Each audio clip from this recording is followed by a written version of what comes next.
the James Wan and the editor were able to get it to a place where the end result actually works, and it's great. And in fact, that's the job of every filmmaker, right? Is to put all the combinations together to make the most successful production. Absolutely. I'll tell you what has been marked as exhibit number 5. It's ALH 18247. And this is a text message exchange between James Wan and Amber Heard.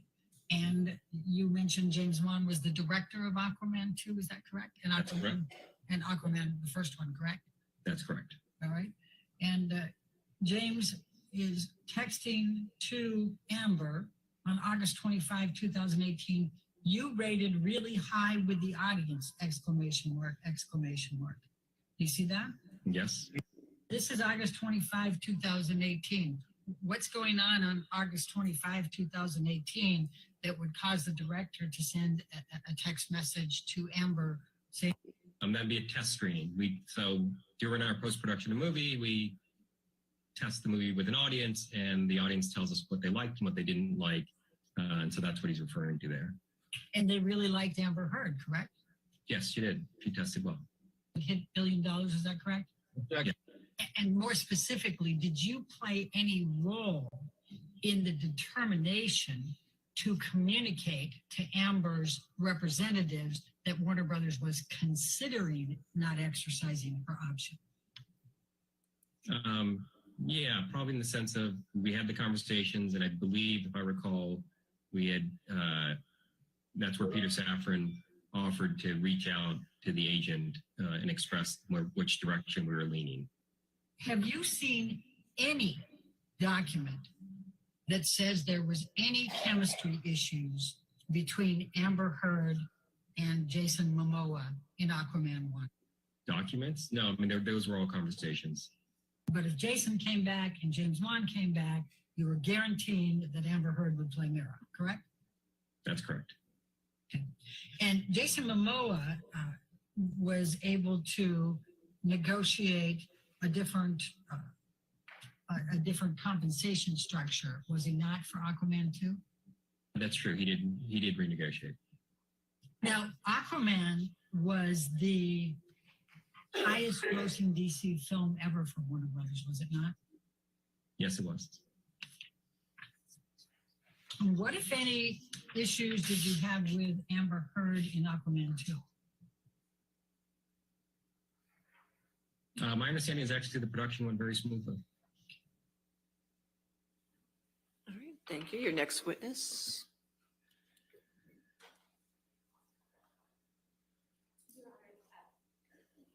Your Honor, we call Dr. Colburn next, but I know we have a preliminary matter that we need to deal with briefly, if we may approach. Sure.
I'm still getting set up, folks. That's what.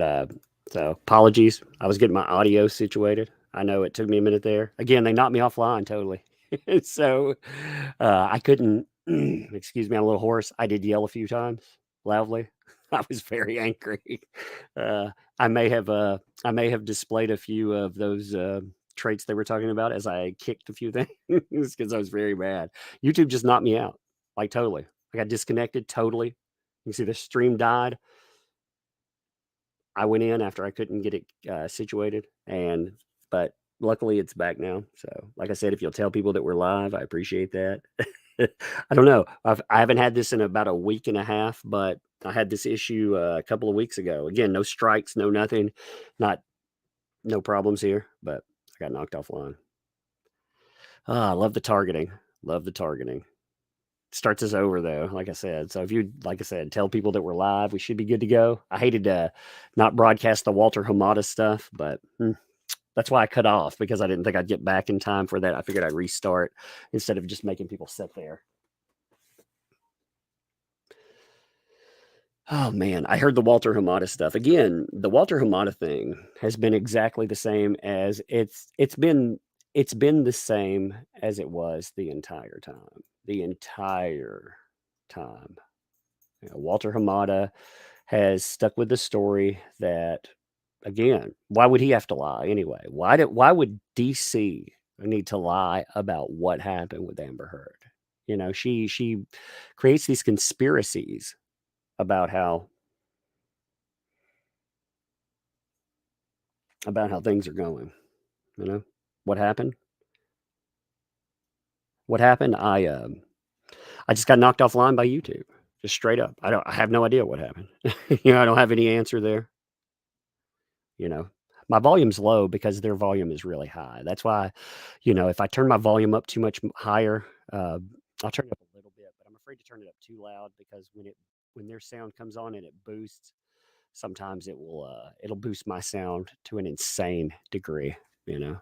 But again, if I ever go down, switch over to you know, switch over to Ricada Law. He does great coverage. That is my go-to on there. Again, I just like streaming and talking about what's going on here, but you know, what a mess. Can I do a meetup in Nashville? Maybe. Maybe one day. I'm down in Nashville and Murfreesboro all the time. You can find me. Like, one thing, I'm rather tall. I have shields on my headphones. They have That Umbrella Guy shields on them, so you can spot me when I'm out. Just make sure you're like, yo, because I usually have my kids with me, so I don't mind anybody coming up and saying hi and chilling for a few. You know, I just you know, with all the crazy people, just make sure that I know who you are. You know. But yeah, I appreciate you all being back. Like I said, we've had interference with our stuff. We've had interference with it. It seems like repeatedly since the beginning. Yeah. Yeah, I know. Ricada's good. But like I said, you know, I appreciate Ricada saying, hey, if you were watching, go back. I do appreciate it. He dealt with the same thing when he was streaming the Rittenhouse trial. He got hit, God, I think 4 times, maybe. They would just knock him offline. They would just randomly knock off his stream. And I think it's whomever people decide to target the hardest, I think that's where you run into the problems. So luckily, again, I hate missing the Walter Hamada portion, you know, to capture it, because that was a big portion, but at least it was only one person. Yeah. Walter Hamada, though, we know exactly what Walter Hamada was going to say anyway, because Walter Hamada has gone on record before talking about this stuff. As I put in a video too, Walter Hamada, he kind of proves that she's done as far as career is concerned, because when you drag, she was not supposed to cause Warner Brothers any problem. She was not supposed to bring them up. She was not supposed to bring Aquaman up. And she not only did that, and she not only brought in her director and her co-star, but she also, on top of that, she brought in the president of DC. I mean, can you imagine Can you imagine having the president of your company dragged into the chaos and thinking that you have a career left afterwards? Because that's insane. That's absolutely insane. Sidebar, though, again, like I said, props to Ricada. Like I said, if I have any problem, go over there and watch. I don't know how the day will be. Again, I think the message is loud and clear. When people keep messing around, they keep trying to knock you offline. The message is loud and clear. The resiliency, hey, we're here, we're staying here. Forget you, because again, I'm sure that's a byproduct of butthurt is what that is. Knocking you offline. Look at Elaine. She is so mad. She's always. I wonder if she's like that all the time, or if that's a byproduct of this trial. Staying here, Doug. Thank you. Like I said, I appreciate you folks. 7,000 Ladies people. and gentlemen, I apologize again. We have a few things to take care of. We're just going to go ahead and take our morning recess now for 15 Oh, minutes. well. Do not discuss We can the talk case, for a do few not talk to minutes. anybody, okay? I'll talk to you about what happened there. Do not do any outside research. Sorry, that was the same Well, thing.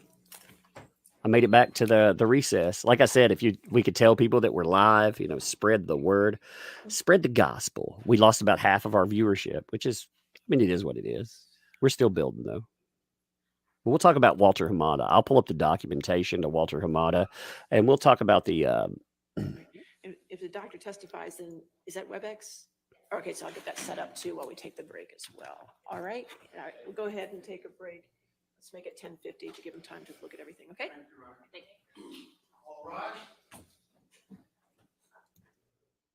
So I want to give props to Ricada, telling people that, again, he went through the same thing when it was the Rittenhouse stuff. He went through the same thing. He kept getting hit. It would knock him offline. He'd have to come back. It'd knock him offline. He'd have to come back. I mean, it was insane. So I'm going to pull up there's actually a few documents. There were 3 documents that pertained to Aquaman and pertain to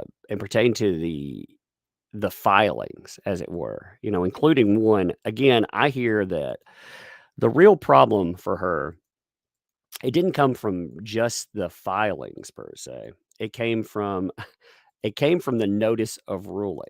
The notice of ruling is when Walter Hamada himself, or you had to have somebody major go in. So let me pull this up for you right here. Okay. This is the notice of ruling. And like I said, people are asking me what happened. I have no idea. I'm sitting here, I'm broadcasting, I'm good to go. YouTube, Stonewall. At first I thought, the first time it happened, like this happened a few weeks ago. The first time it happened, I thought I got struck. It was like, what the hell is going on? Did I get hit? And I noticed, though, I could sign in from, so what I learned last time is I could sign in from another account if if mine went blank, and I could, look and see what's going on. And then I could sign in from my, I have a dashboard where I can check on statistics and stuff, and I could check on my statistical progress for the stream. But so I noticed I could sign into that. That meant my YouTube wasn't down for the count, but I'd been knocked offline, and I got no notification, no nothing. Just I got knocked offline, and it was only knocked off for YouTube. It wasn't, At first, I got up, I went up, I get up, I was mad. Like I said, I made sure I have a few things down here on a backup generator. So if it were the power, I would have. I actually can't tell if the power went off down here. If that was the problem. But everything, it'll give me a few minutes. Now, the Wi-Fi not going out, that would be a giveaway. But still, I wanted to make sure I eliminated everything else. And the last time it was doing it, it knocked me offline for like 2 or 3 minutes. But this time it knocked me offline for a bit. Like I said, I thought I got struck or something, and it wasn't that. But anyway, so Walter Hamada was very angry when this motion came in. So what Warner Brothers wanted is they wanted to stay out of the courtroom. And Johnny Depp at first told them that they could. He would keep them out of the courtroom. Absolutely. He would make sure that he would make sure that they had no problems. He'd make sure, like I said, like no, he wasn't there to try to destroy Warner Brothers, despite the fact that they tried to destroy him, which I think was a real testament to him. After a hot minute, though, what you had Amber Heard bring them up so much that Johnny Depp had to ask them questions. Like, he was forced to ask them questions.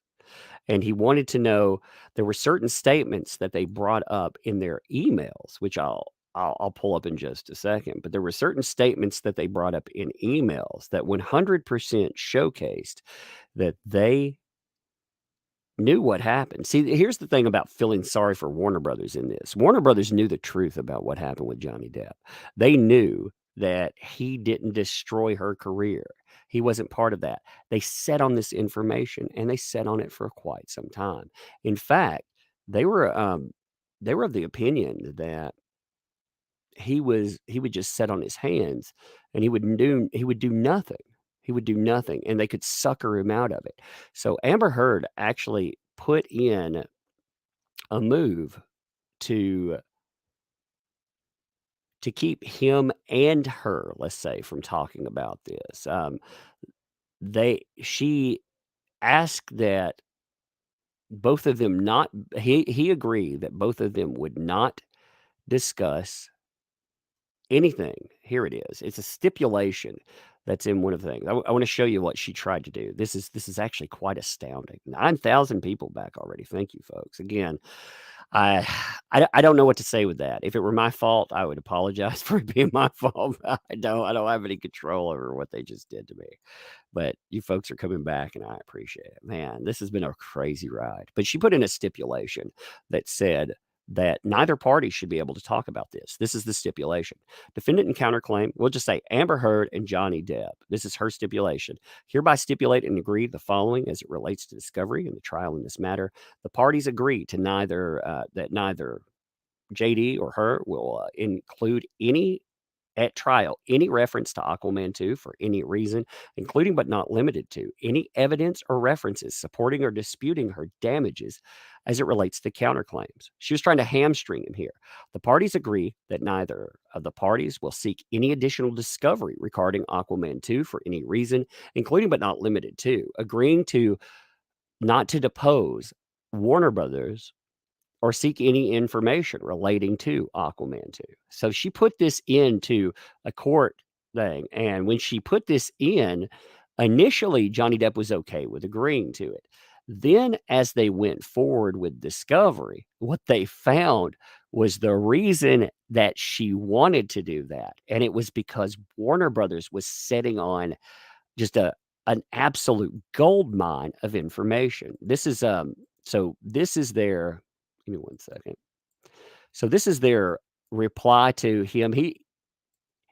They wanted to quash having to come in. When you say a motion to quash, that means I don't want to have to come in. I don't want to have to do whatever. So I'm gonna hit up the court and ask them not to do that. So this is the information they were willing to surrender. So they didn't have to come into the court and tell you what Walter Hamada just did. Amber Heard was cast in both Aquaman and Aquaman 2, was paid for her services on both films per terms of her contract. She did not suffer any adverse employment action by Warner Brothers in connection with either Aquaman or Aquaman 2 because of the allegedly defamatory statements by JD or Adam Waldman that are alleged in the counterclaims. Her compensation for both movies was not reduced because of the counterclaim statement. Any alleged delay in picking up her option for Aquaman 2 was due to creative issues, and they went over that with Walter Hamada in casting Amber Heard for the role of Mira in Aquaman 2, which were communicated to her agent at the time. Any alleged delay in picking her option up for Aquaman 2 was not due to her dispute with JD or to any allegations in the lawsuit specifically included in the counterclaim. Warner Brothers would not have paid her more money for Aquaman 2 even if she had more time to renegotiate her contract. That was what they were willing to give up. But Johnny Depp was like, no, we need you to come in and to talk about this, because if you don't come in, she still has wiggle room in her counterclaim. Again, part of her counterclaim is she's claiming $100 million in damages.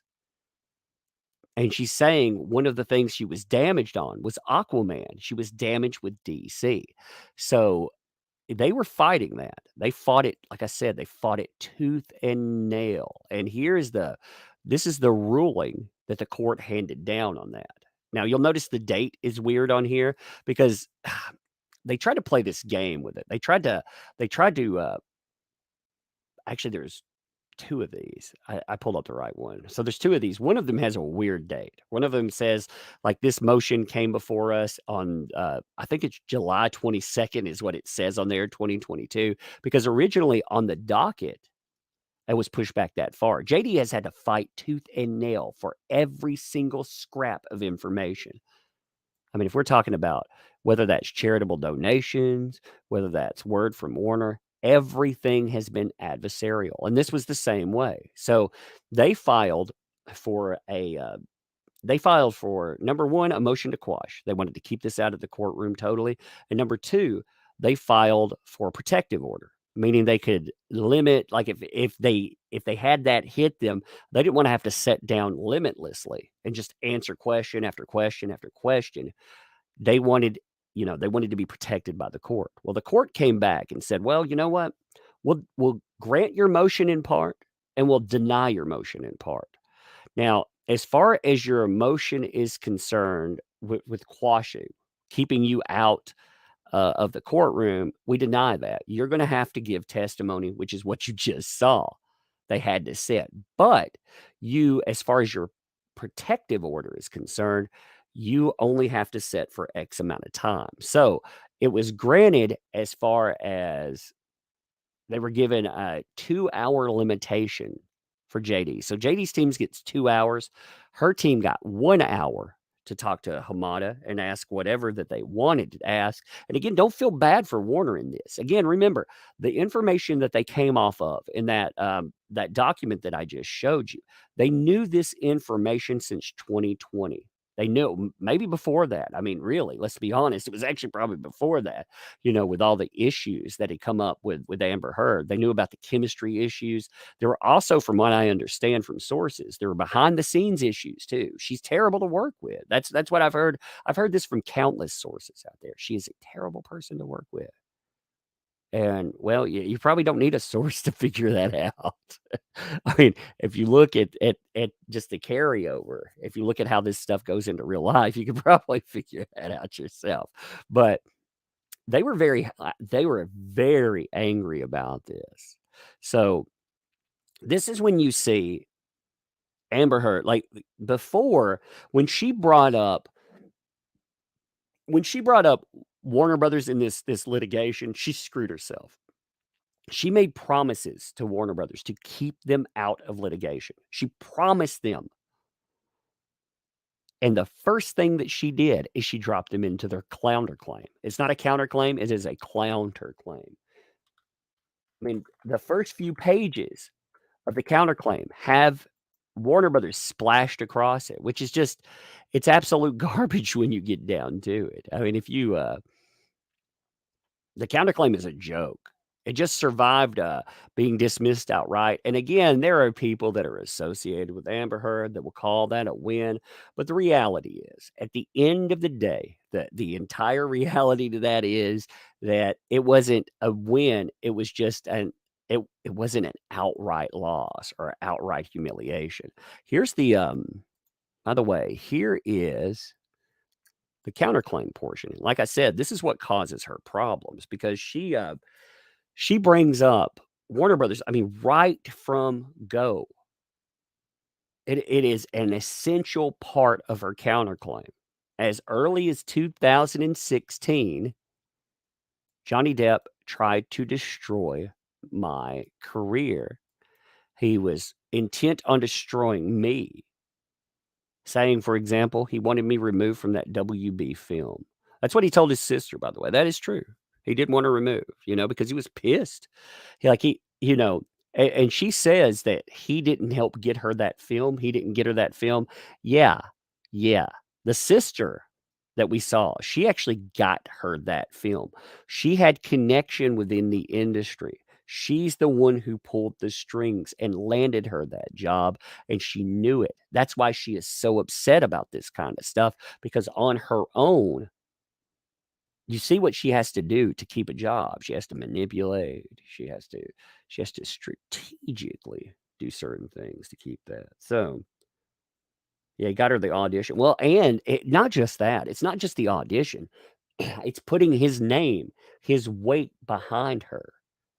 So, if I were to, as an agent, get you an audition, that's one thing, right? But when Johnny Depp goes on record to back you when you go into that audition, that's totally different. But what she did is she made this a quintessential portion of the counterclaim. He wants to destroy her career. He wants to take her out of Aquaman. And to do that, she comes up with one of the most insane things. And they try to go back to this over and over. And you'll notice the judge shuts this down. They want to go back to what they call the bot defense. The bot defense is the idea that anyone that is speaking out online, you're not actually real people.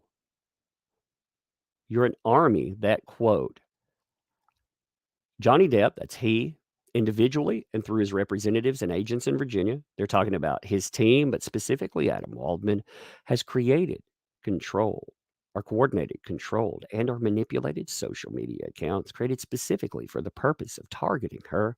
Computer-controlled social media agents and or groups of inauthentic accounts controlled by a single agent to amplify content misleadingly. So they're saying you're all bots. And then they bring up Aquaman again. These accounts are designed to damage her and her livelihood without being directly traceable to JD. For example, it appears that a significant number of these accounts signing the petition, talking about the petition to remove her from Aquaman. This was when, by the way, it only had around a million signatures, are conspicuously fake or highly suspicious. The use of fake signatures on the petition is well outside the skill set of the average internet troll or disgruntled fan. They reflect a concerted effort to damage her. In addition, the change.org petitions were modified to make it appear that far more people signed the petition than actually did. How were they modified, by the way? Not really sure, but hey, you gotta believe us. You gotta believe us. Now, this part here, in my opinion, was actually a revenge ploy to get back at just the average person that spoke out against her. See, what you don't hear about the bot thing, since this isn't brought up, she subpoenaed Twitter for the user information of over 200 users. She named specific users in this bot theory. You can see a bunch of users, but they subpoena 200 user information. Now, this is the same person that doxed. If you don't know what doxing is, that's putting out the private information of a user. They doxed. Yeah, I'm back. Yes. Thank you. Like I said, thank you folks for just, if you would, get the word out that we're back. We're actually up to 12,000. We were at 14 before, so we're almost back to the same strength. They try to, I wish I may, I wish I might, but we can't kill till signal tonight, baby. Yeah, that's right. That's right. But they, what they were going to do is they were going to put out all the information they could about these users. See, there was a company hired, this company called Bot Sentinel. Look them up. They were hired to track users, just specifically to track users on Twitter. They tracked 16,000 users. The first wave of them, 200 people. There was a concerted move to, I think, to silence. I think that's what it's about, because if 200 Twitter users had their account information put out there, then what do you think people are going to do? They're going to shut up because they're going to be afraid. You're not going to have the blowback that you had before, because again, I mean, that is a threat. That is absolutely a threat. Now, you remember Adam Waldman was asked about myself and Laura B and Incredibly Average. That is part of the counterclaim too. That is part of that narrative. In fact, here, this is that thing right here. Here, This is the new narrative. This is how they were trying to salvage the counterclaim. Once the bot defense was knocked out, they had to go with something new. So instead, they went with the idea that Adam Waldman, behind the scenes with Johnny Depp, they were orchestrating a hoax campaign to attack her, and that like there's you notice how they'll take something that maybe has a kernel of truth in it, and they'll blow it up into something it's not.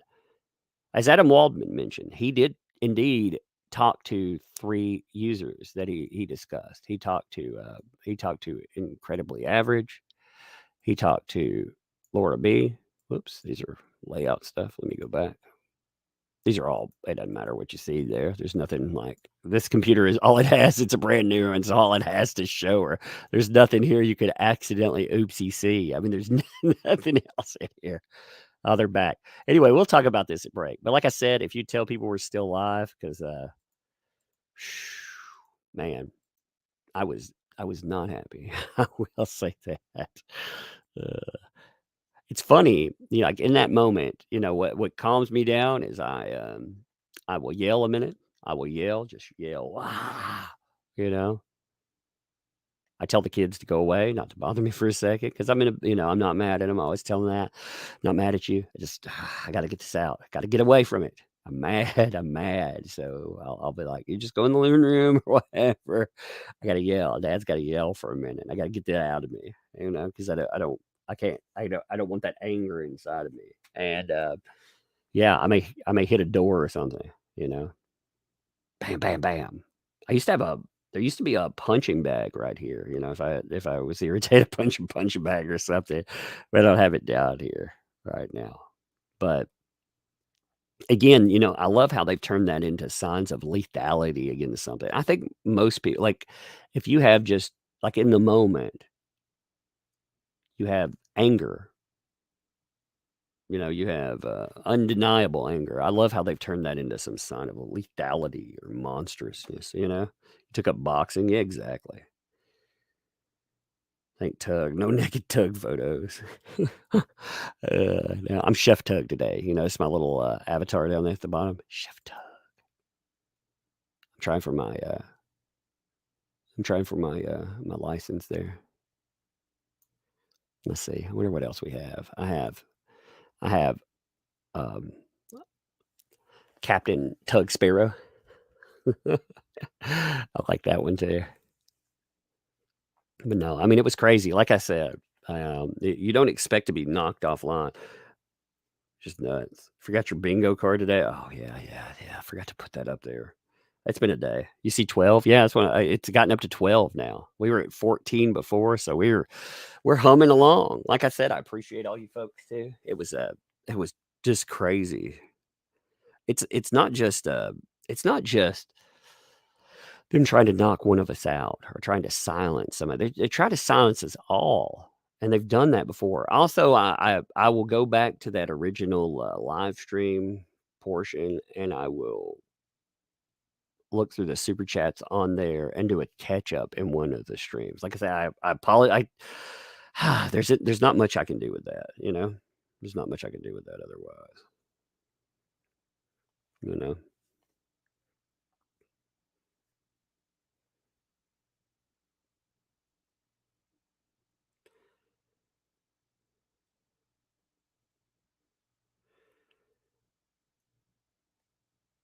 Give me 1 second there. I'm making sure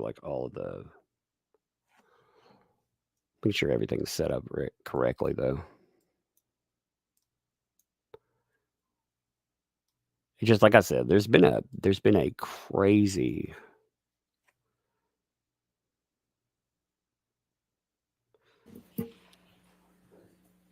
effort to shut people down. All right, yes. Are we ready for the jury? Yes. All right, Okay. so we're back.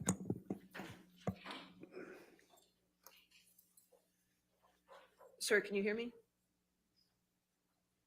Can you hear me? Yes, can you count to 5 for me? 1, 2, 3, 4, 5. I'm just trying to get you on big screen. We're waiting for the jury. Just give us a minute, okay, sir? Thank you.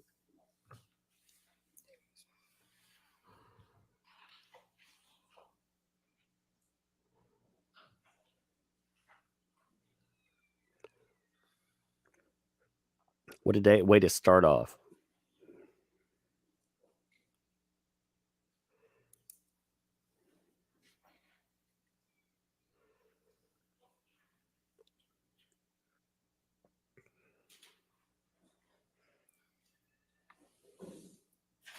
Thank you. You can be seated. All right, your next witness. We called Dr. Kohlberg.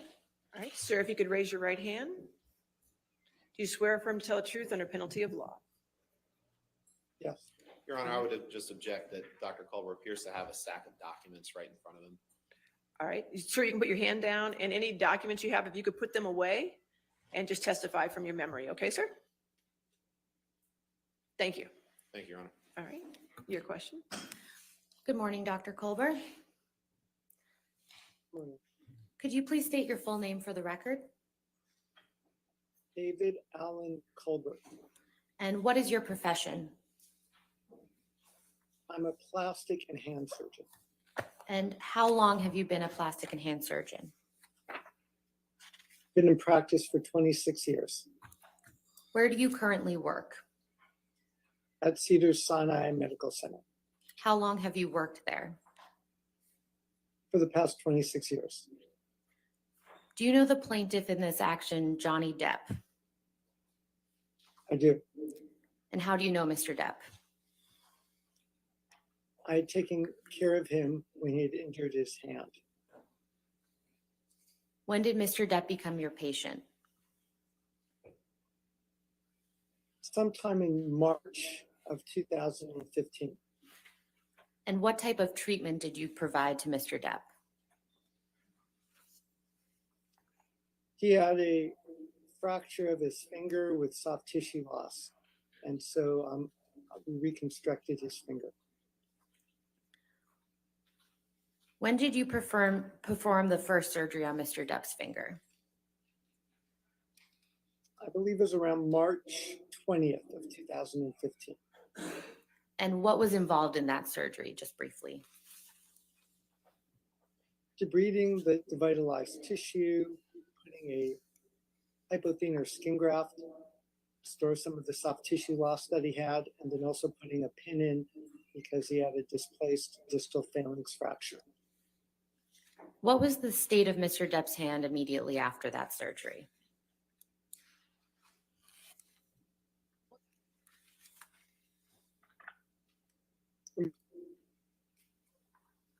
I'm sorry, I think the audio cut out a little bit. Could you please repeat your answer? It was injured and he had soft tissue loss and a fracture of his distal phalanx. And what type of cast was on Mr. Depp's hand after you performed that surgery?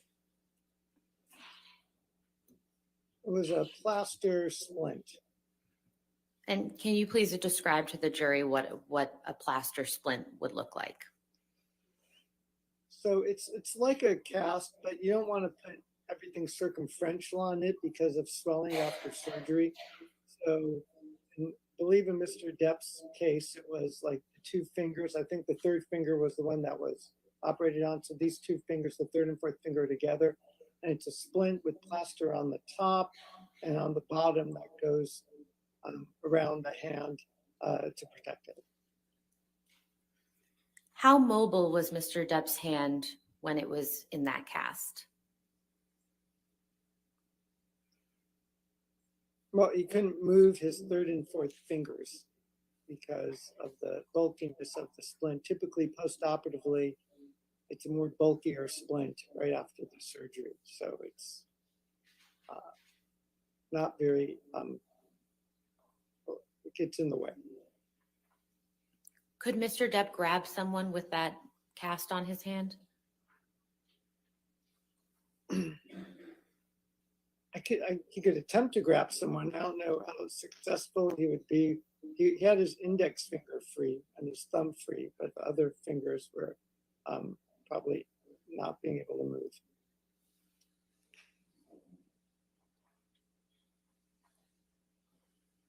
How long was the pin in Mr. Depp's finger?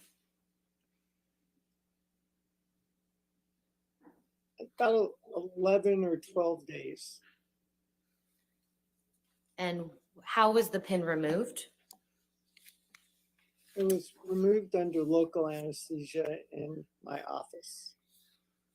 How long did you ultimately treat Mr. Depp for his hand injury? For several months. And why was that? It was a bad injury. It required a few more little office procedures to clean up the tissue. We had an infection as a result of the injury, so we had to be on antibiotics for some time until it finally completely healed. Do you recall when the infection developed? It was a few weeks after the surgery, and that's when I took out the pin. When was the last time that you saw Mr. Depp? Sometime in 2015. I don't recall when. And when was the last time that you spoke to Mr. Depp? The same, around 2015. Thank you, Dr. Kohlberg. All right, cross-examination.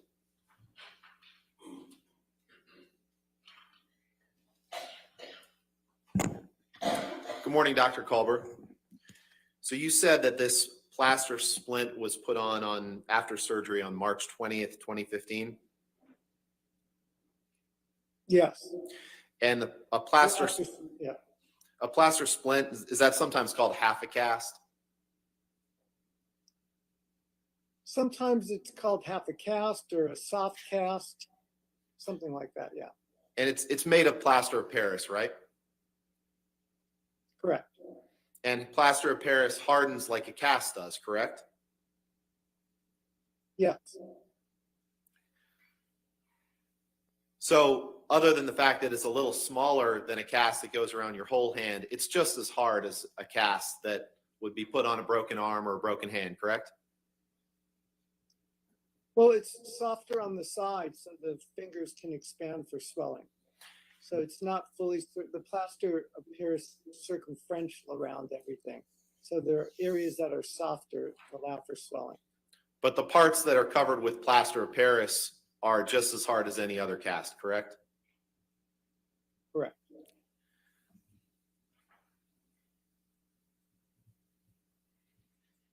And regardless of whether Mr. Depp could have grabbed someone with the hand with the cast on, he could have grabbed someone with the hand without the cast on, correct?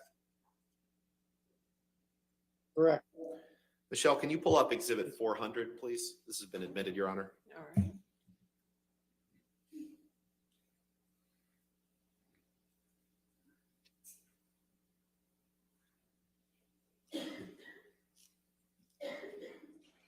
Permission to publish.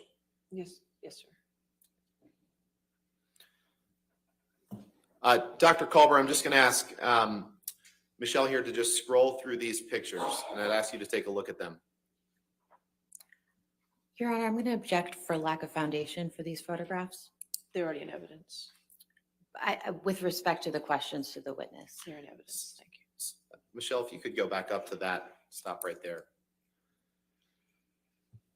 Is there anything about the cast that was put on Mr. Depp's hand on March 20th, 2015 that would have prevented him from doing this damage to Ms. Heard's closet on March 23rd, 2015? Objection calls for speculation. Overruled. I mean, he had his other hand available. So No further questions. Thank you. All right, redirect.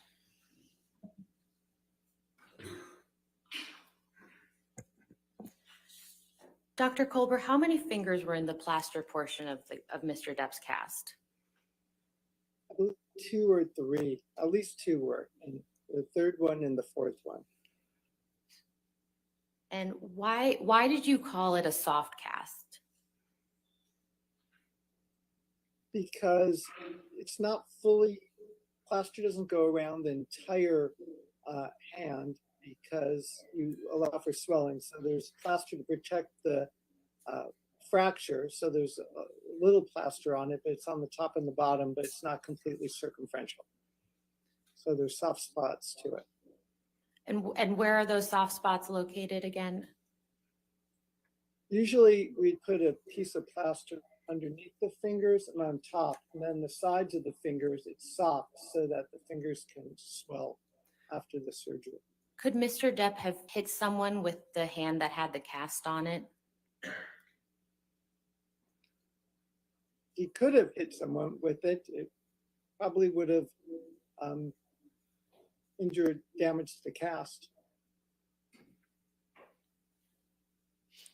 Did you ever notice any damage to Mr. Depp's cast when you treated him after the surgery? I don't recall. But nothing that comes to mind. Could Mr. Depp form a fist with the cast on? No. No further questions. Thank Wow. you, Dr. Kohlberg. All Whoopsie. right, thank you, sir. That completes your testimony. Thank you. He couldn't form a fist. It would have Right. had Your next damage, witness. but he was beating somebody with it, right? Plaintiff calls Richard Marx, Your Honor. All right, Mr. Marks. So just a reminder Sorry, that sir. you're. Hold on. Hold on. Just give us a second and see. No, sir, you've already, just a reminder that you're still under oath. Okay, sir?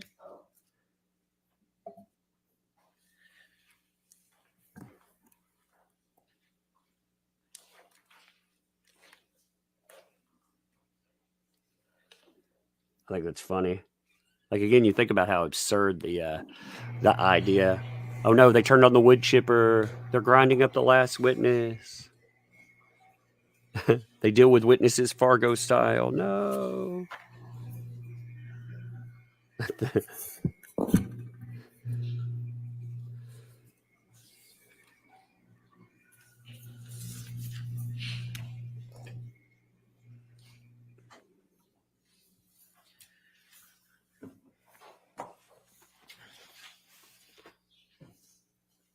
Morning, sir.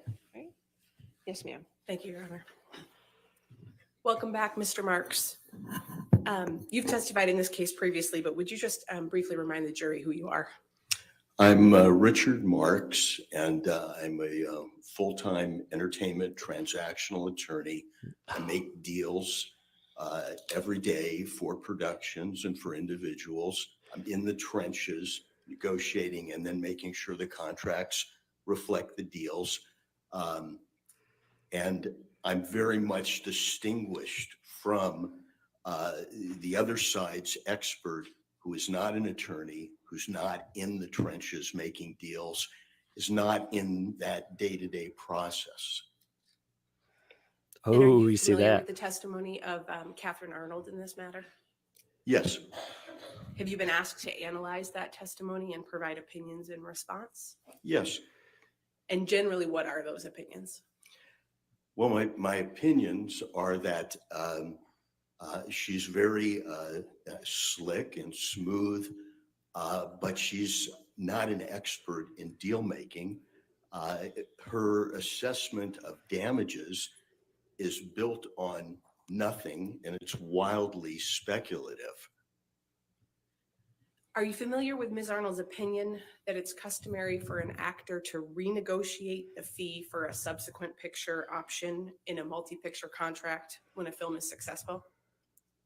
Yes, I heard that opinion. And are you also familiar with her testimony that under those circumstances, an actor will renegotiate a 50 to 100% increase in their salary for the next optional film? Yes, I heard her say that. Do you agree with those opinions? Absolutely not. Why not, sir? Well, what we're dealing with in this case is a test option agreement. And that's an agreement. It's a multi-picture agreement. And it's the nightmare for people like me. The test is going to take place, let's say, for 10 actors the next morning at 9. And you have to fully negotiate a contract that might cover 4 movies and have it signed before they're allowed to test, so that if they're chosen for the part, we have the full contract. There's no renegotiation. So you've got a contract for a multi-picture deal. It's usually a franchise, and you negotiate the first movie. And normally, if they get the part, they're the chosen one. They're the stars born moment, if you will. They get the part. Normally, their salary is inflated from their normal salary because now they're going to play a character that could go on for 4 movies. In this case, Ms. Heard's first salary when she got the part was $450,000. If Warner Brothers and DC Comics decided to make a next movie, they could recast her. They had no obligation. All they had was an option.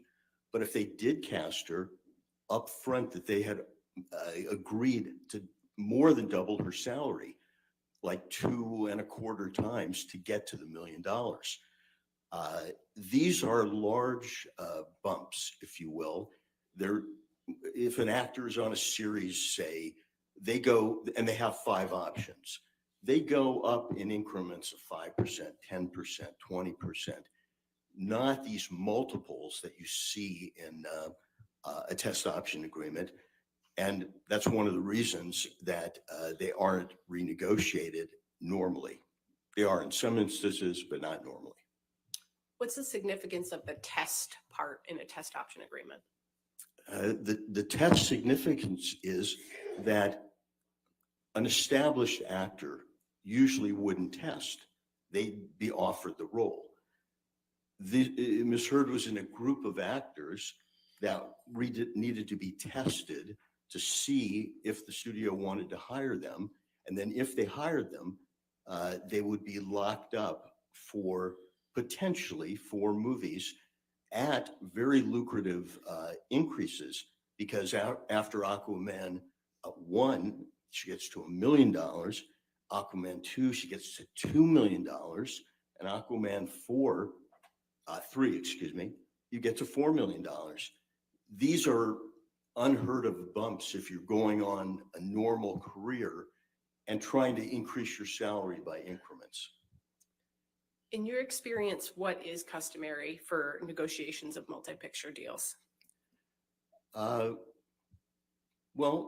I think what happened in this case was customary for negotiation of multi-picture deals.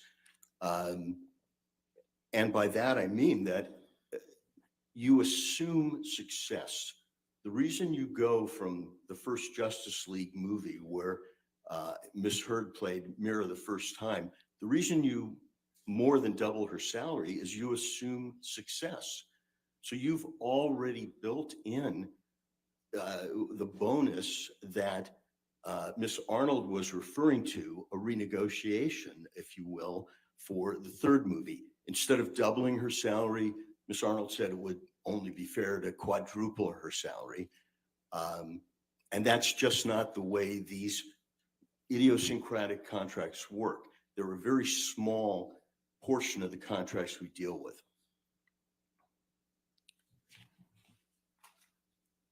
Are you familiar with Ms. Arnold's opinion that Ms. Heard's salary for Aquaman 2 could have been renegotiated to around $4 million? I am. Do you agree with that opinion? No. Why not? Because it's Well, crazy. as I said, that would now be after a healthy first payday. It's more than doubled, and now it would be quadrupled. That's not the way it happens. Walter Hamada, who is the president of that part of the studio, said it doesn't happen. They're not going to do it. Miss Arnold, for some substance, says, well, Jason Momoa got to do it, but she doesn't give us any of the details. We know that Jason Momoa was in a movie before the Justice League. He played Aquaman in a movie not with Miss Mira in that movie. So he had a history before the first movie with Amber Heard. He played Aquaman. We don't know what his contract, the state of it was when you got to Aquaman 2, and she says, unsupported, that he renegotiated. We're not sure what he renegotiated to. But I can say that at the end of the option period, when you've only got one option left and you want that star in more movies, you may renegotiate, but it's not a gratuity. It's, we'll give you more for the last option if you'll give us 3 more options. It's a give and take. And unfortunately, Ms. Arnold didn't give us any of that background or those building blocks. And then I think yesterday she said, and the other actors renegotiated. And again, we don't know their salary history. We don't know their contracts. We don't know anything except she's asking you just to believe her as what I refer to as a professional expert. Are you aware that Ms. Arnold's opined that but for the alleged defamatory statements by Mr. Waldman, Ms. Heard would have earned $45 million in the last 18 months and then the next 3 to 5 years? Yes, I am. I'd like to address some of the components of that one by one with you, Mr. Marx. Are you familiar with her testimony that Ms. Heard would continue to make films for approximately $4 million each following Aquaman 2? Yes. Do you agree with that testimony? No. Why not? Well, again, in Aquaman 2, Amber Heard has already had this huge increase. She worked on Aquaman 2 for $2 million. What Ms. Arnold is saying is, oh, she should have worked on it for $4 million, which I disagree with. And I think there is reasons to negotiate. They weren't here in this case. So the $4 million I have a disagreement with. But even if it was at $4 million, or if it was at $2 million, the 4 or 5 movies that Ms. Heard might get might be independent movies. They might be standalone studio movies. They might be passion projects. Every actor has a quiver full of quotes, and their highest quote is for the superhero fantasy journey. Their lowest quote might be for the independent passion project, where they'll defer their salary and almost take nothing to work, just SAG minimum.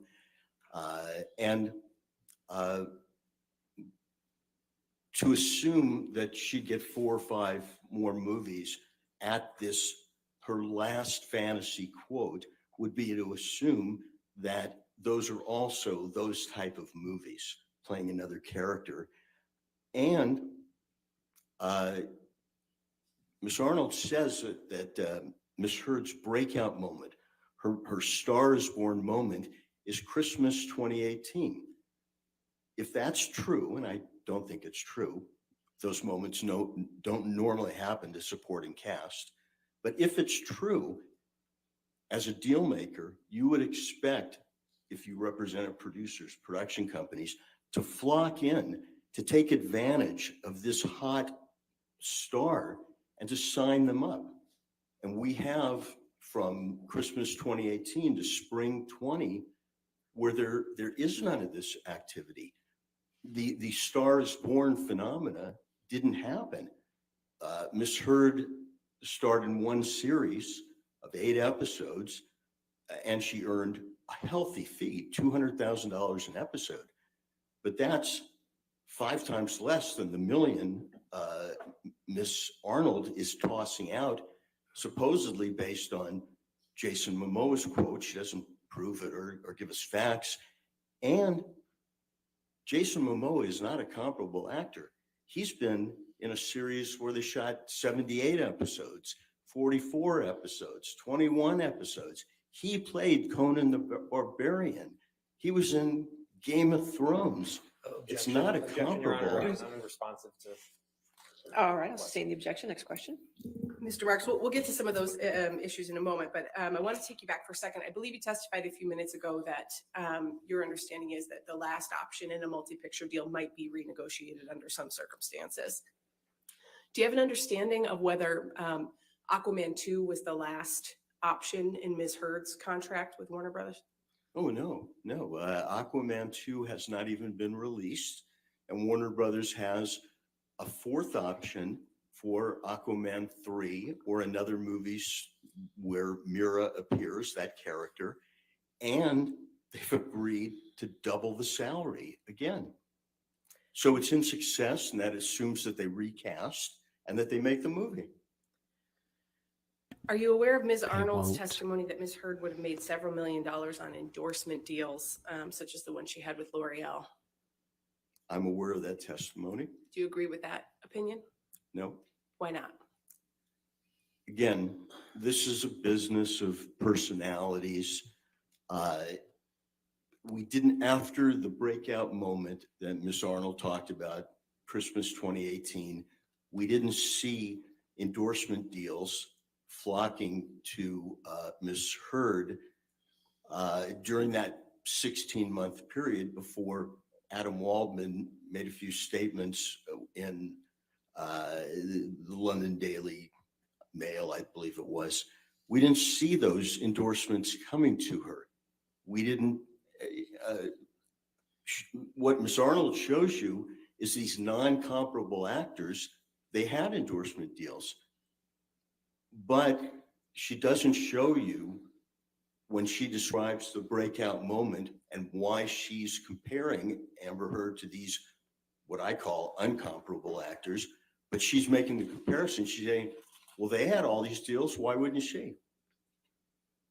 But for the statements that happened 16 months later, and I guess my primary question is what happened in the 16 months, even if you believe 3 statements in the Daily Mail are the stake through the heart of this Stars Born moment.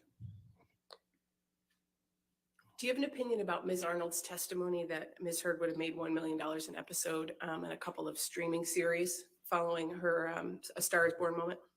Yes, I heard it. I have an opinion. What's your opinion? Well, after Aquaman 1, this is a major coup. Amber Heard got that role. She tested for it. She could have been the other 19 actresses or 10 or whoever else tested, didn't get it. She got the role, and she got her salary doubled for Aquaman 1 to $1 million. Now, Ms. Arnold wants you to believe that that $1 million would translate into, she'd get that for each episode of a series. We know what she got for a series. She got a series in that period after Christmas 2018, before spring of 2020. She got a series. It was 8 episodes, and it was $200,000 an episode. And Miss Arnold is from somewhere in a glib way saying she got a couple series and $1 million each. And I can tell you, as someone in the trenches, rarely does an actor get $1 million for a series episode. And again, in those 16 months, there were no offers for series at $1 million an episode. In fact, her only series is the 200,000. And if you look at her resume, the series that Miss Heard were in, I think the longest one ran 8 episodes. Jason Momoa, if you were to believe Miss Arnold, and somehow Jason Momoa's agent broke their confidentiality in the agreement, and he had a series at $1 million an episode. If you're to believe that, Jason Momoa has had a series with 78 episodes, with 44 episodes, with 21 episodes, with 18 episodes, with 21 episodes. He was in, again, there's not a comparableness there. We spoke a few minutes ago about the test option agreement. What's the significance of the option part of that agreement? The option part of the agreement gives the employer, the studio, the option. They don't have to do anything. They have an option to either employ you at a very healthy salary to play this role or not. They can recast the superhero role. You just have to think of how many actors have played Batman or Superman. They can do what they want.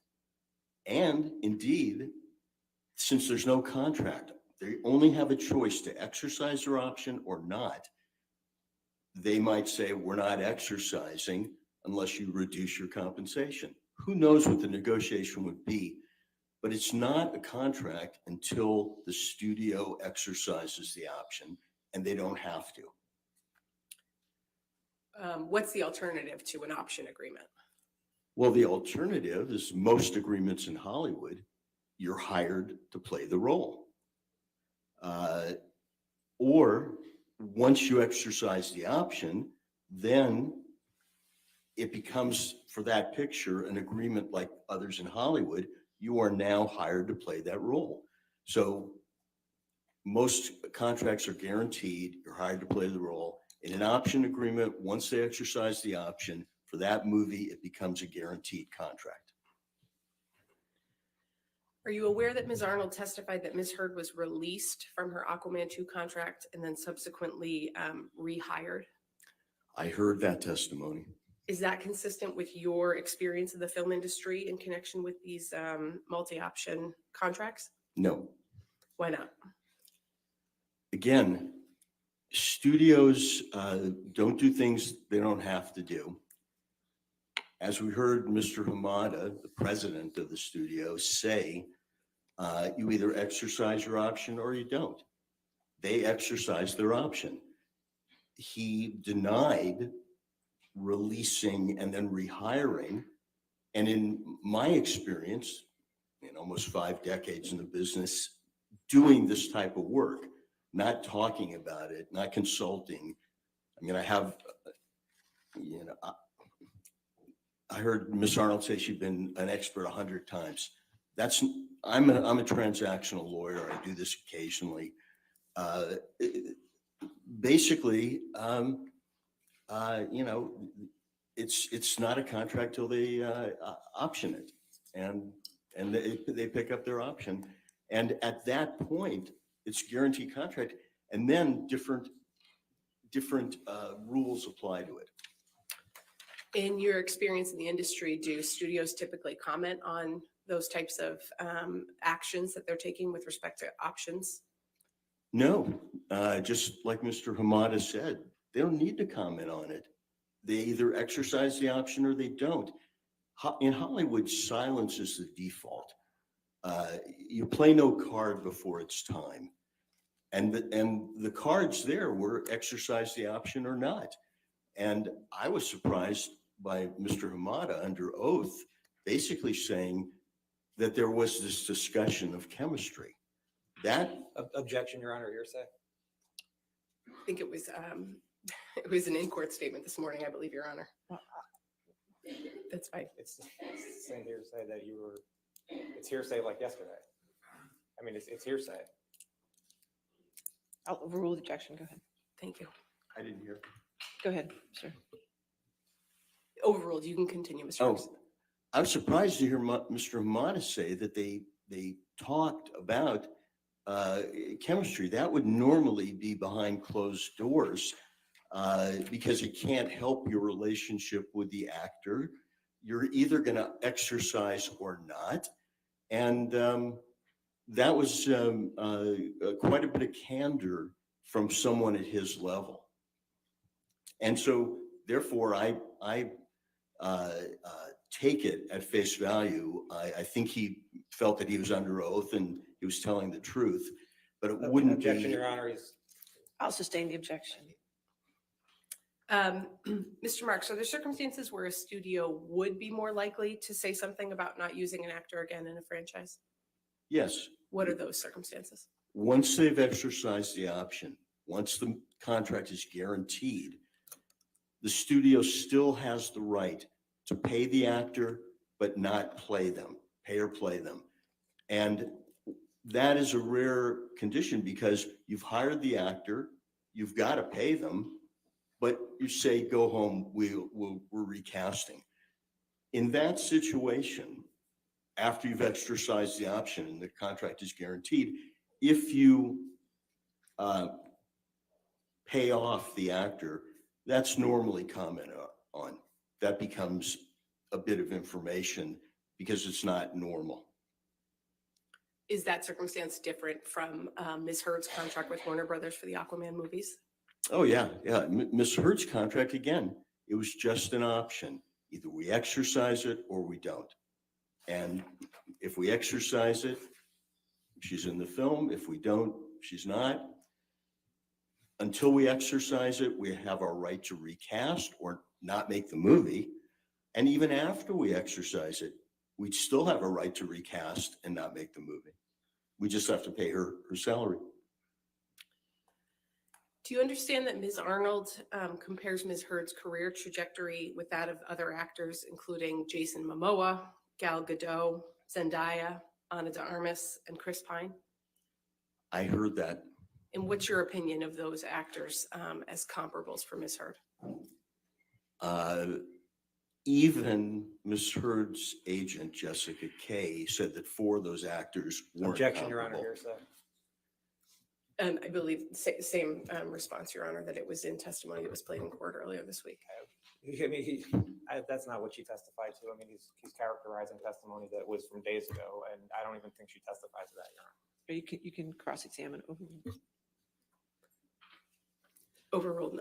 You may continue, Mr. Marks. Again, they are not comparable. Jason Momoa was Aquaman. Chris Pine was Captain Kirk. Gal Gadot was Wonder Woman. Zendaya has been working on Disney Channel since she was 13. She's in all the Spider-Man movies. She goes by one name.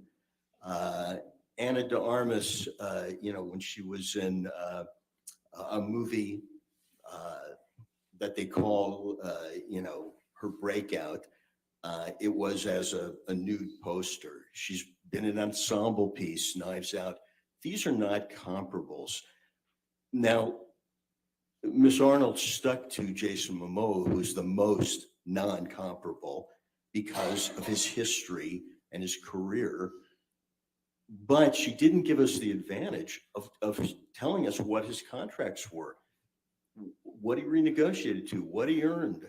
She didn't give us any of those building blocks. She set him up as a comparable and then said what Ms. Heard should earn, but she never gave us the salary of Jason Momoa or the other comparables. And she built like this house of cards on nothing. She showed us with her words, the beautiful clothing that the emperor was wearing, but we could see, if you know the business, Objection, Your Honor. that he wasn't. Beyond the scope of the question. All right, I'll sustain the objection. Next question. Okay. You were just speaking about Mr. Momoa as a comparable. Are you aware that Ms. Arnold compares Ms. Heard to Mr. Momoa as an actor with equivalent franchise experience who was able to renegotiate his salary for significant increases in bonus? Yes. What's your response to that opinion? Again, he didn't have comparable franchise experience to Ms. Heard. He was Conan the Barbarian. He played Aquaman in a movie that Amber Heard was not in. He played Aquaman, not a supporting character like Mira. It's just not comparable.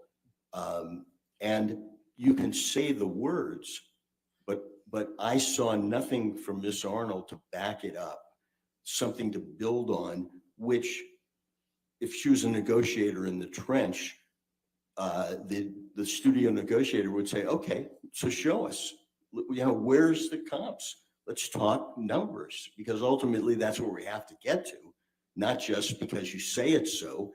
We just don't believe you. You've got to show us. In your experience in the industry, what factors influence the negotiation of the terms of a film agreement with an actor?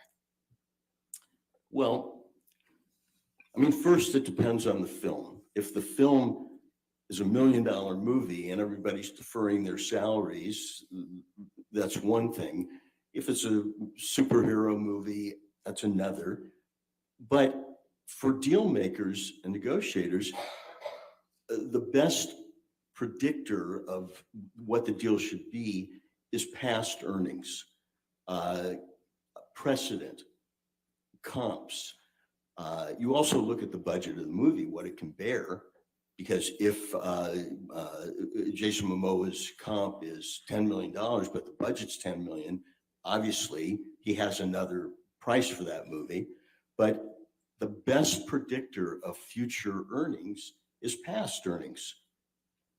And I didn't see any, Ms. Arnold talk about past earnings at all, except the earnings in this rarefied superhero 4-picture deal, where instead of incremental increases, which you normally see, it was multiples increases. And then when you get on a series, the big renegotiation was when the network has no more options. Until then, the actors on the series get 5, 10, 15 small percentage raises. They don't get multiples. They get the multiples if it's a success and the studio wants to continue making the series and they want to keep these characters. That's when the renegotiation happens. Here, even if we believe Ms. Arnold, after Aquaman 2, there was still an option waiting at a big price, double the previous payday. What's the significance of the timing of the Waldman statements to the opportunities Ms. Arnold claims Ms. Heard lost? Well, the argument, as I understand it, is that Ms. Arnold says that Ms. Heard lost all these opportunities because of those losses were caused by Adam Waldman's statements 16 months later. So I think the timing. Sure.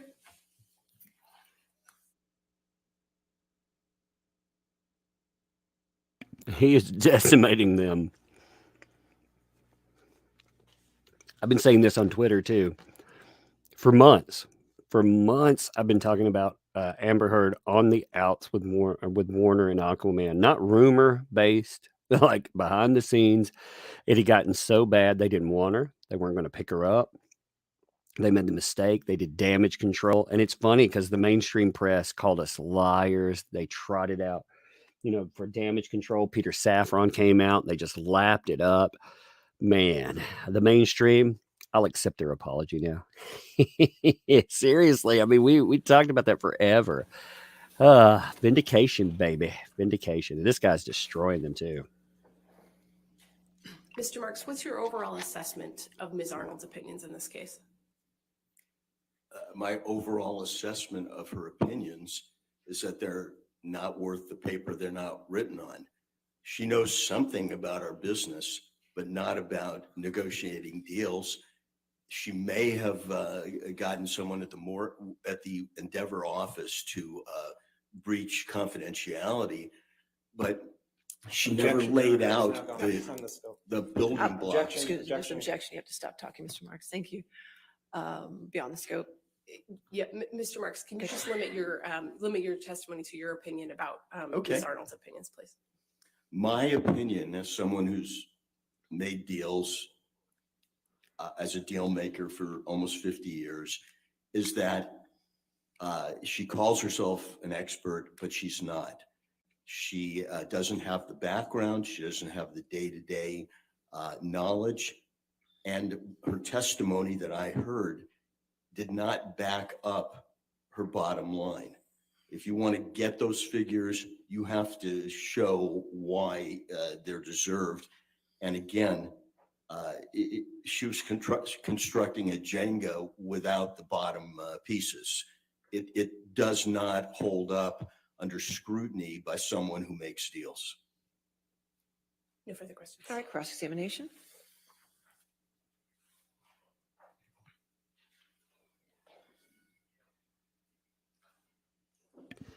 Oh man, I hope walking up to the stand, I hope that counts against his time too, because he's so slow. I thought they respected the court time. Good morning. So you agree that studios use comps to negotiate deals, correct, with actors? Sometimes they do. And you have an issue with the comps that Ms. Arnold used, correct? As you testified to. I have an issue with the comps that she says she used that she didn't disclose.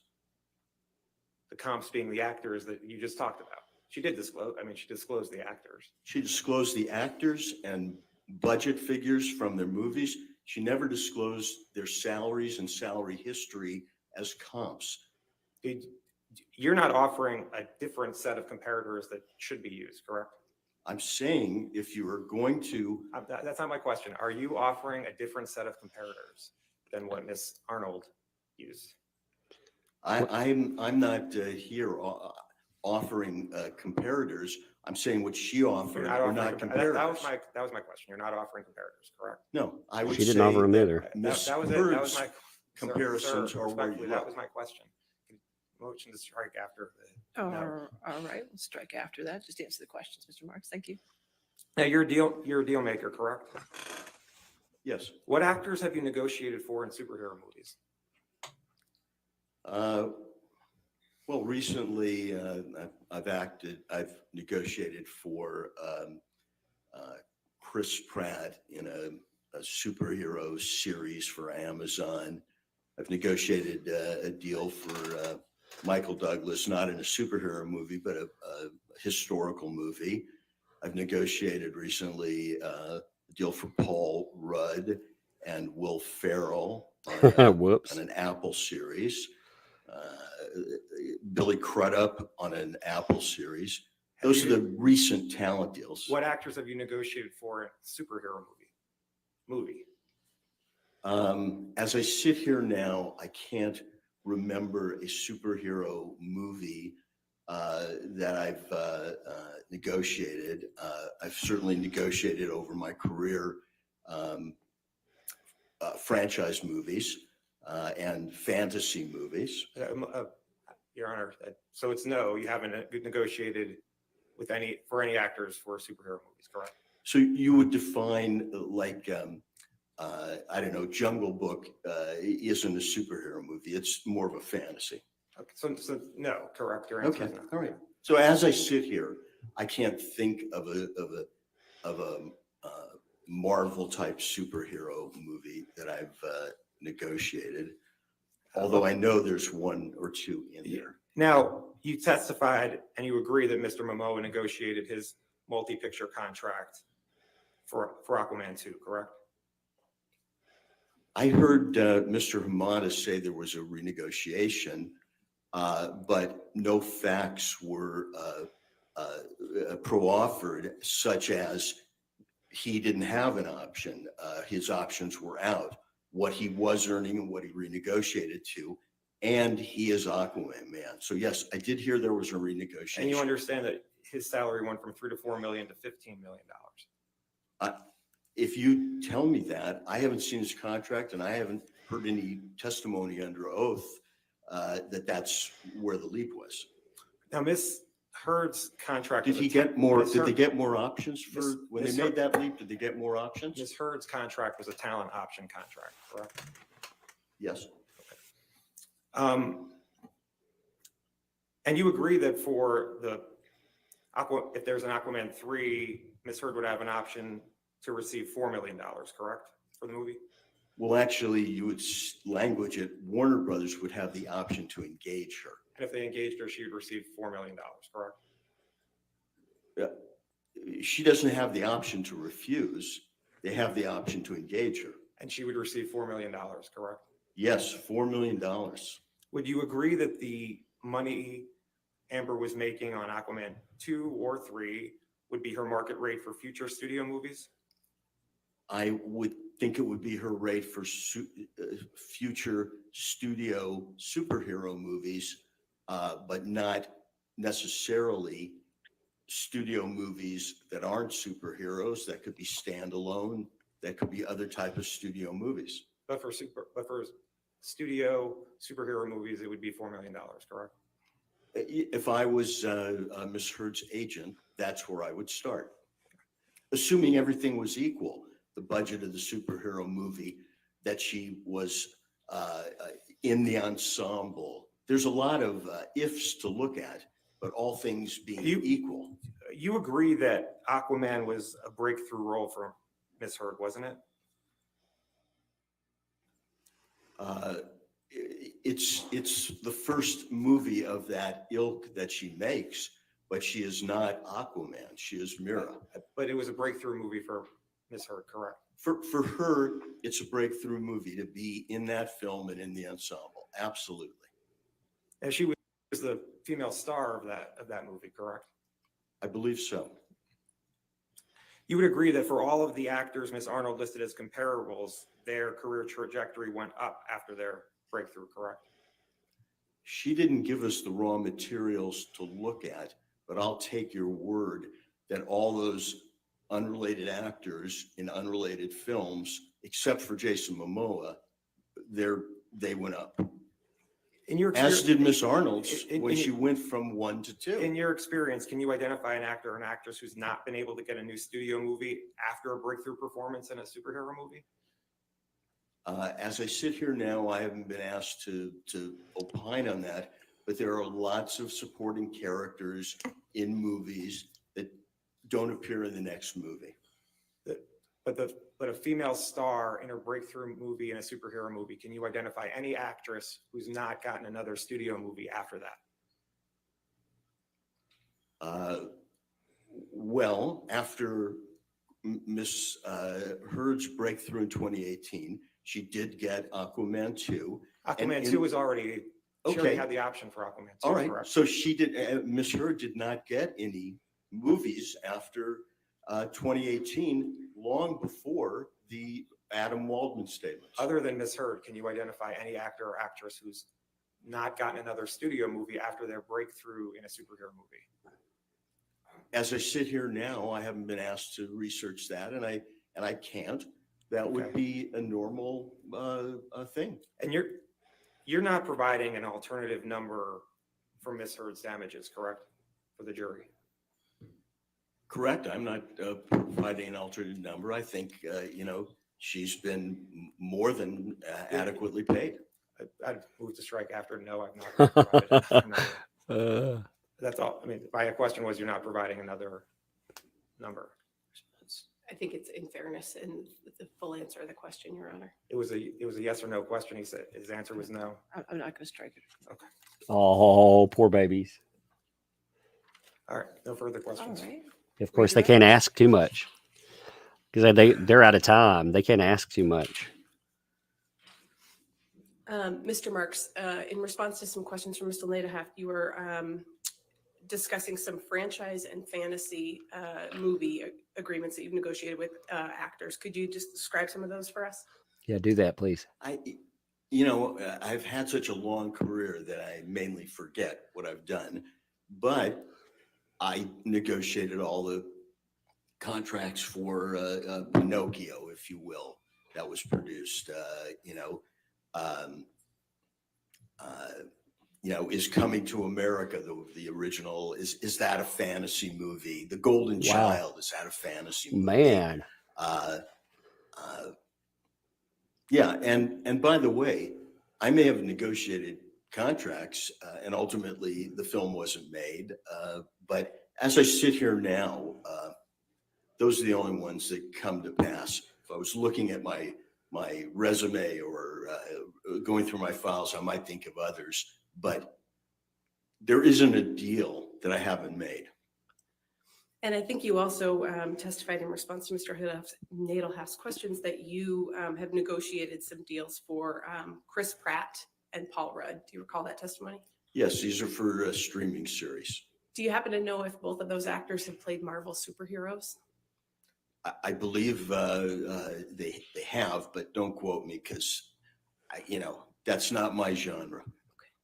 Okay. No further questions, Your Honor. All right. Thank you, Mr. Marks. You can, you're free to stay in the courtroom or you can leave, okay? The movies he could remember are The Golden Child and Coming to Next America. witness. Good Lord, I love those movies. Plaintiff calls Michael Spindler. Michael Spindler.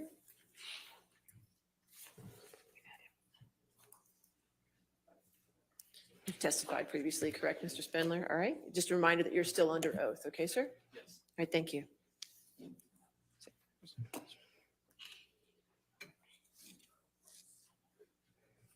Yes, sir.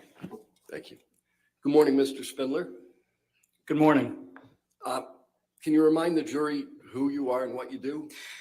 Yes, I'm Michael Spindler. I'm a forensic accountant. I'm a CPA, a certified fraud examiner, amongst some other certifications. I'm with B. Riley Advisory Services, a national firm that does forensic accounting, bankruptcy and restructuring work, and business valuations and appraisals. I've got over 40 years of experience. Are you familiar with the testimony rendered by Ms. Arnold in this matter? Yes, I am.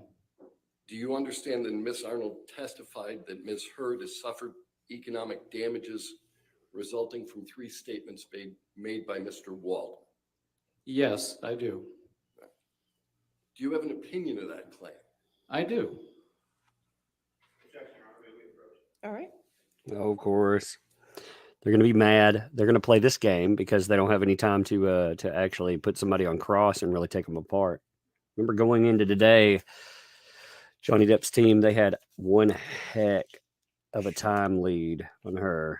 I mean, oh man, they actually gained time from the last time we saw it. You know, we went from 8 hours and 18 hours to 4 hours and 15 hours. I thank you all, you folks too. Like I said, we got knocked offline by the wonder of this platform, and 17,000 of you wonderful folks have come over here to enjoy this. So thank you. Like I said, it means a lot, you know, when the platforms and stuff, they conspire against you.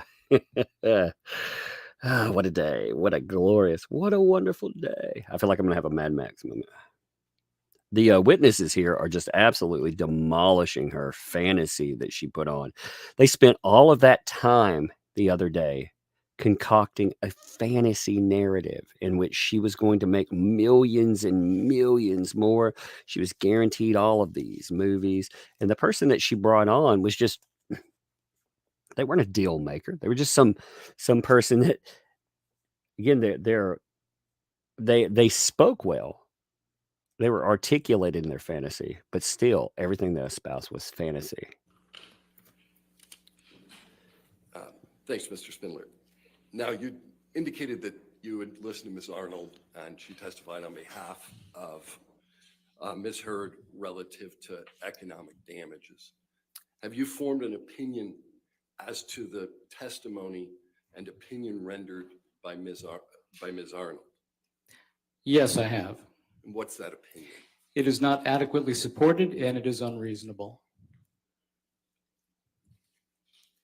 There were multiple elements to that analysis, both damages that related to her film career and to endorsements. Have you analyzed both those issues? Yes, I have. What is your opinion of the claims that have been asserted relative to the film career and endorsements? Okay, well, first of all, with respect to her damages calculation, there was no calculation per se. She initially looked at these comparable actors and seemed to use that as a basis for numbers. She didn't provide the underlying calculation. She didn't provide underlying support. And then it appeared as though in her testimony, she backed away a little bit from that, but she still suffers from the issues of not providing detailed calculations or support for where those numbers come from. And she still, to some extent, appears to be using some kind of comparable analysis. All right. What is the type of analysis that you think is appropriate here? Well, I think, and as you heard from the last witness, I think that something that is anchored in facts, taking a look at historical compensation as a basis for anticipating future compensation. Had you looked at Ms. Heard's prior compensation? Yes, I have. I've looked at tax returns that were provided for the period of 2013 through 2019. Why do you want to use historical earnings? Well, once again, you want an analysis that's anchored in fact. I don't believe that Ms. Arnold has done that in her analysis. So here we've got some actual data, we've got some historical compensation, and as the last witness mentioned, that often provides somewhat of a basis for future anticipated earnings. In addition, I believe that Ms. Arnold herself said that she had hoped to be able to look at a renegotiated salary for Aquaman 2 and then use that as a basis for future compensation, that being the new kind of base, if you will. All right. Were there any years in particular that you focused on in your analysis as to Ms. Arnold's testimony? In terms of the historical compensation? Yes. Well, for 2013 through 2019 in total, her compensation was around $10 million for all those years combined. In 2019, the last of those years, her compensation was somewhere between about 2.6 million and $3 million. Now, that's a good year. That's known as a clean year. What do you mean by a clean year? Well, for example, 2019, you had Aquaman was released in December of 2018, and that was a successful film. So in 2019, you've got the benefit of that kind of success, and you also don't have any potential impact from the alleged defamatory Waldman statements that occurred in April of 2020. So 2019 is clean of all that. What did you understand Ms. Arnold's methodology to be? Her methodology initially appeared to be based on these comparable actors that she had identified, and theoretically, the compensation that they earned, although she doesn't identify what that compensation is or provide any support for it or any calculations. What is your opinion of that methodology from an accounting perspective? That methodology was unsound. It's just unsupported. There are no numbers. There's no data that she provided as support for that. What methodology did you understand Ms. Arnold to adopt at trial? Okay, well, it looked like somewhat of a mix and match approach. She used different approaches, I believe, for different elements of the damages, although it's still a little bit unclear to me, a little bit vague. But there are 4 basic components that she was looking at, and we can go through those in any order you wish. All right. With respect to the television series portion of her analysis, what do you understand that methodology to be? Okay. Objection, Your Honor. May we approach? All right. Oh man, that's hilarious. Like they just this is going to be again the entire approach that Rottenborn and team they're going to have all day today because they're so out of time. They're just going to keep trying. They're just going to keep trying to do this. I love it. I love it. I love the desperation that comes across in Rottenborn. He's been so salty today. Even at the beginning when they were going through the attempts to dismiss the entire case, he was just like, you're not talking about the case. You're talking to the crowds. They're not testifying to the crowd about Adam Waldman. They were talking about wanting to try to get it removed. And even if he is talking to us out here, you know what? Message understood. But we understood that message a long time ago. We understood if Rottenborn had a problem about people speaking to us out here, then maybe he should have proved, that Amber Heard wasn't a hoaxer. I mean, if they really wanted the public on their side, but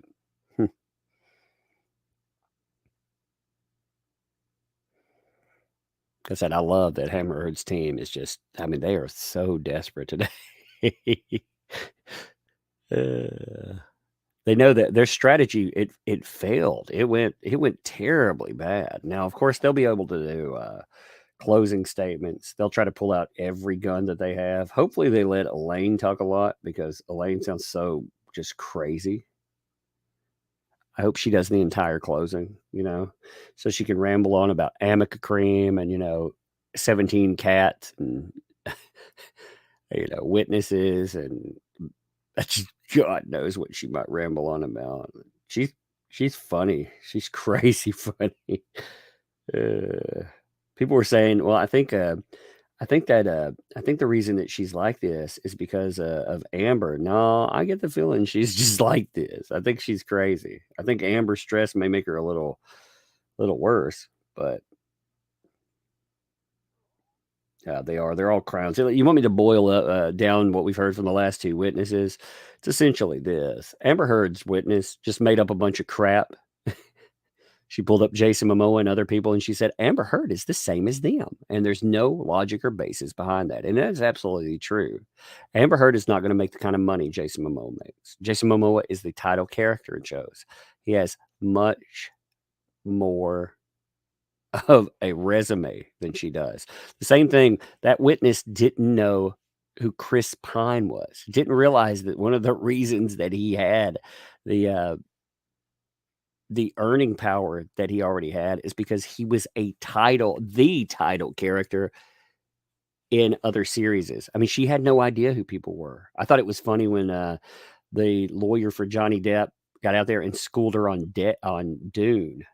I thought that was really funny. Oh, so you think Duncan Idaho's just dead and he ain't going to come back, right? The nerd in me was like, yeah, you tell him, dude. You tell him. I loved it.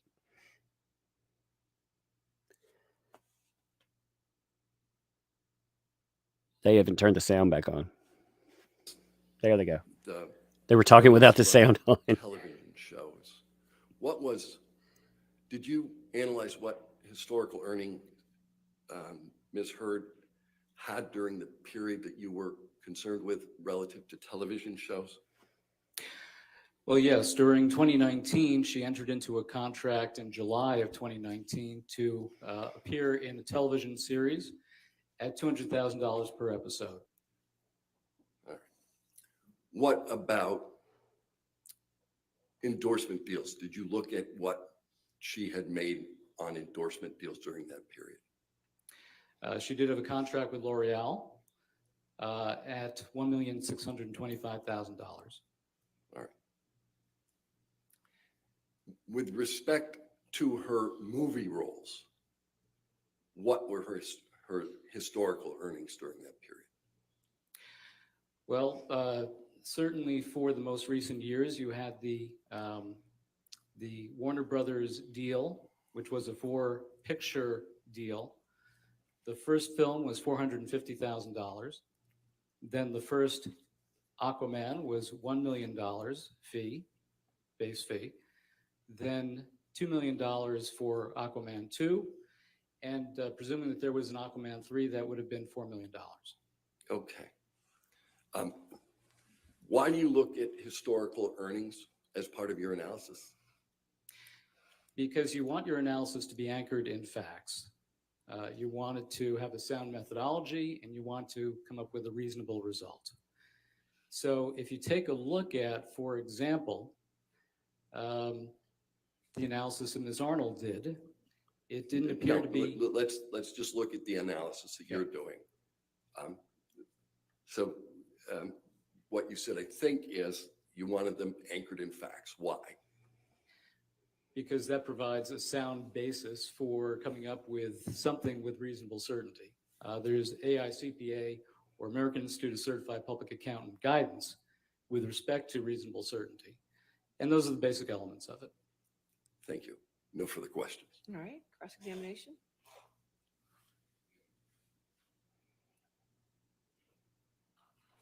Let's see what they got to say there.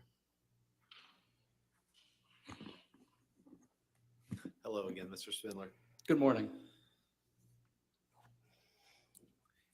I'm going to ask you a few questions that may refer to the statements in Amber's counterclaim against Mr. Depp. When I refer to those statements, I'm going to refer to them as the Depp-Waldman statements. Do you agree that we can both be on the same page what I'm referring to when I say that? That's fine. You can use your terminology. I'm sorry, there's an objection, sir. Hold on. Can we approach? Okay. Yeah, they're like, hey, that you're going to use terminology to try to bias the jury here. Let's see if that actually works.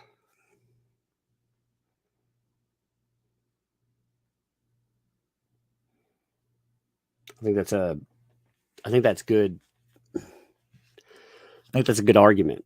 Wait a minute, you're going to call them the Depp Waldman statements again and again. We'll see what the judge decides about that. But that's exactly what it's about. You're trying to bias the jury by making these statements over and over again and calling them the specific thing when it has not been attributed to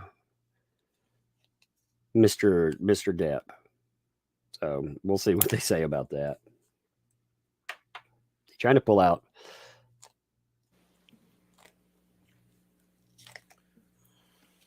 So, Mr. Spindler, when I refer to the Depp Waldman statements, you understand me to be referring to the statements in Ms. Heard's counterclaim against Mr. Depp, correct? I'll understand that, yes. Now, you're here to provide a rebuttal opinion to Ms. Arnold's. So we had to do clarification. Part of Ms. Arnold's testimony, correct? Correct. You're not providing opinion on whether Ms. Heard suffered defamation by Mr. Depp, correct? That is true. You're not offering an opinion as to what any of the underlying facts relating to whether Mr. Depp abused Amber, correct? That's correct. You're not offering an opinion as to the magnitude of damages that you believe Ms. Heard may be entitled to if she proves defamation by Mr. Depp. You're just reviewing what Ms. Arnold has said, correct? That's correct.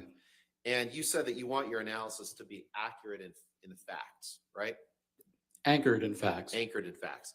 You'd agree that what an actor earns in one period isn't necessarily reflective of what he or she may earn in future periods, correct? Oh no, the pretendant. Correct. And that's because there can be some variability. An increase in the number of roles may lead to greater income, correct? I'm sorry, could you repeat that? I was speaking, I didn't hear. One of the reasons that what you earn in one period may not be reflective of what an actress may earn in future periods is because an increase in the number of roles may lead to greater income, correct? The number of roles or the particular project itself, yes. Sure, getting better roles may lead to greater income, correct? Correct. And the same is true for an endorsement. As an actress's profile grows, the amount of money that she may be able to earn from endorsements grows as well, correct? It can. So it depends. What Ms. Heard earned from, say, 2013 to 2019 that you testified to isn't necessarily reflective of what she might earn over the next 5 years, correct? Not necessarily. It is a good indicator, though.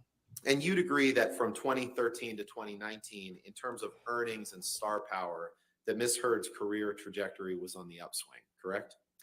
There was a slight increase during that period of time in her earnings from 2013 through 2019.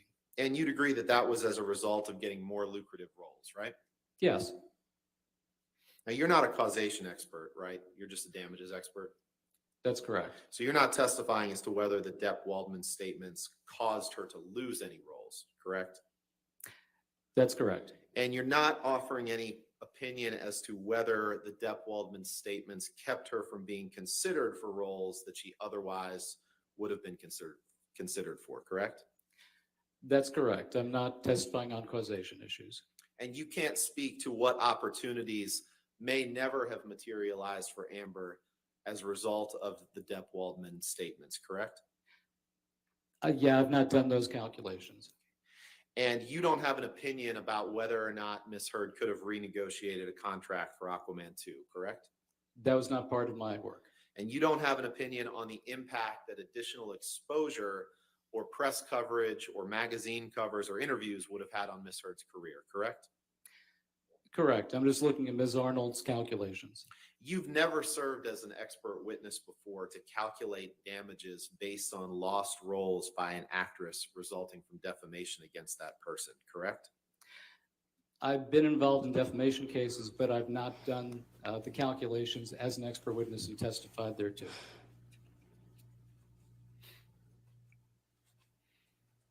God, it was like there's a never been run-on an sentence in which you have served as an expert witness in a case to calculate damages based on alleged defamation against an actress, correct? Looks mean. Correct.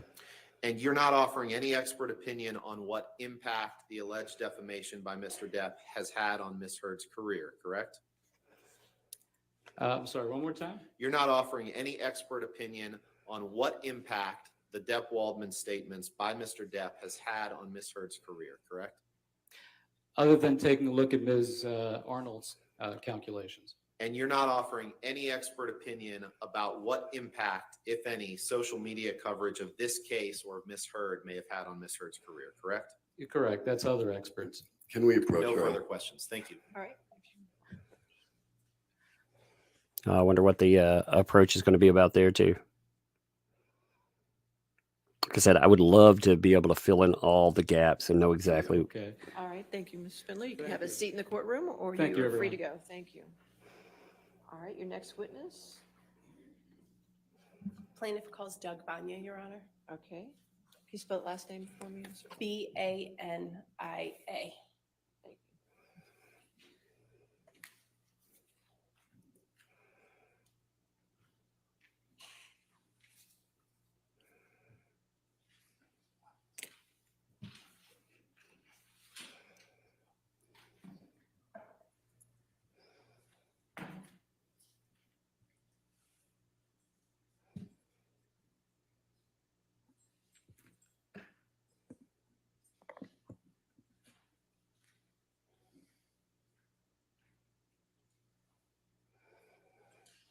Is this the guy that did the social media breakdown, the chart breakdown? So just a reminder that you're still under oath. Okay, sir? Thank you.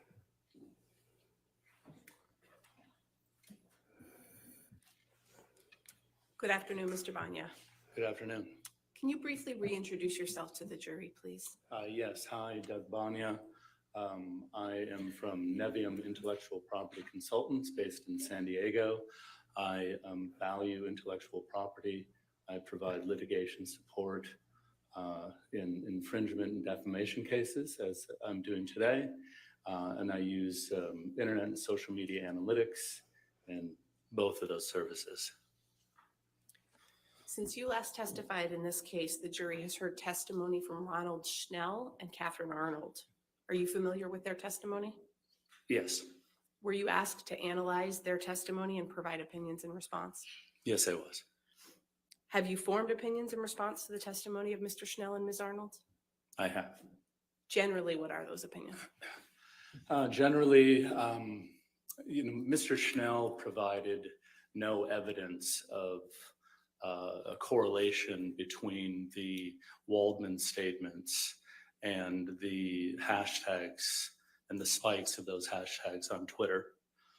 Second, based on my internet and social media analytics investigation, I've concluded that the alleged comparable actors that Ms. Arnold came up with are not comparable with Ms. Heard.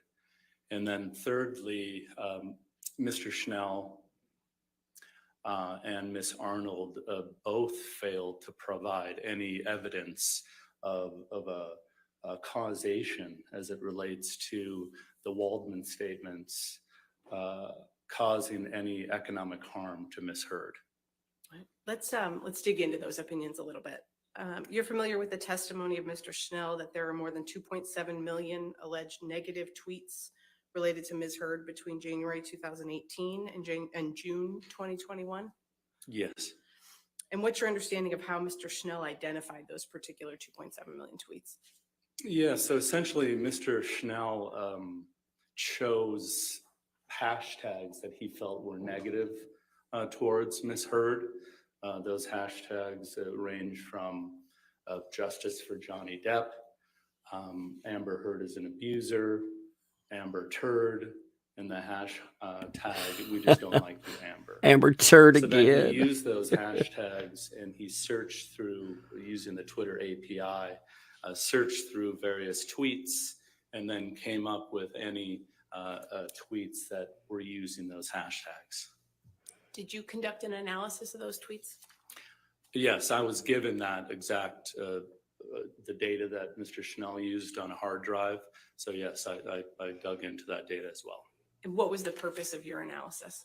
So what I'm trying to do, and what's at issue of the case today at this point is, were these tweets, did they contain the Waldman statements? That's what where we're at right now, are the Waldman statements. So I wanted to analyze those tweets to determine which ones, and if any, contain the Waldman statements. And what's your understanding of what the Waldman statements are? So my understanding is there's three Waldman statements that were published in the Daily Mail. The Daily Mail is a UK tabloid, and Mr. Arnold was quoted in three of those articles. And those dates were on April 8th, 2020, April 27th, 2020, and on June 24th, 2020. And my understanding that those quotes, sorry, I think I said the wrong name, but those quotes are the only remaining in this case. Did you analyze the timing of the tweets that we were talking about as compared to the timing of the Waldman statements? And that's exactly what I did. So I wanted to look at the Waldman statements, look at the dates that they happened, and then analyze those as compared to the Twitter data that I had. Have you prepared a demonstrative that reflects that aspect of your analysis? Yes. Your Honor, may I approach? Yes. Did you? I love that they've gotten Amber Turd on the statement, or on the court's docket multiple times. She's been cracking open some caffeine here. Oh man, been a crazy morning already. Amber Turd, I tell you. I never in my life thought that what I would see, like, her witness is the one that opened that door up. Her witness was like, these are the hashtags I picked out. Yeah, justice for Johnny's negative, and it caused hashtag Amber Turd. Oh my God. What a world. What a world. All right, so 1293 will just be marked for identification as demonstrative and can be published to the jury.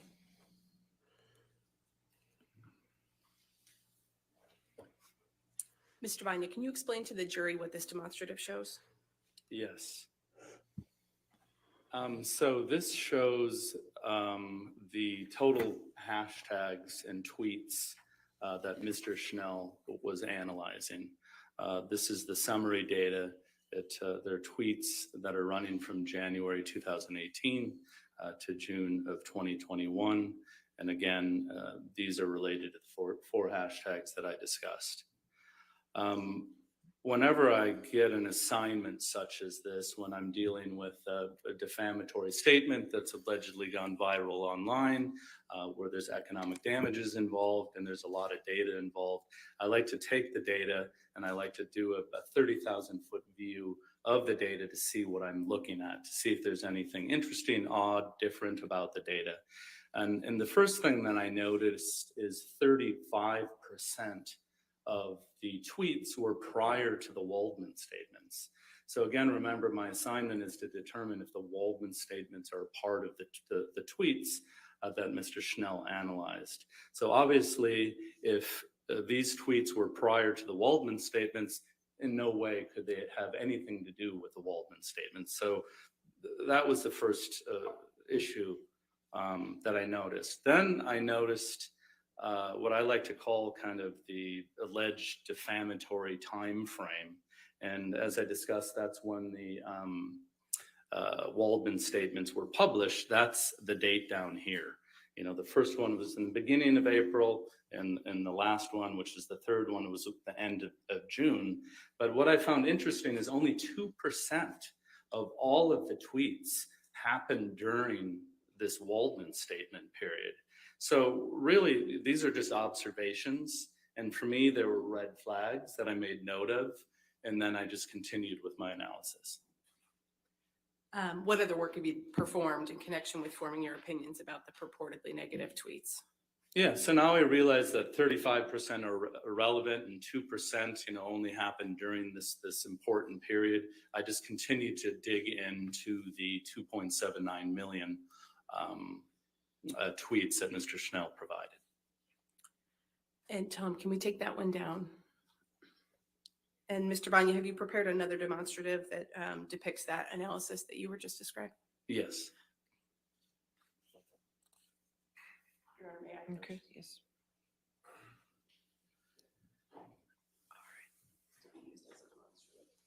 Okay, we'll just see if he has an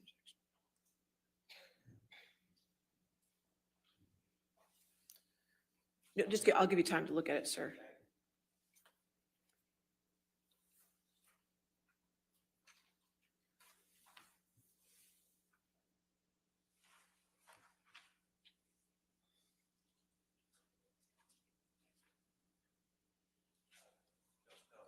All right, plaintiffs, you can turn on your microphone, I'm sorry.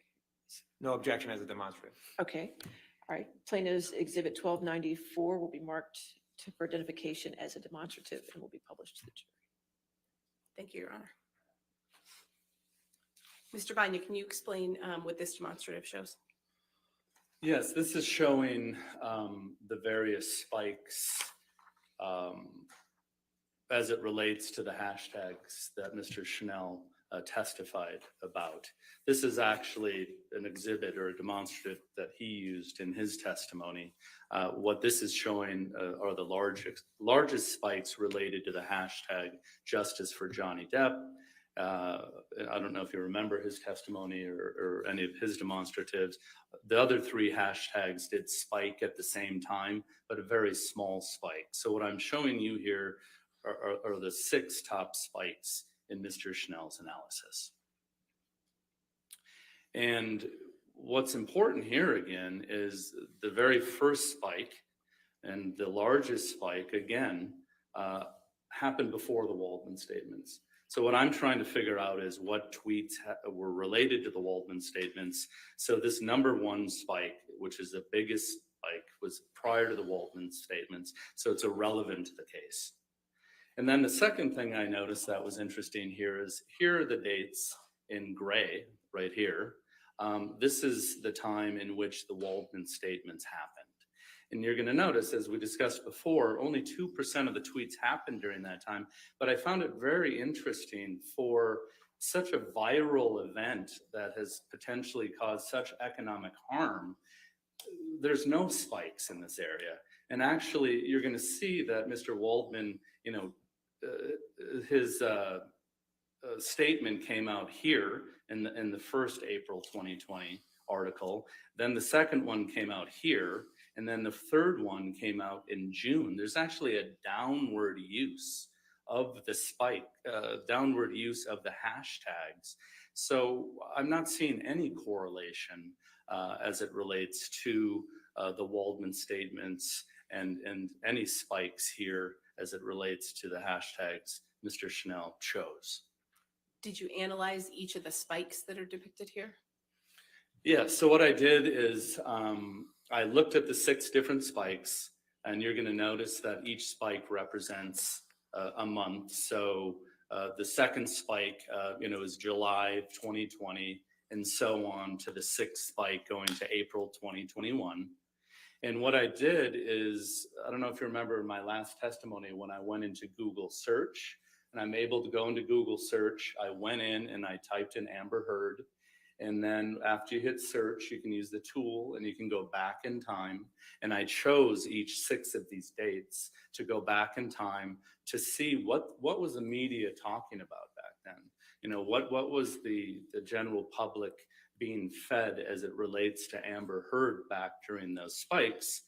And what I found is none of them, well, actually I analyzed the top 3 search results because they represent 50 to 70% of what people click on. And I realized that none of them had anything to do with the Waldman statements. Are you aware of Mr. Schnell's testimony that the tweets using the 4 hashtags he looked at were mathematically correlated? Yes. What does that mean?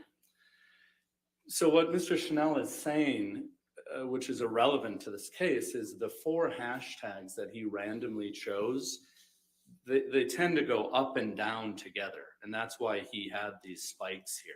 So the correlation there is how those 4 hashtags work or dance together going up and down. But first of all, the hashtags have nothing to do with the Waldman statements. And the fact that there's a correlation with the hashtags is irrelevant to this case because we're dealing with the Waldman statements, which none of that correlation analysis he did had to do with. How do you know that the correlation doesn't have anything to do with the Waldman statements? Can I clear this at all? No. Oh, yeah. Well, first of all, I know because that would happen right here. You know, if when Mr. Waldman, one of his quotes was published, you would see a big spike right here. And then you would see maybe a little noise down here. And then the third time you might see second time a big spike, and the third time a big spike. That's not here. So that's telling me there's no correlation between the Waldman statements and this hashtag use. And then I've actually provided evidence that there's no correlation because I analyze each of these spikes and none of them had to do with the Waldman statements. Is mathematical correlation the same as causation? No. Why not? I mean, correlation is simply a relationship between two or more variables or two or more things. In this case, the correlation question is, when the Waldman statements were published, at the same time, did you see a correlation with spikes in these hashtags? And again,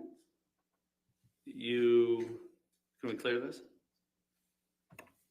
You see none of that right here. It's actually a downward trend. There's no spikes, there's no correlation. So, you know, again, Mr. Schnell provided no evidence of any correlation. What correlation opinion did he provide during his testimony? Well, he provided the correlation that the 4 hashtags, you know, spike together. But again, the hashtags have nothing to do with the Waldman statements, and the facts that they're correlating or moving together is irrelevant to the case because the case is about the Waldman statements. So what is causation then? So causation is where one thing causes a change in the other. So as it relates to this case, did the Waldman statements cause Ms. Heard to have economic harm? In other words, did the Waldman statements cause Ms. Heard not to make as much money in her career? And again, Mr. Schnell provided no evidence of this. Ms. Arnold provided no evidence of this. And as a matter of fact, during Ms. Arnold's testimony yesterday, she didn't even know what causation was. You know, she was asked, do you know the difference between causation and correlation? And she said that she's not a semantics expert. We're not talking about the words. You know, when it comes to damages, Exactly. you have to prove exactly. causation Yes. prior to calculating damages. You know, so there is no causation that's proven here. Therefore, a damages analysis is not appropriate. Did you hear Mr. Schnell testify that he agreed with your opinion in this case? Yes. And what's your understanding of the opinion that he agreed with? Well, he agreed that he failed to link the spikes in the hashtags on Twitter to the Waldman statements. Did he try to do that? He tried to do that. But Did- again, his analysis was looking at the word Waldman and looking at the word Waldmanian, and then trying to say that 25% of the tweets included those two terms. But first of all, Waldman isn't the issue here. It's the Waldman statements. And Waldmanian, I don't even know what that is, but it's not relevant to this case. We can, I think, take that one down, please, Tom. Mr. Banya, what other work have you done in connection with forming your opinions about Mr. Schnell's testimony? Again, the assignment was to determine if the Waldman statements were part of the tweet. So I continued to dig in, to the data. I believe the next step is, now that I've excluded the 35% that was before the Waldman statements because they're irrelevant.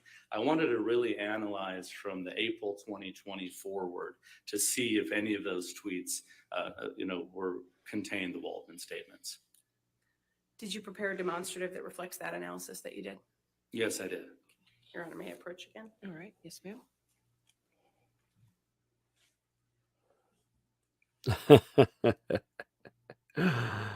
Oh, they are absolutely wrecking. Any objections, sir? No objection as a demonstrative. All right. We'll mark it for identification as plaintiffs 1295 as demonstrative and publish to the jury. So, Mr. Vanya, did you consider the content of the statements made by Waldman as part of the work that you did? Yes. Yeah, so here I reviewed the Waldman statements again. And what I wanted to do is I wanted to determine what, if any, tweets included the Waldman statements. So what I went back to the Waldman statements and I came up with key terms and key themes for those Waldman statements, which are listed here. The Waldman statements were about abuse hoax, sexual violence hoax, and fake sexual violence. So what I did is we're now dealing with a 1.2 million tweets because, we're starting in April 2020 because that's when the Waldman statements started. And what I did is I searched the 1.2 million tweets, for these three phrases. And I determined that there were 751 tweets that included those key terms, which is 0.06% of the 1.2 million. And then as I was sifting and sorting and analyzing this data, I realized that a lot of these tweets had the exact same language.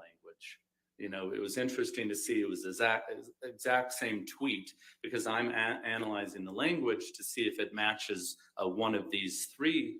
I realized that a lot of these tweets were retweets, likes, or shares. So therefore I eliminated any of those and it came down with 95 unique tweets. And then what I did from there is I analyzed those to determine if any of these terms were in there. And I identified 5 tweets that were related to the Waldman statements. Do any of the hashtags Mr. Schnell analyzed include the words from the Waldman statements? No, they don't. And, because I am rebutting Ms. Arnold, her testimony yesterday, she was saying that the Waldman statements caused these hashtags. Then throughout her testimony, she walked that back and admitted, no, none of these tweets have anything to do with the Waldman statements. They don't include the Waldman statements. These hashtags are only hashtags that Schnell, in his opinion, felt that they were negative towards Ms. Heard. Based on your expertise, what are your overall opinions about Mr. Schnell's testimony and the Twitter hashtag data? Mr. Schnell provided no evidence that any of the tweets were related to the Waldman statements. Mr. Schnell, there's no correlation there. He also provided no evidence that there's any causation that, the Waldman statements caused any economic harm towards Ms. Heard. Your Honor, I'm about to switch to a different topic. I don't know if you want to break now or push. All right. It's going to be a little while, I assume. A little bit more, yes. Okay. Yeah. Let's go ahead and break for lunch, ladies and gentlemen. Okay. Do not discuss the case and do not do any All outside right. research. Okay. They are hammering her witnesses from yesterday.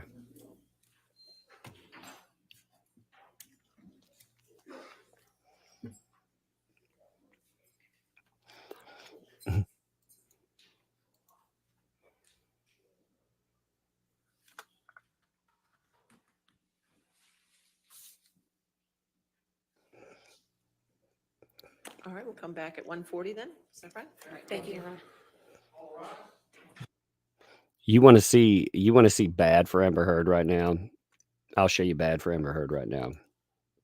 If you look at the headlines today, that include the word Warner Brothers or Warner, just Warner, Like, look at these headlines here. One of my favorites so far was Warner Brothers executives said they had to fabricate chemistry between Amber Heard and Jason Momoa. Again, Warner Brothers executive said they had to fabricate chemistry between Amber Heard and Jason Momoa. I mean, again, like this, wow. Look at how things have changed as far as everything is concerned. I mean, look at it. Look at how much and again, she wants somebody to blame for all of this. She's looking for Adam Waldman. That is her go-to person to point the finger at and to say he caused this. But the reality of all of this isn't that Adam Waldman destroyed her life. It isn't that Johnny Depp destroyed her life. The reality is that she did all of this damage herself. I mean, she can point the finger, she can scream and cry and say that it was someone else that caused it. But at the end of the day, we all know that, I mean, you can look at it, the evidence itself shows. So that guy that just got up there, one of the breakdowns he did was very telling in it. And that breakdown, what he decided to do was to look at the tweets from a specific date, because they keep saying that the Adam Waldman's 3 statements, apparently 3 statements that were made caused all of this. Yeah, not so much. Did you know, by the way, so they brought up another little statement. They said that the LAPD investigation was a hoax, right? Yeah, what if I were to tell you somebody posted the LAPD statements online, and that the investigation reports online, and that they weren't a hoax? Because they've absolutely been posted. The entirety of them have been posted online. Check this out. These kind of things. Again, they're so determined to try to take out Johnny Depp, to try to take out, well, that they want to pretend that evidence that is easily found by people, it's not out there. Now, the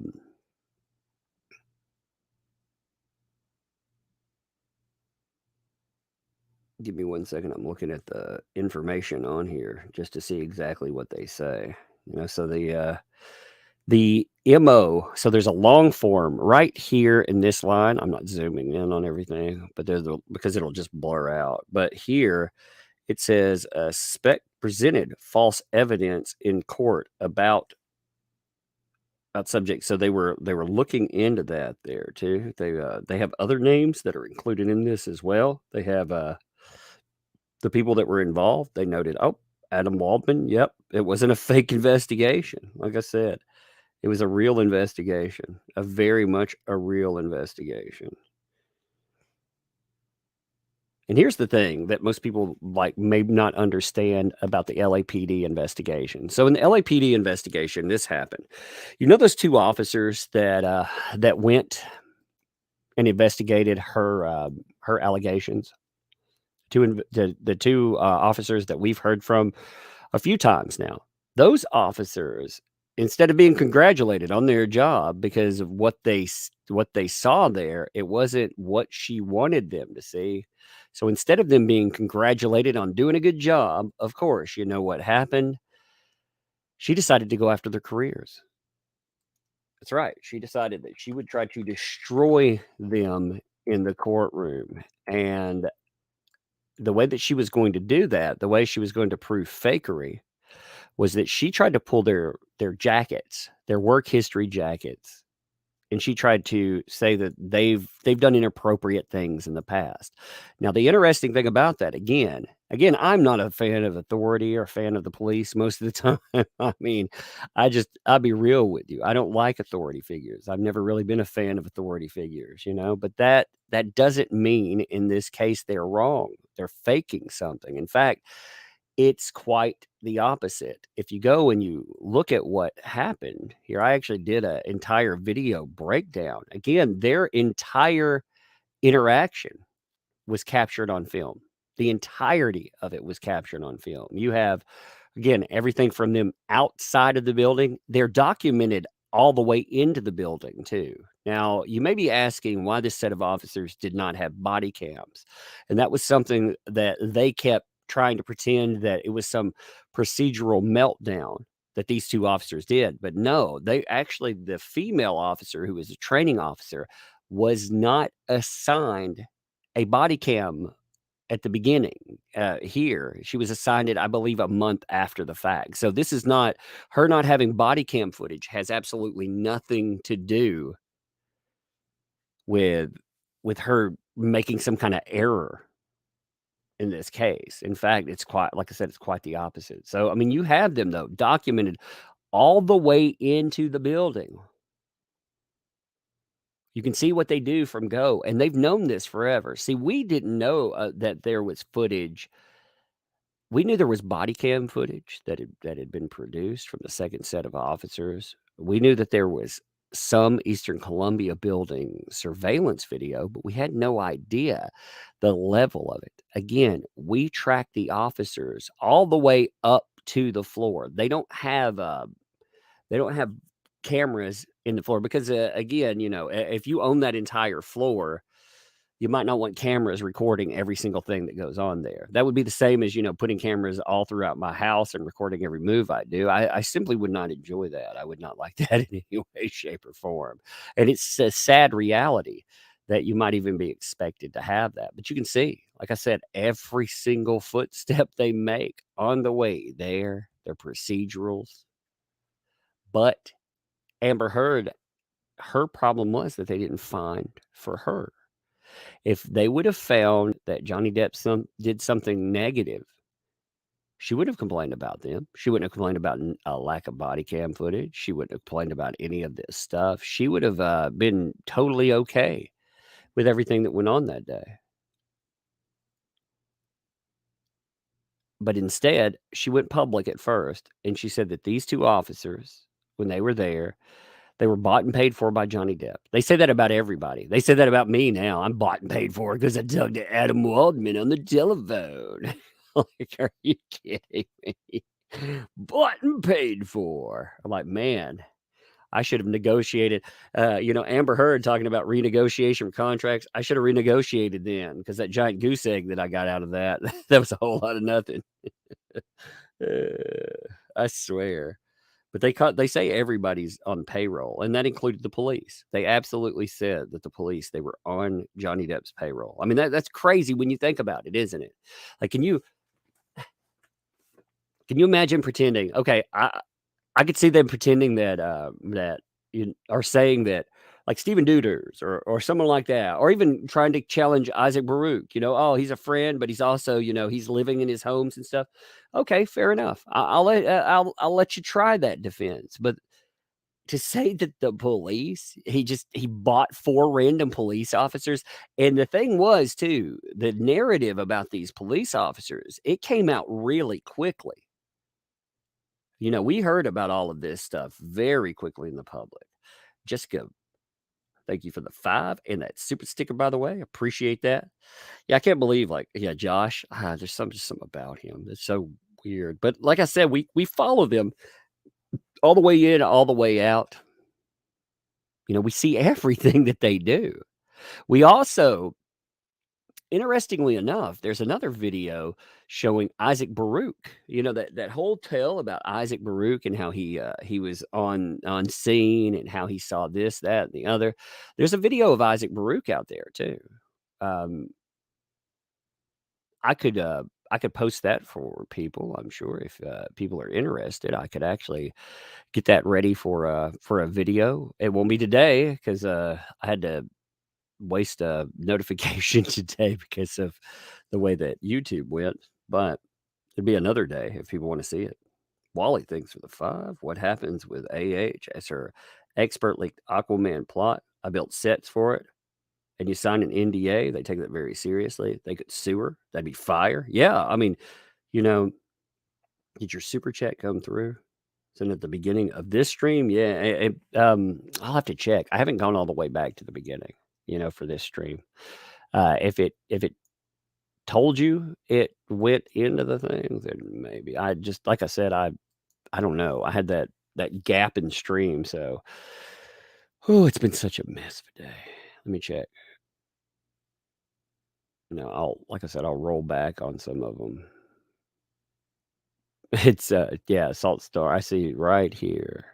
The other channels were like pulling teeth. They wouldn't stop talking throughout. Their microphones are so loud.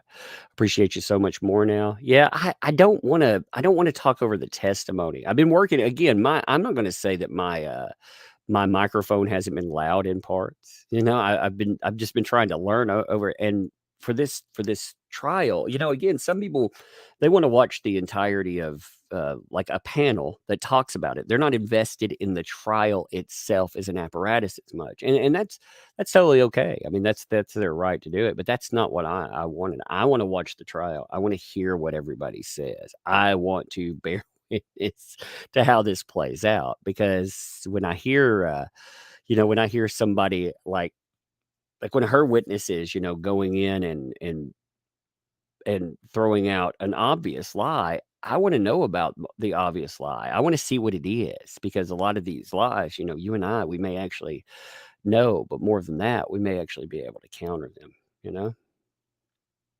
Like I said, I appreciate people that have that other stream. Whew, I had a stream going, and that was nerve-wracking. Like I said, it was very nerve-wracking for it to just like and die off.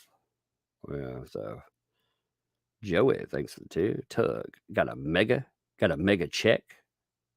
Mega check. Did somebody write you a mega check? Taurus Cat, thanks for the 8. Why would JD have a pathologist on his witness list? They're just going to debunk different things that she's tried to say about everything from injury to to statements. I mean, again, we'll have to see how some of them play out, but it'll be fascinating, because all of this is this is destroying their state, what they felt was strong. What's really interesting is, so far they've been destroying the counterclaim more than they've been going after her testimony. Like, that tells you what they thought about what she had to say too, doesn't it? You know who? Thanks for 2. Aquaman, can't stop laughing. They YouTube went and they put a thing on there. They limited that video for me. I put up the video for it. They put an over 18 stamp on, which is a kiss of death on YouTube. So yeah. I mean, I see like the main court channel, like Law and Crime, for example. They'll put up things, with pictures of poop on the front and stuff, and abuse pictures. We can't do that as YouTubers, but they get to. It's crazy. Christine, thanks to you. She's a scammer. Scamber alert, indeed. Jen, thanks for the 5 there. Hiya. Hey there. Back at you. Appreciate that. Let's see. Ready, Kasha, thanks for the 7. Keep up the good work. Hey, thank you. Like I said, I know everybody likes to listen to things differently too. So I'm not saying anything negative about anybody else's streams either. In fact, I appreciate Ricada Law. He would be the first person that I send people to. Because I know that he's like me. And one of the things that got me really interested in this case was the Vic Mignogna case. Another person, different case, but you saw just how poison claims could be. He covered that. He covered it loudly, and it was a learning experience. It's a learning experience, not just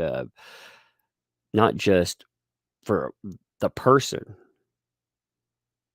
but it's a learning lesson as far as socially, the reaction, the hate and the vitriol that comes up. And it's also a learning reaction, seeing the media and the place they play in it. You know who? Thanks for the 5. You remind me of the comedian Dusty J. Very funny. Do you have a NASCAR shirt, trucker cap with a pack of marbles? Not yet. Barbadol, thanks for the 5 there. GG, appreciate that. Appreciate that. Joe Green thinks it too. I think Momoa video was to support WB, not Johnny. Well, Momoa, Momoa supported himself, but he also supports Johnny Depp. And the reason you know that, he's supporting self, and in supporting self, I think you have to say that he supports Johnny Depp. And that Instagram thing, it points out all you need to know, because at the end of the day, Jason Momoa decided to telegraph to people that he supported Johnny Depp by making a move on social media that everyone would recognize. See, if you go to his social media still, remember, he followed Johnny Depp while Johnny Depp was on the stand. So he started following him there. But when she took the stand, he didn't unfollow Johnny Depp. He's telling you, I don't believe her. But more than that, he's telegraphing a lot of what's going on. She burned him personally. She brought him into a trial that is bad for his career, that could destroy the vehicle to his popularity. Like they said, he made $15 million off of Aquaman 2. If there's an Aquaman 3, he's going to make that, or he's going to make more. He's going to keep making bank. And she could have destroyed the vehicle, the apex of his career so far in popularity, because he's had many a role out there, many a good role. In fact, I've enjoyed him in quite a few things, but as far as pay is concerned, Aquaman is that is his meal ticket. $15 freaking million. And she could have taken it down just by going after this guy. So I think it's defending himself too. Do we know how much time each one has? We'll probably find out at the end of the day. Again, we don't know. Going into this, her side only had 4 hours left. So, it was 4 hours versus 15 hours. That's why Johnny Depp's team could just go all day on them pretty much. Linda Hedges, thanks for the 5. Keep it up. Thank you. Thank you all for being here too. Like I said, I appreciate you. When they knocked my stuff offline again, I couldn't access YouTube. Like it's the bizarre thing. It's not like I have my house set up where if the power goes out and I've got it set up where I can maintain signal for about 30 minutes so everything can kick back up too. I've got this set up where I can cover this to the point that I have generator down here. I actually have a generator and a backup set up too. So I have 2 things for a power outage. If it's just a power outage and it doesn't interfere with Wi-Fi, or it doesn't interfere with hardline, we can keep it going. And I had them set up where unless the internet goes out, we can use the hardline signal. So it can just keep going. So again, it wasn't signal. It wasn't power. It wasn't access to any other platform. It was just YouTube, baby. That's it. Crazy. And I'm glad, like I said, you folks kept it going there. Alexis Rowe, thanks for the 10 and the super sticker. I like that. That is a real super sticker. You know who? Thanks for the 2. Tug, watch Dusty J on YouTube. Very funny. I'll have to check him out then. JL, thanks for the 5. Found you from LawTube. Greeting from NC. Well, thank you. The LawTubers, like I said, I like a lot of there have been, again, it's all in what we like to watch, our preferences and our broadcasting preferences too. For what people want to watch. But as far as people are concerned, like I like some of the LawTubers. I haven't had any problem with any of them. I don't know. Like, I don't want to say I like all the law because I don't know them all. And I'm sure there are people you may not. I wouldn't say if I didn't like a specific person. But I haven't had any problem with anybody. I've enjoyed LawTube so far. Alex Lopez, thanks for the 5. Regarding actors that were nowhere after superhero movies, The Rocketeer, The Phantom, Jessica Alba's Fantastic Four, Chris O'Donnell, Batman, and Robin. I mean, bit characters especially, if they want to play the game of everybody becomes more after a superhero movie, or everybody becomes more as an auxiliary character. Look at the characters in, say, Harry Potter, for example, right? Look how many characters have been characters of importance, but they're not your main characters in that. You know, your characters that you can't replace. And you tell me how many of them went on to have illustrious careers where they can just stack up, or they can even keep roles. Amber Heard too. She had other roles. She had movies like Gully, for example, and my God, they're horrible. Gully is horrible. Like, if you want to see terrible acting, go and watch her part in that movie. Just pull it up. It's online. Oh my God. It's so horrible. It's a dream. Thanks for the 4 there. And that coffee. Yeah, I feel like I need a coffee. Maybe a Xanax. Steph, thanks for the 2. Thank you. I thank you. Appreciate it. Gabby, thanks for the 8. Loved hearing you on with Andrew. Christine. And last night I always supported you first and foremost, but love hearing Andrew and Ricada's lawyer side. Yeah, I actually they're the 2 lawyers I like to cut up with the most. You know, Ricada I like to cut up with. Like, he's fun. And Legal Mindset I like to cut up with. The other ones, like I said, I don't know. But I don't come off my channel a lot. You know, I look at you guys as my panel I talk to. So I don't come off the channel very much and run panels. But when I do, you know, a lot of times I've ran into them off of Flashcast. You know, props to Yellow Flash, by the way. Eugene Knight, thanks for 5. I love checking out all the court streams. However, I watch your feed first. Other feeds speak over the witnesses and questions. Sorry, I don't like that. Yeah, well, for myself, I don't really enjoy that as much either. I want to hear what the witnesses say. And again, like, some people aren't invested. They're just watching a trial. You know, they're watching a big, insane trial. And that's all it is for me. Like, I've been keeping up for a while, and I see the social implication of this thing, and it's massive. If it goes a specific way, it has the ability to right a lot of wrongs socially. Leader Rose Brookman, thanks for the 5 and the party and super sticker. Appreciate that. Catherine Campbell, thanks for the 2. Sent an email about Amazon Prime promoting JD. I saw that. That was interesting. All the movies that they've been pushing.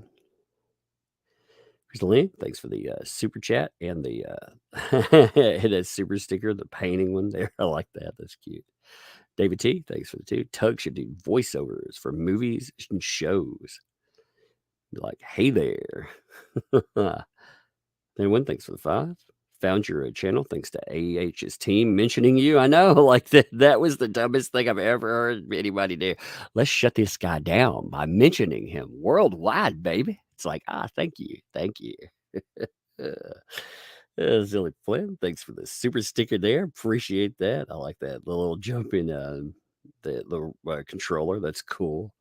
Hey, Heisenberg Kennels, what's up? Thanks for the 2. When it's done, I hope you get a mega pint with JD. Derek, thanks for the 10. You should do appearance on Popcorn Planet. I've been on there twice so far. I go over there. I like Andy. Andy's good people. You know, I'm nothing against Andy at all. I go over there and goof off with him. A lot of times by the after show time, you know, he does this after show.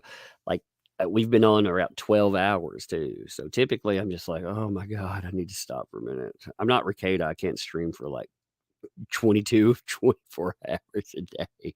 I haven't built up my tolerance to that yet. You know who? Thanks for the 2. Halle Berry, Catwoman, never returned for sequel. That's very true too. Meltzer, thanks for the 5. Appreciate you. Sometimes you ignore my super chats, but I don't take it personally. I realize your channel is growing really fast. No, I try not to ever miss super chats. I've missed some where I haven't figured out how to if the thing gets to a certain point, I can't get it to roll back far enough. Somebody came up with a possible solution for that where you can export super chats as an Excel spreadsheet. So I'm going to try that tomorrow. It'll be something I could set up. I was going to try it today, but then, well, you saw what happened. But yeah, like, that's one thing. That's like a cardinal sin. I try not to ever miss super chats because you pay to support the channel. People showing up, that support period, and very much makes it. But you've gone an extra level and you're paying for that. And I try not to ever miss them. So that is my bad. If I've missed your super chat, that is my bad, you know? So. LV2 SMYL Adventures. Thanks for the 10 there. Number 1 fan. Thank you for that. Is your Phoenix? Thanks for 5. A lot of law tubers were speaking over the MIT lawyer admitting to implied inferred defamation, which counts in VA when a violent crime is alleged. Well, a lot of people are not going to know what they're really looking for here. You know, they're looking for the gotcha moments, and a lot of the gotcha moments, they don't come loud when somebody. This isn't Perry Mason, you know. Real life isn't Perry Mason. You're not going to have people standing up and say, Your Honor, you know, blah, blah, blah, and they admit to a crime. A lot of that comes in a small moment when someone is absolutely demolished because 1 or 2 lies are pointed out. And like I said, I want to catch those moments. I want to hear them because if you've been keeping up with it, again, you've got to remember there are 2 stages here. There's the stage in the courtroom, yes. And oftentimes the people that are watching are only keeping up with that stage, and that's fine. That's the level they're buying it. For me, like I said, there's the court of public opinion, and the court of public opinion is hungry to know what's going on. They're hungry to know how we got to a certain point. And we have all the breadcrumbs leading there. We have every single one of them. We know how this happened. If you are new to all of this and you really want to know how this stuff happened, there's a podcast that breaks down everything. It's called Movies, Myths, and Monsters. Okay, just look it up. You can find the page on Twitter. That's The Real Laura B. And Jax. They did a breakdown. It is phenomenal. And it explains everything on the road to this. Like it is the best breakdown to explain how we got here. It includes everything. So if you're ever wondering, you're like, man, I wish I could walk back and understand everything. Well, there it is. It's good too. Okay, PS 1, 2, 3, 4. Thank you. Welcome. Thank you for the membership. Welcome to Tugs Thugs. Zen. Thanks for the 10. Zen to the 10. No statement. Plenty of statement attached to that in backing. Thank you. Wow, chow. Thanks for the 2. Tug for president. You rock. Keep truth alive. I'd be a terrible president because I'd be like, tear down the media. Maybe I'd be a great one then. Maybe. Andrew Stone. Thank you. Welcome. Thank you for the membership too. Welcome to Tugs Thugs. DJ Ramirez. Thanks for the 5. Looking forward to pathologists and the pathologists of wounds. That's my thing. Thank you for what you do, Tug. I don't like to talk over either. Yeah, I mean, usually it's like I said, some people are good at it. Like one thing I think Ricada does pretty well. Like with them, like if panel gets too big, you can't control it. People will just joke over stuff anyway. But Ricada does very good about inserting jokes. He's funny anyway. He can usually make things like work out for him. So usually that works out. Other people, some people are just learning too. I don't know. Like some people are just learning about mic etiquette and everything. I've not covered a lot of like trial stuff for myself. I've not like this. We didn't know if it was going to go live or not. In fact, she fought so hard to keep this out of the public sphere. Like most people, they've heard that, but they don't really realize. Like when she wanted it out of the public so bad that she brought the word rape into the conversation. She said, quite literally, he raped me. I mean, she used that descriptor. He raped me.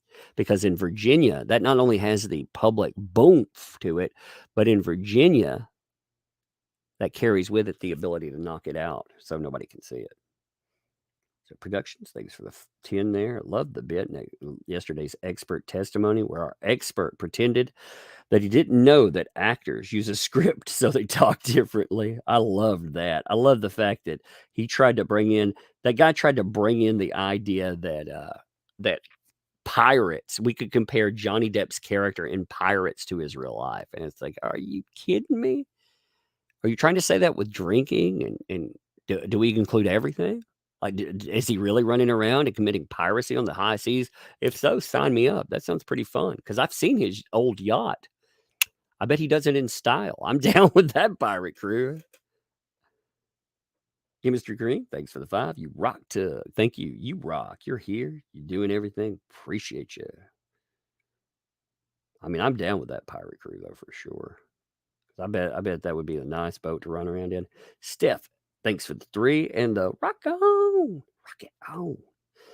Derek, thanks for the 10. I wonder if Dr. Spiegel is watching you judging your cognitive capability. You know, my cognitive capability, I mean, I probably did. Like I said, I've had substance abuse issues in the past, and my cognitive ability, it is probably diminished from before. You know, that's a that I always think, man, some days I think, man, I can't remember stuff. Then I look at like what I've just been talking about randomly as far as the Depp trial. Maybe it's because maybe it's not that I'm not remembering things anymore. Maybe it's just because I've read I don't know, thousands of filings. maybe I can't remember every single one. I'm not sure. Dan the Indoor Man, thank you and welcome. Thank you for that membership, Dan, and welcome to Tugs Thugs. Debbie Stewart, thanks for the 5 and the Karate Dog. Ken, thank you. Welcome. Thank you for your super chat. How's it going? It is going good, actually. It's going good. Fred Luce, thanks for the 9. Cat Lady's bobbling head. Its sidebars have to be a highlight for me. Tug Comedy Gold. I love it. I love talking. Like I said, I wonder about her. Like people make a lot of excuses for her, saying, I think Amber Heard broke her. No, I just think she's probably nasty. You know, she's a nasty person, like a lot of lawyers are. We get to this point where we watch like law tubers and stuff, and we see lawyers that we like, and we don't realize that they are not the rule. They are the exception to said rule. Most lawyers are, woo, you know, that's why like talking to that's why like if a person contacts me or something with information, I try to judge how they react, how they respond to me asking questions too. That's why, like I said, with Waldman, for example, talking to him on the phone, asking me asking him questions to see like again, I wanted to fill in certain gaps, and him just matter of factly knowing, like he knew, he could tell you like that's in this filing, this one, blah blah blah. I mean, it's astounding. He knows this case inside out. He built it, but I mean, he knows it. He lives it. And Dean, thanks for the 5. Hey Tug, love your content. Was wondering if you'd seen the bruise kit on the coffee table in the photo with JD passed out on the ice cream. I have. I also in that picture, I always like him with his hand in his pocket. It kills me. Like, how was he eating ice cream there? Can anybody tell me how you eat ice cream with your hand in your pocket? Carefully, I guess, maybe. Chevelle Bates, thanks for the 5. Thank you for doing this. I love watching and having you explain what's going on when they're in break or walking up to the stand when there's a pause. I appreciate it, Leah. I like doing that. I like talking about it. And again, that's why like we do some super chat go over, because there are questions in these a lot of times and we can talk about them. It's not just we can catch up on the super chat. A lot of people just read them at the end, but I want to try to see if there's questions in there that we're getting to and see what's in there. Thanks for the 10. Objection. What if any? Exactly. What if any? What if any? That's not the cure-all for every debate. What if any? What if any? JJ, thanks for the 2. I've been posting everywhere. It's Amber Turd. I can't believe that her witnesses introduced the term Amber Turd to the courtroom. So it's not only on record, but it's been brought up multiple times. And again, it wasn't Johnny Depp's people that brought it up. It was her. Thanks for the super chat. Hashtag Dr. Gold. Ugh. John, thanks for the vibe. Thank you for giving me content for late nights for a newborn. My son loves listening to your voice. Well, hey, little one, how's it going? If you hear me, I hope you are doing great. I'm sure you will have a fantastic upbringing. And again, thank you for listening. Even at that age, you are valued here. You know who? Thanks for the 2. Where's AH Daddy? I haven't seen him in the court at all. That's maybe he doesn't appreciate being called an abuser and stuff. Maybe throwing him under the bus. I realize people have strange conversation, strange relationships with their parents, right? I get that. They can be weird. They can lead back, but what she says that he did to her as a kid, the abuse and everything, it's interesting how she was always around him, and it just it's very strange. Again, if she pulls off one hoax, it really does make me question other accusations. And again, and thanks for the 10. Love your information coverage mixed with your humor. Thanks so much for your dedication. My daughter says it's all my dad humor. She's like, Dad. I'm like, yeah. She's like, you know what? You're embarrassing sometimes. It kills me. I love it. Gavin's dad, Phil. Thanks for the 5. Gavin's dad, Phil. Are you Phil then? Thanks for the 5. Been with you since before the UK trial. Awesome. Been right here then. Keep up the great work. Love your behind the scenes info. Her team has to sit and take it. Delicious. Captain Jack Megapint shirt. We have a Megapint shirt. I mean, we could maybe do like a Captain Jack setup in there too. Like, we have our little Captain Jack tug one. I wonder if we could put like with a Megapint or something. Scootsy, thanks for that. Tugs tops. Day, I'm at the top of there. Yay. I do. I very much appreciate all of you. I can't say that enough. Crazy Horse, thanks for the 2. 13K watching, 3.5 likes. Amber Turd fans are watching. Yes, I'm sure. I'm sure they're the ones trying to cause problems out there. That's why, like I said, I want to give them a shout out. I belong to a multi-channel network, where they watch your back and all this insanity. They're the reason we can keep going. They're called Elite Alliance, and they've done a fabulous job of keeping these people. Every time they've hit us, it's gotten removed because of them. So I appreciate them. Abby, thanks for the 2. Thank you for getting me through my workouts. Hey, appreciate that. I need to work out some more. I got some of that COVID fat on me, and I need to get it off there. I feel slow. Derek Griffin, thanks for the 10. On ADHD, Dr. Spiegel obviously doesn't have it. The medicine crash is no joke, especially if you're unfortunate to have a high drug tolerance. It's not a normal reaction for us.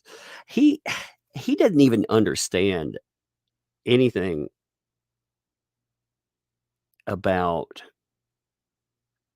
He didn't understand anything about ADHD, period. He didn't understand anything about medication. He didn't understand anything about professionalism. He didn't understand anything about the golden rule in the profession. No diagnosing people without seeing them. No remote diagnosis. You don't sit down and you don't talk about a client being this, that, or the other, because at the end of the day, they have to be a client first. The whole idea of providing care, of diagnosing. See, to diagnose is to provide care. You don't just diagnose people for the fun of it. In fact, when I go home and I deal with people, it's hard to do, but I try to turn that part of my brain off where I don't look at people as a box category, because again, that's not human. That's not life. Life is individual. You're not ADHD. That's just a set of behaviors that may or may not impact you, and they may impact you in a positive way. Like for myself, like I said, a lot of my behavior is obsessive compulsive behavior. Very much so. If I were younger and I would have gone in and I exhibited this behavior, I would have been categorized as that. But that doesn't mean much. All it means is label. Without treatment, it meant nothing, and he did it anyway. Alexis Rowe, thanks for the 10, or 20 rather. My bad, thank you. Super Camille keeps poking holes through that already leaking boat.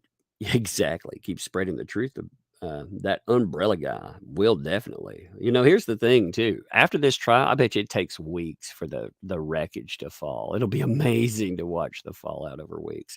Win, lose, or draw, you will still see fallout, and it will be amazing. Shrill, thanks for the 2. Not a big fan of Ricada. Something off about him? What? No, he's good people. Like I'll tell you, how I judge people on online? I judge them by if they'll have my back or not. And Ricada Law has had my back multiple times. he also, when it would behoove him to get into drama or this or that, like he doesn't burn friends, you know. I mean, if you come at him, he'll come at you, you know. That's the thing, but he doesn't. Okay, for the stream, for example, here's a perfect example. When my stream went down, I told people to go over to his channel to watch. He didn't have to say, "Hey, that umbrella guy's back up." He could have just sat there and people could have figured out himself. But he said that, you know, he was like, "All right," because that's him watching your back. Every time I've needed help with something, and sometimes I needed some big help, you know. Like I said, Ty Beard, you know, which is a lawyer, like he knows, and was representing Vic Mignogna when we first had our information put out there. The first move people made against us was to call CPS because, you know, we have this. So they were calling from all regions of the freaking US to try to get people to take away our kids. And Ty Beard, who, like I said, association with Nick Rekieta, I talked to him. We ended up having him as a lawyer, and they helped us with that to make sure nobody came to our house and caused us problems.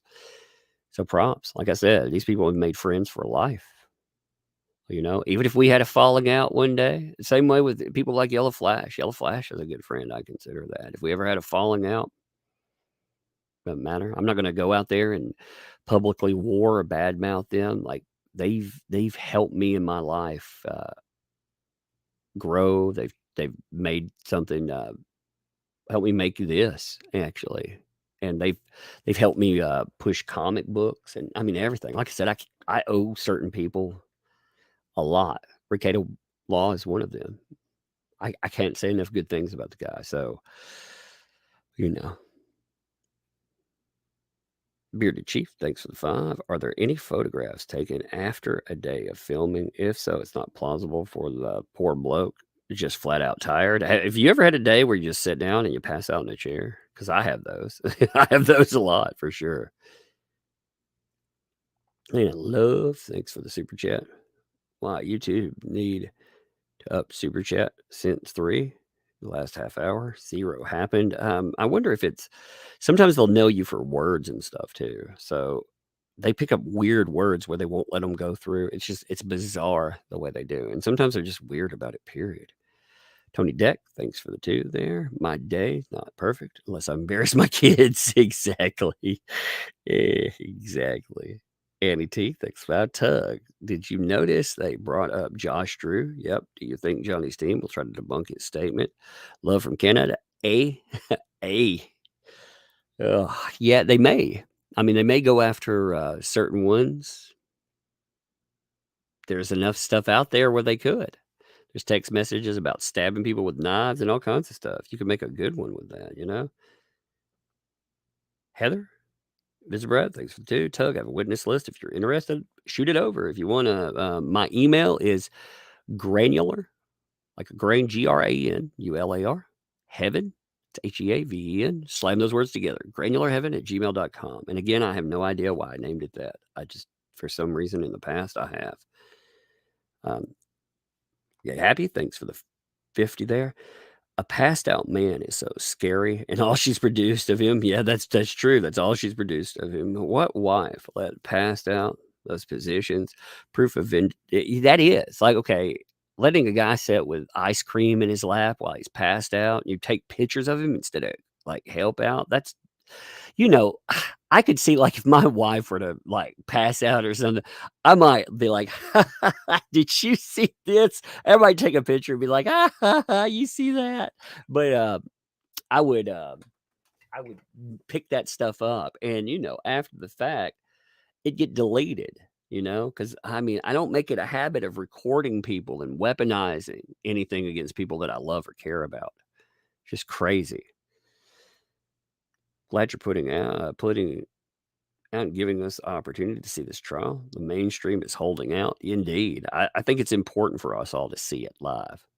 So thanks for the 2. I can sympathize with the need to compartmentalize between work and life. It can be a struggle. Keep doing what you do. Yeah, and beyond that, like again, I can't look at all of my like I can't look at my friends or my loved ones as a bag of neuroses, you know? Like in my job, I categorize people. You know, I label. That's part of my job. I label people. But the thing is, that's because they come and they seek help. That's a major part of that, and it's a part many people forget. If someone didn't ask for you to label them, if they don't want your help doing that, then you don't need to do it. And like I said, some people forgot that. You see it. That was her witness. It was nasty. He did it on the biggest ever. If Jay, thanks for the 2. Red Kate Moss is appearing tomorrow. Is that true? It is indeed true. Kate Moss is listed as a witness. I will do a video in the morning at 5 and explain just how bad that is for them too. I did one on the Disney stuff I heard. Like I said, I mean, not Disney, but Warner.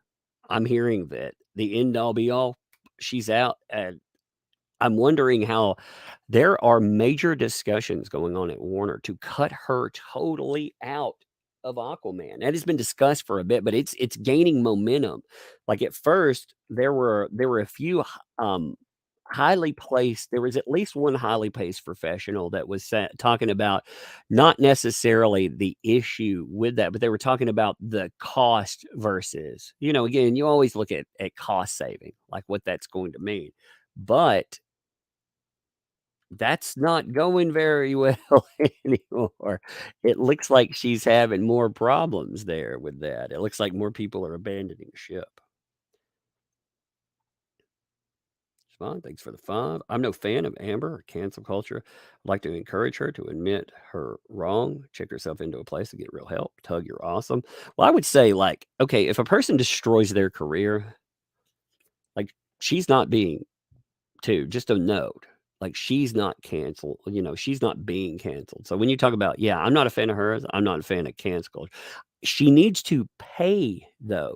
The thing is that she took away someone's life and livelihood. She perjured. These are criminal deeds. And she made criminal accusations against someone. She needs to be taken to task for that. She needs somebody to again, they need to make sure, like I said, she has to pay for that. And that's not a vindictive statement. That's just it's a criminal act or action that she was involved in. She destroyed a man's life. And in doing that, again, she took on criminal liability.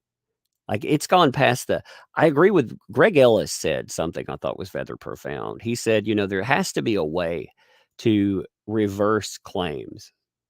There has to be a way to get around this stuff. You have to have a way for people to pull back. The apology route has to still be open, but we're way past that now. So I do think she needs to check in. If she were to admit that this was a worldwide hoax, it would go far to that, but she'll never do it. She'll never do it. Tribute Savage, thanks for the 5. What if any chance you might do a Royal Duke shirt? Fear and Loathing, baby. That might be funny, to be honest. Who? Thanks for the 2. AH witness yesterday. Cluster D dip expert. Yes, that's a cluster D, right? That's funny. Gary Hitchcock, thanks for 2. Your mods are blocking speech, brother. Well, I've got one mod. Like, again, the mods, love mods. Love to all of you. If people are just, if they're just talking about something, if you disagree with it, if they're Amber Heard supporters, like, don't worry about that. They can use profanity and stuff too. That's okay. It can't be channel damaging. Spamming, again, spamming is not posting something, that's big and having fun with something. It's just, what spamming is. And it's mostly message approval. Like I said, I love mods. I wish there was no need for mods. I wish there was no need for them. I wish we could all just sit back and enjoy. But here's the thing, like, YouTube holds, in one stream, they held 13,000 comments. That was in a Greg Ellis stream. And that was with mods in there because they couldn't approve them fast enough because they just hold comments. So I have to have mods. So it's a happy medium. And, like I said, I appreciate your mods. It just, again, People are learning. People are learning. That's no ugliness meant to Ahmad or anything. They're learning what they're learning that, and it's free. They're doing it for free too. So again, but anyway. Productions, thanks for the 10. Love Camilla. She's sharp Latina, smacking down on the spoiled brat Hollywood blonde. Indeed, good stuff. I enjoy watching Camille take it out.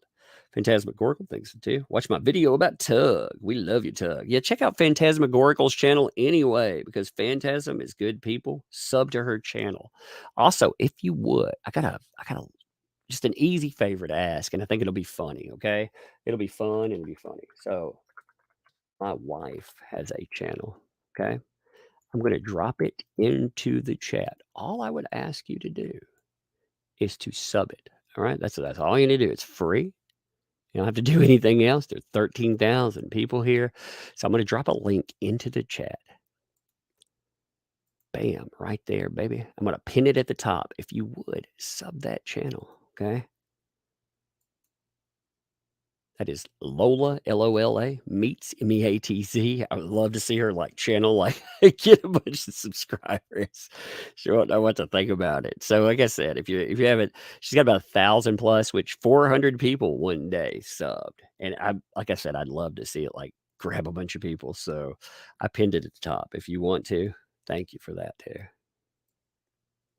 It's awesome. Like I said, I appreciate you folks too. When she goes in, she's been getting, you talk about getting flack. I get flack, and I expect it, but the stuff pointed at her is nasty, man. People try to intimidate her, and she doesn't intimidate, but people have tried. People have tried. They've done just some of the nastiest stuff I've ever seen. Wow, she's at 1.6. I wonder if we can get if we already got 200 people subbed. If 400 people, it's at 1.6. I'd love to see it at 2,000 subscribers. That's literally 300 people out of here. If you just hit the link at the top of the description, just sub the channel there. Bam. Again, it's free, and it's hilarious to watch the growth there. Jolly Jojo, thank you. Welcome. Thank you for the membership. Welcome to Tug's Thugs. Crow Whisperer, how's it going? Thanks for the 20 for the sleep deprived crow. Bless you. Hey, thank you. Teresa H, thanks for the 2. Miss Arnold Snarky, know it all testimony slammed. Exactly. She was so God.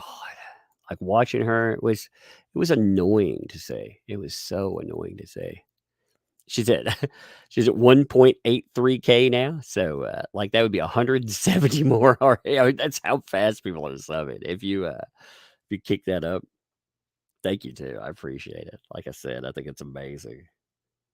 Laura, thanks for the 20 there. Greetings from Louisville, Kentucky. Tug, love your coverage. Keep up the awesomeness. Greetings to Kentucky there. We can dual banjos together. I love it when other Southerners talk, because we could make Southerner jokes, Oh man, now she only needs 70 more. That's amazing. Harley Painful Tsunami Willis, thanks for the 10. I passed out on my my hallway floor when I sat down outside my kids' room to make sure they slept instead of messing around. I feel so sorry for Johnny. AH has triggered me for the past weeks. Man, you take care of yourself, first of all. And yeah, it's amazing, though, when you look at this. Remember it 2 ways.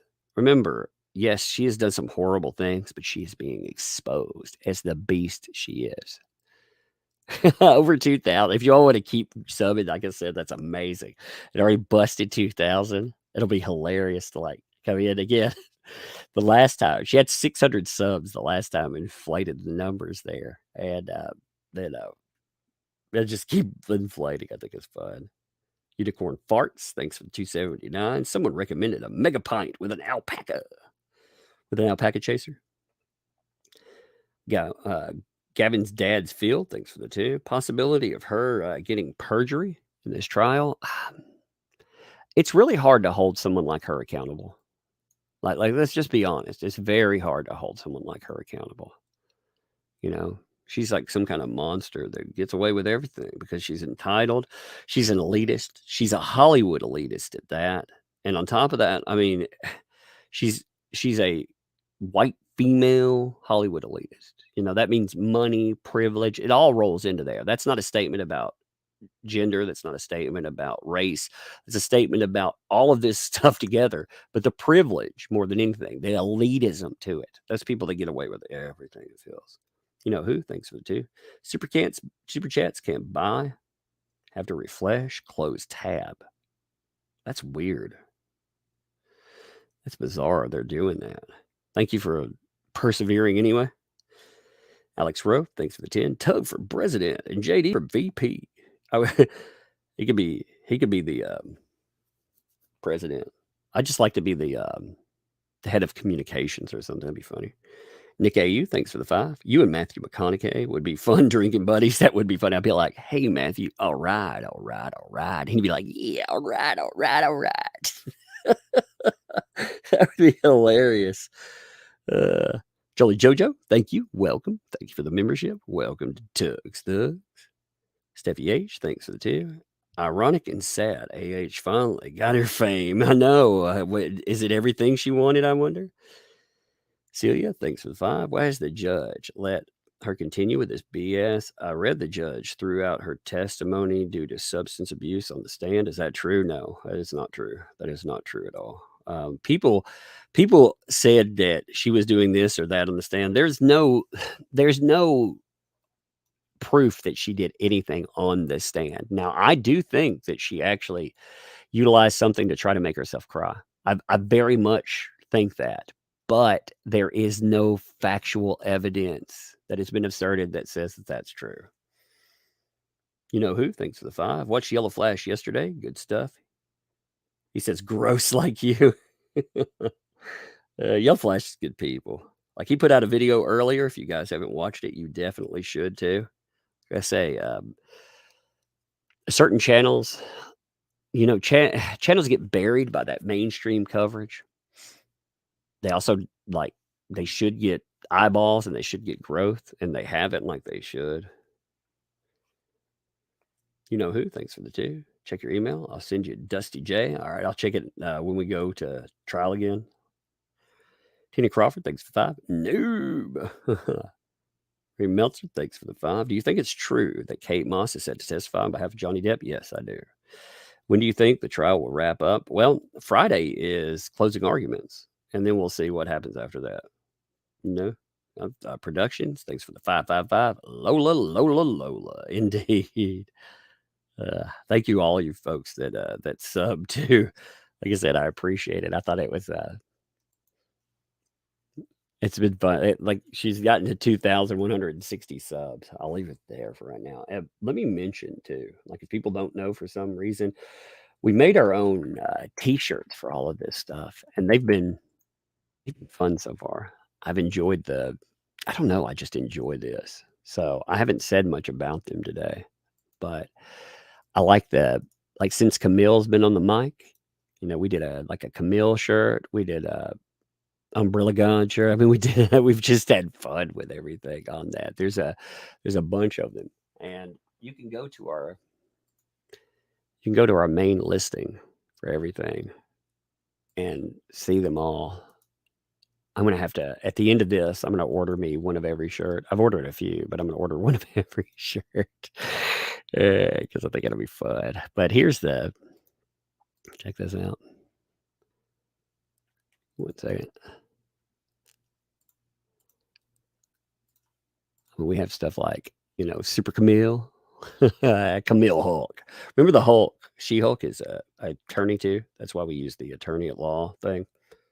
How do you become a member? If you're on an iPhone, I think you have to do it on the Google browser part. But if not, there's a join button. That's how people become members. You just hit the little join button there.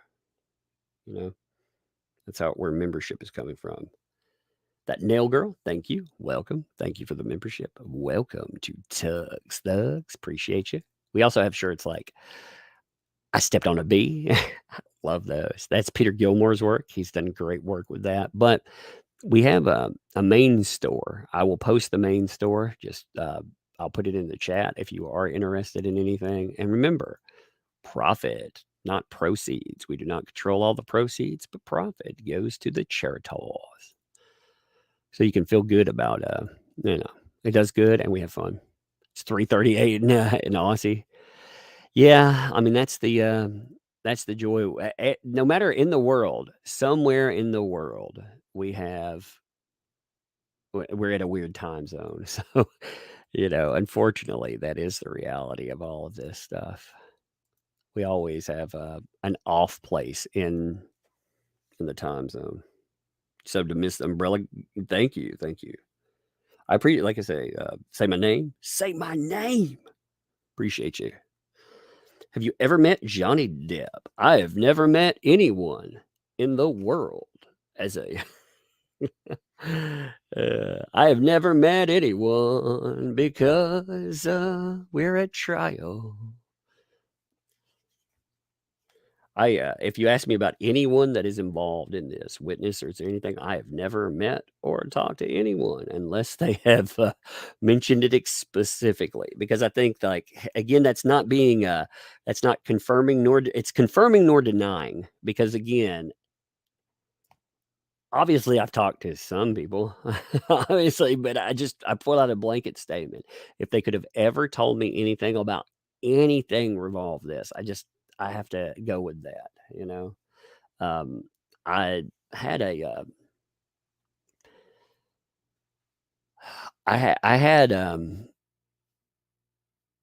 I guess the goodwill to discuss Jack in the Box with a lot of people that were very close with him too. Like I can say that, but I don't know. Again, like I said, I don't say that to be crazy about that or anything. It's just, again, like if you ask me about anyone associated with this case, I won't confirm or deny anybody. The only one that, except again, Adam Waldman on the phone, and that's because he said that. Because you got to be like, again, you think about it this way, like if Adam Waldman was ready for the crazy, right? He was ready for that. He knew how people would react to him, but a lot of other people, they're not ready for that crazy. Like one person, I think the person that we should, like, if we look at the craziness and we look at what Amber Heard has done to other people, I think Jennifer Howell is the best testament to that. Like, look at her. Like just think, like Jennifer Howell just wanted to tell the truth.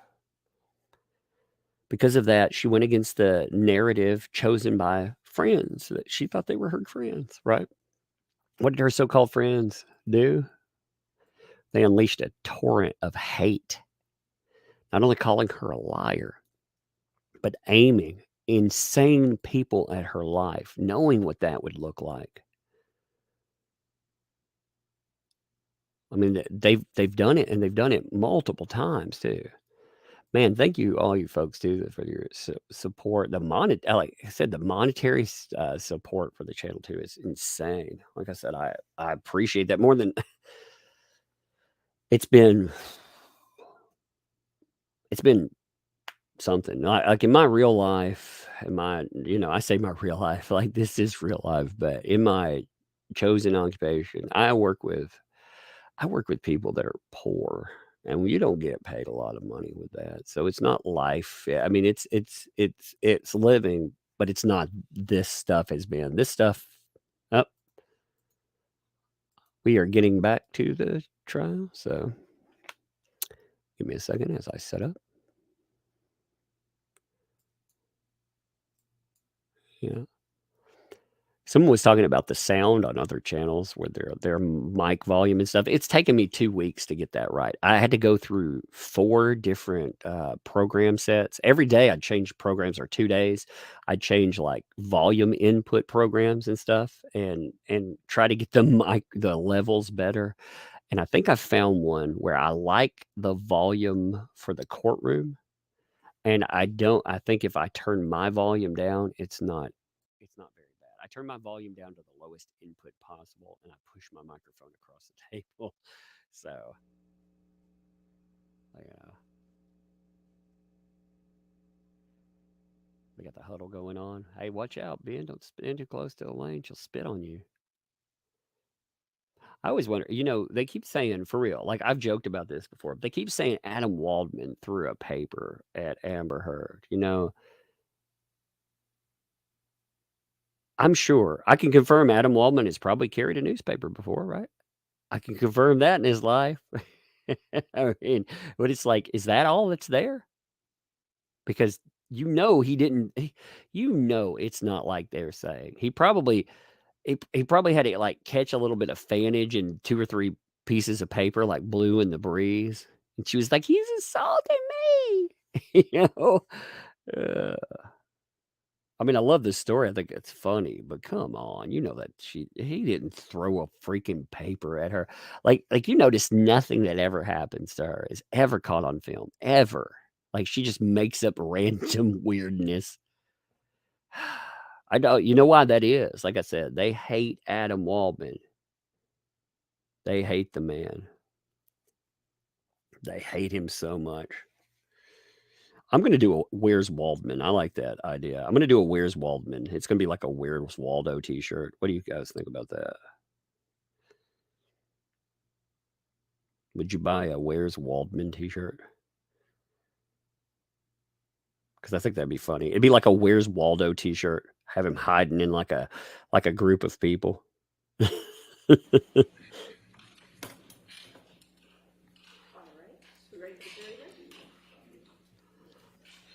Jury's coming in. Yeah, my volume is lower. Some people were like, my volume's really low. It is because I don't want to overwhelm the mic thing. So I've turned my input down a lot. I usually broadcast at a 70 microphone input. I'm broadcasting at a 3 right now. But you have to, otherwise it's so much louder.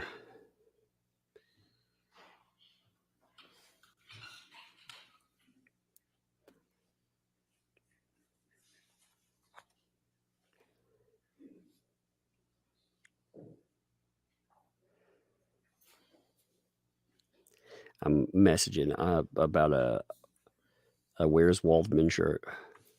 All right. All right, you may be seated. All right. Do you need to approach for a moment? Okay. I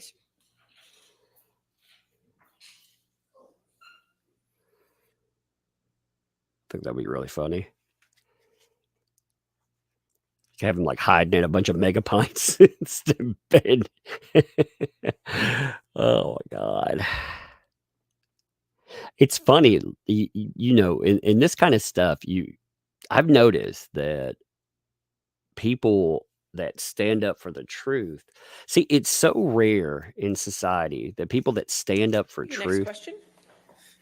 that they Mr. become Gagne, heroes. Before lunch, we were All right, talking here we about go. your opinions in response to the testimony of Mr. Schnell.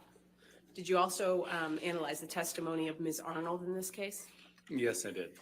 And are you aware of her opinion that Ms. Heard's career would have followed the same trajectory as that of Jason Momoa, Gal Gadot, Zendaya, Ana de Armas, and Chris Pine, if not for the Waldman statements? Yes. What's your understanding of Ms. Arnold's basis for her opinion that Ms. Heard's career should have been similar to that of those identified actors? Ms. Arnold stated that when producers or her industry is looking to hire talent and actors, that it's important to best understand the public's perception of the actors that they're considering, and that it's important to look into social media to see what is happening with the actors they're considering for either a movie or even an endorsement opportunity with companies. So that was her approach. And is that the process she followed in providing her analysis of those purportedly comparable actors? No, although she stated that, she went in and brought in these alleged comparable actors, and without really reasoning behind that. Did you conduct an analysis based on your expertise in social media and internet analytics of Ms. Heard compared to the actors to whom Ms. Arnold compares her? I did. And what did you find? Well, since Ms. Arnold stated that the proper approach is looking at the public perspective, looking into social media, and she did not do that, I felt that was the best approach to do this based on her words. So yes, I did go into best understanding the public perspective of Ms. Heard and the alleged comparable actors using Q scores. Then I also went and did some analysis online and on social media as well. Can you briefly remind the jury what Q scores are?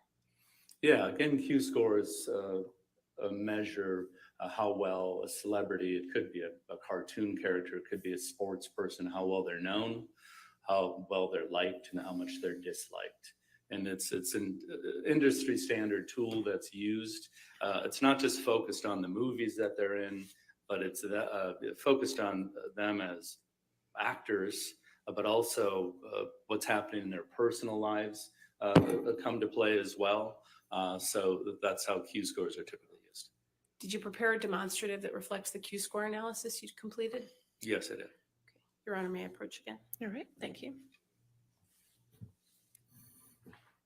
This is rough for her.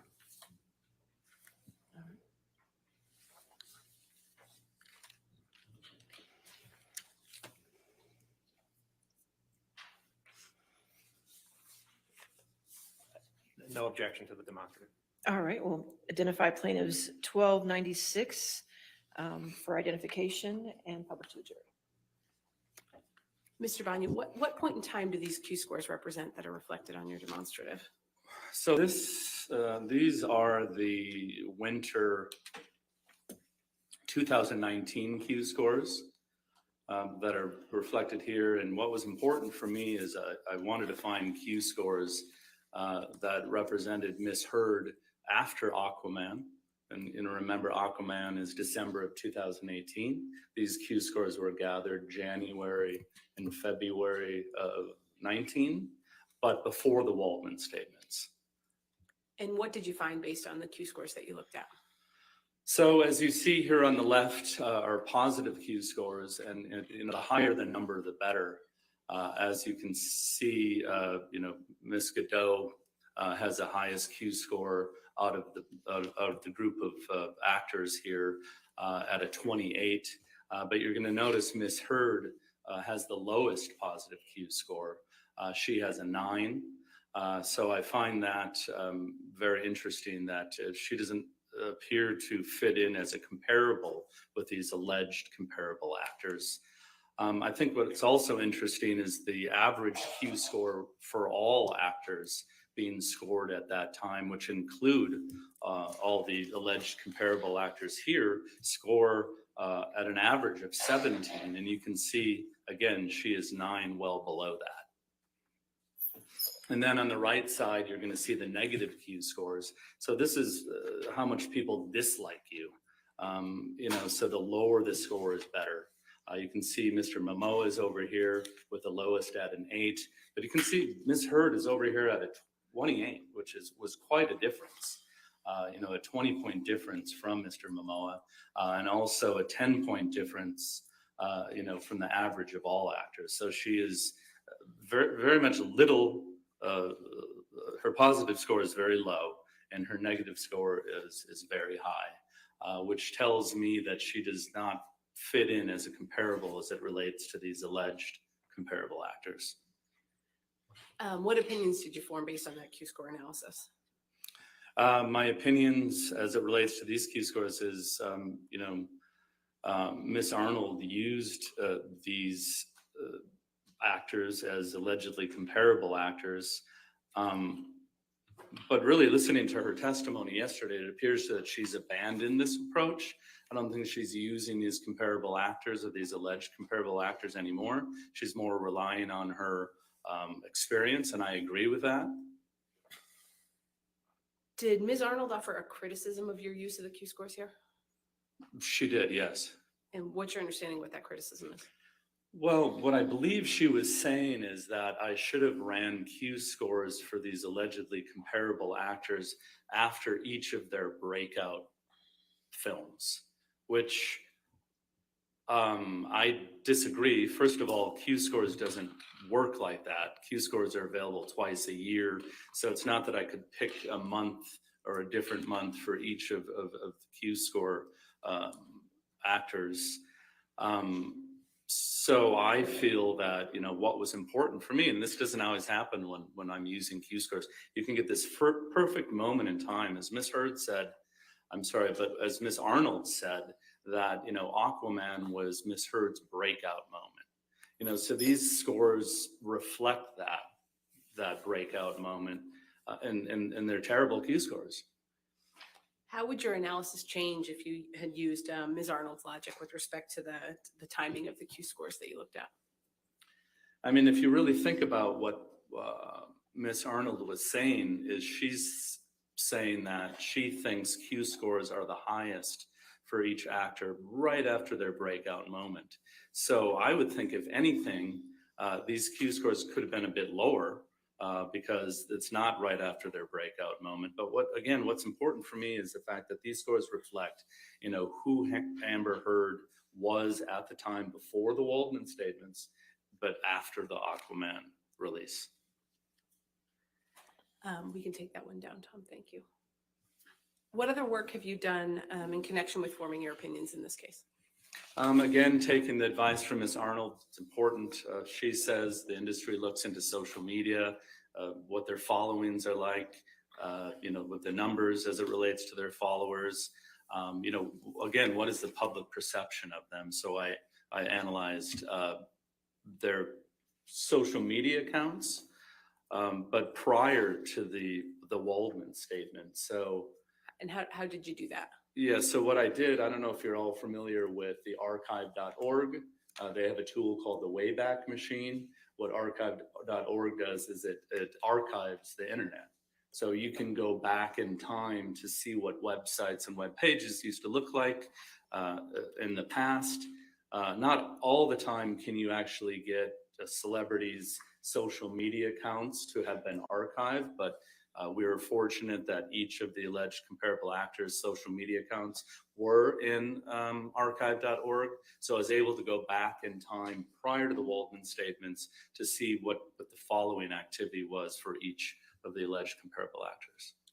Mr. Banya, did you prepare a demonstrative that reflects your social media analysis? Yes.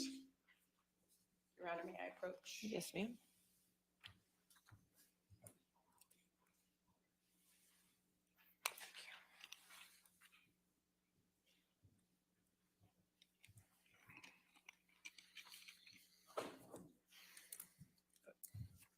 No objection to the demonstrative. All right, we'll mark it for identification purposes. Plaintiffs 1297 and publish. Mr. Banya, could you tell the jury what you found when you looked at the social media? Yeah, so what I found, again, this is prior to the Waldman statements.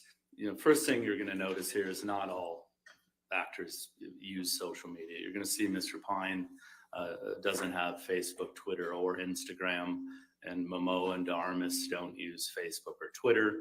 But what's important to look at is you have Ms. Heard prior to the Waldman statements with 3.8 Instagram followers and 142,500 Twitter followers.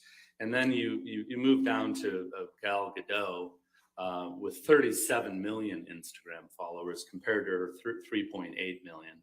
And 2.3 million Twitter followers compared to Ms. Heard's 142,000. And you can then even go down to Zendaya with 65.9 and 17.2 million Twitter followers.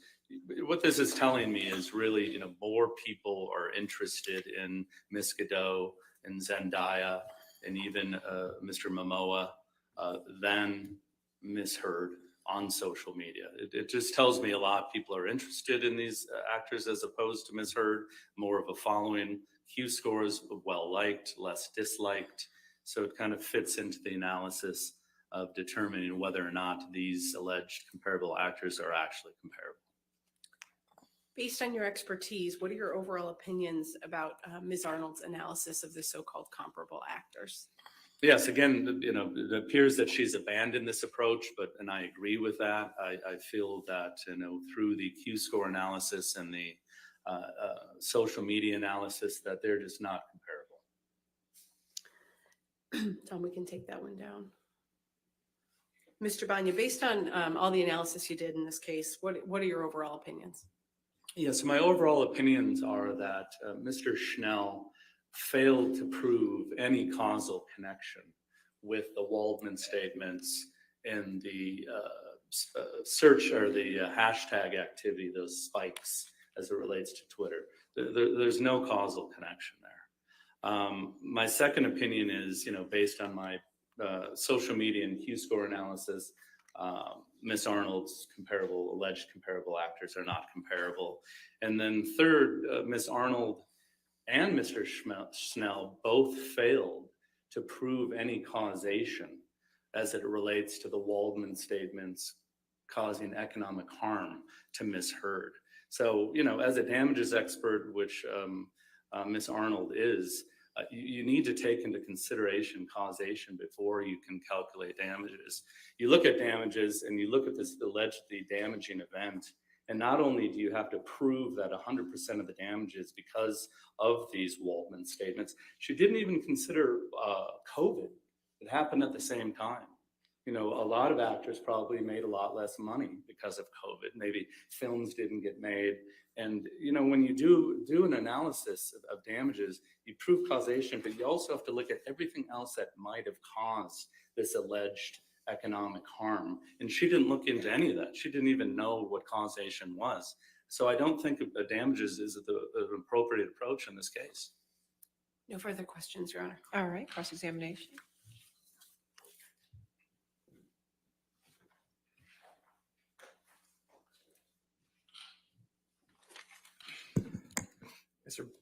Good afternoon, Mr. Banya. Hi. You're not a damages expert, correct? I am a damages expert, but not providing any quantitative damages opinions in this case. In this case, okay. And is it your testimony that only if a person repeats the Waldman Depp statements could they be related to the defamation? Say that one more time. Are you saying that a person literally has to repeat the Waldman Depp statements in a tweet for them to be related to the defamation? No, if you looked at my analysis, I did pick the 3 themes as it relates to the tweets, and I analyzed those themes, and I came up with 5 examples of when those themes were used. And you ran searches for, quote, abuse hoax, sexual violence hoax, and fake sexual violence, and you ran all those in quotes, correct? I did. So only if a person used a tweet with those words in that order and with that spacing would they hit on your searches, correct? Objection, compound. Overruled. Yeah, so I used them in quotes because, hoax could be used in many other contexts. So I wanted to make sure I was fitting my search with the theme of the Waldman statements. So if someone tweeted Miss Heard faked sexual violence, that wouldn't appear in your searches, correct? Faked with an ED. It would not. Okay. And if they use 2 spaces between abuse and hoax, that wouldn't fit in your search. That's correct. Okay. Did you? And a tweet can only be 280 characters, correct? That's correct. All right. So certain of the Waldman Depp statements, a person could not tweet the whole thing in one tweet, correct? The whole statement in one tweet. The Waldman statements? Correct. No, you could not tweet those entire quotes. Did you make any determination if there was an online bullying campaign against Mr. Depp after Miss Heard's op-ed? I didn't look into any online bullying campaign for Miss Heard nor Mr. Depp. Did you determine if there were tweets harassing Mr. Depp that quoted from Miss Heard's op-ed? No, my assignment was to determine if the Waldman statements were part of the tweets that Mr. Schnell provided. I was rebutting him. And in your analysis of when you testified before, you never looked to see if the op-ed was quoted anywhere, correct? Objection, Your Honor. May we approach?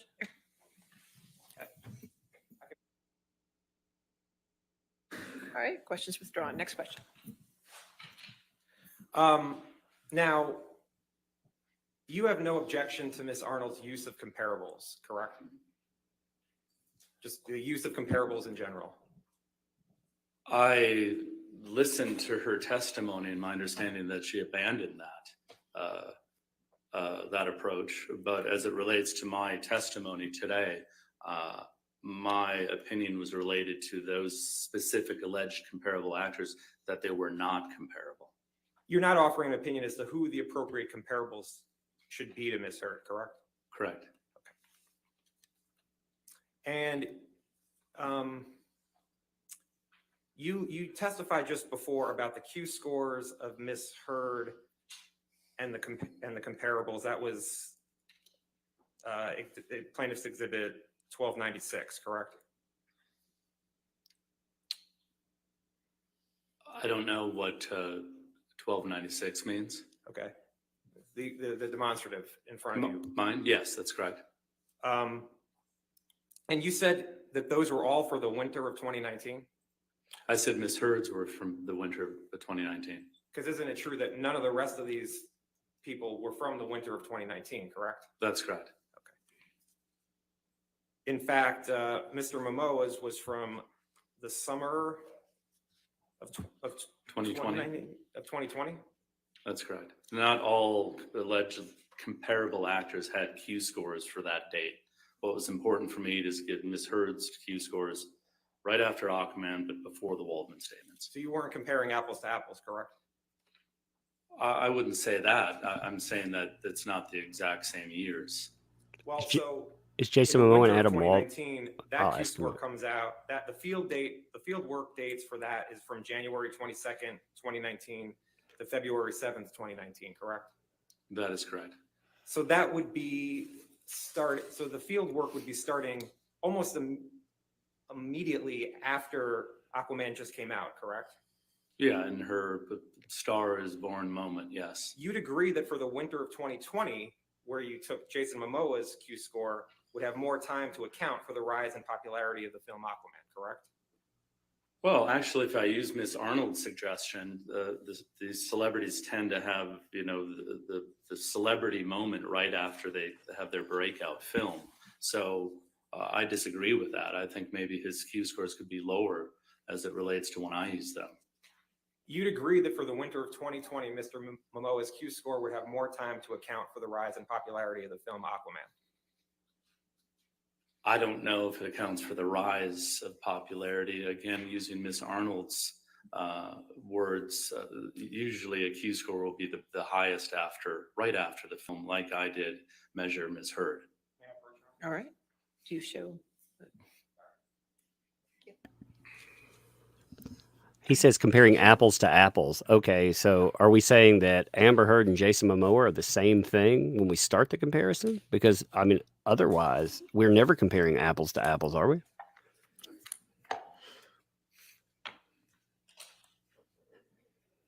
If you look on page 177 of your deposition transcript, you see that? I don't see a page. Is that what you handed me? You don't see page 177? I think 4 pages. 4 pages per. Oh, yes, thank you. And I asked you at lines 6 through 10, you'd agree that for the winter of 2020, Jason Momoa's Q score would have more time to account for the rise of popularity in the film Aquaman, and you answered yes. At that time, as I am a rebuttal expert to Ms. Arnold, based on her testimony, I've learned something new from her. You didn't look at Ms. Hurd's Q score for summer of 2020, correct? She doesn't have any. And Ms. De Armas had a lower familiarity score than Ms. Hurd, correct? If I don't have that in front of me, but if you're saying that, yes. Okay. And Ms. De Armas's career trajectory has gone up since the summer of 2020, correct? I don't know. I didn't analyze her career trajectory. Okay. Could you put up plaintiff's trial exhibit 1297? That was the demonstrative. Man, I really want to know how much time they have left. burn all your time on this, Mr. Mr. Ruttenborn. Armis has less Instagram followers than Ms. Hurd, correct? Correct. And Ms. Hurd has more than double the Instagram followers of Mr. Armis, correct? Yes. Okay. And isn't it true that you get more social media followers the longer you're on social media? Not necessarily. It doesn't work that way. It depends on That doesn't work that way at many all. other factors. So Mr. Armis had a lower familiarity score and less Instagram followers, yet your testimony is that she would not be a proper comparable to Ms. Hurd? That's correct. And you're not offering a different set of people who should be comparables, correct? That's correct. Okay, thank you. You can take- They also didn't include fake followers in that. Amber Heard is at a Now, 24% fake you followers on Instagram. understand that Mr. Waldman has been banned from Twitter for life for harassing Amber Heard, correct? I don't know that, but if that's the case, He wasn't Okay, banned for you that. understand that Mr. Waldman appealed the decision to Twitter and they have confirmed his Object to ban that. for life? That's Objection, not. Your Honor. May we approach on this one? Okay. That's actually not why he was banned at all. He was banned supposedly for showing private details. He was not banned for any type of harassment. I mean, that is an absolute lie. That is an absolute lie.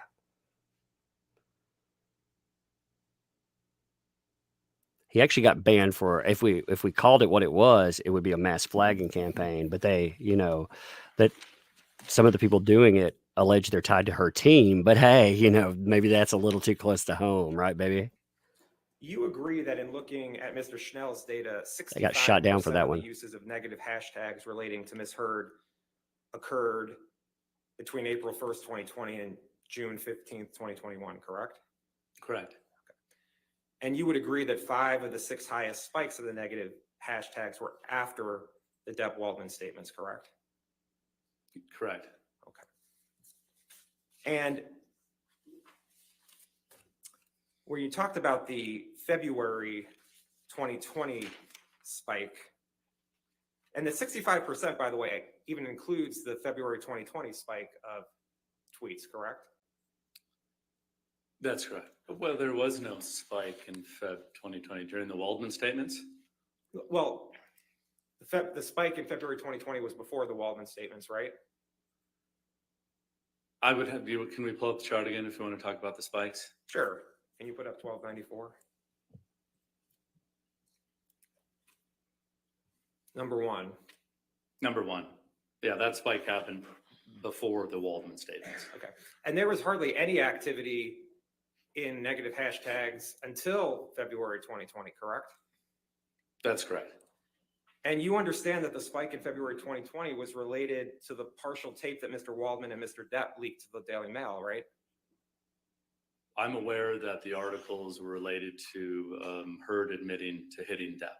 And you understand that Mr. Waldman testified that Mr. Depp and Mr. Waldman met with the Daily Mail in person to provide the partial tape to the Daily Mail. Objection, Your Honor. And he talked about what the number one related to. What's the objection? Sorry, lack of foundation and, I'm asking if he knows or he doesn't. all right, overruled. So what's important to me is the fact that this spike is prior to the Sir, Waldman statements. do you know if Mr. Waldman testified that Mr. Depp and he met with the Daily Mail in person to provide the partial tape No, in February of 2020? You don't know one way or the it's other. irrelevant to my opinion. Okay. And the spike in July of 2020 came right after the last defamatory statement by Mr. Depp and Mr. Waldman, correct? The July spike, which is number 2, is not related to the Waldman statements, and there are articles related to abuse between Heard and Depp and feces found in Depp's bed. And that's based on Google searches you did? That's correct. Okay. Amber And the Turd July- again. But the July spike in time came after the June 27th, 2020 defamatory statement by Mr. Depp and Mr. Waldman, correct? That's correct. Okay. And 5 of the 6 spikes came after the defamatory statements, correct? After the Waldman statements, yes. Okay. Now, you testified before that you eliminated shares and likes of the Depp Waldman statements from your analysis, right? Repeat that, please. Did you say that you eliminated shares and likes of tweets that included the Depp Waldman statements?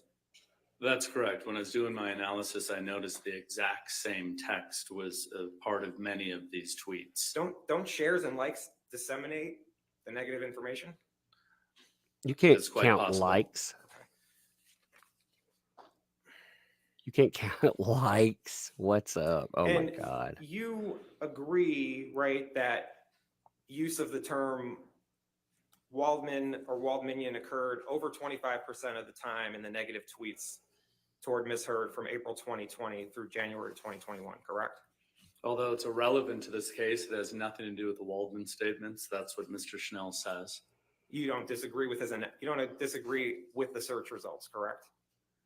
Although has nothing to do with this case or the Waldman statements, I do not disagree. So if people are tweeting about Adam Waldman or Waldmanian at the same time as tweeting negative hashtags about Amber Heard, it's your testimony that they have nothing to do with this case? The hashtags have nothing to do with this case. That's what you're saying? Okay. Yeah. Okay. And even if they include the negative hashtags with Mr. Waldman's name and Waldmanian, you're saying they have nothing to do with the defamatory statements? All four hashtags that Snell used had nothing to do with the Waldman statements.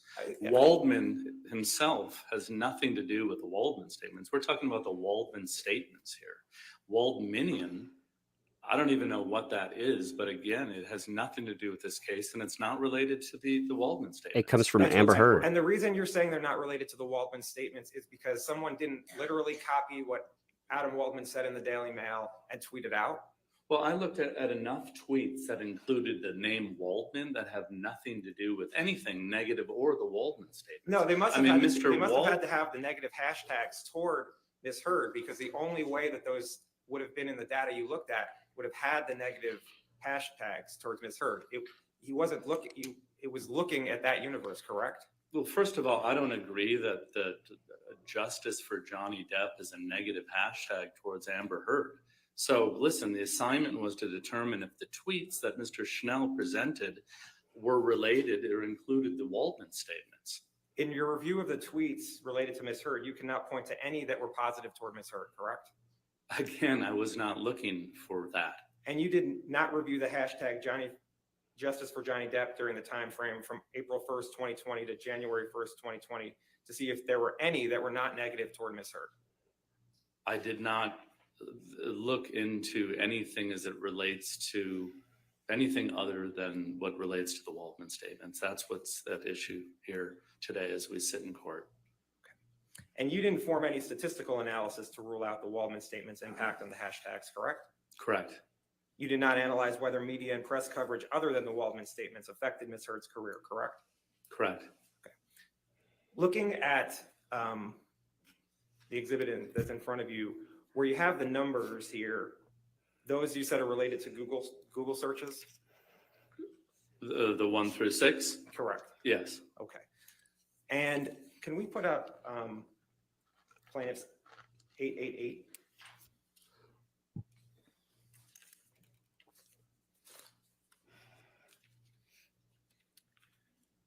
And we could just start at 1. Do you understand that your, okay. Oh, thanks. And 888, it's page 76. These are the documents you relied upon for your opinion today? Yes. And are these the search, where it has the different letters? These are the searches that you ran for the various time frames and the articles that came up for numbers 1 through 6, correct? No, I mean, obviously document 1A is the Heard supplemental expert witness disclosure. These are documents that I used throughout the time I've been working on this project. So these aren't related to those 1 through 6 numbers. Okay. These are documents you relied upon for your opinion today? These are documents that I relied upon when I presented my designation. For your opinion today, that you're offering today? Yeah, these are the documents that, yes, I've relied on throughout this this case. Okay. And actually, Michelle, could you turn in this designation to,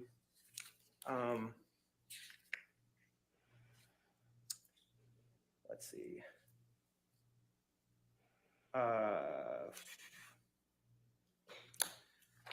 Hold on one second.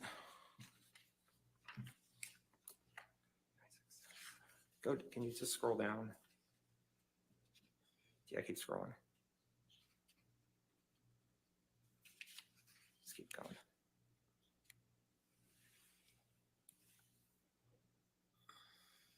Keep going.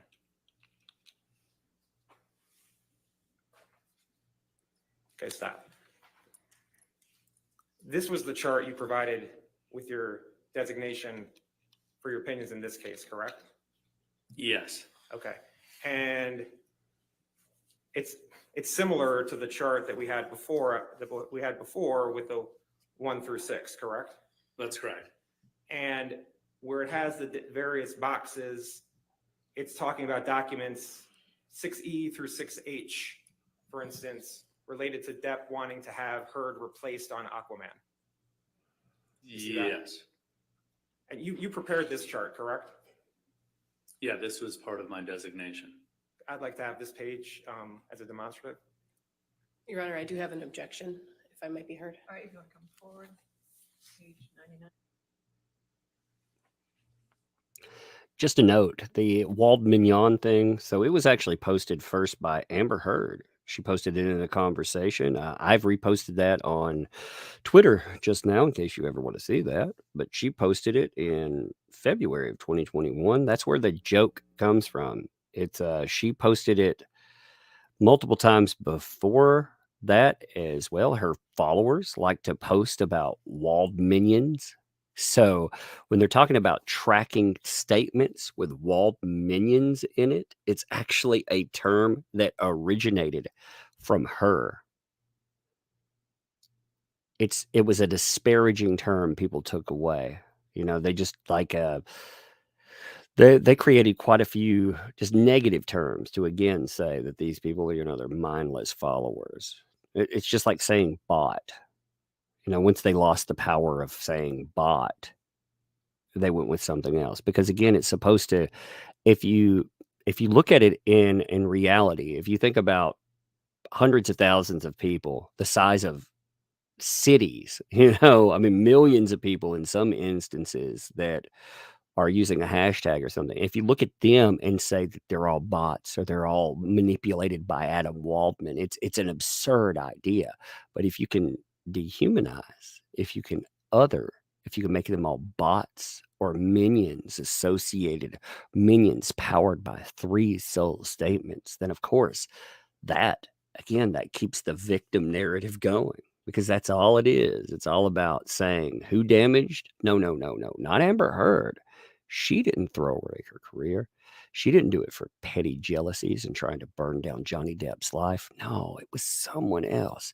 It had to be that pesky lawyer. I would have gotten away with it too if it wouldn't have been with that pesky lawyer with the glasses.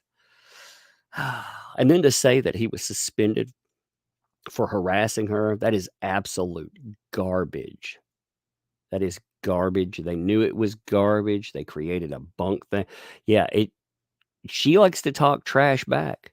She was talking trash herself to Adam Waldman. Her followers, they took credit for not only flagging, but if you look at some of the followers that did the flagging, some of them said that they were in direct association with her team. That should give people pause. Because they're not saying that they did it on their own. They're saying they did it at the bequest of other people. They got back pats for it. Then you do have to ask about those back pats when people have themselves followed by this one celebrity that only follows a few hundred people. They're sending in back rooms, filing false police reports, and they're doxing, taking people's personal information that post about this and on. Yeah, but can't bring any of that in, can we, baby? Adam Waldman was the victim of Amber Heard. That's the reality. You quote me on that.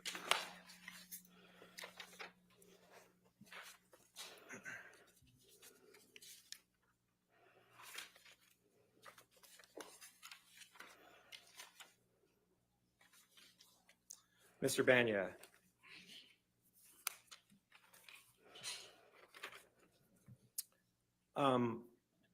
Other than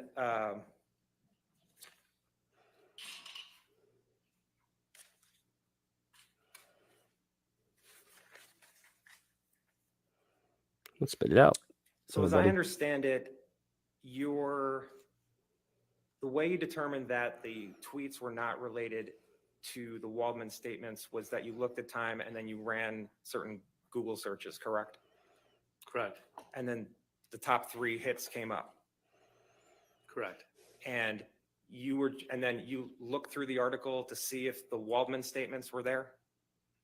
So as it relates to any trending event, any defamation that's happened online, any allegations of economic loss because something went viral, going to Google, looking at the spikes in time and going back in time to see what was happening on those top 3 sites will give you an indication of the best results that were being served at that time. So something viral that's happening would appear most likely in those top 3 results. And just so the record's clear, if we could go back to page 76 of this document.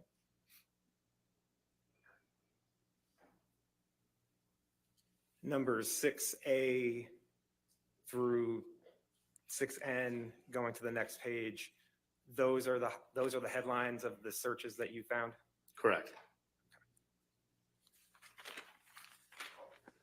And you don't disagree that that negative tweets toward Ms. Heard have continued throughout the analysis of the tweets, correct? I'm not looking at whether they're negative tweets or those hashtags are negative. I'm determining if those tweets are related to the Waldman statements. Right, okay, and you have no opinion whether the tweets were positive or negative towards Oh Ms. my Heard? God, negative that's what you're saying? tweets. Yes, I'm just analyzing whether or not they're related to the Waldman statements. Thank you, nothing further. You know how many negative tweets I get from Amber Heard followers? Do I get to claim victimization I too? have no further questions of this witness, Your Honor. Thank you, Mr. Banya. Thank you. All right, your next witness.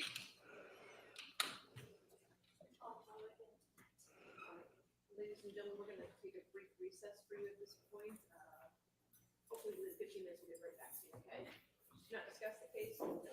Why are they doing a negative? Why are they? Do not discuss the case and don't do any outside research. Sorry, we'll just take a short break. Why are they taking a break exactly? Why is there a break?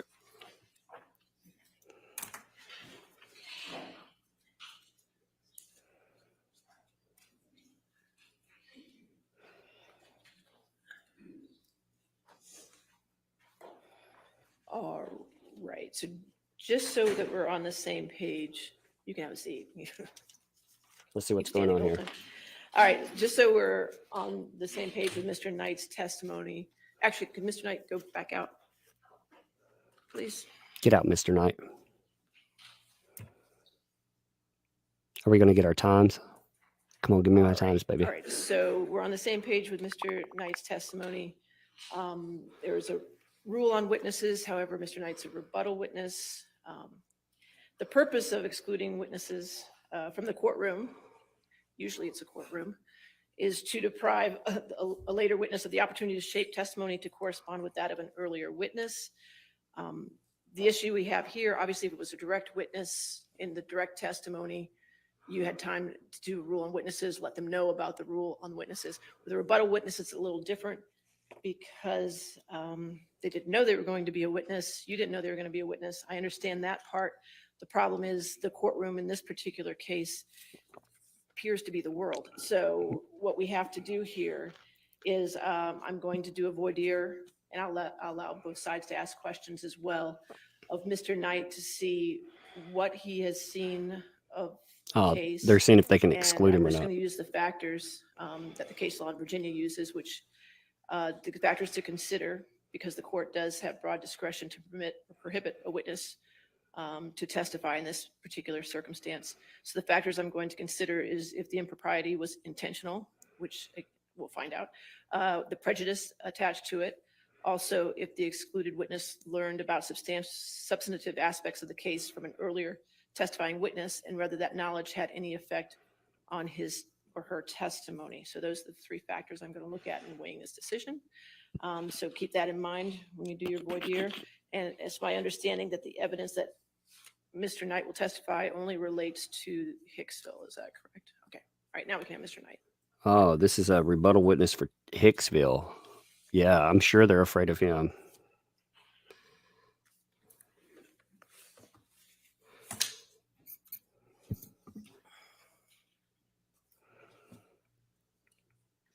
All right, sir. Mr. Knight, if you could come forward to be sworn. Do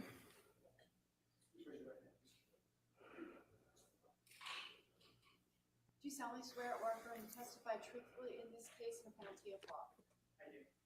Sir, if you could just have a seat, please.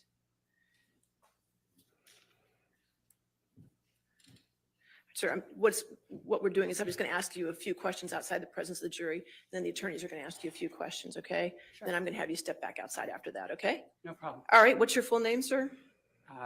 Morgan Higby Knight, Okay, you don't have to be that close. All right. All right, how do you Wow. spell your last name? NIGHT. Okay. All right, and sir, before I can allow you to testify, I just want to ask you a few questions. Have you seen any of the trial that's been going on for the past 6 weeks?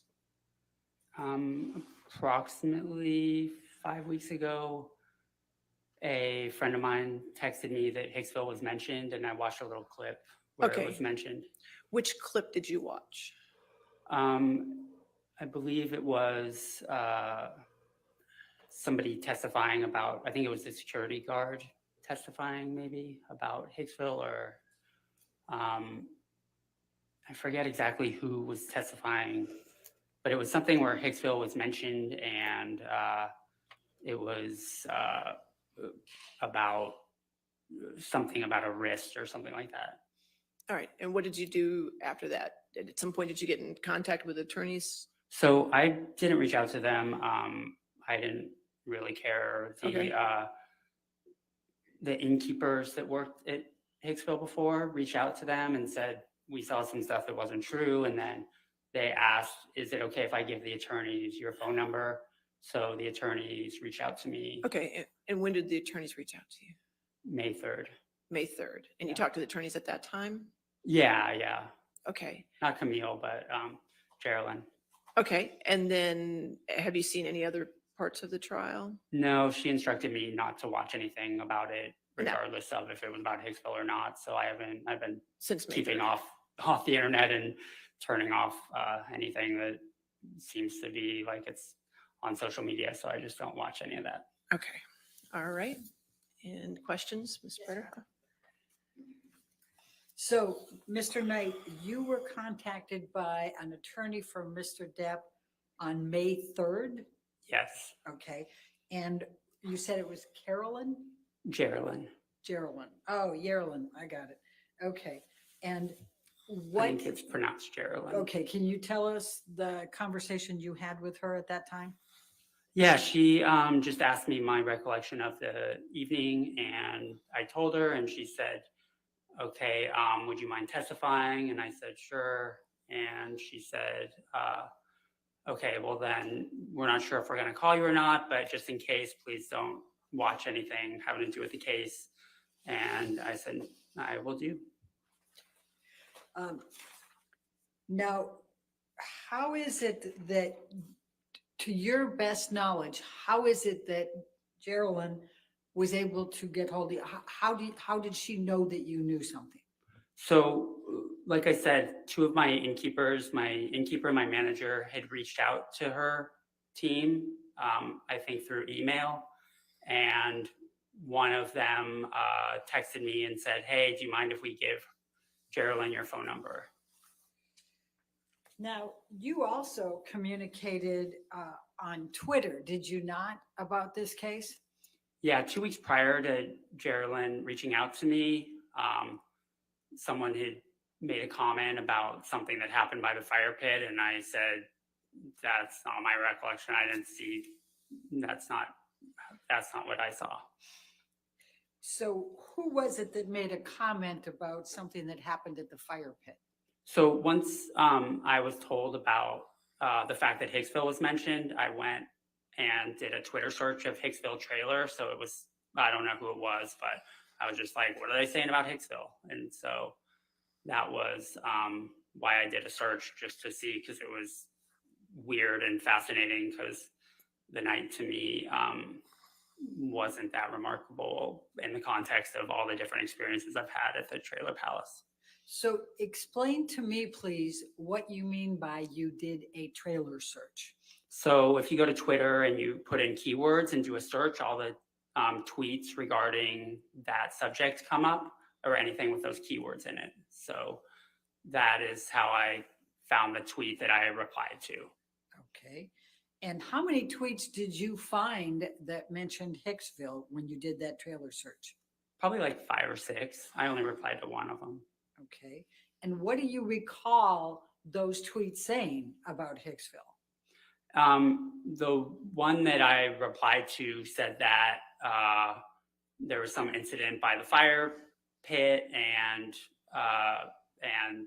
Johnny was yelling at Amber, and I replied that I didn't see that. I was there all night, and I was working that night, so I didn't see anything like that.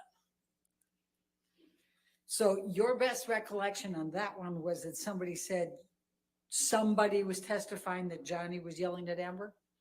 Yeah, and I believe grabbed her or something along those lines.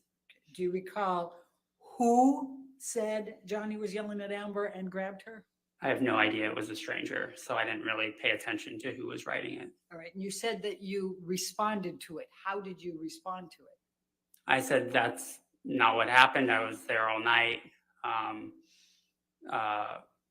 Yeah, basically. I'm paraphrasing. It was a Did few you months ago. say anything about what you thought happened?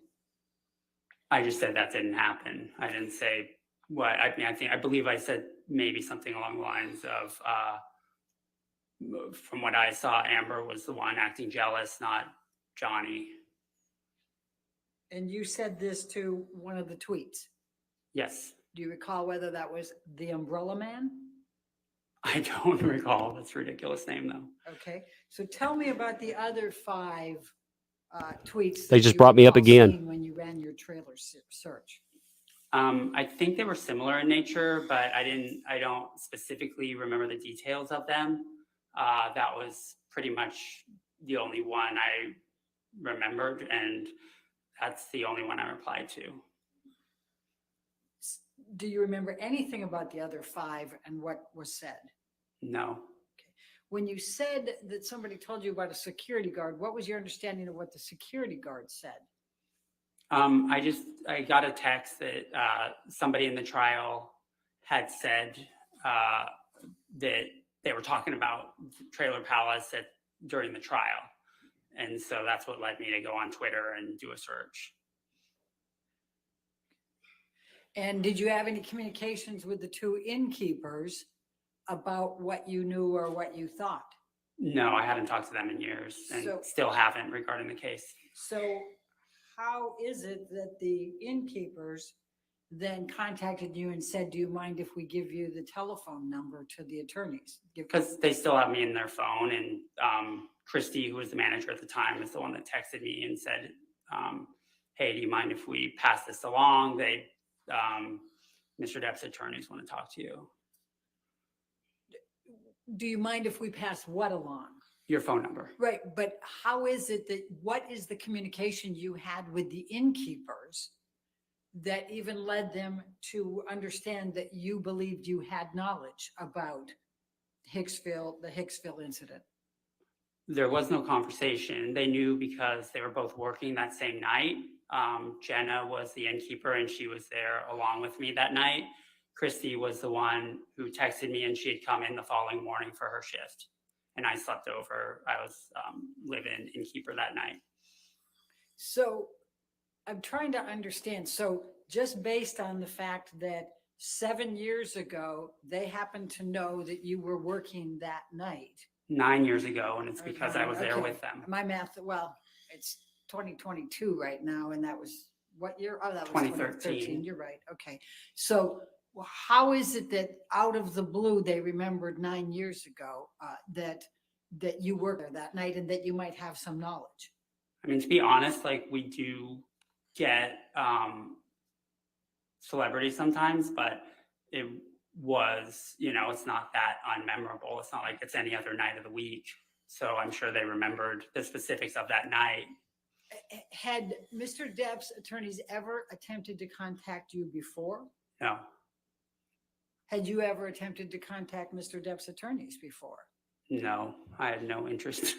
All right. Have you had any conversations with Mr. Depp's attorneys other than the one you described with Geraldine? Since? Yes. Well, I met with Camille last night. All right. And what was that conversation? Please describe. I just went through, the story again that I had told Geraldine. And let's hear what that story was. You want me to go through? Yes. The whole story? Your Honor, we would object to attorney work product. There's no attorney work product. No, I'll overrule that. All right. objection. That's okay. The umbrella man can. Yeah, sure. That I described like them getting to the trailer palace,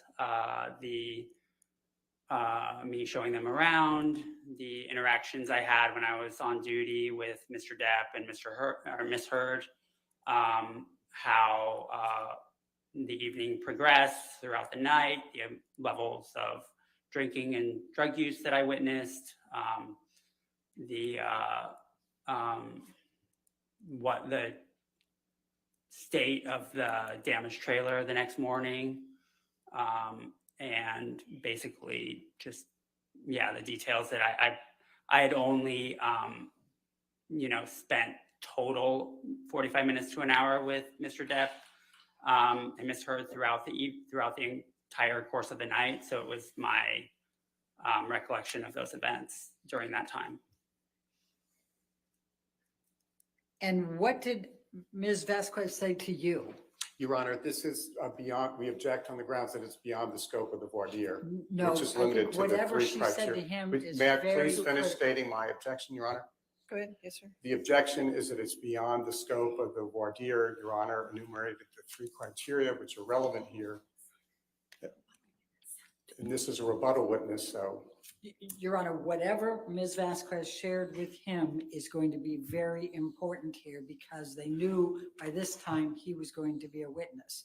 So That was what- last night. So how Right. does that fit into one of the three factors of deciding whether or not he's going to testify? Well, one of the three factors, Your Honor, may I approach so that the witness doesn't hear? Okay, that's fine. So they brought me up yet again. Like I tell you, like that's amazing.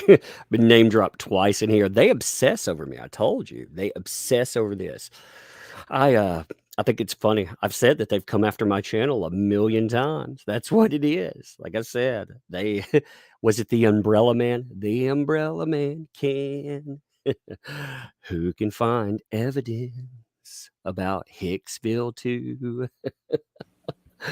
Mr. Knight, did Yes. Ms. Vasquez provide you with any information that anyone had testified to or said at any point?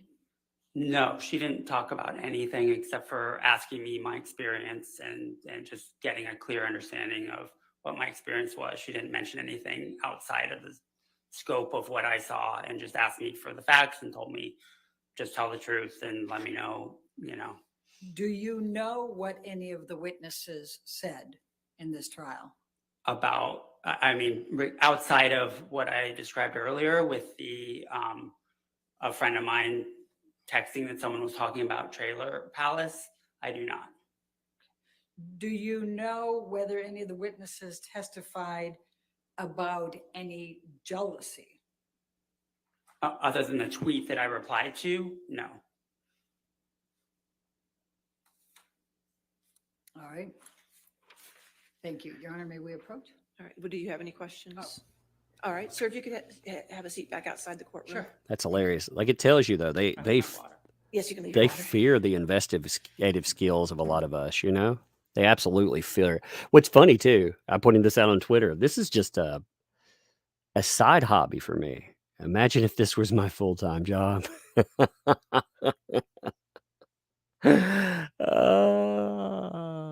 mean, I live in their heads, man. Oh my God. Did you hear about JFK getting shot? And about the conspiracy about the umbrella guy? You're like, that umbrella guy? No, not that umbrella guy. Like, oh my God. Do you know who caused the Russian invasion? That umbrella guy? Oh my God. Oh Lord. I love it. Somebody clip that for me, by the way. Just clip that little chain of questions, if you would. I really need that for my my laugh track. I would put that at the beginning. I love it. The umbrella man can. Oh my God. It's funny. Like, oh, he randomly searched a question. Could he have responded to something I said? Maybe. I don't know. Like I myself, I don't hunt down witnesses or potential witnesses. It's a no-no in there. I don't make it a habit to directly contact anyone. You know, I mean, that's absolutely a no-no. Like I will not contact an Amber Heard. I won't contact. With Eve Barlow talking smack, I'll respond by clipping out what she said, and sometimes I'll talk smack to the little ones out there. But like no witnesses. I mean, that's a no-no. No potential witnesses that I know of. And if I were to find out there was a potential witness, I would forward it on. I wouldn't. I would forward it on to sources. You know. But like I said, it's funny. God, I have never seen like obsession to that level. Again, this is a mainstream Hollywood actress is obsessed. I'm living rent free in her because again, you know, it's the same reason with Adam Waldman. We've been exposing their hoax for years. And there's a lot of people that have been doing it. It's just that you know, I think we've been effective at doing it. You know, we've been doing it a long time, very effective at doing it. And it's because of folks like yourself, you know. I'm not saying I do it on my own for sure. It's folks like yourself that share videos, that point out items. And apparently it's been effective enough that they consider, like, again, I would not be surprised if she tries to sue me. And that's fine. Sue me because I'll have 1 million subs. I will crowdfund litigation. You know, it'll be fun. I would not be surprised. You know, they've pointed their wrath at 3 people. They pointed it at the real Orby. They pointed it at that Brian fella, and they pointed it at myself. But just to hear you brought up in casual, it's kind of surreal, to be honest, to hear, you know, again, because we just cover stuff online. I mean, I'm just talking about trial items and items that come up. But apparently that tells you the impact, but it also tells you something else. They had the mainstream in their pocket. They had locked out people, and we just kept talking about stuff. And they're afraid because, like I said, I have sources. I keep bringing up things like with Warner. They've been right because, you know, it's not a bunch of BS. And apparently they're right enough that every time something comes up, they think that I'm the source of it. And sometimes I am the source of certain things, you know. Sometimes I have given other people stuff because I don't have time for it, you know, because I can only put out so many videos a day, or I'm out of pocket and I can't do something. So I mean, sometimes I am, but my God, you know, I'm not the source of everything. You have people, everybody from, like I said, Yellow Flash. Props to Yellow Flash. He's done a lot of work here. Nick Ricatus out there exposing the truth right now. You have Andy from Popcorn Planet. He's been busting it up lately.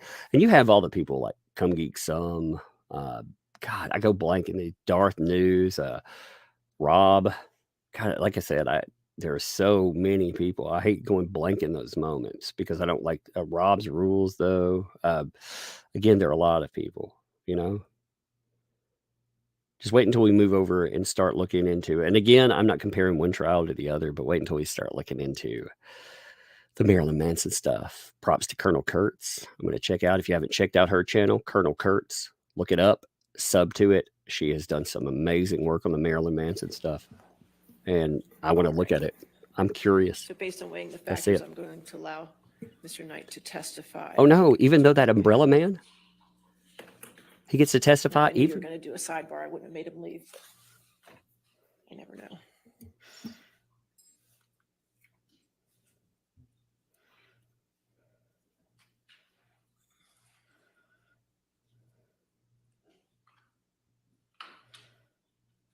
All right, so if you could just stay up, you could just stay there while we get the jury, okay?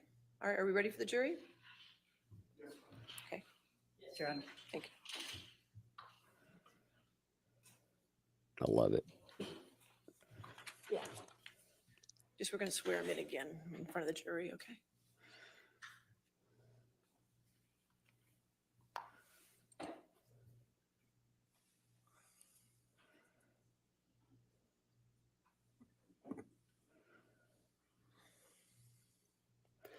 The witness is in, even.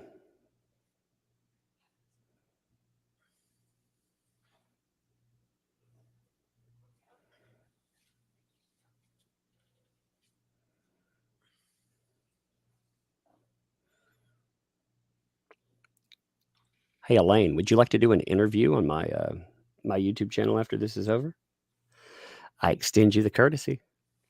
You can tell me all about how crazy it is to work with somebody that as scary as Amber Heard. All right. Tell me all about Seated. Amica Cream. Thank you, ladies and gentlemen. I apologize for the interruption. You're going to notice as we get closer to the end of the testimony, you're probably going to have some more interruptions, and I apologize for that, but there's just some matters we have to take up outside your presence, okay? All right, thank you. All right, your next witness. All right, Mr. Knight, if you could come forward to be sworn. Do you solemnly swear or affirm to testify truthfully in this case or penalty of law? Sir, if you could have a seat.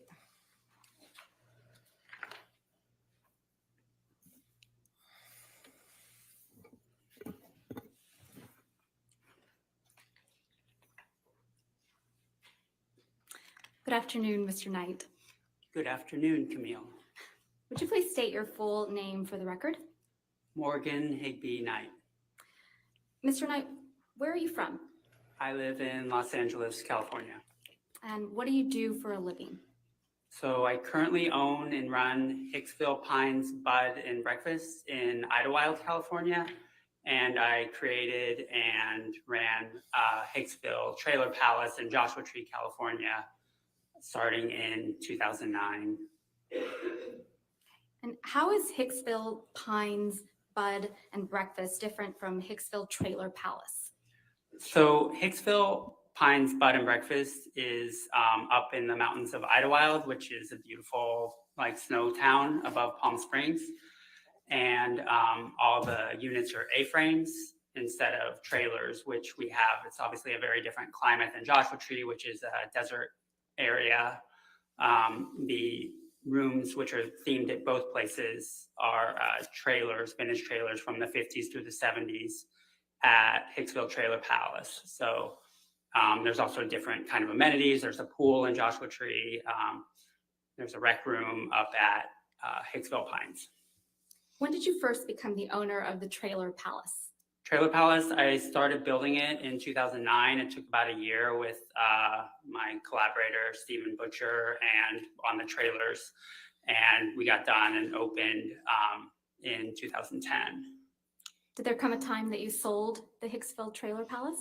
Yeah, I did at the beginning of 2020. I had some health issues and just it was too much to run both at the same time. So I chose Idlewild because it was newer and shinier. And just for my sake, how long did you own the Trailer Palace? So 10 years of us being open, 11 years total. And what was the Hicksville Trailer Palace? So it started out as a artist retreat.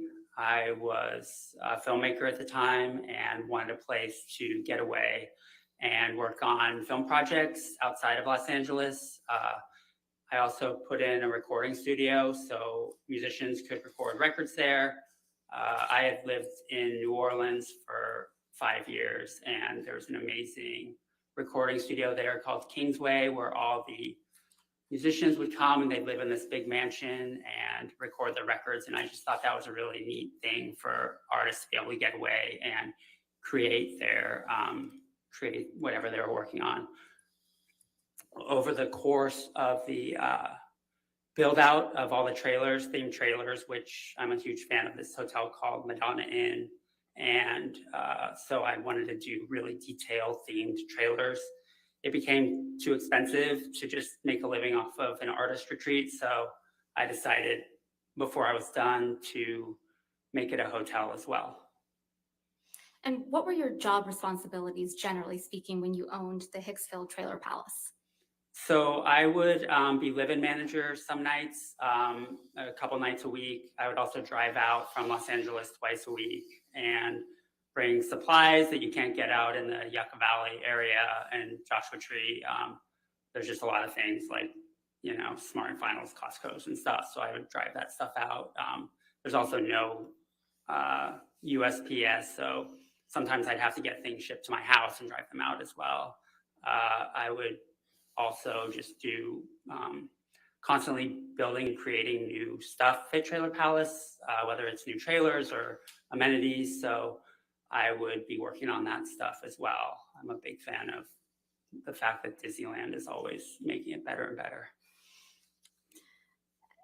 And when you were the live-in manager, does that mean that you spent the night at the Hicksville Trailer Palace? Yeah, we have a house on site where the recording studio was, and there's a bedroom in there. So whoever is live-in manager those nights stays in the house and basically lives there. There's a kitchen and everything. Have you ever met the plaintiff in this case, Mr. Depp? I had met him really briefly at the Viper Room in the late 90s. I had worked with some of the people that performed there and was good friends with Squirrel Robin from the Pussycat Dolls and some other friends in this band, The Imposters. So I was there and I met him once. How about Miss Heard? Ever met her? I had never met her before. They were guests at the hotel. When was the first time that you met Mr. Depp and Miss Heard together? In late May 2013, when they were guests, Mr. Depp's assistant Nathan had rented out the entire place so they could have a night there in privacy. What do you recall, if anything, about Mr. Depp and Miss Heard's arrival to the Hicksville Trailer Palace? Mr. Depp got lost. So his security guard who arrived early asked me if I could go fetch them because he had an old car that didn't really fare on the dirt roads out there, which are pretty horrible. So I went out and made sure that they got themselves and the car back to Hicksville safely. Do you remember approximately at what time that was? It was 3 to 4 in the afternoon. What was Mr. Depp's demeanor when they first arrived? At Trailer Palace, he was super excited about the place, really complimentary, just had a lot of questions and just seemed like he was in a really great mood. And how about Miss Heard's demeanor? Anything stick out? She was pretty quiet. She just kind of didn't say that much when I was giving them the tour of the grounds and the trailer. And was anyone else with Mr. Depp and Miss Heard when they first arrived? There's people that are arriving throughout the afternoon. So there was, I think 10 to 12 people total ended up staying. The security guard had gotten there earlier and just to check out the place. But yeah. And did I understand your testimony previously that the entire trailer park was rented out by Mr. Depp and Miss Heard? Yeah, the whole place slept, I believe at the time, about 25 people, but there was only 10 to 12 in this party. And who was part of that party besides Mr. Depp and Miss Heard? I'm really horrible with names, but I remember one of them was Miss Heard's sister and the security guard I mentioned before, but I honestly forgot his name too. What happened when Mr. Depp and Miss Heard first came onto the property? So I gave them a tour of, we give all guests a tour of their specific trailer and the grounds and show them around the, when someone rents the whole place, they get another trailer called the bar trailer, which is basically a place to set up their alcohol and stuff. And some people in the group were just putting their beverages in that area. And where were you when Mr. Depp and Miss Heard, did there come a time when Mr. Depp and Miss Heard went to the bar trailer? I didn't notice most of the time that my interactions with them, everything's kind of centrally located. So there's a fire pit, bar trailer, and picnic tables all right in the same area. So they were generally around that area the entire evening that I saw them. And what did you observe of Mr. Depp and Ms. Heard as the evening progressed? So Mr. Depp was just super curious and really nice. He was also really interested in my innkeeper because she was a musician, so they would talk about music a lot. At one point, the innkeeper who lived at the next door property went home and grabbed her guitar, and they had sung a song or two around the campfire in the early evening. There was another instance where Mr. Depp, the innkeeper, her name is Jenna, and myself were talking about books and music, and Miss Heard came over and kind of interjected. She seemed a little annoyed that Mr. Depp wasn't spending time with her. What about Ms. Heard's demeanor made you think that she was annoyed? I think just generally she, it's hard. Like I think,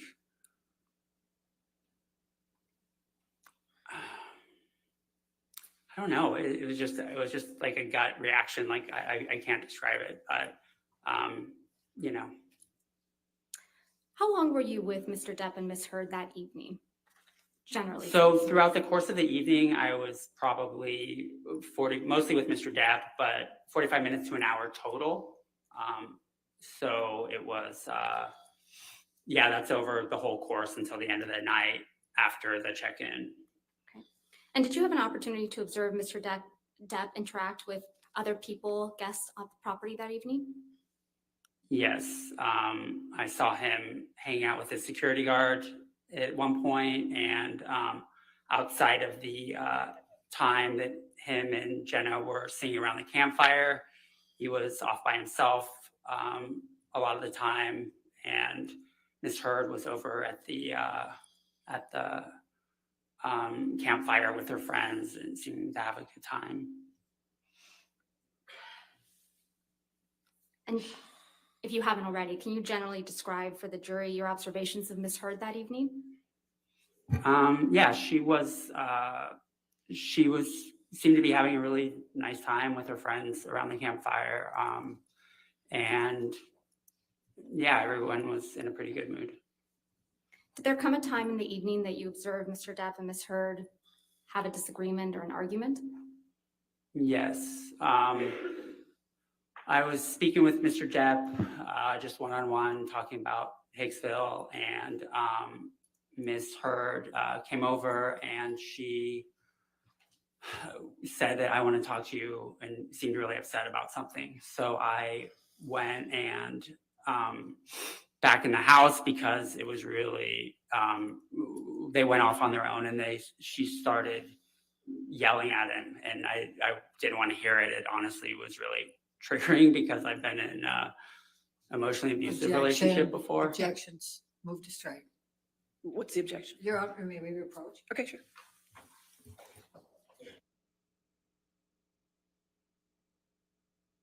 Oh crap! So the dude's response was to me.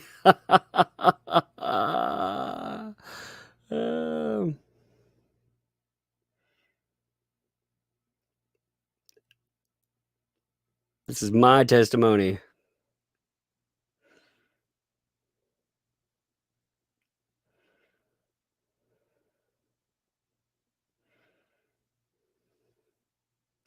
That's amazing. It's amazing the impact that you can have. Like just Mr.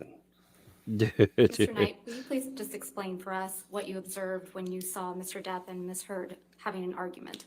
Yes. So Ms. Heard asked him to go talk off to the side, and she was upset at him and she was yelling at him. And I personally had been in Objection.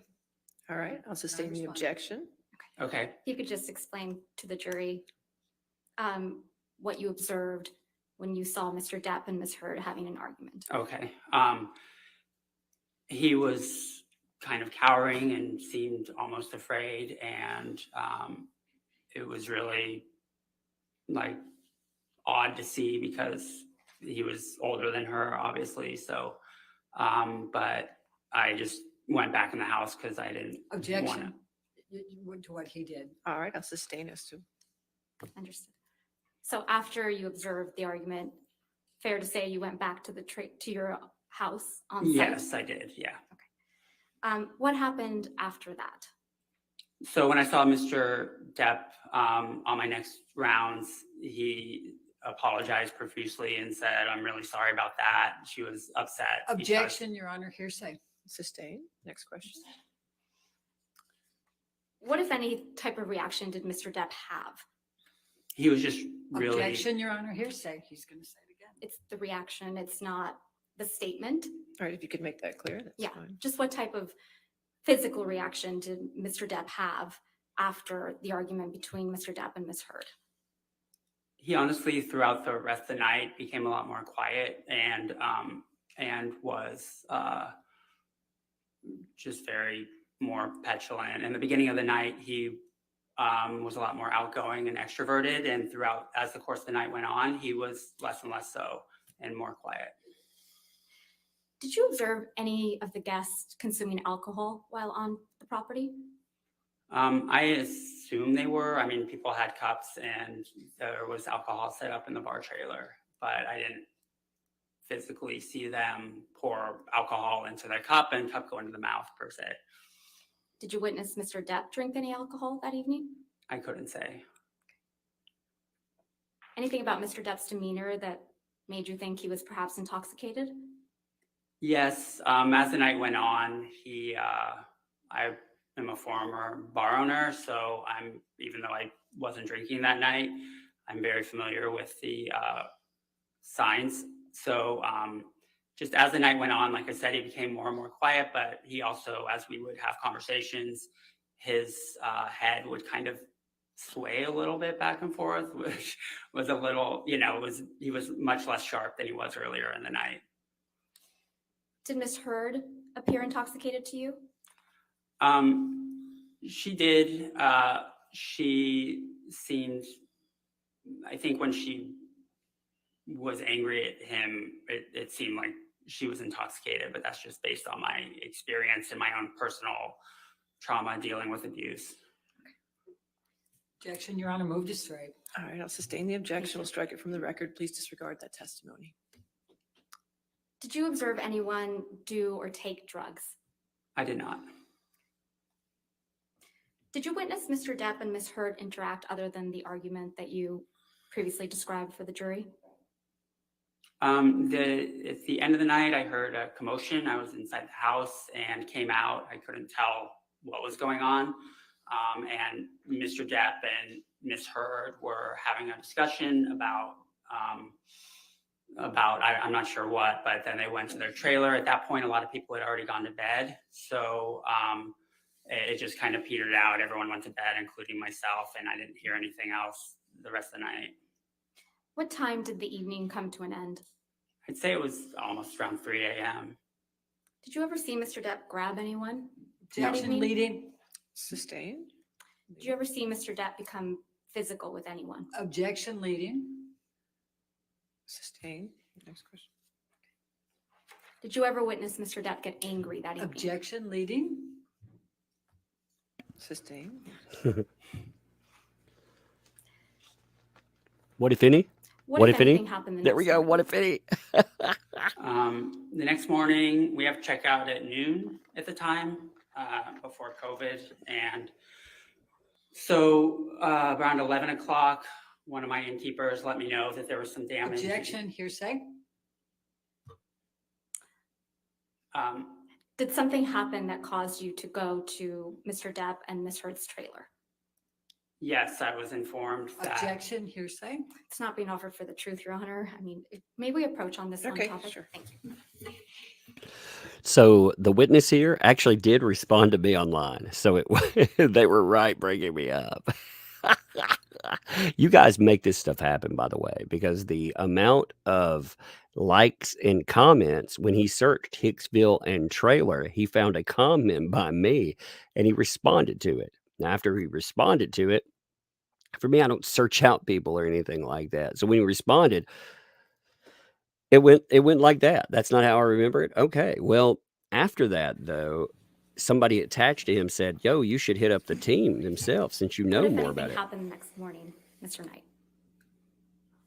The innkeepers let me know that there was some damage in one of the trailers, and it happened to be Mr. Depp and Miss Heard's trailer. So I wanted to inspect the trailer because I was extremely worried. All those trailers that Steve and I worked on were like my babies, and the one they were staying in was the only one that was mostly original and restored 1950s style, and so I was very concerned. So what did you observe when you went to the trailer?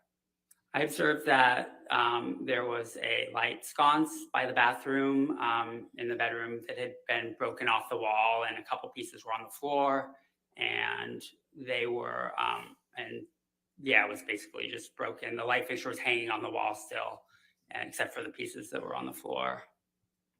Did you come to understand how that happened? Objection, foundation, and All right, light. foundation, I'll sustain as to foundation, how he knew. Did you ask how the sconce was broken? Objection, hearsay. Sustained. How often do light fixtures in the trailers break? They break pretty often. I mean, it's not like a usual thing, but things in the trailers generally get broken because it's all vintage trailers. And I would say as much as every couple weeks, there's some incident of damage in one of the trailers. In this case, Mr. Depp had told me that. Objection, Sustain the hearsay. objection. So anyway, yes. Beyond the light fixture, was anything else in the trailer damaged? No, everything else looks fine. In fact, we have something we call a piggy fee that we address to guests, that if there's anything, what we call Piggy fee. inconsiderate or unusually large messes, we charge them extra for it for a $25 an hour cleaning fee. But they did not receive one of those because everything outside of light fixture looks fine. And what was your reaction to seeing the damaged light fixture? To be honest, I was relieved because it was not a big deal. There was already another light in the room. So I just tucked the wires in the wall until I had a few months later time to buy, it was matching sconce with another one in the room. So I had to, on eBay, find a matching pair that would fit there. And when I finally got around to it, I was able to get that and charge it to Nathan, whose credit card I had. And what was your understanding of who Nathan was? Mr. Depp's assistant. Okay. And what did you charge Nathan or Mr. Depp for replacing that pair of light fixtures? The pair came out to $62. Wow, $62 in damage, and they made it out like some kind of monstrous thing happened. While you were on site, Mr. Knight, did you ever wear a mesh shirt? No, I would absolutely never wear that. At any time during Mr. Depp and Ms. Heard's stay on the property, did you see Mr. Depp become physical with anyone? Objection, leading. Overruled. I'm sorry, that answer was? I never saw Mr. Depp get physical with anyone when I saw him. Thank you, Your Honor. Nothing further. Cross-examination. Thank you, Your Honor. Just burn your time.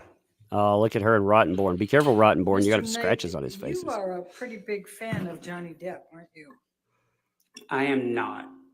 To be honest, throughout the evening, Sorry, I just asked you one question. Oh, I didn't ask you apologize. the rest of that. You wanted to participate in this trial, didn't you? I did not. I You was knew- asked by the attorney, and I wanted to, they asked me, and I said, I'll be happy to come and tell the truth. You knew this was on camera, that it was being broadcast to a lot of people, and you saw testimony, did you not, in this case? And you seized the moment and responded to the umbrella guy. Oh, the another one. Person for Mr. Depp's Twitters. I love Did you- life. Objection, Your baby. Honor. Argumentative compound. Overruled. Sorry, I don't mean to talk over. I'm just excited. Mr. Umbrella Guy is the lead. The lead You what? know that he leads one of the most predominant pro-Depp Twitters out there. Oh my have no God, I idea. love I it. don't care or follow the Umbrella Guy. Mwah, In you fact, should though, baby. You do follow He a doesn't Twitter follow. called Johnny Depp fan, don't you? Oh my God. Absolutely not. You don't? That's your No. testimony under oath? It is my testimony under oath. All right. And on April 21st, Mr. Depp testified in this case about Hicksville, didn't he? I wasn't here. And in fact, you tweeted in response to the umbrella guy on April 21, 22. Quote, that never happened. I was with them all night. Amber was the one acting all jealous and crazy. That's all right, Do you baby. I recall love you. writing that? I do recall writing that. Michelle, can Well- you bring that up, please? We're going to call it Defendants 1903. Bring it up, please. Oh God, bring up my tweet too. You're allowed to. You're allowed to. Please, baby, do it. Please, I love you all. Oh God. This is so bizarre. I'm going to go ahead and ask you to redact. Leave in the umbrella guy Yes, leave him in. and the date That's right, Elaine. Do it. and the bringing in the Hicksville. Yeah, that's No, right, no, I'm baby. sorry. Bring him in. Bring in that umbrella. What in the hell have I woken up to? Oh my God. Today, man. Today has been a roller coaster. Oh my God. Welcome, new people. I hope you love my channel. Well, she's working on that. Did you write and direct a piece called Matters of Consequence back in 1999? I did. And didn't Mr. Depp's first wife, Lorianne Allison, work as a makeup artist on that? She absolutely did. And while we're looking at that, 4 days after you tweeted to Umbrella Man, Umbrella Guy, get it I was right. Umbrella Guy. Thank you, baby. I love you, sir. Umbrella Guy. Okay. Mm. Well, all right, now we have this up. I'm going to ask you to take a look. What is Defendant's Exhibit 1903? Do you see that? I do. Okay, and that's from that Umbrella Guy on 4/21/22, correct? Correct. And it says bringing in the Hicksville incident accusations. Do you see that? I do. And there's clearly Mr. Depp testifying there, likely a video, right? Okay. And you respond, that never happened. I was with them all night. Amber was the one acting all jealous and crazy. Do you see that? I do. Your Honor, I'm going to move the admission of Defendants 1903. Jesus, this is Any crazy. objection? Yes, please. No objection. Show it. Your Honor, we believe the first part of the that umbrella guy's tweet should be unredacted Unredacted. for Yes. context. Yes. That's right. Tell him, Camille. I have no idea what I was replying to. It's hearsay. It's rank hearsay. It's not- Context Your is Honor. not necessary. Your own approach. Yeah. You argue with me, Camille. I need you. I need you right now. It's not rank hearsay. It's beautiful. It's beautiful. It's all true 100% too. We have to know exactly what was there. What a crazy world, man. Oh. Have you ever heard of that umbrella man? The umbrella man. Oh my God. This is amazing. Oh my God, man. I thought the other point where Adam Waldman shouted, like, this is not, it tells you how obsessed these people are with me though, because Amber Heard, they know who I am. They know, they know my Twitter. Make that redaction. No, don't redact me. With that redaction, any objection? No, Your Honor, thank you. Okay, 1903 will be in evidence with as redacted. No, Camille fought for me though. Thank you, Camille. That's okay. You fought for me. Free tug, baby. Hashtag free tug. That's all right. I'll post it myself. Now, So you reached out to the umbrella guy in this text. This We did Twitter, not right? talk, by the way. I wouldn't call it reaching out. Yes, we didn't reach out. And in fact, the Look, I'm umbrella there. guy is in Mr. Adam Waldman. Do you know who Adam Waldman is? I have no idea. Well, he's testified earlier that he talks to the umbrella guy. He what? He talks to the umbrella guy? Yeah, were you aware of that? I honestly, this sounds like schizophrenia. Okay. Now, 4 days after this event where you texted, Your Honor, yeah, it's in. Okay, good. 4 days after that, you tweeted something pretty nasty about Elon Musk, didn't you? I did. Okay, thank you. So you don't like Elon Musk, right? Objection Well- relevance. Oh, I don't know Elon Musk. overruled. Thank you. So that was the context of that is that he I had, didn't ask you for the context. I apologize. Okay. But you texted something that had swear words in it. Would you agree about no. Elon Musk? Not swear words. Yes. Okay. Now, let's talk about your recollections here. 45 minutes to an hour. Your recollection is that Mr. Depp actually drove there? Yes. What type of car was he driving? An old one that was a convertible. An old convertible? I'm not a car guy, so I couldn't express the model. All right. And your recollection was this was May of 2013? Yes. Okay. Do you recall when in May? Late May. Okay. Now, you said that you spent a total of 45 minutes to an hour with Mr. Depp and Ms. Heard. Is that correct? After mostly Mr. Depp, but that's after the tour and after they were checked in throughout the course of the night. Okay. And you don't recall any of the people that were there other than Ms. Heard's sister and the security guard, correct? I don't recall any of their names. Do you remember how many of them were female? I believe it was predominantly female. Do you remember how many males were there? I don't, outside of the security guard. Do you remember what any of the other people looked like? They honestly just seemed like youngish hipsters, like for lack of a better term. I know that previously a couple of them had stayed at Hicksville Trailer Palace. That's how they knew about the place. Okay. So you don't recall seeing how much anybody had to drink that night, correct? I did not witness that. And do you recall the use of drugs at all? I did not witness that. Okay. Were you sitting at any point with these people at the campfire? I was not. And when you said that that you saw Ms. Heard and Mr. Depp, and Ms. Heard was yelling at Mr. Depp, where were they? She pulled him for a chat, and it was off towards their trailer, like a little bit off towards the dirt. How many feet were there between the campfire and their trailer? The campfire and their trailer? Yes. Approximately 75. Okay. So where in that 75 feet did Ms. Heard pull Mr. Depp and yell at him and he cowered? My Twitter's blowing 20. up. Okay. 20 From the campfire, From not the the trailer. campfire. Yeah. So your testimony is that Ms. Heard grabbed Mr. Heard, pulled him 20 feet over, yelled at him, and he Mr. cowered. Turd, did you hear Yes, that? That's what I witnessed. And then did they go back? I went inside the house. So you don't know whether they returned to the campfire or they returned to their trailer? I do not. Okay. And do you know whether there were any disagreements or physical communications, anything of that nature at the campfire?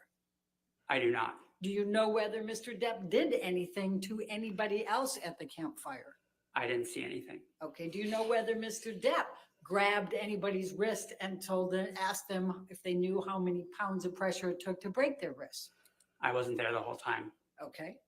Is it your testimony that Mr. Depp and Ms. Heard went last to their trailer? Everybody else went before them? The rest of the people, I think about half of them had already gone to bed, and they went, it was all around the same time at the end of the night that the rest kind of scattered There might have been a couple of people that went right after them or right before, but it was all around the same time. Okay, so your recollection is that when Amber and Johnny Depp went back to their trailer, that dissipated, everybody then left at that point? Yes. Okay, now, how far away was your house that you were staying in from the trailer that Amber and Johnny Depp were staying in? I'd say it was about 75 feet away. Okay. And the next time that you saw or heard anything was when you went there in the morning and saw the broken sconce. Is that correct? Yes, I didn't hear anything after went to bed. Okay. And that's the extent of your knowledge? Yes. Okay, I have no further questions. All right, redirect.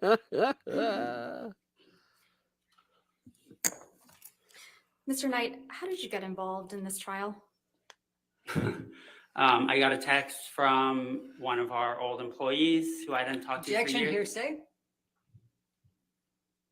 Don't tell us what the text said, just how did you Okay, get involved? I got a text from, I got a, That's still hearsay, you're under Okay. objection. Overruled. Thank you. Go on, Mr. Knight. I was asked if it was. No. Objection, that. hearsay? Apologize. What did you? I got a What did text. you received a text? Okay. Yes. From and whom? From a former employee. And how long had it been since you had heard from this former employee?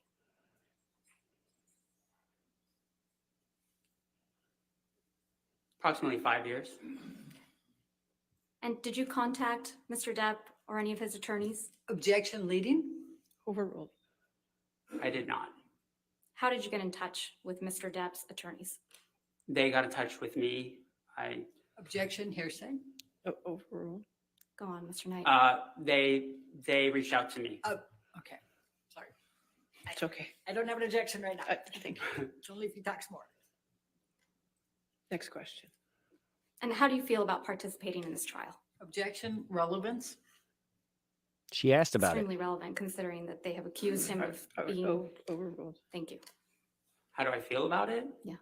I'm happy to tell what I saw, and that's the extent of it. I really don't care outside of that. Thank you very much, Mr. Knight. Nothing All further. right, I assume this witness is not subject to recall, is that correct? All right, sir, you're free to go. Thank you. Thank you. All right, your next witness, Wow, that was crazy. or is it going to be a deposition, or is it? That was freaking Apologies, Your Honor. surreal. Thank you. Dr. Shaw. Okay, Plaintiff Dr. calls Shaw. Dr. Shaw. Okay. Dr. We'll Shaw. we'll talk about that at when we'll have a break. We'll talk about what just happened because that was nuts. You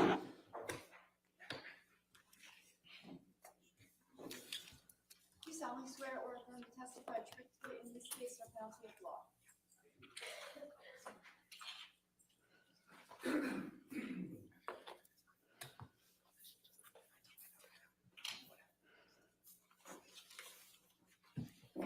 Thank you, sir. All right, yes, ma'am. Good afternoon, Dr. Shaw. Can you please state your name for the record? My name is Richard John Shaw. Dr. Shaw, can you please describe your educational background? I'm a psychiatrist. I went to medical school at the University of London in England. I went straight after high school. That's actually the system in the British medical system. I did 2 years of preclinical training and then 3 years of clinical work with patients. Following that, I moved to New Zealand to do an internship. It was an internship in neurology, medicine, surgery, and psychiatry. I spent 3 years in New Zealand and I did a year of psychiatry residency training. Excuse me. And Don't do that in the microphone, son. It's rough. following that, excuse me. Gosh, man. Following that, I moved here to the United States for the first time and did a residency in adult psychiatry at the Albert Einstein College of Medicine, which is in New York. That was 4 years of training in the Bronx. And I also did some subspecialty training in family therapy, couples and family therapy as in my 4th year. And after that, I moved to California, and I've worked at Stanford. I studied at Stanford. I did a fellowship in child and adolescent psychiatry, and I've been at Stanford pretty much since then. Dr. Shaw, what is your current position? I'm a professor of psychiatry in the Department of Psychiatry at Stanford. I also run what's called the Psychiatry Consult Service at the Children's Hospital at Stanford. What, if any, professional certifications have you received? I have what's called board certification in adult and general psychiatry. I obtained that from the American Board of Psychiatry and Neurology in 1991.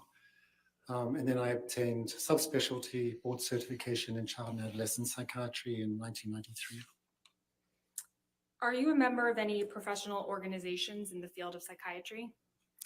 Yes, I am. I'm a member of the American Academy of Child and Adolescent Psychiatry. I'm also a member of the Academy of Consultation Liaison Psychiatry. How long have you been practicing psychiatry? If you include my training in psychiatry residency in the US, that would be since 1985. Is that approximately 35 years? Yeah, I think so. What percentage of your practice involves treating patients?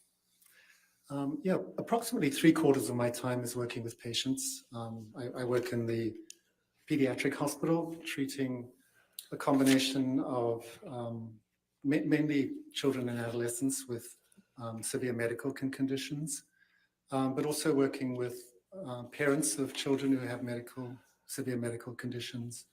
I also consult to the pediatric emergency room, and we evaluate patients who show up with suicide attempts and other serious situations.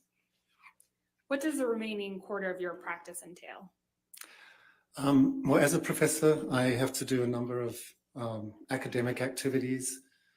So I do research, I do a lot of teaching, I give lectures, I supervise residents, medical students, and fellows in psychiatry. I do some administrative work. Yeah, so it's a pretty diverse, varied day and week. Can you tell the jury a little bit about your research and academic work? Yeah, a lot of my research has involved looking at the issue of trauma and PTSD in parents who have medically fragile children. A lot of these parents are naturally really affected by their child's illness and develop trauma symptoms. So I've developed some interventions to try to help parents, provide support and treatment to reduce their symptoms of trauma. Have you published articles or books in your area of expertise? Yes, I have. I've published approximately 70 or probably closer to 80 peer-reviewed manuscripts in different scientific journals. I've also published a number of book chapters on various topics, approximately 30. And I have published 3 textbooks. So he's going to be an one expert. of which has gone into a second edition. He's probably going to be an topics expert that are witness. related to my area of expertise. And one of them actually is about the treatment of PTSD in parents of premature infants. Have you published a book through the APA? Actually, all of those books were published through the APA, the American Psychiatric Association. They have a publishing house, and that's been my publishing company. What is the APA? The APA, the American Psychiatric Association, not to be confused with the American Psychological Association, is a professional organization that represents psychiatrists in the US. The last time I looked at this, I think there's about 37 or 38,000 members. And the APA has many different roles. One of it is advocacy in psychiatry in the US, but it also has an important role in terms of education. So they host an annual scientific meeting every year in which psychiatrists will present their research. It publishes a number of journals in the field, and fairly frequently it publishes guidelines for professional practice or about ethical guidelines that they hope that members will follow as part of their practice. What ways are you involved with the APA? Well, I mentioned my publishing. I also present at the scientific meetings. I last presented in 2021 during COVID. It was virtually, but on the topic of group therapy for parents with trauma symptoms. I follow the APA and their various guidelines. I think it's a really influential and important institution. Going back to your credentials, what, if any, professional awards have you received? I've been given several teaching awards at Stanford University, and the American Academy of Child and Adolescent Psychiatry that I mentioned honored me with an award for service to my specialty several years ago. I don't remember exactly when.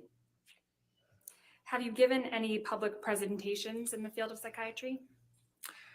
Yes, that's part of our work as an academic psychiatrist, is to lecture, to give presentations. So I present fairly frequently at annual scientific meetings, as I mentioned. I've been invited to give grand round presentations at different medical centers, including University of Pennsylvania and Harvard. So that's just part of our role is to try to educate our colleagues about our work. Have you testified as an expert in the field of psychiatry before? Yes, I have. On how many occasions? I would estimate in terms of deposition and trial testimony, approximately 50 times in the past 15, 20 years. What type of cases did you testify as an expert in? They're pretty varied. So some of them have been medical malpractice. I've also done a number of cases evaluating victims who've been subject to physical or sexual assault or trauma. What work were you asked to do in this case? My role in this case was to give my opinions about the testimony and opinions of Dr. Spiegel, whom you heard from yesterday. Ah, he's tearing apart And Dr. what work have you Spiegel, done the to form your crazy opinion? dude. I was present yesterday in court listening to his testimony. Gotcha. I have viewed his depositions. He had 2 depositions earlier this year, and I watched those depositions. I've also read a lot of deposition testimony. For example, testimony by Mr. Depp's psychiatrist, Dr. Blaustein, by his physician, Dr. Kipper, and nurse Debbie Lloyd. I've reviewed depositions by many of the therapists involved in this case, including Dr. Banks, the relationship consultant, Dr. Cohen, who was Ms. Heard's therapist, and I think Dr. Anderson, who I think provided some couples therapy. I've also reviewed the medical records of Dr. Kipper and Dr. Blaustein, and some various email communications. I think a lot of the information that has been talked about here. Thank you. Your Honor, at this time, we'd like to offer Dr. Shaw as an expert in the field of psychiatry. Any objection? Okay. The media is quoting my Twitter now. It's surreal. I have the blast saying, Twitter's that umbrella guy. Amber Heard's team is talking about me. This is surreal, dude.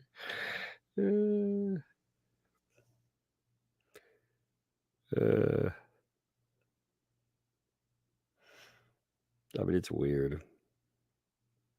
I've been covering this trial. Like, I didn't realize, like, I knew that these people were obsessed.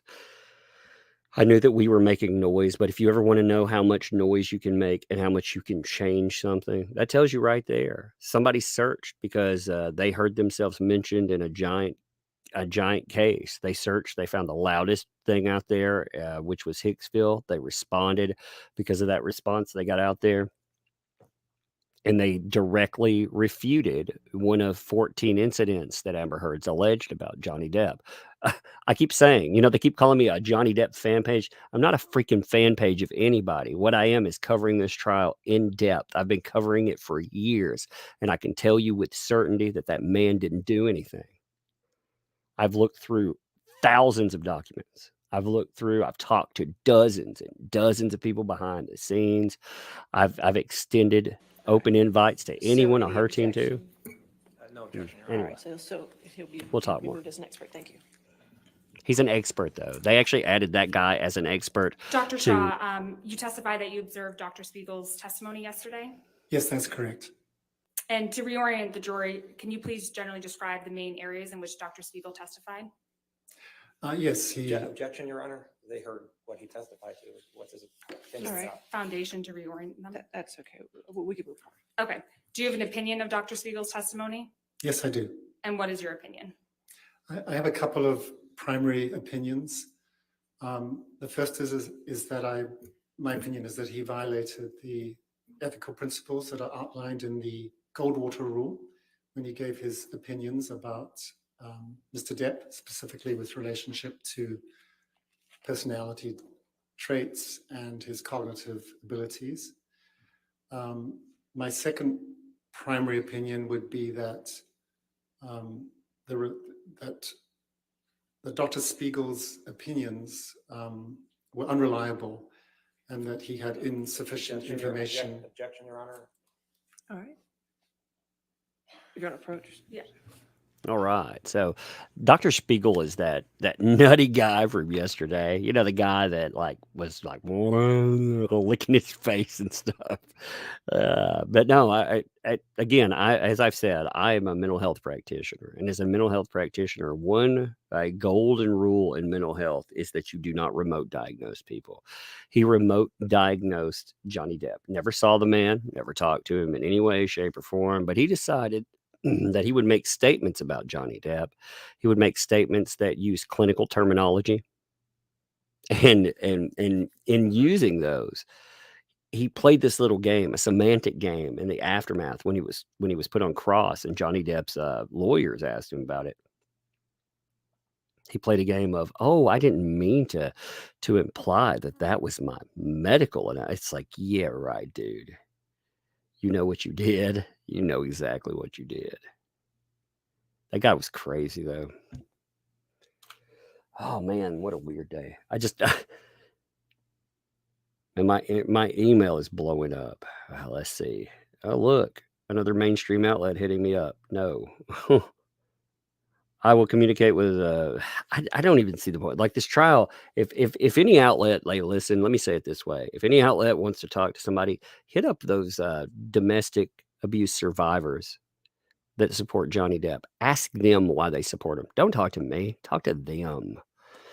They're the people that you should talk to because that's where your story is. Your story isn't in just somebody on the internet looking at. Anybody could follow the evidence there. Why did the domestic abuse survivors, why did they almost unanimously support Johnny Depp? Why is Me Too quiet for the most part about the cancel? They would love to jump in and cancel Johnny Depp. They would absolutely love to if he was guilty of this, but they haven't. Why? Because they know that the man is not guilty there. They know it. They absolutely know it. Oh, man. What a weird day. I started out. No wonder maybe that explains why maybe that explains why. So I had this stream going earlier today. And then for some reason, I could not. You'll notice I have a stream from earlier today. My stream died. It killed off. And it didn't kill off because of power issues. It didn't kill off because of connection issues. I had a connection to everything, but I couldn't get back into YouTube. It just killed off. I was out of YouTube for almost 30 minutes. I thought I'd been mass flagged or something and knocked off, which that doesn't happen as much because of my MCN. Shout out to them. Hey, by the way, since there are a lot of people subscribing, there's a blowing up stuff. Let me give a shout out to Yellow Flash 2. Check out his work for show. Yellow Flash. Shout out to Nick Ricada Law. And also shout out to Popcorn Planet. I want to give all three of those. Since there are a lot of people that have popped in. I'll probably talk to Andy if we can figure out. I'd have him pop in for a minute. It's Popcorn Planet, man. I like the guy. Yellow Flash too, like I said. Check all of them out. Man, this trial though, like these experts, what you have lined up here is you have a list of people that are coming in to just tear apart the witnesses that they supplied. And their witnesses, I mean, they were weak. They wasted their time. When I say wasting their time, I'm not saying it was a waste of time to bring them in. I mean, literally, they wasted time. When we started this week, Amber Heard's team only had around 8 hours. They burned half of their time that was remaining on the clock to present their case. They burned half of it on useless witnesses yesterday. When we started today, we don't know the numbers yet right now. When we started today, Amber Heard's team only had 4 hours and 9 minutes left to make their case. That doesn't include closing arguments. And for Johnny Depp, 15:51. So he had almost 4 times the time. Or 4 to 1, rather. Yeah.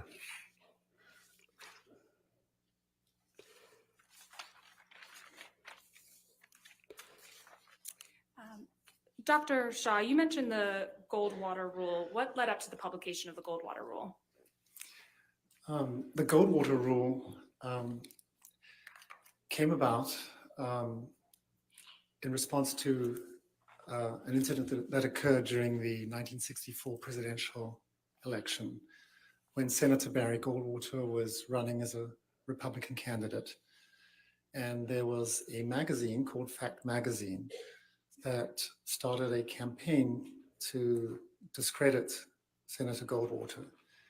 And they obtained a mailing list from the AMA and sent out a single survey questionnaire to about 12,000 psychiatrists in the US, asking if they felt that Senator Goldwater was fit to run for office.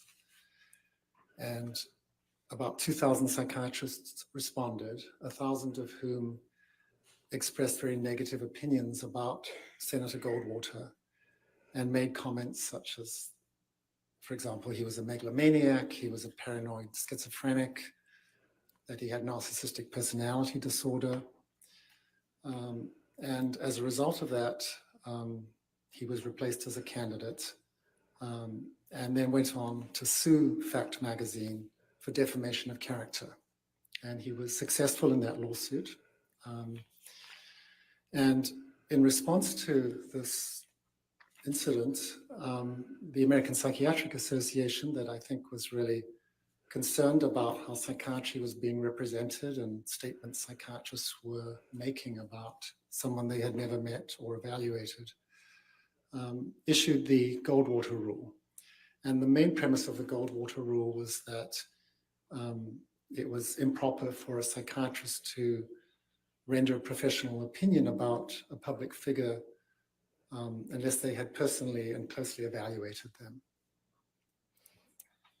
What justifications did the APA provide, other than the ones you mentioned, for enacting the Goldwater rule?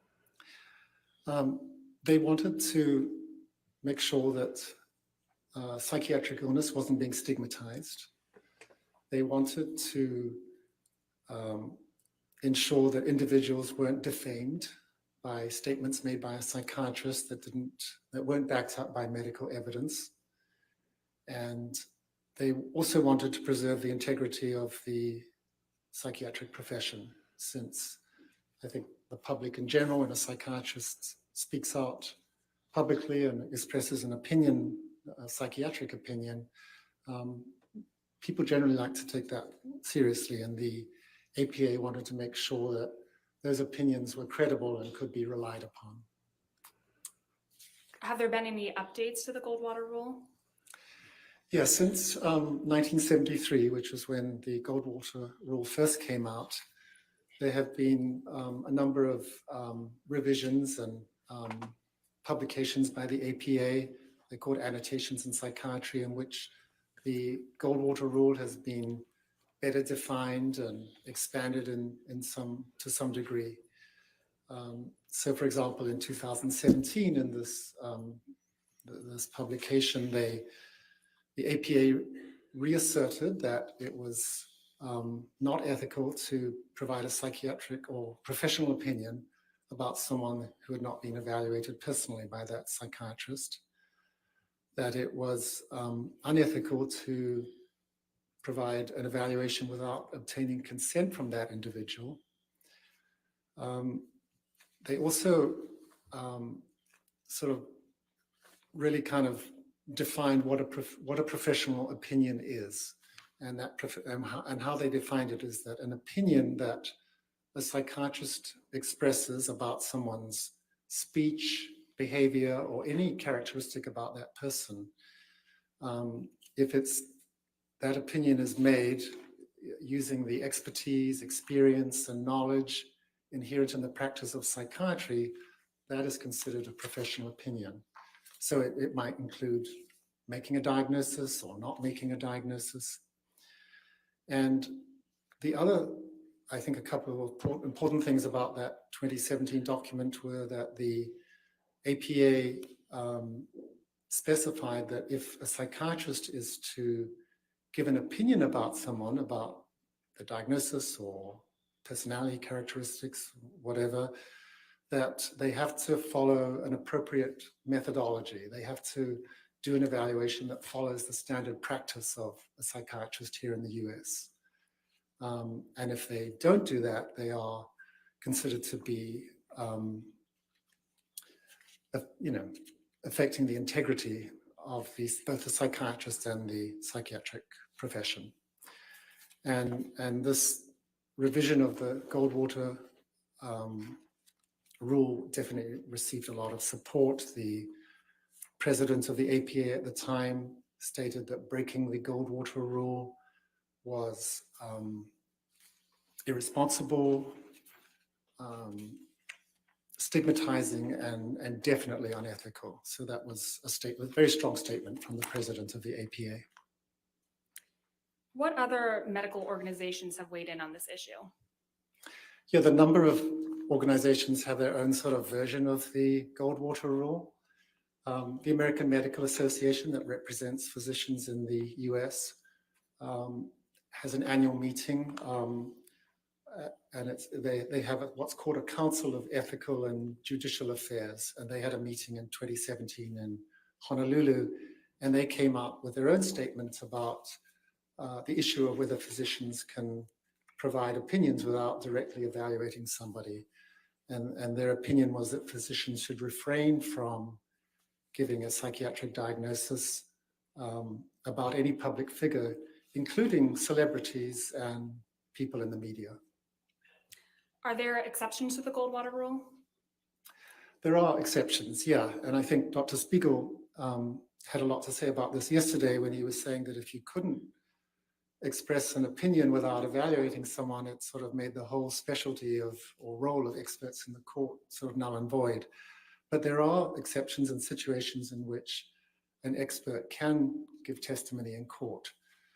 So one good example would be if there was a medical malpractice case, or if there was a case that involved a patient who'd committed suicide and the courts wanted to find out whether the psychiatrist had followed appropriate practice. The expert can review medical records and can give an opinion based on those records, provided those records have sufficient information, for example, about the diagnoses, about the treatment, about how the patient was responding or not responding to treatment. Did you form an opinion about whether Dr. Spiegel complied with the Goldwater rule? Well, my opinion is that he did not. He expressed a number of professional opinions about Mr. Depp that we heard about yesterday. And again, he did so without an evaluation, without consent. He did not follow the guidelines of the APA in the 2017 revision, where it was considered important that there be sufficient information obtained by that expert to give an opinion. So I would definitely felt that his conduct, unfortunately, did violate the Goldwater rule. And specifically, what opinions of that Dr. Spiegel gave yesterday do you feel violated the Goldwater rule? Yeah, I think that, well, there were sort of two primary ones. The first that you heard about was that Dr. Spiegel had professional opinions about Mr. Depp's personality. And he talked a lot about how he believed that Mr. Depp had narcissistic personality traits. So, and he also, talked a lot about narcissistic personality disorder. So narcissistic personality disorder is a diagnosis in the Diagnostic and Statistical Manual. It's called the DSM-5 for short. It's a diagnostic manual published by the APA. Objection, Your Honor. Okay. Oh man, they just I can't. They hate this guy. Again, it's because Dr. Spiegel that they brought up there was just a whack job. And again, he violated the golden rule with mental health. You don't remote diagnose. You can call it anything you want, but you've got to see a client. I can look at that's one thing. Like when I've talked about Amber Heard, for example, I talk about the diagnosis that she's been given by someone or a diagnosis discussed in the courtroom, but I don't offer my own I will agree or disagree with what I've seen, but again, I'm not offering a diagnosis. I'm only adding to something that I've already seen. And they had that yesterday. That was there was a huge discussion, and oh man, it made me mad yesterday. It made me so mad because these people, the witnesses that they brought on, they set substance abuse treatment back years.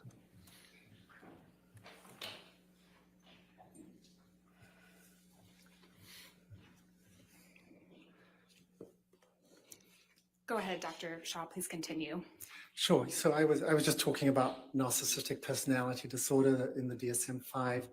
So the diagnostic criteria for that are, I'm not going to remember every word about this, but essentially it's a pattern of grandiosity, a need for admiration, a lack of empathy that's demonstrated by that person since young adulthood. And the DSM-5 has 9 specific criteria. And for someone to meet the diagnosis, you have to meet 5 of those criteria. And so when, as a psychiatrist, we're trying to make a diagnosis of any personality disorder or any diagnosis in general, the normal professional guidelines would dictate that we would do a very careful diagnostic interview. And there are actually interviews specifically written to assess personality disorders. It's also possible to have the individual fill out questionnaires. There's something called the Narcissistic Personality Inventory. This is a 40-item checklist that taps into various components of narcissistic personality disorder. And it's also possible to get psychological testing, like the MMPI that I think you heard about in reference to one of the other experts here.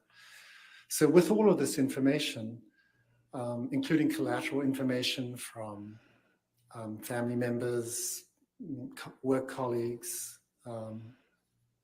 information of that sort, it is possible to come up with a diagnosis of narcissistic personality disorder. So in the case of Dr. Spiegel, he had none of this information, even though he came out and stated with what he described as a degree of medical certainty that Mr. Depp had narcissistic personality traits. And if you remember somewhat towards the end of his testimony yesterday, he was asked to, since he couldn't provide any documentation from the medical record about narcissistic personality disorder or narcissistic personality traits, he was asked about what is referred to a lot in this in his testimony as record evidence. So information that he obtained from depositions, from text messages, from emails, whatever. And so he was asked to give, I think, 5 examples of record evidence that would make it seem like Mr. Depp met criteria for narcissistic personality traits. And I'll just mention a couple of them, just to illustrate my opinion, is that testimony did not really hold together. So he stated, for example, that one of the criteria for narcissism is narcissistic personality disorder is a sense of entitlement. And the example Dr. Spiegel gave is that he believed that Ms. Heard married him for his money. So clearly, sense of entitlement is from a psychiatry perspective, that's very different from a belief that someone wanted you for your money. That's exactly what I said. A second example that was given was that he was asked to give an example of how Mr. Depp had shown that he was envious of others, which is another criterion for narcissistic personality disorder. And the example that Dr. Spiegel gave is that Mr. Depp was jealous of Ms. Heard because he believed she was having an affair with Mr. Franco. Now, if we look at these two terms as a psychiatrist, there's a big difference between being envious and being jealous. As a psychiatrist, when I think about envy, I think about somebody wants something that someone else has, and it makes them feel Objection, Your bad. Honor. I think this is going beyond his All right. clarification. He's giving his opinion as to how Dr. Spiegel violated the Goldwater rule with respect to his testimony about narcissistic personality traits. He did, but now sustained the objection. Next question. Okay. Okay, and you mentioned 2 major examples. What was the second one? The second one was confusing being envious with being jealous. Oh, sorry, Dr. Shaw. I mean, you mentioned 2 major examples of ways Dr. Spiegel violated the Goldwater rule. What is the second? Oh, sure. So the other big category had to do with Dr. Spiegel's evaluation of Mr. Depp's cognitive abilities. And his general opinion was that Mr. Depp had deficits in his memory, in his attention, in his processing speed, that he had word finding difficulties. Again, Dr. Spiegel did not evaluate Mr. Depp. And the information that he relied upon, there were two pieces of information. The first was that he watched a very long deposition that Mr. Depp gave the day after I think he had flown back from London to the East Coast. And he made observations about Mr. Depp's behavior in that deposition, and felt that he could opine or give an opinion about processing speed and other cognitive aspects. He also made reference to something you heard about yesterday, this thing called the mini mental status examination. This is a brief screen for memory and cognitive functioning that is often done. And he testified that Dr. Blaustein had administered the mini mental status examination. And although, from the records, all we know is that— Objection, Your Honor. Sustain the objection. Dr. Shaw, without going into Dr. Blaustein's record, what information does a mini mental exam provide? Objection, Your Honor. It's beyond the scope. I've posted the mini mental, by the way, on my timeline if you want to see it. Yeah, so the mini mental status is, it's a series of about 10 or 11 questions and tasks that someone completes, and you get a score out of 30. What Dr. Spiegel testified was that Mr. Depp could not recall 3 words after 5 minutes. And he used that as an example of Mr. Depp having cognitive deficits that he specifically attributed to Mr. Depp's alcohol and substance abuse. And he really did not have sufficient information. I liken a mini mental status exam as it's like taking someone's temperature. If it's elevated, Objection, Your Honor, and I think it's going beyond. No, I'll sustain the objection. So you can't find out how the test works or anything. Okay, sure. All right, All right. ladies and gentlemen, I know you had a break, but we didn't. So we're going to go ahead and take our afternoon break for 15 minutes. Do All not right. discuss the case and do not do any outside research, okay? You can I'm stay gonna drop a little love for the break. See if Andy Signore wants to pop on for a second. I know I butchered his last name, but that's okay. Mr. Popcorn Planet, if he wants to show up for a second. I dropped him a link while we're talking.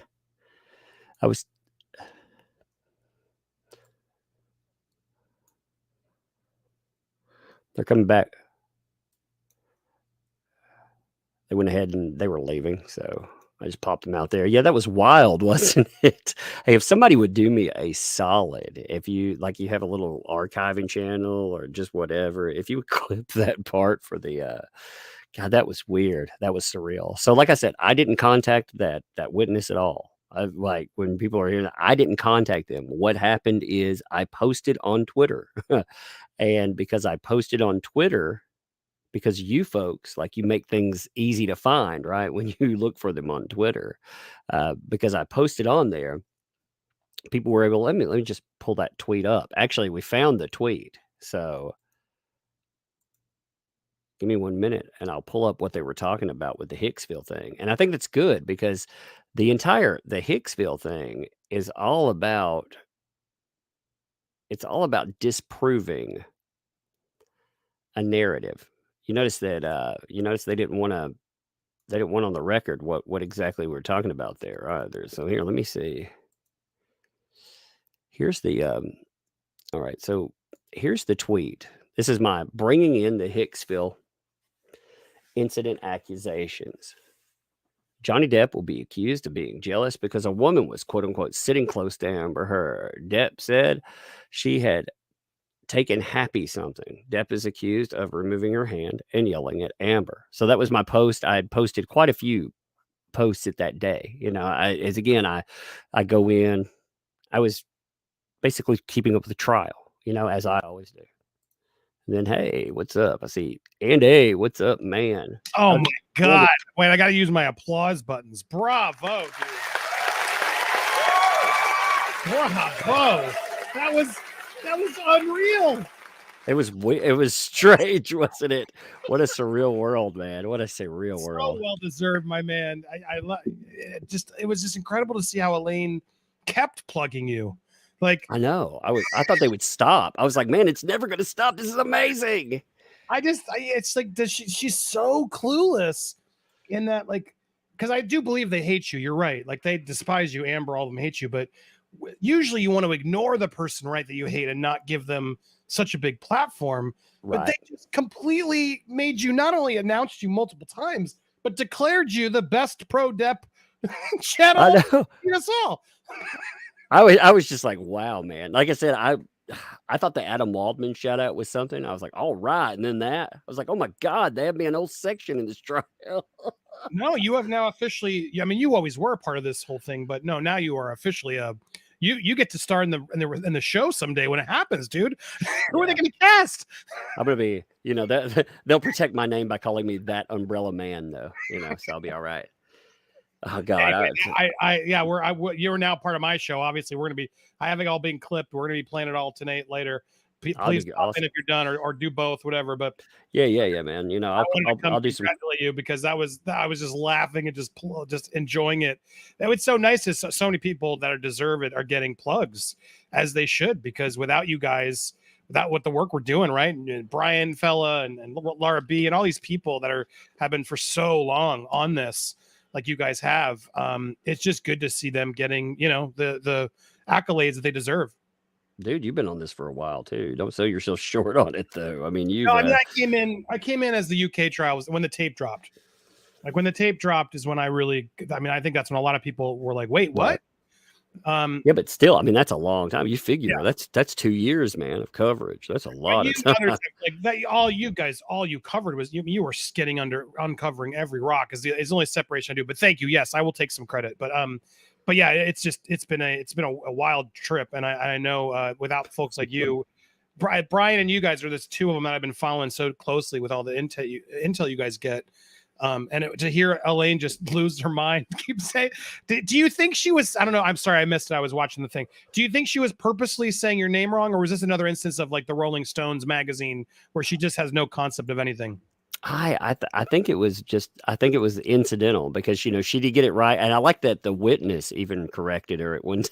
It was like, no, that's that umbrella guy. Yeah, I loved it. I think the line of the day was, did you know that the umbrella guy is following Adam Waldman? He's like, is this all schizophrenia? I thought. Yeah, Sounds like exactly. Yeah. Well, it's funny. It's funny the way that they bring it up. They make such a big deal. Like Adam Waldman said, I talked to him a few times on the phone. It's not it's not like we were, going out and having drinks or anything. It was I put out a call to everybody, just like you do. You put out a call, you ask people for information. Well, some people do get a hold of you. And her team was welcome to do that. But her problem is, I think everybody can contact, but nobody can own your voice. And since no one can own your voice, they gotta bail. Yeah, I mean, it's crazy because you didn't even realize the tweet that happened. We're reacting and replying to so many people, especially as this trial started. But what a I shock! didn't even. Yeah, did it like, surprise you that was such like suddenly one thing you posted about Hicksville suddenly got someone to see it, and then boom, it's all now you're. Yeah, here's that tweet. Actually, you're the one who pointed that out to me. So, that's the beautiful thing about it. Guys, I mean, here's the tweet. Because I saw you tweet like, I didn't do it, guys. And then someone forwarded it to me and I was like, psst, you did. Yeah. I was like, yeah. See, I didn't know I did. That was I didn't the funny thing. realize. Yeah, I had no idea. Like Andy's the one who was like, yo, dude, that was you. So I was like, all right, well, that's cool. But I figured it would end there. I thought, yeah, that'll be all they're going to talk about. And then she just went on this one. It was Oh, great. God. It Like was my so freaking. well-deserved. Well, yeah, they were talking about redacting. I think it's funny because this is like, it's pretty innocuous as a tweet, bringing up the incident. And Depp's team, just a note, they want transparency. They ask for everything to be brought in every time. And this, again, a lot of my statements do have something like, Amber Heard's lying or whatever. This was just recording what the incident was. It was, we went wrong. At the beginning, there was so much evidence being thrown out there that I was just cataloging. I wasn't even trying to put in my own thoughts of it. Right. No, because it was interesting because they clearly hate us. They clearly got us on a list. They know who you really are, right? They've figured that out at this point. Yeah, sure. Well, okay. Here's a weird one though. Okay. Somebody, I don't want to throw them in there and say this. I know at least one person hit me up close that would know something. And they said, there's someone going around offering a very large, like egregious sum of money for your identity and confirmation of where you live right now. Confirmation that this is your address. And they said that it was in American dollars. And it was a large sum of money. He said, I don't know if it's a crazy person, that's trying to hunt down your address. Or I don't know if that's part of litigation, but somebody's definitely hunting you. Jesus, because I was trying to figure out if I was going to go this week to the trial, and I sit here and I watch what you're doing. Like, there's no way you and I aren't on a list. That's like, nope, no. You're not coming in. Because No, they're going to say they're scared of us, or that we've threatened them, or whatever bullshit they're going to say. I bet you if you or I even tried to get in there, there would be a pause. Do you agree? Oh yeah. That's why I didn't go. I was planning on it first going, and I thought about it, and I thought there's no way that they're not going to pull some kind of BS and try to get us kicked out from the beginning. And then they started doing that. That was before Eve Barlow, before she pulled all of that, and with Christina Taft, when they started doing it, I knew that would be the way that they would go forward. Oh, they're freaking crazy. Yeah. They are crazy. You know what though? In their insanity and their just obsession with us, though, it's again, they are helping build our channel because they're pointing at all of us and they're saying, "You guys, you're right here." I mean, after she did that, my Twitter exploded. It's got when I started before the Adam Waldman shout out, I had 30,000 people on there. Now I have 78,000 after the 2 incidents. Yeah, I imagine you'll see a pretty big bump today. Oh yeah, man. I mean, it just blew up. It was like, oh man, it's funny. And again, that just gives us more of a megaphone.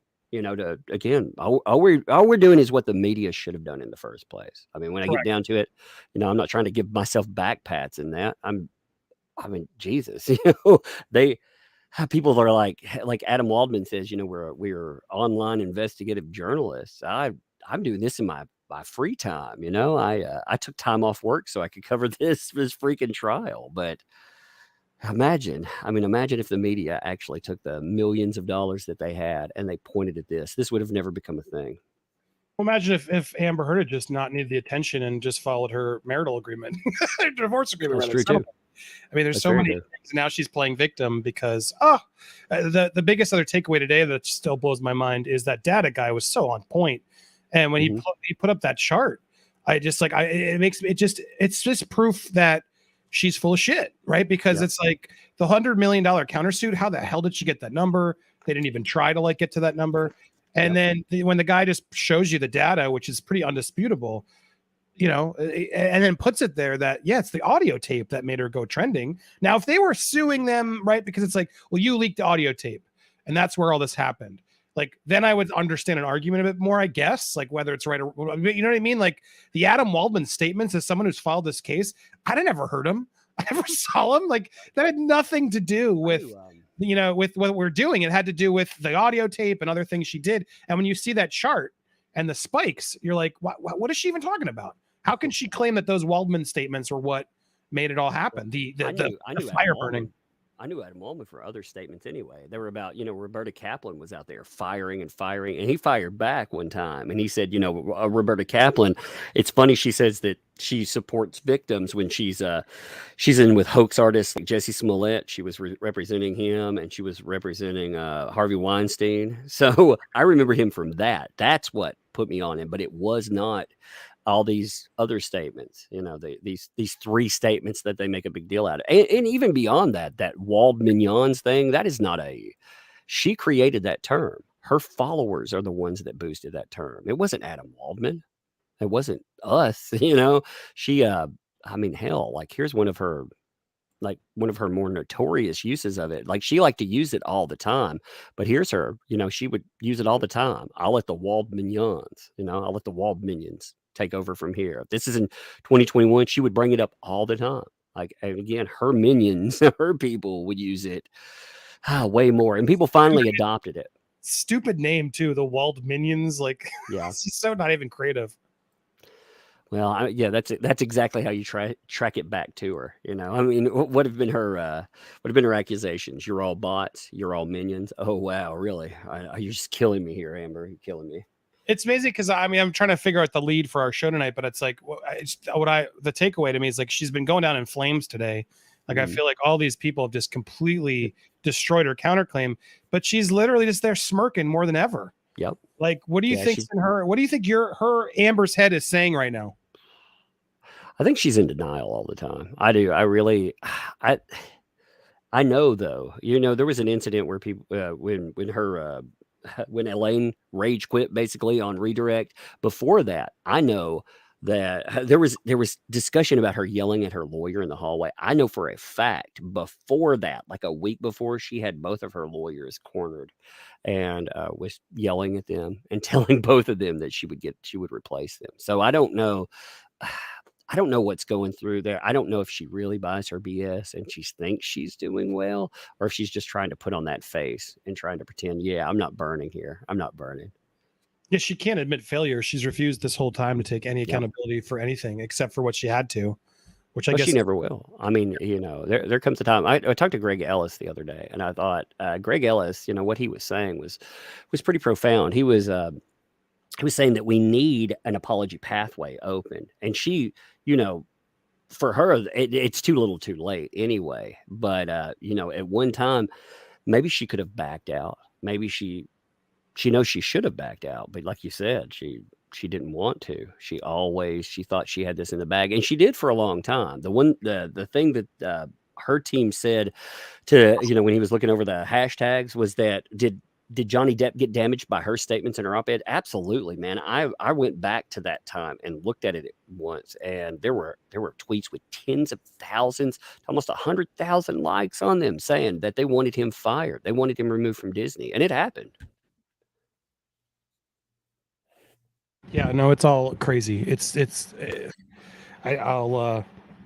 I'm still hopeful he's going to win. It seems like a slam dunk, obviously, because we're there, but it's still, we got to remember and prepare everybody. Who the hell knows? I mean, he's won already in the eyes of everything else, but I'm still worried. I'm still worried. I'm always worried. I'll be worried until it happens. Happen. Do you really think they're going to have it Friday? Also, I see people like, I'm not. What is this? People say I'm a. Whoa. Well, I guess Andy got knocked off there. I guess you did. Oh, there you are, Andy. Hey, Andy, you're back. Well, Andy disconnected again. Let me see. Yeah, Andy. Did it work? Sorry, everyone. Yeah, you're back. You're back. Now well, I can see, you can't see it. Like it says Andy Sidori device disconnected. So I'm trying to see. I can't hear. Yeah, here, I'll bring you back, Andy. I got you there. There I am. They were like, Yeah. Andy's afraid to show his face. Never. I know. Yeah, that's what I'm saying. Look, okay, like here, I'll do a face reveal. Check this out. Look at this, man. Oh, look, I'm even wearing my khaki shirt. Look at that. Woo-hoo. I'm actually barbecuing right now. Yeah, I've been eating some Twitter there. Yeah, no, it's been wild, this whole thing, and it's been exhausting. But I can't imagine how you're feeling. But I don't know when it's going to end. So they're saying closing Friday, and then they're trying to make it happen so we get the closing actual verdict. But they got a lot of stuff to go through. Yep. And then I've heard speculation from a lot of LawTube. They're like, well, it's going to be at least the weekend. There's no way they're coming back today. There's no way. Hey, they're back, by the way. They're back. Yeah, but you gonna hang or you gonna bounce? I'll be quiet with you for a minute. All right, man. It's all good. Yeah, people need to obviously Popcorn Planet. You need to go there. Three channels on the shout. Popcorn Planet obviously had my back when I needed it. Boom, guy right here. Yellow Flash 2 always, and Ricada Law. Boom, all three of those. Bam. Yep. Good Lord. I can't stand how Court TV just can walk in and out. They're the only guy. I don't know if you've talked about this. They're the only ones that are allowed to do that. That Chanel-y girl. All right, next question. It's really irritating. Thank you. Drives me nuts. Dr. Shaw, is the Goldwater rule limited to diagnoses? It's not. It's includes all professional opinions. Do you agree with Dr. Spiegel that the Goldwater rule doesn't apply to expert witnesses? I don't agree, no. How could Dr. Spiegel express an opinion without violating the Goldwater rule? This has actually been a topic that's been written and published about. So it is possible for someone to give testimony about a matter without interviewing someone. And there's certain sort of ways that it should be framed. So for example, when Dr. Spiegel was testifying about the report that Mr. Depp was unable to recall these three objects, what he could have done is said that I have not personally examined Mr. Depp, so I can't speculate about his cognitive state or ability to function cognitively. However, it is possible that someone who's not able to recall three objects could have issues related to substance use, which was what his opinion was. However, what he should have done in expressing his opinion is then have followed up to say that in order to really establish whether these were relevant and significant cognitive deficits, Mr. Depp should have had psychological testing to establish the nature of these deficits. And he should also have added that there are other potential explanations for these findings. So, for example, it's possible that Mr. Depp... Objection, Your Honor. He's now going past the He's right though. He's I right. think he's just opining as to, or is responding to Dr. Spiegel's testimony yesterday. No, he's opining as to what Dr. Spiegel could have said, but it's past the, whether he, about the All whole right, water. if we can move on. Okay. Who's qualified to give an opinion about cognitive deficits and processing speed? It would have to be someone who could conduct the type of neuropsychological testing that I was mentioning. You can't establish the presence of cognitive deficits without Objection, a Your battery Honor. of tests. Objection, again, this is beyond the cold water. Overruled. You can't establish cognitive deficits without appropriate neuropsychological testing. And that can only be done by a psychologist or neuropsychologist. So a psychiatrist like Dr. Spiegel would be giving an opinion outside of his area of expertise. I'm making this quick video because it has been 1 month since joining the cash. My God, man. Freaking YouTube, I swear to God. Dr. Spiegel yesterday testified about the practice of forensic psychiatry. Do you recall that testimony? All right, Yes, I fix do. that. I What can't is believe I forensic did that. psychiatry? Forensic psychiatry is a YouTube. specialty of psychiatry that relates to matters on the intersection between psychiatry and the law. So, for example, what we're doing today is forensic psychiatry, where a psychiatrist comes into court and gives an opinion about the matter to help the court come to an Deafen me with opinion. that. Are there professional standards that govern the practice of forensic psychiatry? That was like, Yes, there are. And what organizations have issued those standards? One of the primary organizations that has issued guidelines about the practice of forensic psychiatry is called the American Academy of Psychiatry and the Law. This is an organization that represents forensic psychiatrists. And it has published guidelines about what constitutes an ethical and sound practice of doing a forensic assessment and providing a psychiatric opinion. So this guideline, I think was published in 2015, actually contains many elements that are consistent with the Goldwater Rule.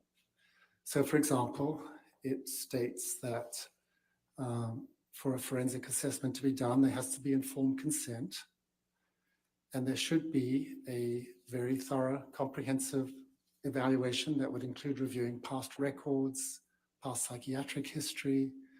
It would include doing what's called a mental status examination, which is a careful evaluation of someone's mood, cognition, things of that nature. And the guidelines do state that it is reasonable or permitted to provide an opinion without an evaluation. But if you're going to do that, there's some things that you have to really make clear in your opinion when you express that opinion. And the first is that you have to acknowledge the limitations of your opinion and not, like Dr. Spiegel, say that his opinion was held with a degree of medical certainty. You have to explain what's missing, what data you did not have that you were not able to rely upon in coming to that opinion. You also have to talk about what additional information you would need to come to that opinion. And even though these guidelines say it's permissible to do this, the text is still, I think,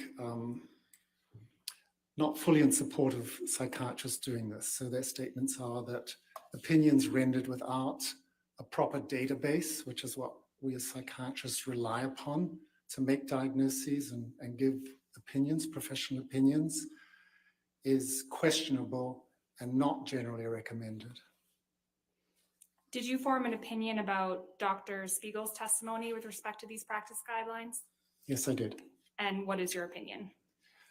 Well, my opinion is that he did not follow those guidelines. So, for example, he did not have consent. He did not do even a basic evaluation of Mr. Depp. When he gave his opinions, as I just mentioned, he said they were opinions that he had to a degree of medical certainty, and he did not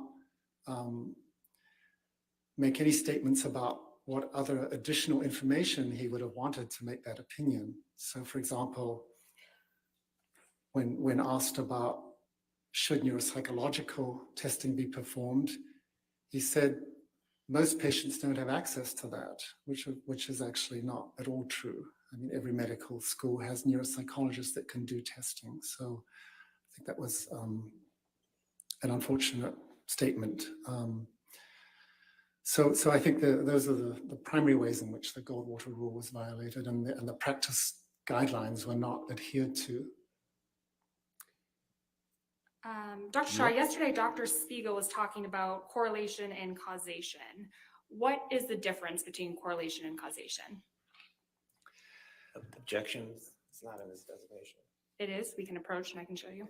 All right. So they're gonna have an argument about that. Yeah, that's the way you go. Correlation and causation was actually in the discussion from yesterday. By the way, they made a big deal about that. You had that brought up. You've had it brought up by 3 witnesses, in fact, because it leaked over into other stuff. Did you see this TMZ thing? No, TMZ. TMZ is panicking. Are they? They've now done an emergency request to try and block Morgan Tremaine, who was a segment manager who's supposed to testify tomorrow. They're feverishly trying to prohibit this witness to come forward and admit who gave the film, the video. Oh, that's gonna be good, man. You know they should be panicking because they bought that thing. He bought it, and they've been striking. They've hit 4 of my videos with claims on that. Oh, FTMC. I hope they don't get away with it. Go ahead, Dr. Shaw. Yeah, so the difference between a correlation and causation, correlation is a statistical analysis of a relationship between 2 different factors. So in Dr. Spiegel's testimony, he talked about, there being a correlation between opinions he had about Mr. Depp, his narcissistic personality traits, his substance abuse, things of that nature. So a correlation doesn't say anything about whether or not these factors caused that, the behavior he was discussing. Perhaps one of the easiest ways I could describe this difference between correlation and causation is if we look at the issue of measles, if you bear with me. So there's a correlation between being young and catching measles. Now we know that measles is not caused by being young. Measles is caused by a virus. But young children have not been exposed to the virus. They don't have the immunity, so they have a higher rate of measles. So the difference statistically is, the difference is between causation and correlation is illustrated by that example. So another way I might put this is if we had 100 people in a room, just bringing it back to the issue of IPV that Dr. Spiegel was testifying about.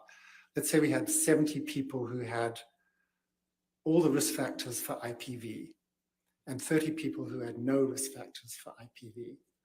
So what can we say about those 70 people? We can't say that any single one of those people has perpetrated IPV, even though they may have all the risk factors. And if we look at the 30 people who have no risk factors, we also can't say whether or not they have perpetrated IPV. So the actual presence of risk factors for IPV that Dr. Spiegel was talking about, they say absolutely nothing about what happened in this case. Thank you, Dr. Shaw. Nothing further. All right, cross-examination.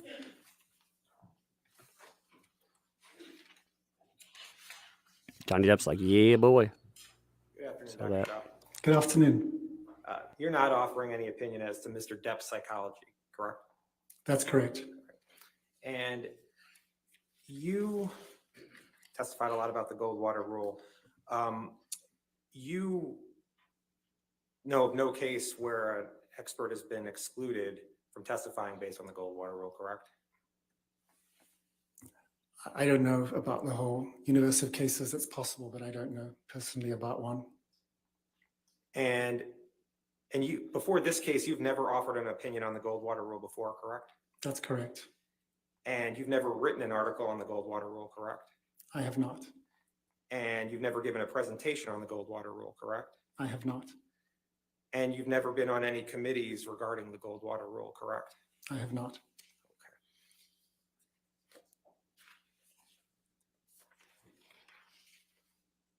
And you agree that you've testified that there are exceptions to the Goldwater rule about having to interview the subject, right?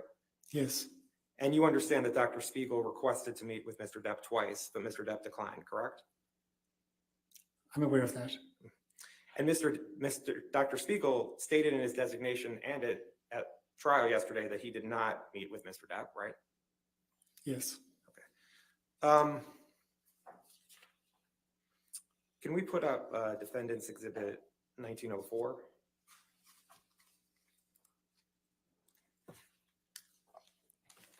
Dr. Shaw, have you seen the opinions of the Ethics Committee on the Principles of Medical Ethics?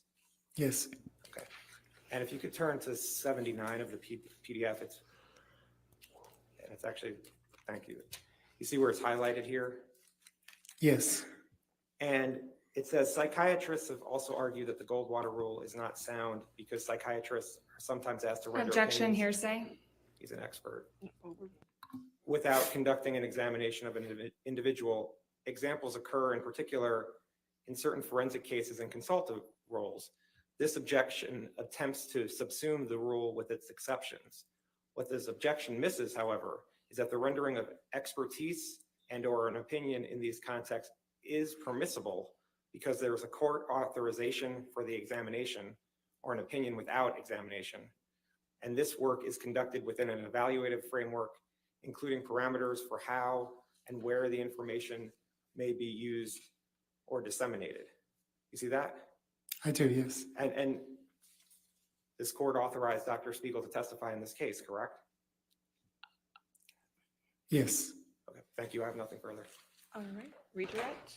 That doesn't mean, they said there's some disagreement on it. They did not say that was there's never a consensus opinion on anything. Dr. Shaw, Mr. Nadelhoff just asked you about the court authorization of Mr. Depp's evaluation. Are you aware that the court has twice denied Ms. Heard's request for an evaluation of Mr. Depp?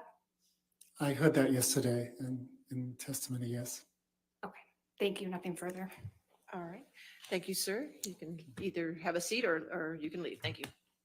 Your next witness. You should have asked him what he thought about that with evaluation. Yeah. Jennifer Howe? Yeah. All right. Is that who's next? That's what I thought they said. They were hard to hear, but I think they said we're going to call Jennifer Howe. That's going to be the deposition Oh, screen. no, they're grinding up the last witness. He's gone. Boy, if they're doing that, I need to record this. I thought there was. I think they're doing it Fargo style.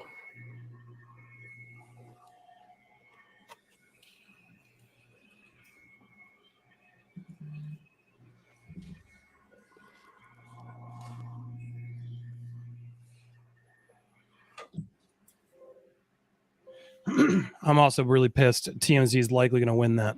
That sucks, man, because they should be forced to answer I'm going to that. get our lawyer. I'm talking to Christopher. We'll be on tonight. I'm pivoting tonight's live to address that. So solid. We'll talk about it then. Fuck. I hate TMZ. I really hate TMZ. Worst. Well, they lied about this so much. You know, they put out that video, but they put out the redacted version. You know, they put out 3/4 of it. Please state your name and address for the record. Jennifer Howell, Jennifer Los Howell. Angeles, California. Yeah, let me record this. I'll And come what back is in a your minute. current occupation? I run the Art of Elysium, CEO of the Art of Elysium. Let me just go back. Now, you've indicated that Whitney lived with you from January 2015 No. I'm sorry, May 2015 to April 2016. Are you absolutely certain about those dates? I'm certain, yes. She came and went at different periods, but all of her stuff moved out of my house April 2016. And I'm sorry, did you say you were 100% certain of that? Ms. Hall, could you answer my question?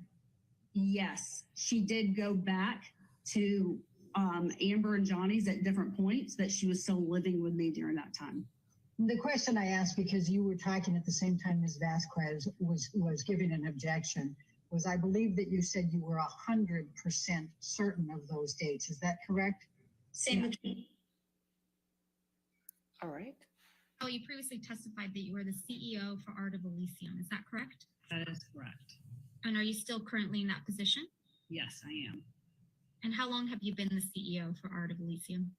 I am the founder of the organization. So we did our first workshop in August of 1997, filed the legal paperwork in February of 98 to set up a 501c3. So I guess since the beginning of the charity. Ms. Howell, when did you first meet Amber Heard? At the Pineapple Express premiere is where I met she and her sister Whitney. Do you remember approximately what year that was? I believe it was around 2008. I'm sure that could be pulled. It was the LA premiere. I think there was probably multiple premieres, but it was the Los Angeles premiere of Pineapple Express.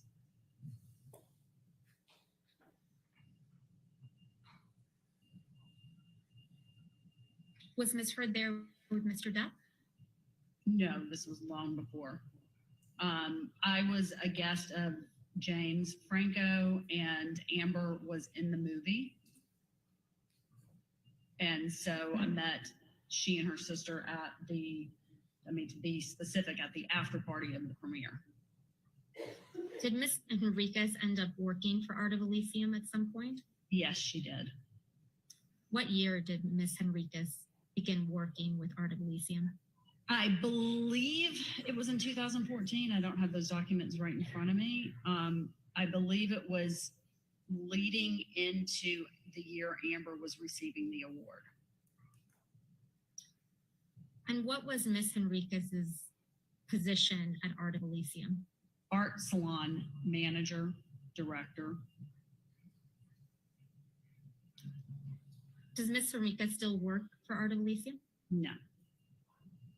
When did that end? Oh, 2015, I believe. Each time you saw I'd love to know why. Depp, did you ever see him doing any illicit, illegal drugs? Never. Did you ever see him consuming excessive amounts of alcohol? Never. Did you ever see Mr. Depp appear intoxicated? No.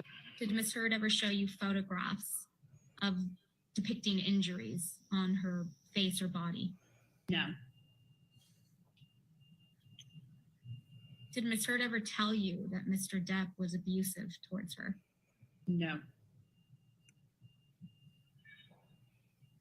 Mr. Depp paying your legal fees, Ms. Howell, for this deposition and the testimony you've provided in the UK action? He is not. Who is? Myself. Wow, there you go.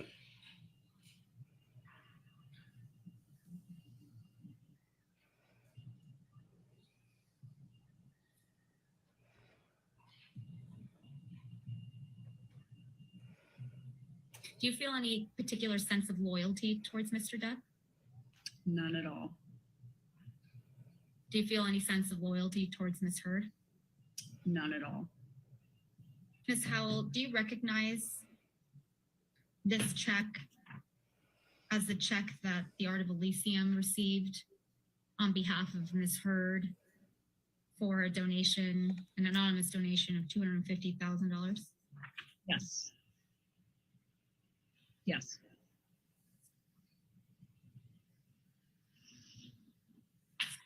I believe you testified previously that you understood that the anonymous donor was Elon Musk. Is that true? Yes. If I could It's please have Elon Exhibit again. 4 brought up. And for the record, it's based on JH 22 through 29.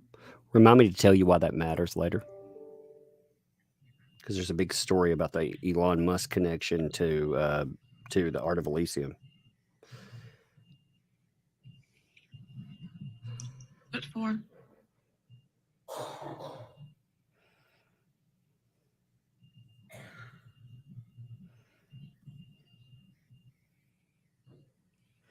Do you recognize this document, Ms. Howell? And if you need to scroll through the 8 pages, feel free.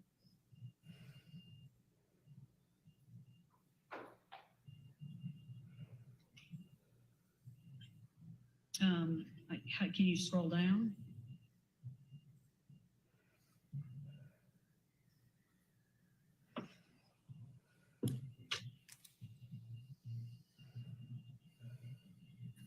Yeah, I recognize that.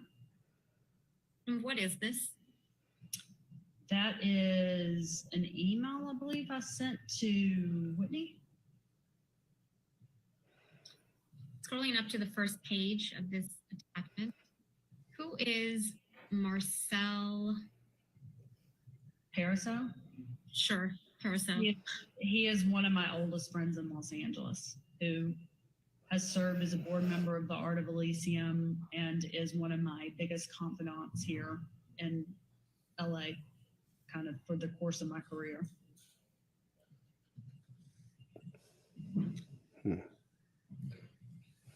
And going down to the third page of this exhibit. Thank you.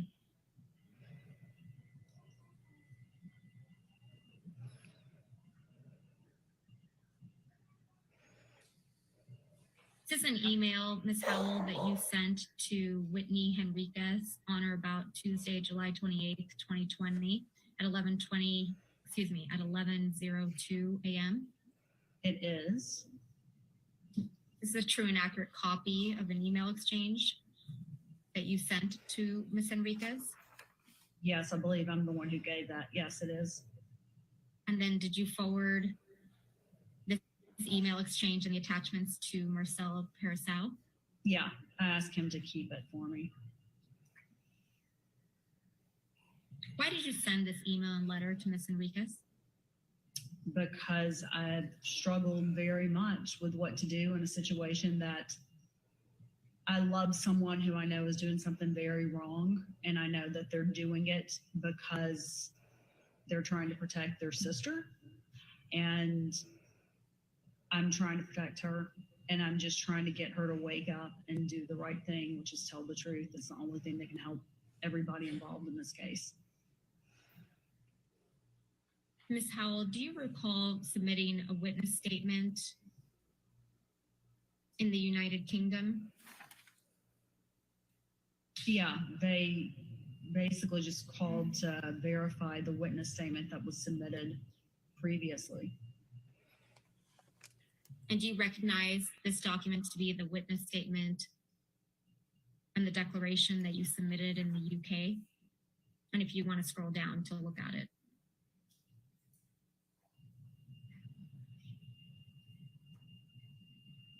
Yes, I recognize it. And at the first page, do you see a date on this document? January 13th, 2021. And is this document a true and accurate copy of the declaration that you submitted in the UK proceeding on or about January 13th, 2021? Yes. And are all the statements in your UK declaration accurate and true? I mean, yes, I signed it. Yes. All right, let's pull up what I believe was Depp Exhibit 9.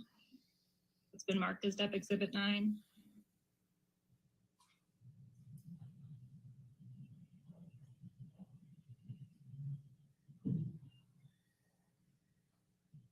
Exhibit 9.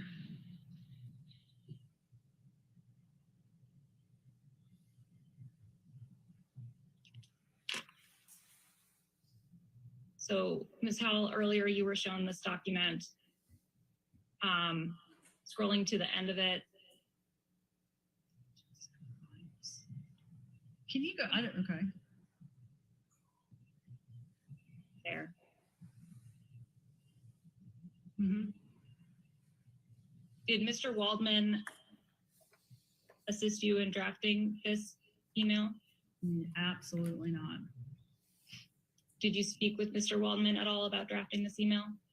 About writing an email? No, I did that on my own accord. Did you speak with Mr. Waldman at all about contacting the ACLU?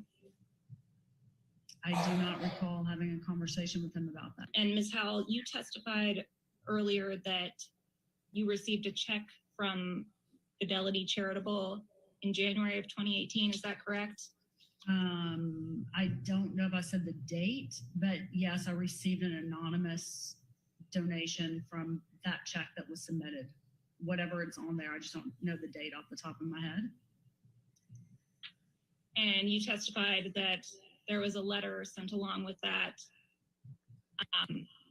that said that it was in honor of Amber Heard? Yes. Richard, I was guaranteed 20 minutes with him after being attacked for 3.5 hours by your side the last time. So I am going to stick by what I was told before entering this and what your side agreed to. All right, your next witness. Look, Your Honor, Mr. Depp calls Candy Davidson Goldbron, who is the corporate designee of the Children's Hospital of Los Angeles. check that out. They And that's by couldn't. deposition, is that correct? Yes, Your Honor. They couldn't argue any of it. Like they couldn't. Is it your understanding that you're here to testify today on behalf of the Children's Hospital? Correct. Yes. Okay. So as of June 2018, had any payments been made by Ms. Heard to the Children's Hospital in connection with the $3.5 million pledge, aside from the original $100,000 check from Mr. White in August of 2016? Yes, there was a payment, a gift on January 9th of 2018. And what amount is that gift that you're referring to? $250,000. Okay, and was that gift made by Ms. Heard or on Ms. Heard's behalf? By Ms. Heard. Okay, and what are you basing that statement on? By the check that we received from Fidelity. Fidelity Charity that came to Children's Hospital. What is this document? The letter to Mr. White from myself inquiring about further installments on the pledge that had not been fulfilled. And why did you write this to Mr. White on June 14th, 2019? I was trying to figure out if there were any other payments coming from Mr. White to fulfill the pledge, because Children's Hospital Los Angeles had not received any other correspondence from him. And what is this document? It is the letter to Ms. Gottlieb from myself on behalf of Children's Hospital Los Angeles, inquiring about additional pledge payment installments. This letter appears to be directed to Miss Amber Heard, care of Jody Gottlieb. Is that correct? Correct. Who's Jody Gottlieb? In the Children's Hospital Los Angeles records, Jody Gottlieb was our contact for Miss Amber Heard. Ms. Colburn, why did you send this letter to Ms. Heard and Ms. Gottlieb? I was trying to see if the pledge was going to be fulfilled or not. In your experience, is it common practice for anonymous donors when making donations to, in one paragraph, state that they wish to remain anonymous, and in the very next paragraph, identify themselves? Yes, That is common? it is common for donors to want to remain anonymous publicly, but allow the charity to know who they are. Between June 2018 and the dates on which you sent the letters to Ms. Heard and Mr. White in June of 2019, were any additional funds received from Ms. Heard? No. Okay, so as of June 2018, a total of $250,000 had been received as far as the Children's Hospital is concerned from Ms. Heard. And that was the same amount that had been donated a year later in June of 2019. Is that accurate? Correct. As of the date of this deposition, March 30th, 2021, how much in total has Ms. Heard donated to the Children's Hospital? For this particular gift, I mean, in her lifetime, From 2016 to present. $250,000. Ms. Goldburn, you recall we were speaking about this letter a few minutes ago? Correct. All right, and this was a letter that you sent to Ms. Heard, correct? Correct. Did you ever get a response to this letter? No. As of October of 2018, how much money had Ms. Heard directly donated to the Children's Hospital? $250,000. As of March 30th. I'm sorry, I didn't hear the end of that. Sorry, I just realized, you said October 2018? Correct. Okay, yeah. $250,000. Okay. As of March 30th, 2019, how much money had Ms. Heard directly donated to the Children's Hospital? $250,000. What is your understanding of the length of time over which Ms. Heard pledged the gift of $3.5 million to Children's Hospital? There was no date arrangement with Ms. Heard to have this pledge paid off in a particular time. If Ms. Heard were to pay this, the rest of the $3.5 million in 2 years or 5 years, would Children's Hospital welcome that? CHLA welcomes every and any donation It's deflection. that comes this way. Has Amber Heard's pledge of the $3.5 million to Children's Hospital expired, to your knowledge? Not that I'm aware of, no. And she just never pledged any money. She just never paid any out. All right, thank you. Your Such next a witness. liar, man. Such a liar and a fraud. Your Honor, I think we've concluded our witnesses for today. We will have more live witnesses tomorrow. Okay, all right, ladies and gentlemen, that'll be the end of your day for today. All Again, right. do not do any outside research. Do not discuss the case with anybody, and we'll see you tomorrow morning. at I want 9 to talk a.m., about okay? Thank you. I want to talk about why that Jennifer Howe thing with Elon Musk actually matters. So give me a minute. What a crazy day. What a crazy day. Oh, man. I wasn't expecting today to go the way it did. If you are new to the channel, welcome. That Umbrella Guy loves you. All right, you want to have a seat for just a moment because we do have a few proffers going to be done. Just for the record, we talked about it earlier. I will charge the 30 minutes extra time for today to the plaintiff's team so we can stay on time. Understood, Your Honor. Okay, all right, and I believe, Mr. Rodenborn, you had some proffers you wanted to do for testimony. We did, for Your the, Honor, for the record. testimony They charged the proffer. Wait, Okay, Mr. Nadeloff, if you want to proffer testimony for the record as to testimony that the court has sustained objections. they charged the 30 minutes where they tried to get the stuff dismissed. That's kind of not fair. Your Honor, it's a box here. So Okay, that's fine. You can stay there as long as you stay close to the microphone. I appreciate it.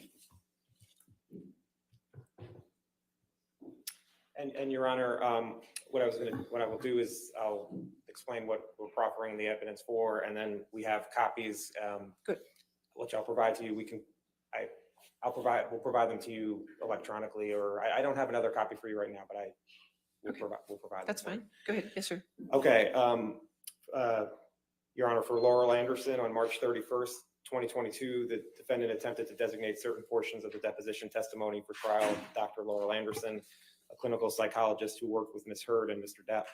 Dr. Anderson testified in the therapy session Ms. Heard reported to her that she was slapped by Mr. Depp, that he hit her in the head, had her hair pulled by Mr. Depp, kicked her in the leg, and that Mr. Depp gave Ms. Heard bruises. Ms. Heard also reported that Mr. Depp was the first to initiate any violence. Ms. Heard also reported that she hid in a bathroom to protect herself from Mr. Depp.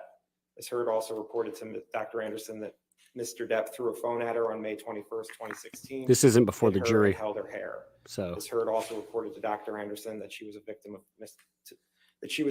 Mr. Depp's abuse. The testimony is These are- contained in Dr. Anderson's deposition transcript, which is Exhibit A. The court these are also psychiatrists. excluded records of Dr. Anderson from Ms. Heard's and Mr. Depp's therapy sessions and a treatment summary, which are Exhibits B and C. Mr. Depp objected to Dr. Anderson's testimony as described in medical records, stating that they were hearsay and that they did not fall into any exceptions, including statements for purposes of medical treatment. The court sustained the objection on the grounds that the testimony and exhibits were hearsay.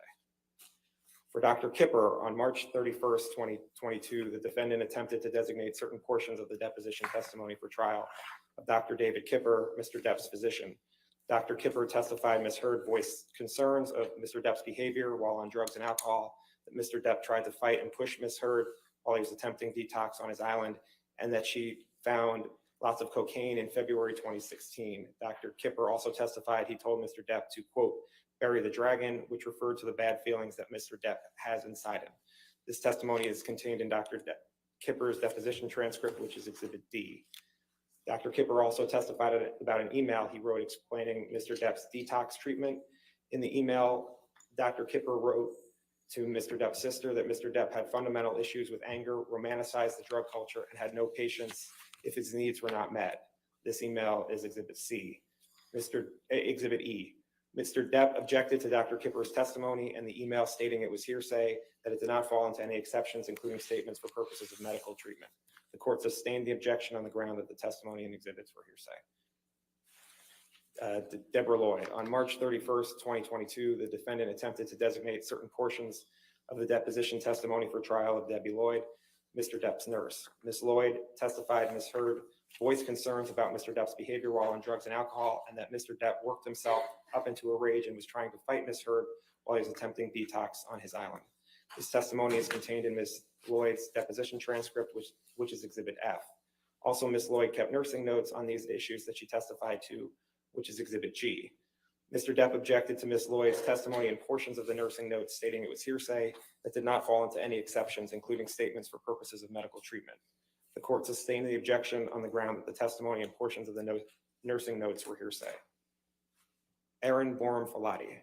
On March 31st and April 1st, 2022, the defendant attempted to designate certain portions of the deposition testimony for trial of Ms. Falati, Ms. Heard's, and Mr. Depp's nurse. Ms. Falati testified that Ms. Heard reported to her on December 16th, 2015, that Mr. Depp headbutted Ms. Heard in the forehead. This also was contained in Ms. Falati's nursing notes, which is Exhibit H. Ms. Falati further testified that Ms. Heard reported being freaked out after the December 2015 incident and testified to text messages between herself and Ms. Heard, where Ms. Heard reported the incident of abuse. These text messages are Exhibits I, J, K, L, and M. Ms. Falati also testified that on May 21st, 2016, Ms. Heard reported that Mr. Depp became completely delusional and crazed and hit Ms. Heard in the face while she was on the phone with Io Tillett Wright. Ms. Falati testified to text messages reporting this as well, which are contained in Exhibit N.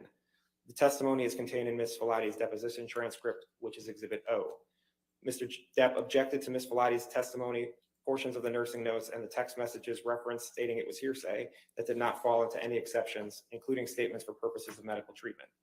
The court sustained the objections on the grounds that the testimony and portions of the nursing notes and the text messages were hearsay.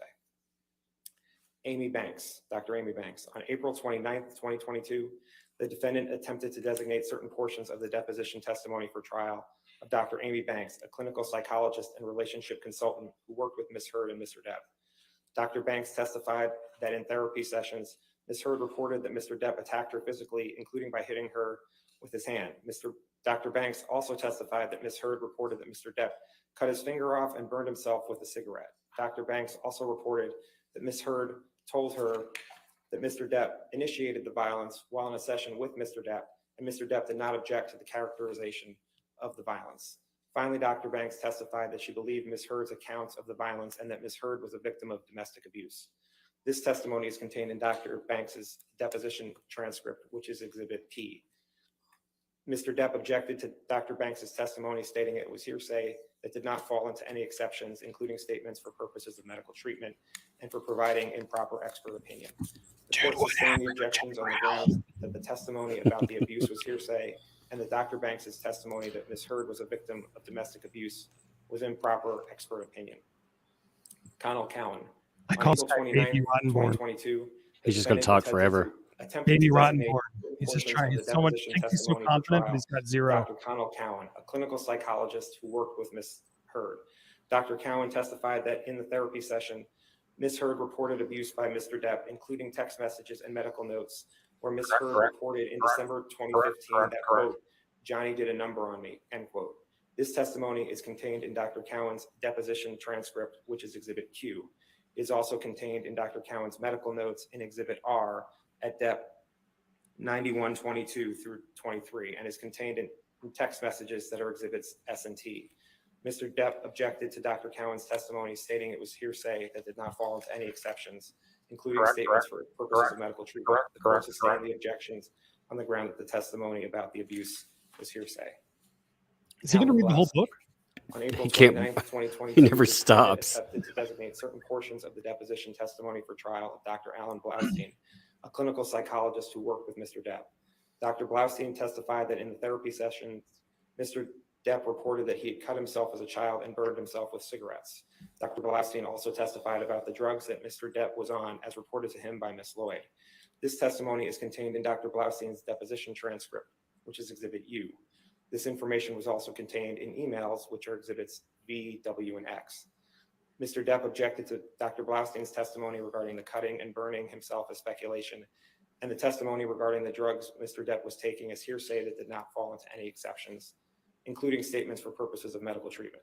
The court sustained the objections on these grounds. Correct. Bonnie Jacobs.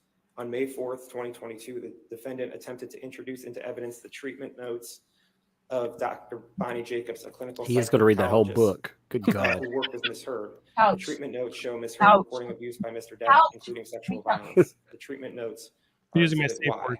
And based on the court's ruling, the defendant did not call Bonnie Jacobs as a witness.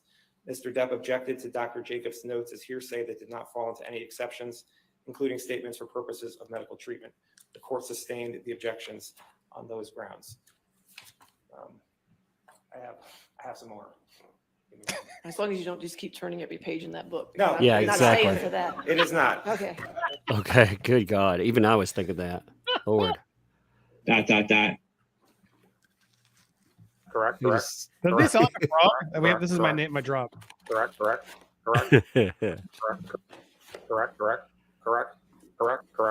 Sometimes we just go crazy. Correct. The UK judgment on April 29th, 2022, Ms. Heard moved to allow evidence and questioning regarding the UK judgment and for admission of the judgment itself, which is Exhibit Z. Do you think Support Amber for a knows motion, any of Ms. his Heard her argued that attorney's Mr. Depp actual opened the names? door to the admission of the judgment No. by presenting evidence of damages. I started talking about after Lady the in date of the Purple. judgment on I'd November love for 2nd, someone to 2020. ask her on the stand. Do you For know example, the Ms. Heard name of observed your that attorney Mr. there in the Depp had purple? sought damages for losing his role in Pirates of the Caribbean 6, a movie that's not yet been made. Ms. Heard further observed that Mr. Depp testified that the op-ed had caused him and his family irreparable harm, thereby suggesting that his reputational harm had continued to the present. Ms. Heard noted that Mr. Depp's expert designation indicated Michael Spindler relied on Mr. Depp's earnings from 2019 to 2021 when reaching his opinion, which resulted in an amendment to the designation.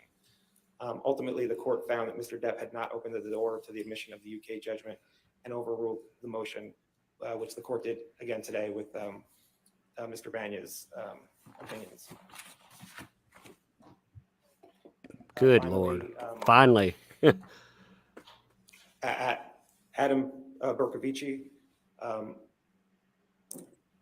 On May 19th, 2022, Ms. Heard attempted to call Adam Bercovici, who is an expert in the policing and Los Angeles Police Department policing of domestic violence calls for service. Mr. Bercovici would have testified to his qualifications in the field of policing and depolicing of domestic violence calls for service as follows, and further outlined in Ms. Hurd's fourth supplemental and rebuttal disclosures dated March 31st, 2022. Mr. Bercovici spent 30 years with the LAPD, retiring in 2012 at the rank of lieutenant.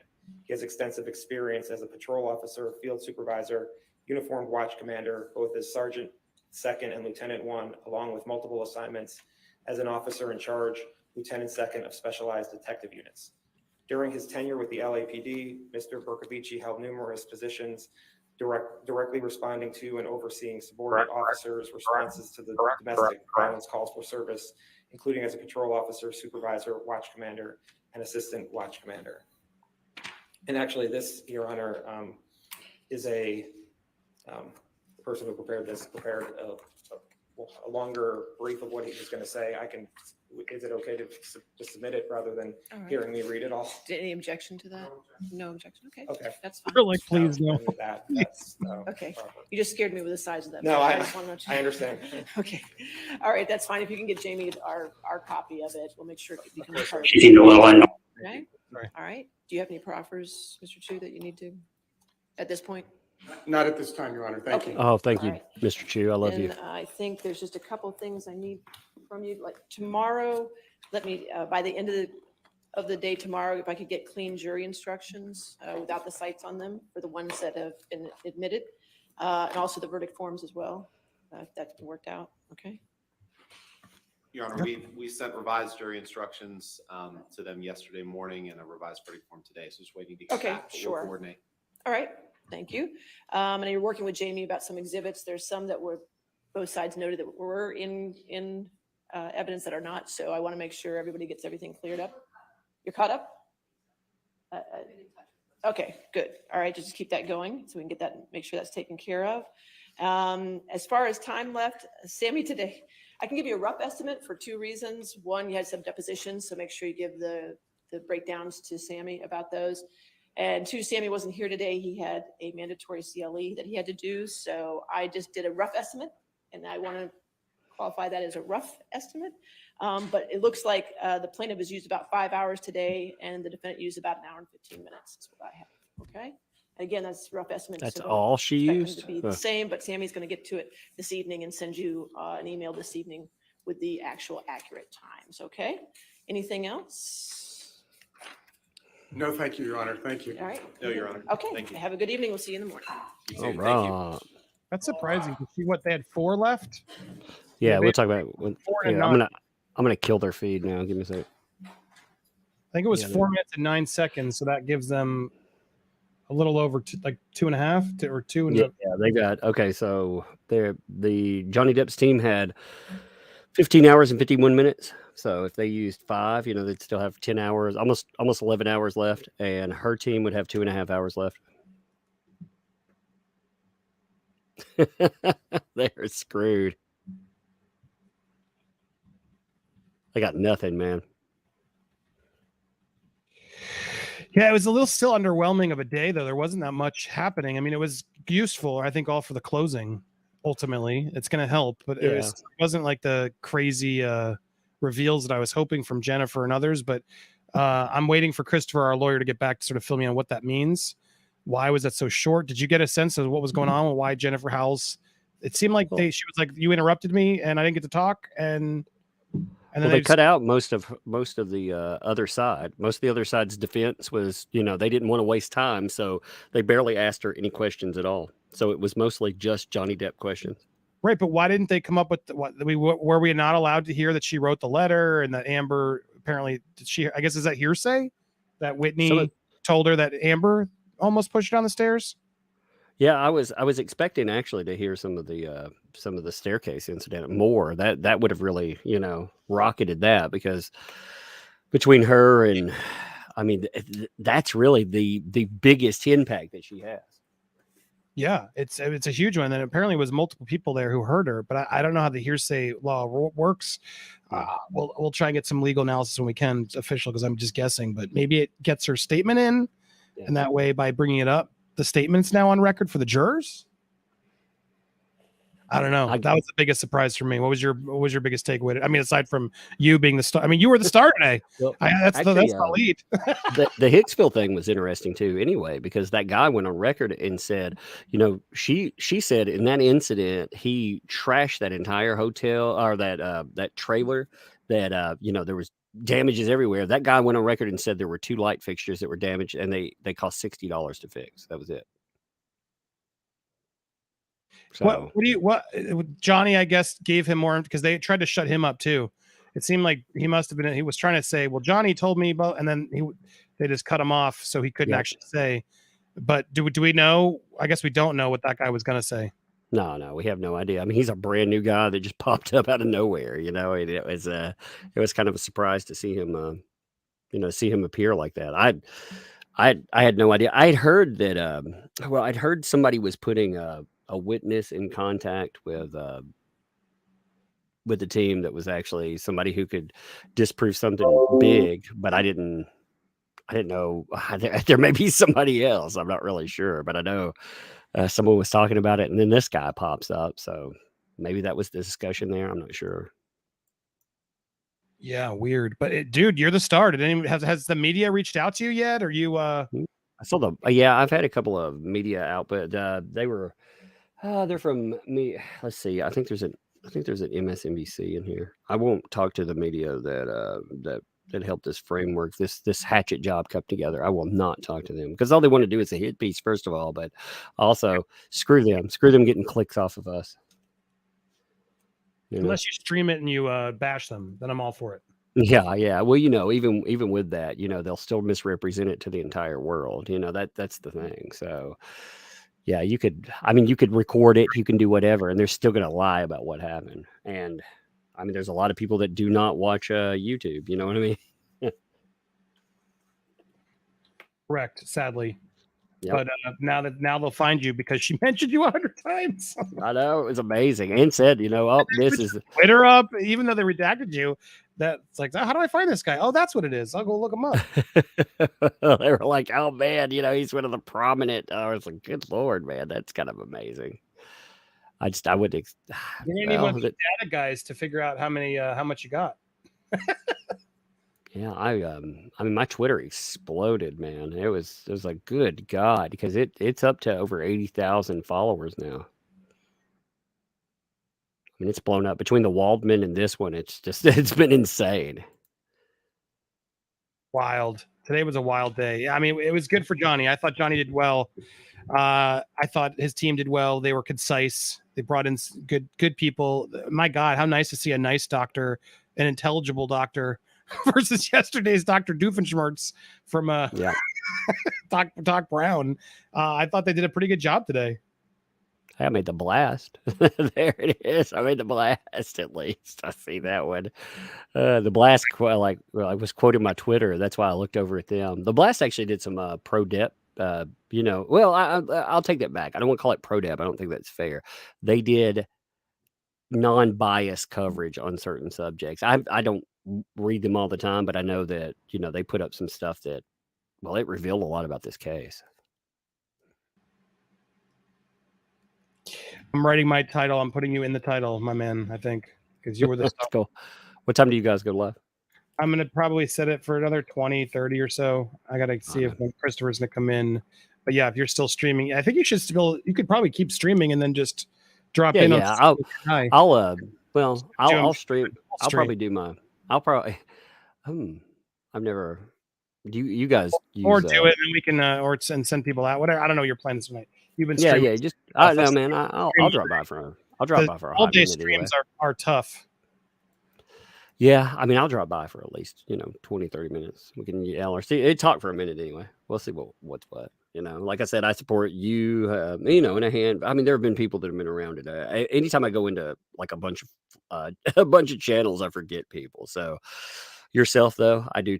People should sub Popcorn Planet if you haven't already. I know a lot of people came from you coming here, but hopefully the reverse. I've said it many times. You should. I think he does the best breakdown stream of anybody. That's why you get those numbers, man. You've been getting some crazy numbers. The algorithm finally likes me for a little bit. It won't last. It won't No. last. I know that. I know how this works. I've had some ups and downs. The down will come, but I think we'll have some people sustain it and keep around, hang around with us because I didn't just talk about the story. I figured if I was going to build it based on because that's this is my job, what I try to do. But I knew if we covered multiple stories, it would help when we had a case that was important. I could bring in the Britney fans, you know what I mean, or the Gabby Petito fans, and that way it's only helped. So that's what I did leading into this. I covered for a year and a half. I covered comics and other items, and then for another year and a half, I covered Mignana almost exclusively. Then I covered some Hollywood hypocrisy, and then this case, man. After this case, it was like holy crap. Yeah, no, I'm excited to see what you do next. I even no matter what happens, it does feel like we're gonna have an appeal of some kind. Oh yeah. And more, and I don't think it's going to be over anytime soon, as much as we want it to be. And Johnny to move on. You have a stories.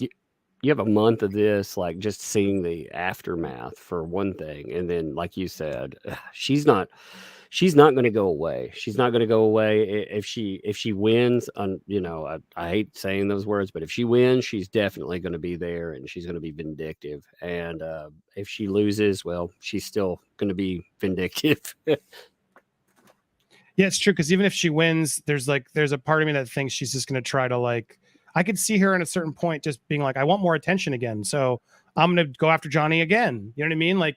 It does feel like there's a streak to her that is enjoying this in a way. You know what I mean? Mm-hmm. Well, it's her clout. I mean, without Johnny Depp, what is she? Yeah, nothing. Yeah. I mean, she's low, like she said, she's low rent. She described her career as pretty much low rent. I have this issue where I create a stream. It doesn't work if I tag somebody in it. Have you had that issue? Have you ever tagged somebody in your title? No, I've never tagged a person in the title though. And then because I try to do it because it seems to help you guys, but then when I do it right now, I can't adjust the stream. Be warned. I'm trying one more time. Sorry, as you're hearing my tech support. Okay. It's gonna work this time. So if you're ever having trouble and you tag someone in your live, take them away.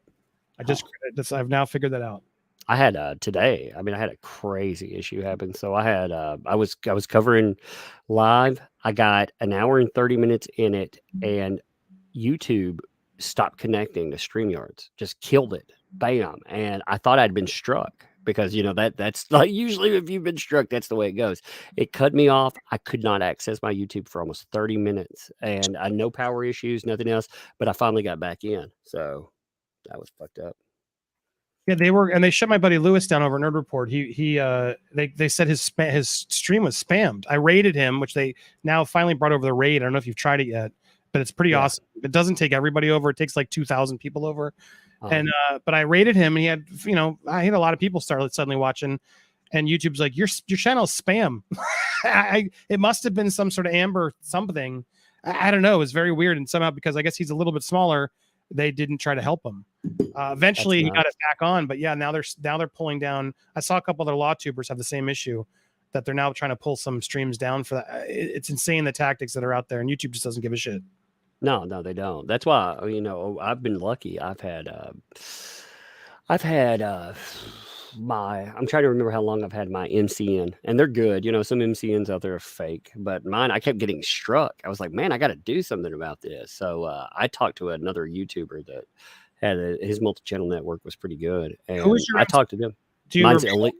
Which one? Mine's Elite Alliance. They do very well. They do a good job for me. I'll talk to you about that off the record. All right, yeah, man. I've been hit, like I said, I've been hit 9 times, and also Raging Golden Eagle. He publicly had his whole channel taken down, and YouTube told him he'll never come back. They brought him back. They brought him back in a day, so they got it done. So, yeah. So I mean, I've seen them. I've seen them personally though get stuff done. They even undid. I got hit with deleted. I used to delete all my live streams because they would false flag them so much. Well, I deleted a live stream.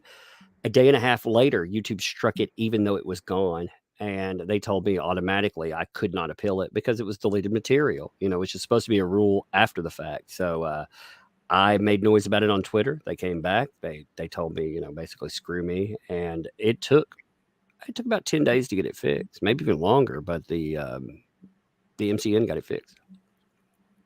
Good for that's what an MCN is supposed to do. Get you better paid, and get you less struck from YouTube and the studios. But I have so many horror stories. Defy Media, the one I worked for, was one of the worst ones ever.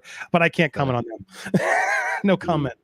Well, I've not had any problems with mine. I've actually been pretty happy with them. You know, I mean, I know Flash is with them as well. So yeah, I'm always just worried because some of them take a lot of more money than they need. But yeah, I'll have to follow up with you after. no, I mean they're good. We'll talk about that though. That's all business discussion. But yeah. Anyway, I'm proud of you, I man. know. Bravo. I'm gonna set Yeah, this up. I'll be up in like 20 or 30 or so. If you're around and want to pop in after yours or Yeah, during, man. I'll I'll do send it. you the Zoom link and keep supporting. Where the super chats at? Show him some love. He doesn't want to say it, but that's what we all need and do. This, your help helps us, fuels us, keeps us going. I hate the stigma that we're just weird grifters. No, this takes a lot of work on his part and all our parts. So keep the support coming, even if it's just through a like and a share, tweet.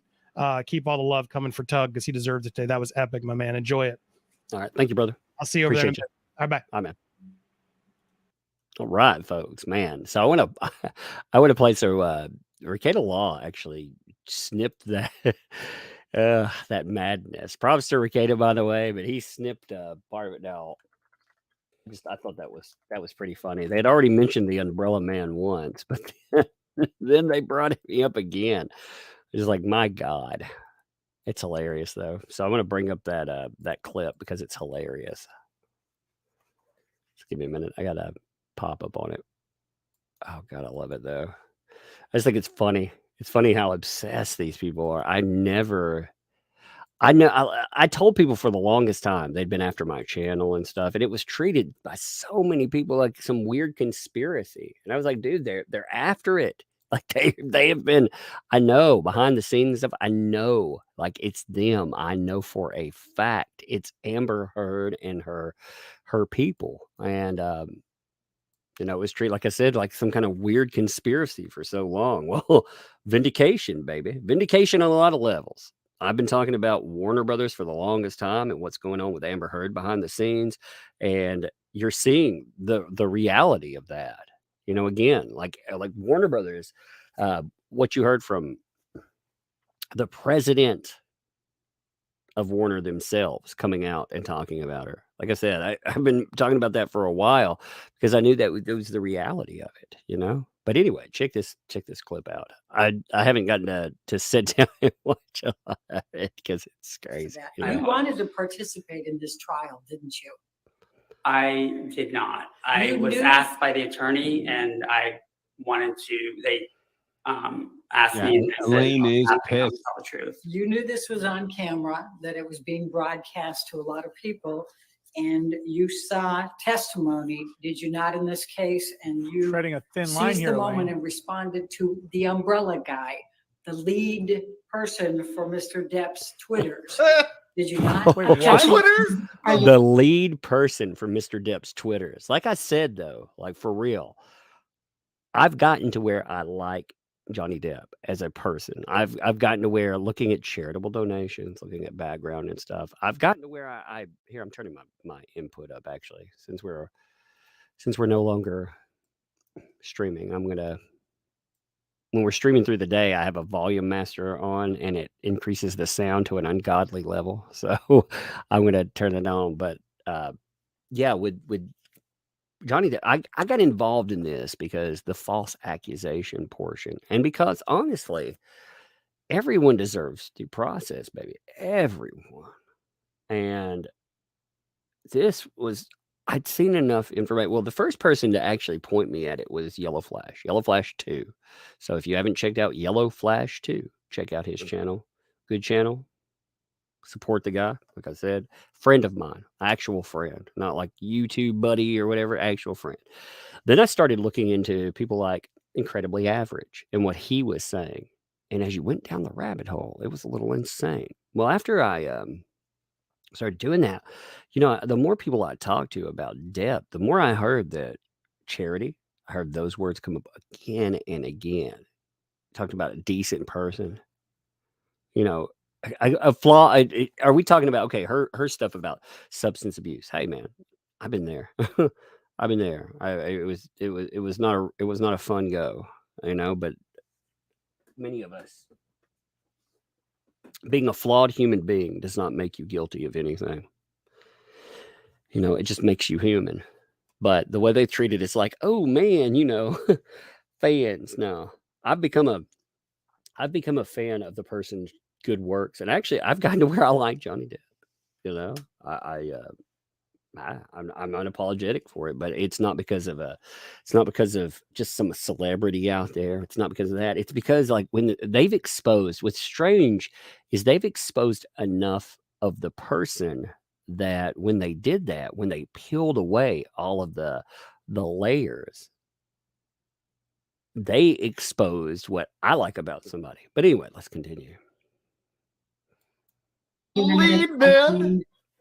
Facts not in evidence. Mr. Umbrella Guy is the lead. You what? know that he is The lead what? the most predominant pro-Depp Twitters out there. I have no idea. I don't ever follow the Umbrella Guy. In fact, you do follow Now, I follow the Umbrella Guy. How called cool Johnny am I? Depp, I follow fan, him. don't you? Absolutely not. Now, a Johnny Depp fan. Okay, this is like some messed up stuff. So what happened is someone noticed him and they changed their name. So some Amber Heard weirdo has changed their name where he was following them before to a Johnny Depp fan. That way they could discredit the man. Because they had an idea of what was coming down the pipe. They saw him comment and they thought they would do something weird. People were talking about it. And it looks like a way to try to discredit somebody because someone noticed him commenting and they tried to take him out. But anyway, let's continue. You don't? That's your testimony under oath? It is my testimony under oath. All right. And on April 21st, Bad question, Elaine. testified in this case about Hicksville, didn't he? I wasn't here. And in fact, you tweeted in response to the Umbrella Guy on April 21, 22, quote, "That never happened. I was with them all night. Amber was the one acting all jealous and crazy." Do you Yes, recall writing that? I do recall writing that. Michelle, can Well, you bring that up, please? We're going to call it Defendants 1903. Is it a reply to Tug or is it a reply to a retweet? They wanted to put my... I reply to tweets all the time. I don't know who they're from. Show his Twitter follows. You say he's following Tug. Ask you to redact. Leave in. He's actually not following me. That's the thing, too. And the He's date. not following me. Like they were accusing him of following me. Your Honor, I'm sorry. But redact everything harmful to our case. Let me just tell you what we're redacting in front of the jury. 4 days after you tweeted to Umbrella Man, Where's that all was this on your- Umbrella Guy. Oh, we have this up. I'm going to ask you to take a look. What is Defendant's Exhibit 1903? Do you see that? Where was all this on Okay, voir dire? And that's from that Umbrella Guy on 421. God, I can't believe this is so bizarre. Correct. And it says bringing in the Hicksville incident accusations. Do you see that? I do. And there's clearly Mr. Depp testifying there, likely a video, right? Okay. And you respond, "That never happened. I was with them all night. Amber was the one acting all jealous and crazy." Do you see that? I do. Your Honor, I'm going to move the admission of Defendants 1903. Any objection? Did Elaine just 40 Your chess Honor, herself into we admitting believe that the first testimony? part of the that Umbrella Guy's tweet Yeah. should Doctrine of be completeness. unredacted for context. Oh, She just owned herself. It's hearsay. It's rank hearsay. Nope. Your Honor, not necessary. You gotta prove. She opened the door. If it's hearsay, Yeah. how are you introducing it, you dummy? You just played yourself. Oh. First of all, she just walked herself into this guy saying it wasn't Johnny, it was Amber Heard the entire Yep. time. She Yep. had him confirm his own hearsay. It's a trap. Now they actually do. Did he make that admission on testimony on direct that it was Amber Heard being like, was that while I was gone? Did I miss that?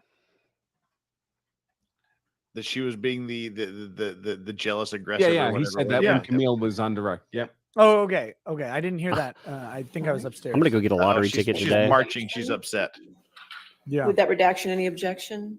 No, Your Honor, thank you. Okay, 1903 will be in evidence. That's my number, baby. I'm playing it today. Oh. Well, Well, might as be a different redacted. redaction. Yeah. Yeah. Yeah. Don't So redact me. they included the first part of Tug's tweet, apparently. Quick reply to the tweet, get your name in.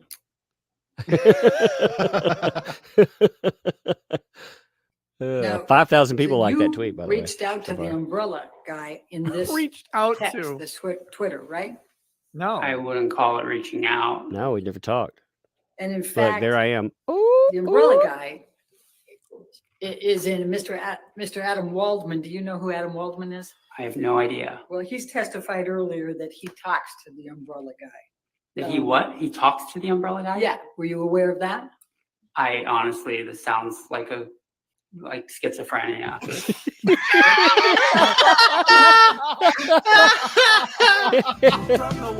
And there's more of it there, but that was pretty Ready to funny. start? Like there's more in there as well. You can only get so much clip, but it's really funny. Like I thought that was hilarious. Oh my God. Anyway, that's there. And okay, as far as the tweet goes, though, so the tweet itself, it's funny they redacted it because the tweet itself was not a bad one necessarily. Like I oftentimes will give my opinion on something, and I could understand why they would want to redact my opinion, but my opinion wasn't actually it wasn't very hardcore this time. You know, a lot of times, like I said, my opinion on something is very noticeable, let's just say. But so give me 1 minute. I'll find that. Like I didn't realize that the guy had responded to me because again, I don't make contact with people like that. I don't contact like witnesses or anything. I make sure that I try to stay out of stuff like that. You know, so here's the original tweet. Bringing in this is okay. What I used to do, what I did at the beginning is I cataloged everything that was coming up, and this was early on, you know, with Johnny Depp on the. So bringing in the Hicksville incident accusations, Johnny Depp will be accused of being jealous because a woman, quote unquote, sitting close to Amber Heard. Depp said she had, quote unquote, taken Happy something. Depp is accused of removing her hand and yelling at Amber, and he comes in and says that never happened. I was with them all night. Amber was the one acting all jealous and crazy. So that was his statement there. And that's what ends up getting put out there, you know? So she accuses him of being like, yo, you really want to be part of this trial and stuff, don't you? That's why you reached out to that umbrella man. But what he did is he actually brought up something that I thought was pretty profound in this. So she always made it sound like Johnny Depp was on some kind of rampage, destroying everything. And he did like just an obscene amount of damage. When you listen to him, though, Johnny Depp apparently damaged 2 light fixtures. They cost $60 to fix. So Rockstar Tantrum, supposedly, where he leads her around by her. Well, actually, she said that he did a cavity search on her that day. He destroyed property and all this other stuff. He broke 2 light fixtures for $60. Think about that. I mean, really, really drink that in. He broke 2 light fixtures. They cost $60. That was the reality. I mean, that's nuts, right? That is absolutely nuts. Like the reality versus the fantasy that they push. Today has been a crazy day, though. So I've gone like again, today you'll notice there are 2 live streams for the day. One live stream, you know, I had one in and one cut, basically, I guess, cut in half. And the reason for that is because I got an hour and a half into my coverage today. an hour and a half into it. And after that, I couldn't sign in anymore. Like it was like I'd been disconnected from YouTube. Like this platform right here, the way I sign in is through StreamYards. It's another service. I connect into YouTube, and through that, I can tell, like I have a monitoring board that'll tell me what's going on if we have a good connection. Well, I had a good connection, no problems. But all of a sudden it was like I hit a brick wall. Bam. I couldn't connect. That looks like you've been struck. I thought, man, these son of a bitches, they struck my channel or something. How? Because I've been pretty careful about what I do. Again, you never know with that. But I hit that, and again, there was no power issue. I have, like I said, in covering stuff to make sure that I don't disappear. I have a generator thing here. We're all hooked up in, and I have another thing too. So we get 30 minutes of power easily. That way it's uninterrupted. And with hardwiring, I hardwire through the generator. So if I hardwire through it, it will still keep the Wi-Fi, or not the Wi-Fi, but it'll keep the hard line rolling. So I don't have to hook up, if I'm on Wi-Fi, it'll kill it. But I wasn't on Wi-Fi, I was on the hard line. So, there was none of that. So, I mean, that was eliminated right away.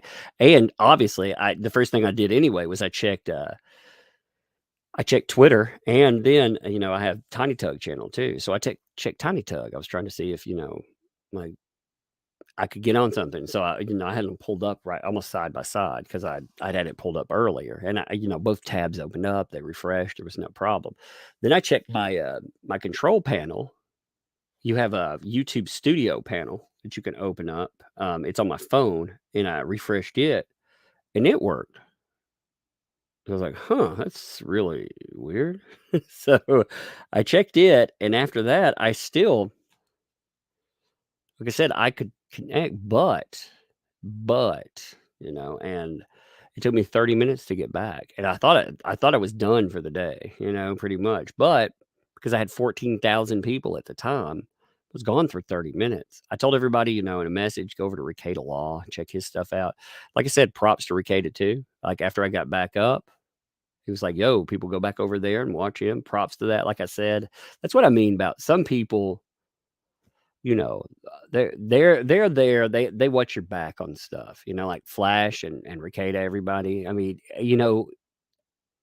some people, they they might not do that, but they did. So I thought that was, like I said, I thought that was kind of interesting and good. They were friends like that. But it's been a crazy, crazy day.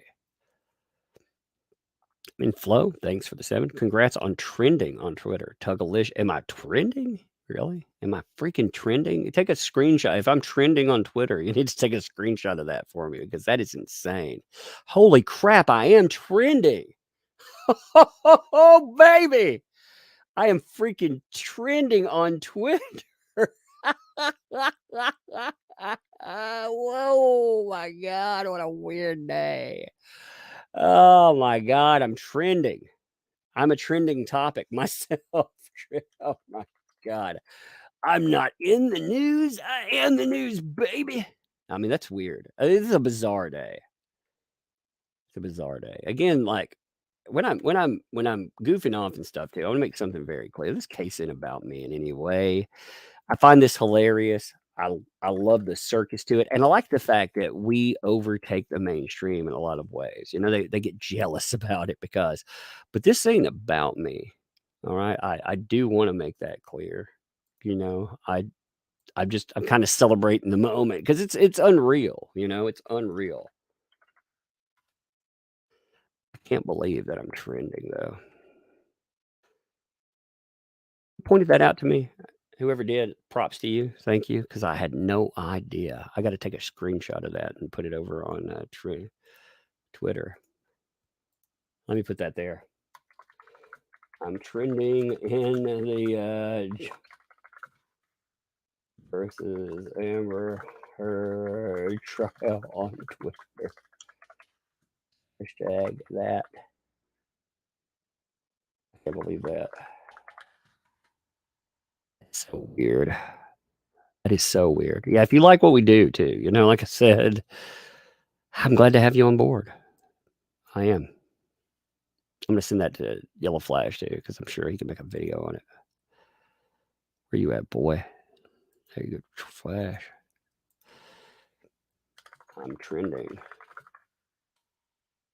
It's so bizarre. I'm gonna pull that up. I'll show you what I'm talking about here. So if you don't use Twitter or anything, you have topics that you know that make the news on there or whatever, right? So typically, you know, when you're talking about like a newsworthy topic, you're just, I mean, it could be, you know, it could be like anything, you know, but you don't expect you don't expect it to be like not much of anything. But here, so here's the trending topics, and look, I took a screenshot of it. That's terrible, by the way. That's a horrible topic right there. The national news stuff. Oh God, I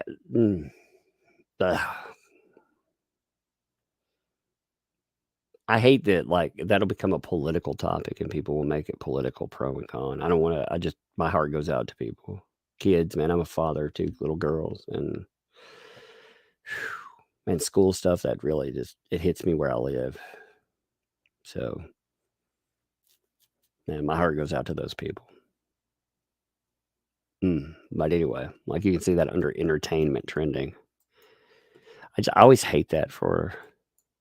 I always hate the fact like people are so cold too. Like on the day that that comes up, you know, the apps, the day that something happens, you'll have that. Let me see. Yeah, under Hicksville, because you have Hicksville, Gal Gadot, and all these other topics going on. You have Adam Waldman trending, and apparently that umbrella guy was a trending topic too. It's like I said, it's strange to. It's strange. My Twitter though, because of Elaine, like it blew up again today. You know look at this, 82,000 people. Oh my God. Before Adam Waldman, it was like 30. And after both of these things, it's like 82. It's like, hey, baby, thank you for making it. Again, what that's done is it's added validity to everything that we've talked about. Because at the end of the day, all of these subjects, the mainstream media, one of the reasons that I don't want to talk to the mainstream media when they write about something, there are a few places I talk to. I might even just for fun, because since Eve Barlow went on there, I would probably even accept like a Fox discussion just because Eve Barlow went on there, and I'd love to throw out a little bit of smack toward Eve Barlow.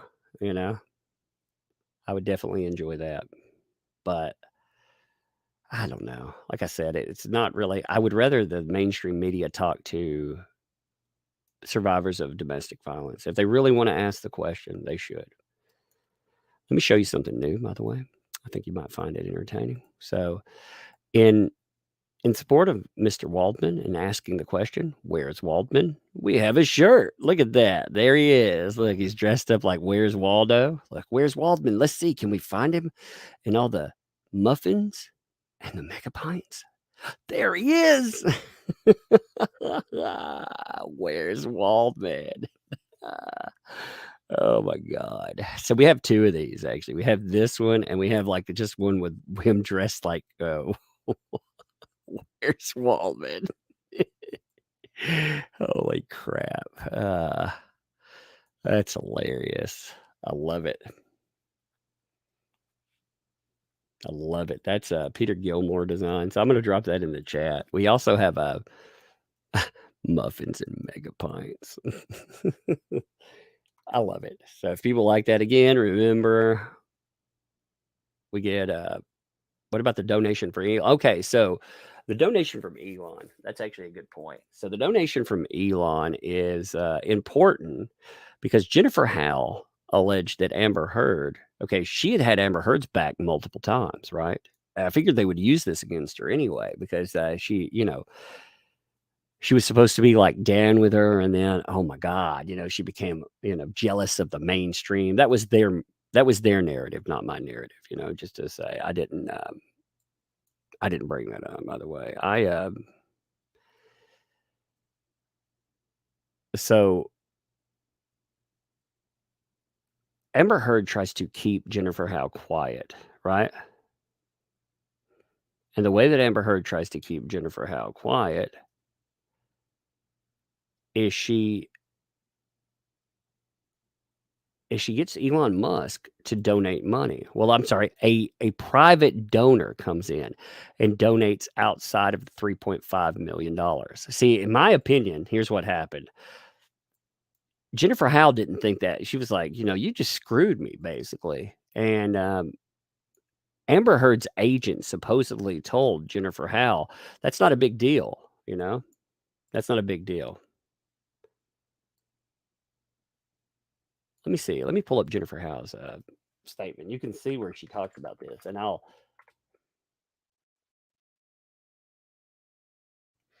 remember she had Amber Heard's back when she was having all the problems with here it is. Okay, so excuse me. Here, I'll pull this up in her statement. It's on the third page. A lot of people never read this far in because they get to so later. When Amber and Johnny were divorcing, $7 million of proceeds were supposed to go to charity. I learned that none of it would be directed to the Art of Elysium, which Amber had been closely associated with for years. Instead, I understood it would all go to the ACLU and the CHLA, which I don't think it was supposed to go to either. I think she was going to keep that money. That's just my opinion. I think we've seen proof of that. She only in 2021 through when that deposition was done, she had only given $250,000 to the CHLA, and she was using them for clout. She wasn't planning on paying them. I get that feeling. Again, her donations, they didn't show up. So I asked Amber's publicist why, when she and Amber had been so eager to use our name in the press during the divorce, and when the funds would mean so much to a small organizations like hers, would Amber direct all the monies to these other two huge charities that she had not been associated with? Amber's publicist told me that they were more prominent charities, which with a more significant press reach and got international press. Then 2 months later, a $250,000 donation came in to our organization from an anonymous donor, quote unquote, on behalf of Amber Heard. These funds, they did not come from Amber. I believe these donations came from Elon. So they were to protect Amber Heard so she didn't get called out for this stuff, They were to protect her. Because, the Art of Elysium had her back to the point that when she had all the problems in Australia, Jennifer Howe stepped up to protect Amber too, because she was doing the right thing for the person she cared about, which would be Whitney, and she was just trying to help out because she was trying to be a good person. She was trying to make sure that somebody that her friend cared about didn't go to prison, and yeah, she got F all to do with that, Robert Cross, thanks for the 2. Fox and the Sun newspaper are the same company. That's what I'm saying. Don't you think it'd be funny though to go like live with like Fox, because Eve Barlow went on there, right? Eve Barlow went on and was talking all this, smack about this and that. I would love to go in the same place Eve Barlow did and just call her out. I would. You better believe it, baby. You better believe it. That umbrella guy will drop the knowledge. You'd be like, bam, you hear that mic hit the floor. Let the mics hit the floor. Lord Davis, thank you. Welcome. Thank you for the membership, and welcome to Tug's. Thank you. McQueen G, thanks for the 20. Tug, people, news, email, saying JD's motion to dismiss $100 million defamation countersuit denied by the judge, and that they have decided to rest their defense on not bringing Johnny back to the stand. Have you heard? Yeah, they were supposed to decide today. Okay, so 3 parts of that. We covered early on this morning. It's the other half of the stream. We we covered early on where they had a hearing, and that's to be expected. Okay, you can't. They tried to dismiss outright instead of sending it to the jury. They tried to dismiss outright the 3 statements. And again, the judge, if there's even an iota of possibility, she has to send it to the jury. So that's expected. They celebrate it like it's a win. It would have been a crushing loss if Amber Heard would have had it dismissed right there. So that, as far as the counterclaim suit, it still stands, but the defense, they were talking about bringing in Johnny Depp, but now I think they're afraid that Johnny Depp is going to take the stand because there's 2 days left. There's discussion that he will. He was on the witness list. So, he may do it. They only have an hour and a half. So they're going to have to choose wisely. Have to choose very wisely. This dog lover, thanks for the 5. Whoa, this is so messed up. I know there's so many pieces out there. So many pieces. You want to be in my future movie. What's it going to be a picture of? Like me, are they going to have some like dude? Like it won't be like reality where I'm sitting in my little area, down here doing my thing. It'll be like me rolling into the bat cave, like firing up my giant futuristic computer on the wall. I got to investigate. I'm that umbrella man. I got to do my best Christian Bale there, right? That umbrella man. Holy crap. You know who? Thanks for the 2. Thanks, Elaine, for plugging Pro Depp Tugman. So weird. Ryan Grant, thanks for the 5. You should make a Dr. Siegel error 404 not file not found shirt. That's funny. Roadway Cat, thanks for the 2. Elaine is trending on topic entertainment. That's what I mean. So many people are laughing at her that she becomes a trending topic.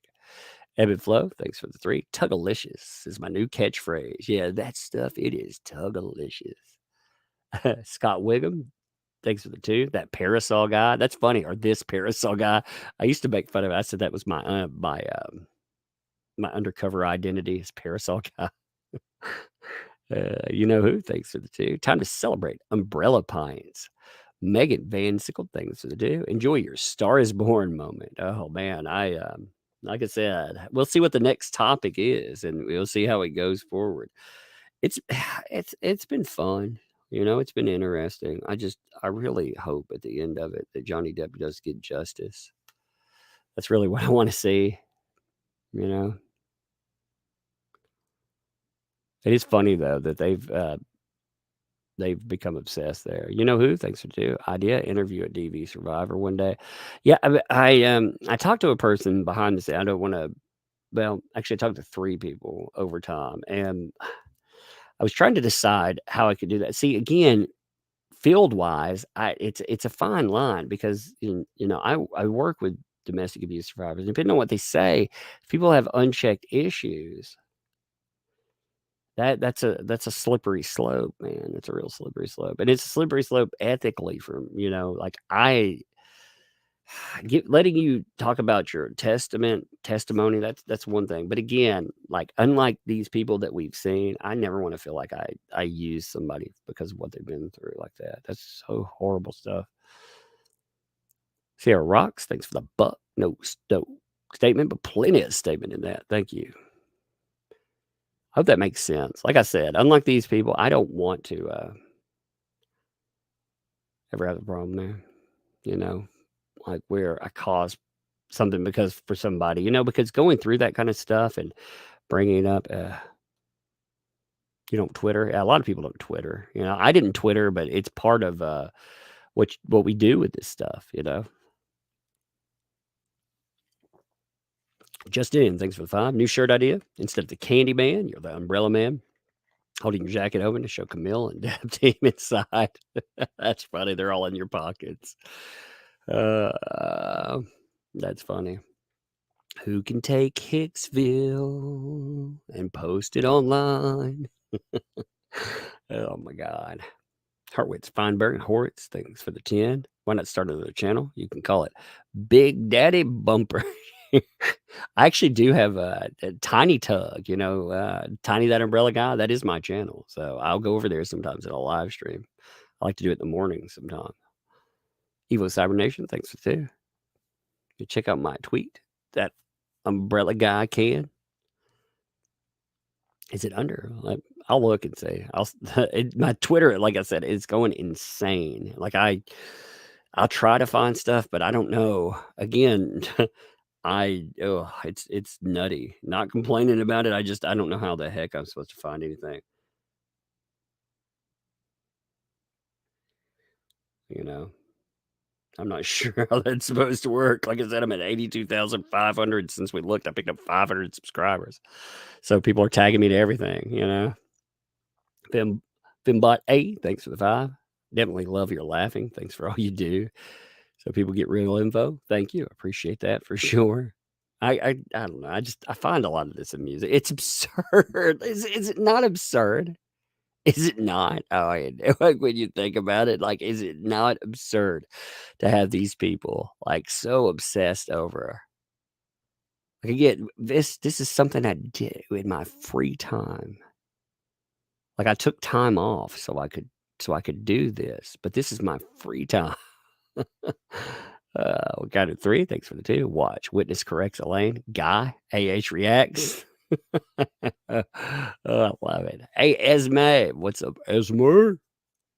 Thanks for the 20. You spam? Mod. Mod been here for a long time. Respect Esme.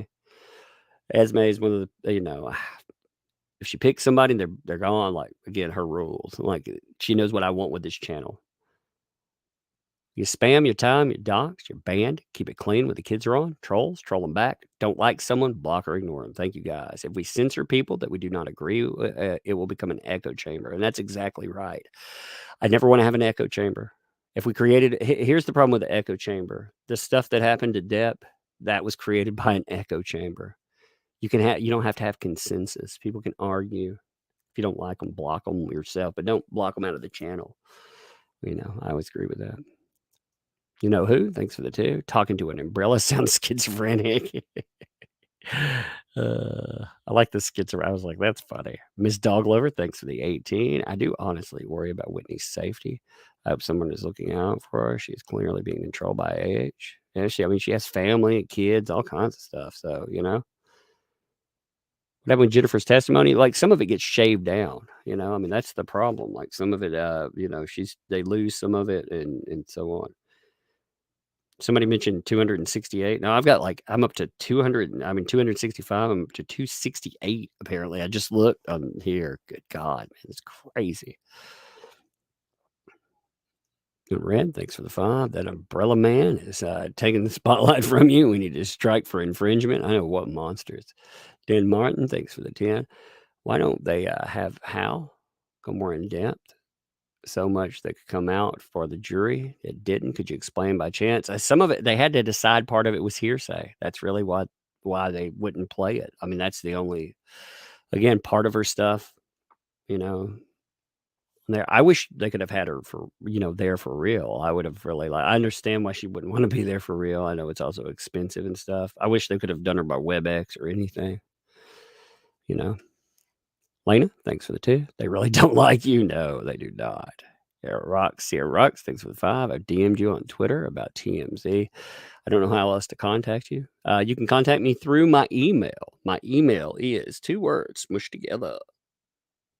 GranularHeaven, GranularHeaven @gmail.com. Why is it named that? I don't know. I don't remember. Thank you for everything else you do. I love your videos. A great voice. Thank you. Hey, Rochelle, not Rochelle. Thanks for the 5. Hey, Tug, you got an upgrade to God. Today you got downgraded to man. That's true. It's very true. They're just trying to balance me out today, right?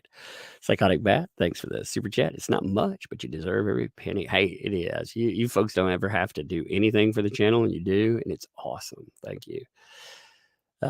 Like Hessel, thanks for the 5. New name, pronounce Carol Lee.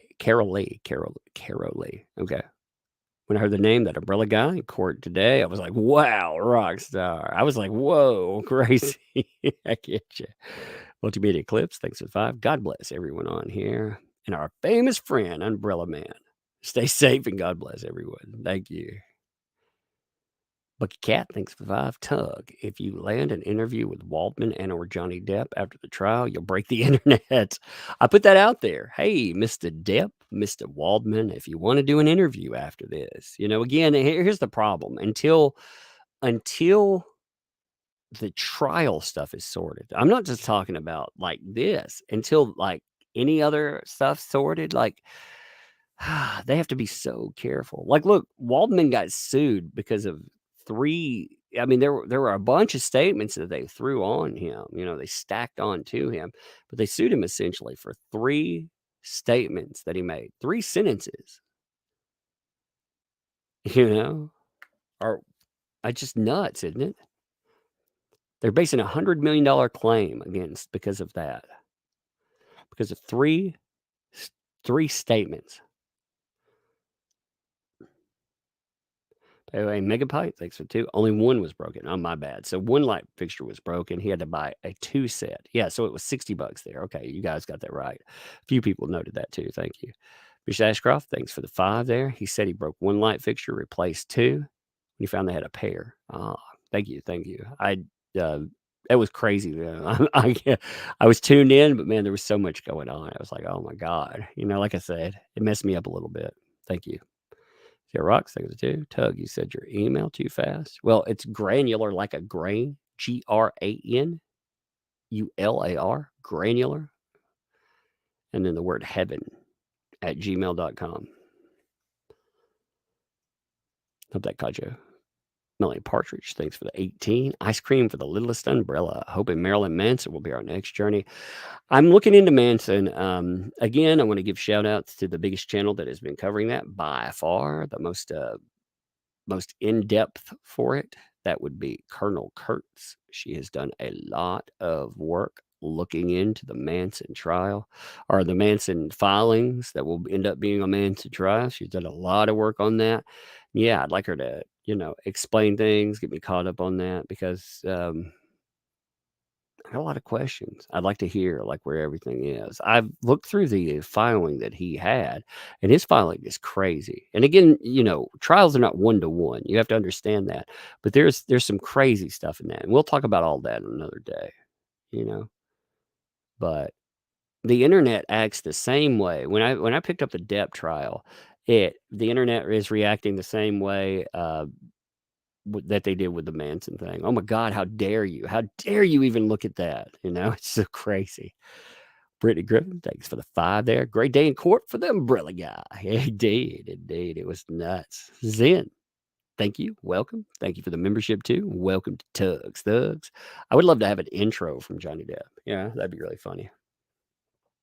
Nora S, thanks for the 2. You're all over YouTube right now. Am I?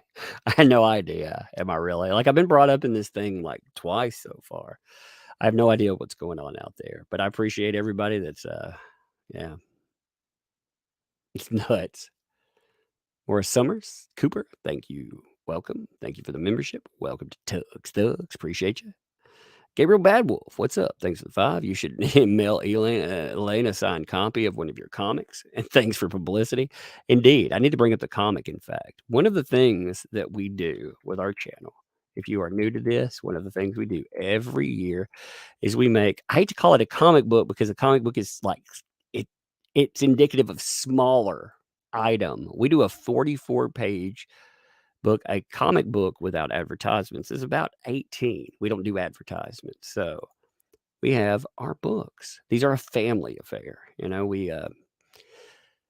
We continue to do them yearly. I enjoy them. If you look at that and you see the Umbrella comics, that's because this was the avatar for at my time when we started, my 5-year-old. And, for you, it's a detective noir story. All ages, of course. That means for everyone. It's not code for kids. It means for anyone who wants to pick it up and enjoy it. But you have a detective, a little sidekick, going out and solving paranormal type horror adventures. This one, think classic Monsters meets Twin Peaks. The art on this is phenomenal, in my opinion. This is S.K. Bennett. S.K. Bennett is a beast. He's creative. I love his work. He is an all-in-one artist. I love his creativity too. Hunt Her, for the hunt. And the beautiful thing about this too, my daughter's now 8. You can see like her avatar and stuff. Well, she also puts in her artwork. So you have her missing spider. Like she has her, like I said, this is her cover. And the funny thing is she outsells many like Warner Brothers artists. The thing we've complained about this entire time are companies that are out of control. They do this insane stuff. The worst thing isn't necessarily just what they do to people like a Depp that have helped them, but it's the worst thing they do is what they do to their customers. They denigrate you. They don't listen to you. They treat you like absolute trash. So you replace them. You move forward and you replace them. Now, again, we have both of our comics are attached to this too. If you haven't seen them, I put that in the top. We have pages of art. Want to check those out? You can check those out too. You see, I mean, the artwork is luscious. It's good there. And if you're like, well, I've never really cared about comic books, I would wish you would check them out. But if you never have checked out a comic book, never plan on to at all, then we have a wonderful setup here. It's a charity tier. You buy a comic for charity, we will donate one for charity. That's 2 comic books that go to charity, and we will take them ourselves and we will give them where they need to go. Yeah. So did you see my clip today? I can't hear you from my headphones. Why don't you speak louder? Did you see my wife just walked in? She's being she's being shy for some reason. I don't know. You know, it would really make her not be shy. Like she has a YouTube channel actually, and today we inflated her YouTube channel numbers all the way up to 2,000. And so if you haven't subscribed to it yet and you'd like to, I'm going to put that in the description. Bam, she's right here. Subscribe to her channel. Inflate those numbers, baby. Inflate those numbers. Let me see. 1 second. Zen, thank you. Welcome. Thank you for the membership. Welcome to Thugs. I think I missed Zen there. Thanks for the 5. Intro for Johnny Depp. First sentences from Slipknot. Spit it out. Since you never gave a damn. And the verdict is guilty, referring to AH. I'll take your second digit with me. That's what I think about with her.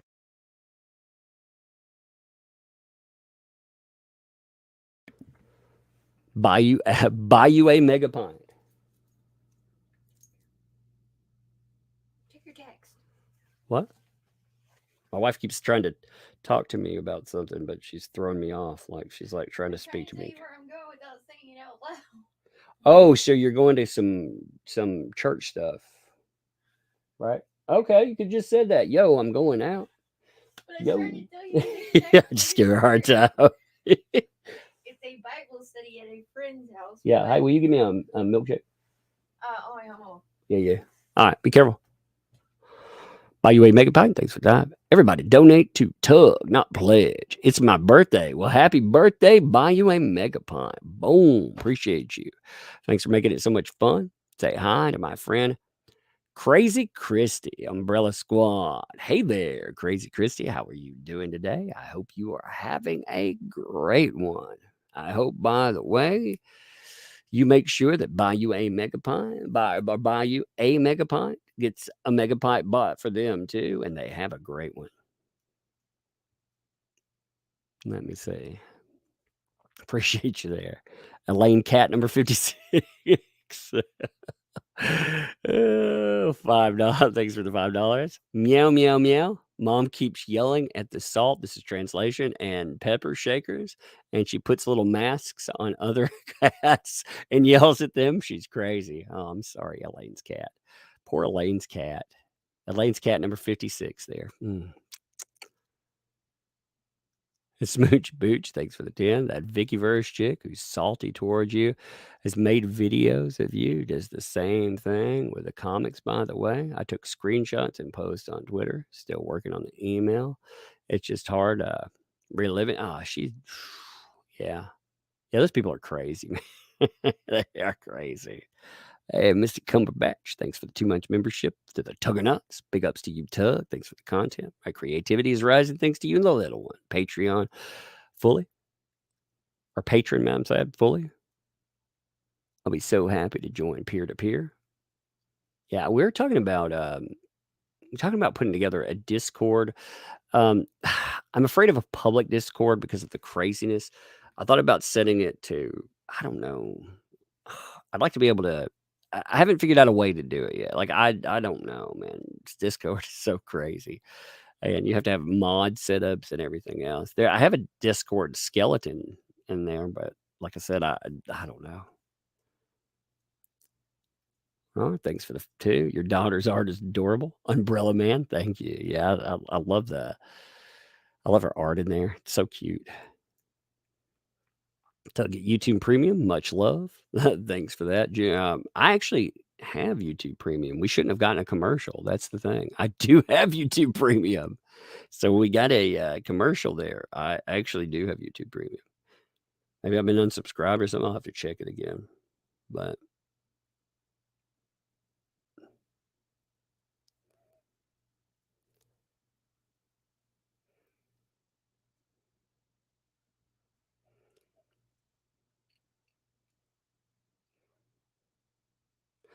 so also I want to throw this in. So Gadfly wrote me and they were like, yo, there was a mistake. Like okay, I'm gonna throw this in there. And this turns out to a positive, okay. We played some stuff, we were goofing off and they had a content ID set up and it flagged my stream. And I was like, well, they had set it up automatically. It was an accident. They apologized for it. That's fine. I'm good to go with that. So I like their songs. So I appreciate them writing though. I do. I was irritated that day for sure. Cause again, it took my stream and oh my God, I was just irritated that day. But props to them. Again, they clarified it. So I want to give them some love. I know it's hard out there making your own thing. Gadfly makes some funny songs. So Gull, thanks for the 5. Play about the first 20 seconds from the song Slipknot. You'll get what I mean. Yeah, that's what I was saying. I always think like with this though, the whole I want to take your second digit or take the second digit thing, love. I think about that, Spring Johns, thanks for the 5. Talk about being obsessed with you, Tug. Do you know the Umbrella Man? Yep, I know. Isn't it crazy? I told you they were obsessed. I told you they've been trying to take my channel down for months and months and months. They've been acting crazy. They've been taking aims at us. They've been doing whatever. And people were just acting like, that was conspiracy. Now, I'm not talking about you guys. Like you understand that. But like if I mentioned it, and the mainstream has done a lot trying to discount, and what's strange, they tried to discount, for example, I can't remember how long ago it was. It was over a year ago. I broke a story about how the FBI was involved in the Australian incident. They were helping witnesses confer with Australia. I broke it. We're 6 months off and on. Like the media, anytime it got brought up, it would flare back up. The media and all these little offshot places, they would just, oh, it's so fake. Oh, then the media 6 months later was, I think it was the Rolling Stone, if I'm not mistaken, or maybe it was. I can't remember. Like, don't quote me on the source. I just can't remember.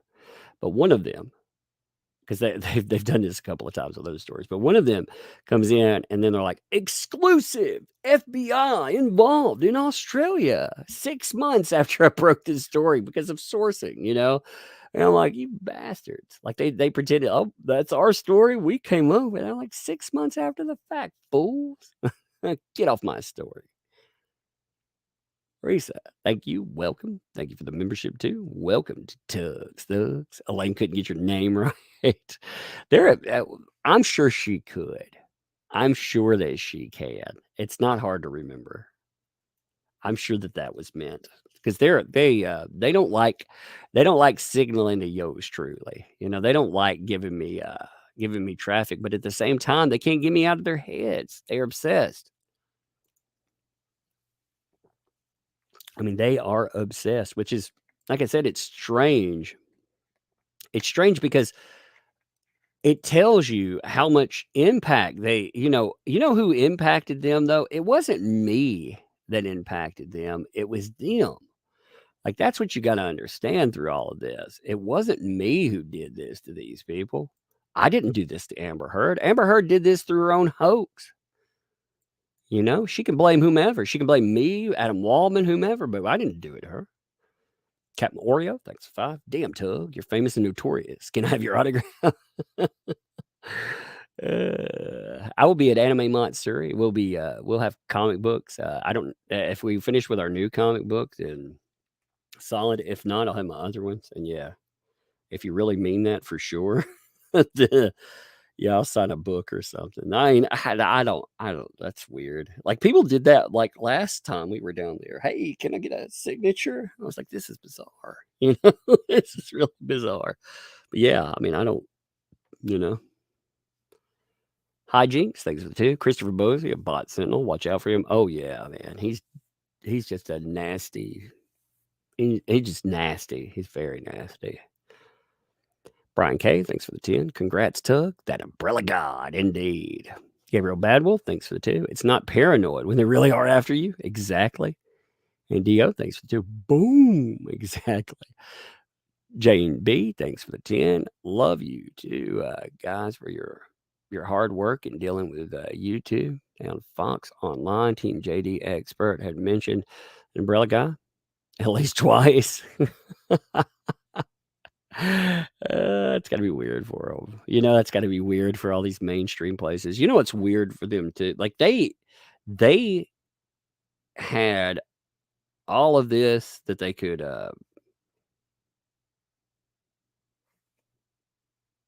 go with. The New York Post. I wonder how much of a hit piece they put on me.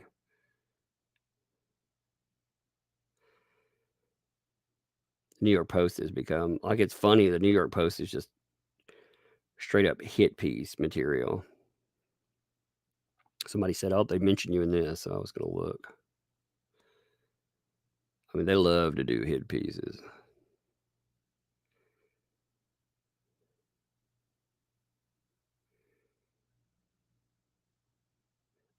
I love their they have headlines like, Heard supporters bombarded with hate from Depp fans. Now they get called out like jackasses. That's why. Sir K Happy, thanks for the 5. You're the notorious TUG. I know exactly there, man. Personally signed comic book on purchase, please. Yeah, I signed the comic. Like, if we send you a comic book, if you buy one, I usually sign them. So just because people ask for that, so we usually do that anyway. T, thanks for the 10 and the super sticker. Los Angeles, thanks for the 2. JD has 10 hours left. AH has 2.5. Yep, that's correct. Emma, thanks for the 2. That umbrella man is her and Depp. Hey, you know what I've been saying? All right, so just hear me out with this, okay? I keep bringing this up, but I mean, seriously, just hear me out here, okay? Well, since they need a new mirror, right? I want to plant this in your mind, okay? Just be open-minded about it, okay? Since my star is on the rise, right? I'm having the Star is Born moment. What do you think? You think I can do it? Think I'll pull it off? The umbrella man can. I mean, man, look at that. I tell you what, I wouldn't leave anything in the fishbowl. Be good. I know, man. Be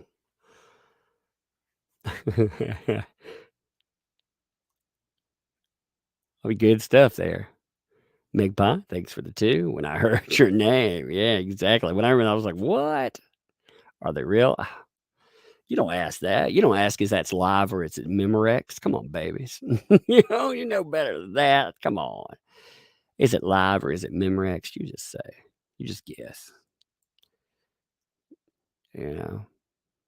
I still think I should be the Amica spokesperson. I mean, couldn't you see that?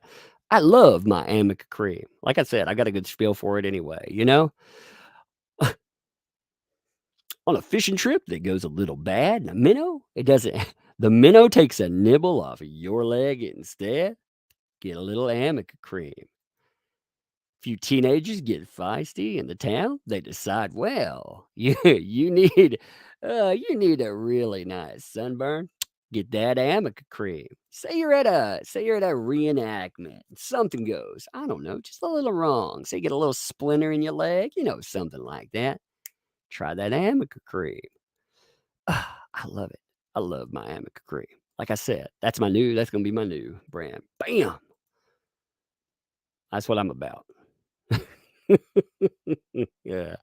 Are you a radio host? No, actually, I am a mental health professional, is what I actually am. I am a therapist. You come to me, I'll be like, yeah. I'm like, hey there, how are you doing today? Let's talk about what's going on with you today. We talk about like what's going on with you. We do our intake process. Whatever. This is just my it's my goof off part-time thing that I enjoy. I don't want to talk about mental health normally. I talk about it sometimes when it comes up in topics, but 4K new subs today. That's nuts. It's crazy. And that people, we haven't even hit the Hughes. Thanks for the super chat. Hello, are you that umbrella man? I am indeed, I guess. Nick, thanks for the 5. Amber Heard paying people to remove streams about her. I'm not surprised. Granted, thanks for the 10. Check your Twitter DMs. Barlow was a relative with receipts. I'll have to check out my Twitter DMs. Like I said, my Twitter DMs are so crazy. Like I can't even. If you write me with something, again, I try to read, but I don't even know how I can catch up anytime soon. Oh, I mean, it's just it's insane. It is absolutely insane.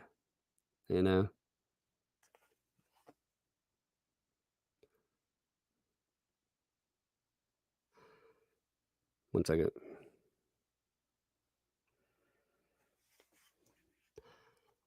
Twee, thanks for the 20 there and the super sticker. Eugene Knight, thanks for that. I'm concerned they might try to sneak evidence into the jury that has not been yet approved. Is that possible? No, not if they got caught doing something like that, it would be bad. You know what they tried to do today? Do you see them doing all the read-ins? They were trying to read in all this random crap so they could, be prejudicial what they were doing. Leaps, thanks for the 20 there because you're such a threat to AH. LOL, love from Melbourne, Australia. Appreciate that for sure. Appreciate that. This stupid stream, like, I'm trying to. My freaking super chat window is getting caught again. Twee, thanks for the. There's a 10, a 5, and a 10 with different stickers. Thank you for all of that. Thank you. I appreciate it. Christine, thanks for the 5. New hashtag, brainstorming. Healthy gaming, thanks for the. Did JD really try to get the counterclaim thrown out? Yes. That's standard. That is a standard form move, by the way. It's not anything that you don't expect, Hey, here's a question too. If people are, let me just note this about donations. If you are donating to the channel anyway, if you want me to reading, but you don't care if it's on the screen or not, there's a PayPal link in the description that allows in our hometown here, there's a lot of poverty. So what we do typically, like if we get hit by I don't know, by one of the churches or something.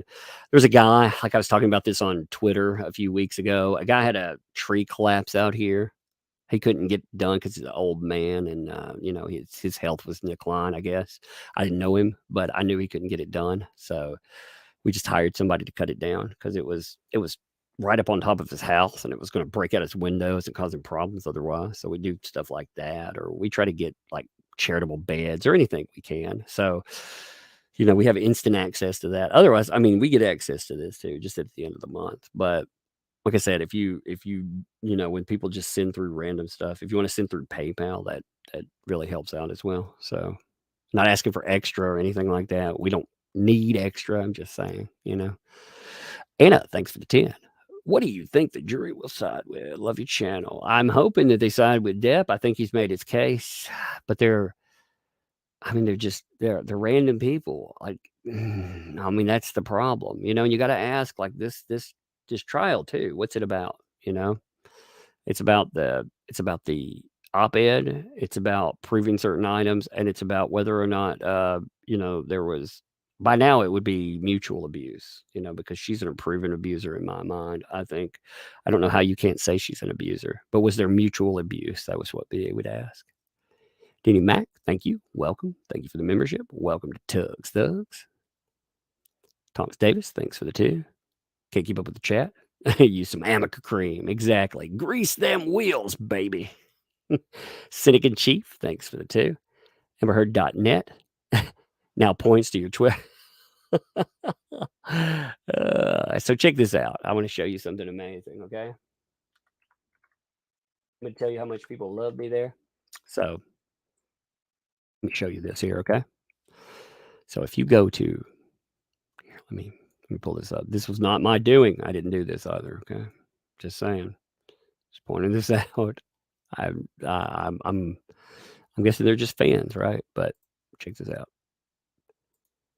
So if we go over to a brand new tab, right? You can see it at the top, amberheard.net, right? Amberheard.net. Let's push that amberheard.net. Oh my God, they're big fans. You knew they were. Amberheard.net, aka that umbrella guy's Twitter. Holy crap. Oh my Lord. It's cynic and cheap. Clara 656. Thanks for the no statement, but plenty of statement. You nut. Oh my God. Oh, they love us. They love us. Muffins and mega pints for the children's. Cryptic Mind, thanks for the 20. You should show up at the court when Amberheard is leaving, holding a red and white umbrella and wave at her. You know what? I actually was going to go and be part of the court. To be honest, I was going to go there. But you know what? I knew they would get me kicked out. I absolutely knew they would get me kicked out. They would target me, and they would do their best to make sure that I could not stay there. So I didn't go because I knew that it would just be a mess. And I knew somebody like, okay, when you saw the stuff that Eve Barlow pulled, you knew that they would keep doing that, you know? You knew they would keep doing stuff like that. So I didn't. That's why I didn't go. Morning, thanks for the 10 there. Parasol, French for umbrella for sun. I can feel Elaine becoming paranoid. That's true. Kakaloo, Tuzaru, thanks for the 5. Tug, when this trial's over, you got to tweet to Johnny himself to see if he replies to you. Well, he's not on. Actually, I'll put it out there. Let's you know, let's throw this out there into the world. Okay, here we go. Check this out. I'll bring this up so we can tweet it live. Okay, because again, it has to be, you know. Let's say after all this insanity is over, invite Johnny Depp,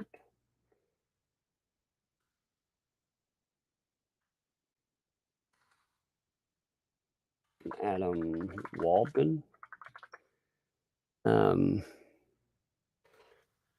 to talk about whatever. Do about it that way, whatever. To speak their truths.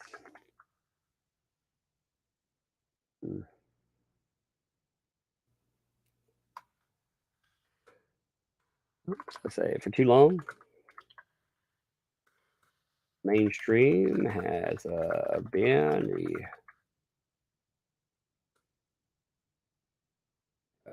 the arbiter, justice, place them and get real. There we go. That out there.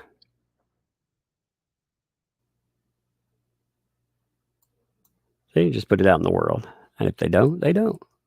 No muss, no fuss. But they can. Don't worry about capitals or anything. Don't even worry about typos, baby. It's Twitter. Nobody spells on Twitter. What you worried about? Maybe I did that because I knew it would drive you crazy. Here's something I'm going to admit. Like, this is terrible for real. For a while, like, I thought it would be fine. I would put like a typo and stuff sometimes on my titles because people would be like, "Bah." I always thought it was funny. I like to see how fast and who the first person was to do that, because you know what? That person usually would be a great moderator because they notice everything. Oh my God. Anyway, remember Elon? Lithium. Yep. Thanks for the super jet. Tug, you're like Batman. Bad people hunt your secret identity. You know, my identity is out there. Like what's weird though is somebody's been hunting to make sure that they confirm my address. And that's bizarre when you think about it. Like, that's really bizarre. All right, here's a donation came in for 5 from I'm gonna say CAB. Tried to do super chat, wouldn't work. Oh well. Mine probably smells like mothballs and cat pee. And Liz Taylor, if you tried to write that, that's probably why it didn't go through. That's funny. That's probably why it didn't go through though, for real. They have a thing about nicety.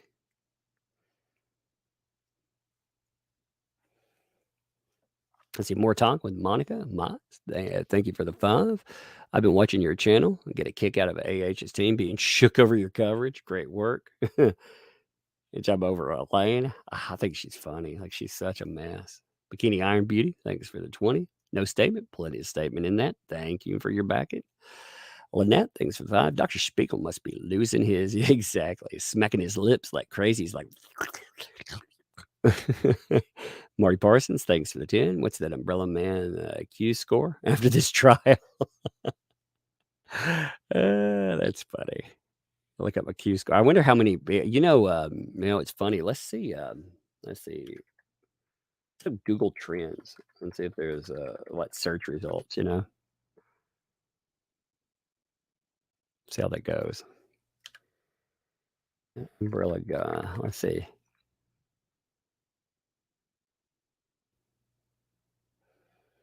Yeah, there's been actually it hasn't updated for the last few days. I'll have to wait for it, but it's got the spike in the last the 15th through the 21st. It's like, yeah, actually through the 10th. Like, here's Google Trends so far, and it'll have to update some more, but this is Google Trends for that Umbrella Guy. Like, it's like, oh yeah, here's a little love. There's tiny love. There's a little love bumps. Oh, what? Whoa. Fun times indeed. Tiffany, thanks for the 2 there. This guy is soothing. Johnny is so hot right now. His I think his hair, the way he wears it and stuff, has really worked out. In the beginning, I think it gives a better signal to the jury, they count back and stuff, Silver Serpent, thanks for the 5. I imagine Dr. Bowie smells like strawberries. Dr. Schmiegel smells like mold. Gross, just my professional opinion.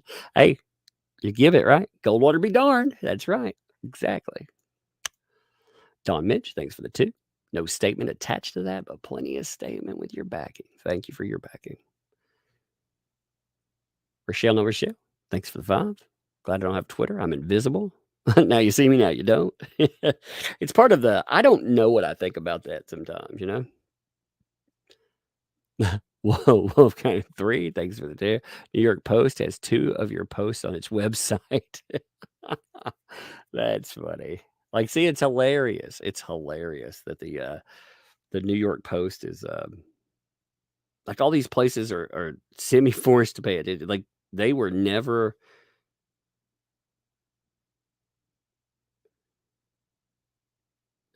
concerned with anything before, and now now they are. It's hilarious. Madison Lewis, thanks for the 5.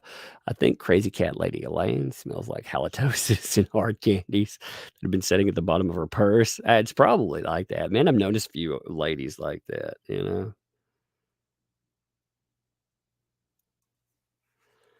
Suzanne, thanks for the 10. Hi. Now you're known as Umbrella Guy in the new book. I love everything. I love your take on everything. By the way, that Danish interview is a Dutch interview, just so you know. Love from Holland. Hey, love return. Thank you, first of all. Love return from Tennessee. Truth Seeker, thanks for the 5. Elaine says your name like you gave her an STD. Sarah Rocks, thanks for the 2. You joining Popcorn Planet? Lawyer is on it. I'll go over there in a little bit. Yeah, but I got to go through super chats first. Don Mitch, thanks for the 2. Holy crap, you said my name right. Oh my God, what happened? How did that happen? What is wrong? Thank you. Ed O'Reilly, thanks for the 20. Thank you. A good friend and I were attacked simply for believing JD. This fight for us has been since 2017 when it got ugly. We do appreciate what you and the YouTube community have done. Thank you for that. Yeah, I mean, you know, for the longest time, it took like carving out this niche, carving out something here. I mean, it's taken a minute for everybody, and I'm glad so many people have done that. Oh, thanks for the 5, Tug. Who's going to play you in the movie story of your life story? Tug. My life in tugging every day. Indeed. And Mr. Waters, what's up, my friend? Thanks for the 5. Oh, how we all laughed last year when I campaigned for you to be Mira. I think I'm going to have to try harder. Keep it going, dude. I know. I think I've got a good shot now. Lisa Wong, thanks for the 20 there. Is Musk supporting Amber monetarily? Yes. She is indeed. Or he is indeed. There's been discussion I don't. You keep hearing more and more proof of that. You know, I know there was some discussion of somewhere else. Like there's some musky, so much out there for proof. Career designer, thanks for the 2. Thank you and congratulations. Hey, thank you. Thank you for being here too. Jojo, thanks for the 5. How did they find out that one guy texted you? Because he divulged that on he must have divulged that when he said something. You know, when they asked about it, he divulged and they were like, "Oh my God, is that Umbrella Guy?"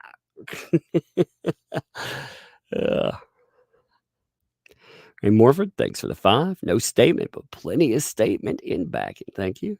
Strella, thanks for the 5. What if the cat lady is really rooting for you and Depp? And this is her way of getting back at Amber for all of her annoyance and lies? That would be a hilarious endgame, wouldn't it?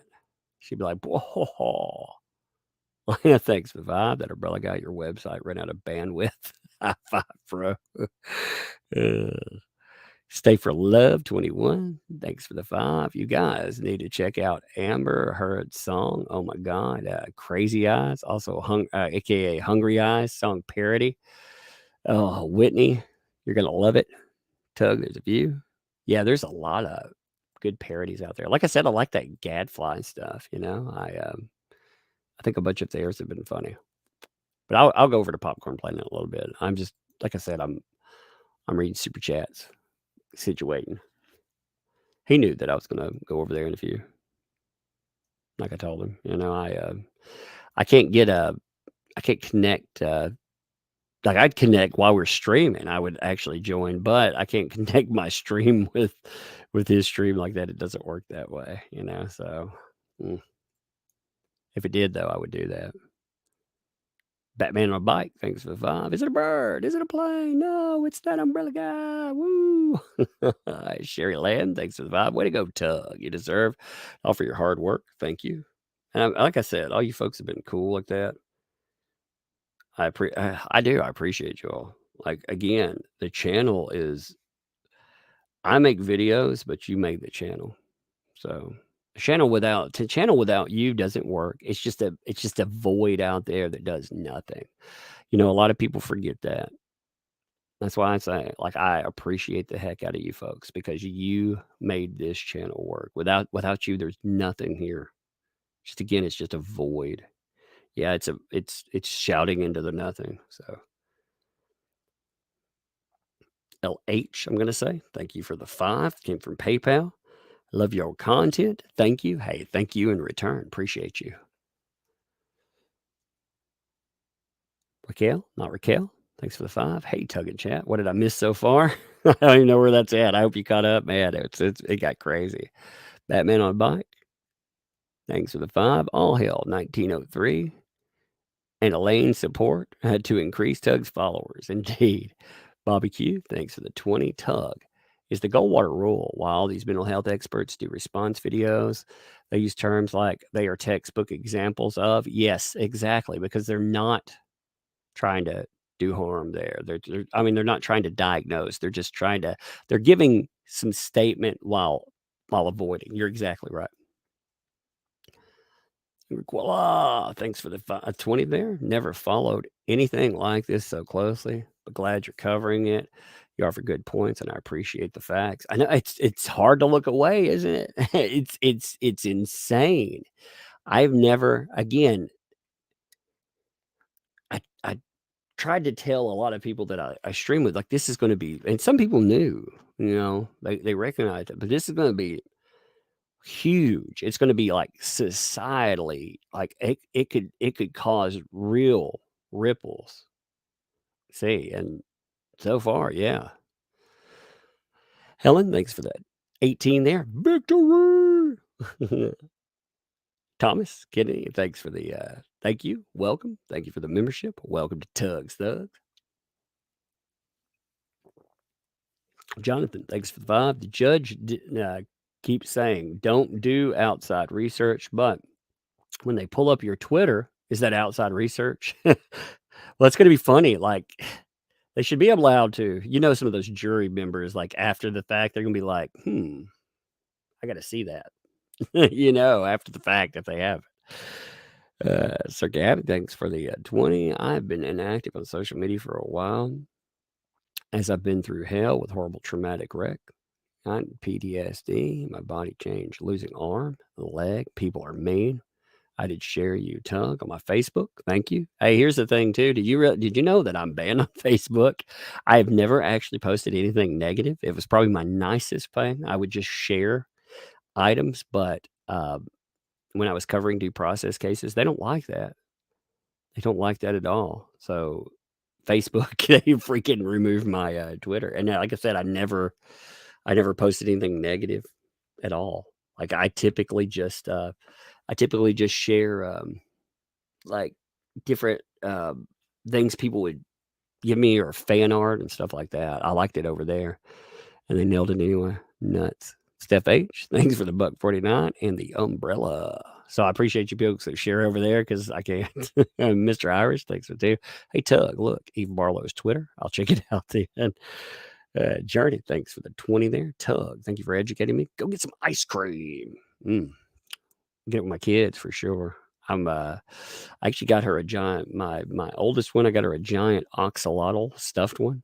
She loves axolotls. And the little one, I got her some stuff the other day. But I'll take them out for ice cream. All this is over. Emma Boy, thanks for the 20. Heard you got mentioned today in court by Elaine. Oh, yeah.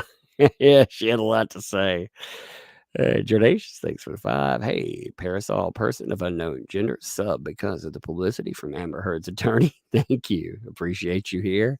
Yeah, no, it's nice of them to give me all that love, aren't it? Let's look at Eve Barlow real quick. I'm going to check her Twitter out. Block there, so we'll just ghost in and see how it is. Let's see what crazy looks like.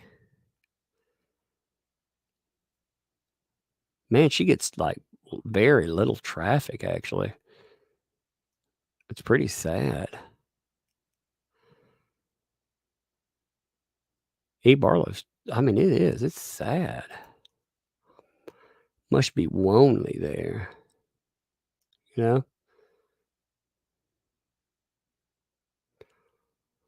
I love how they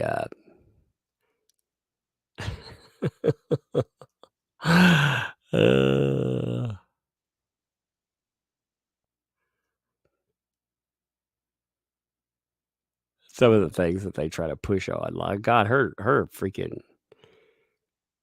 her Twitter is nasty.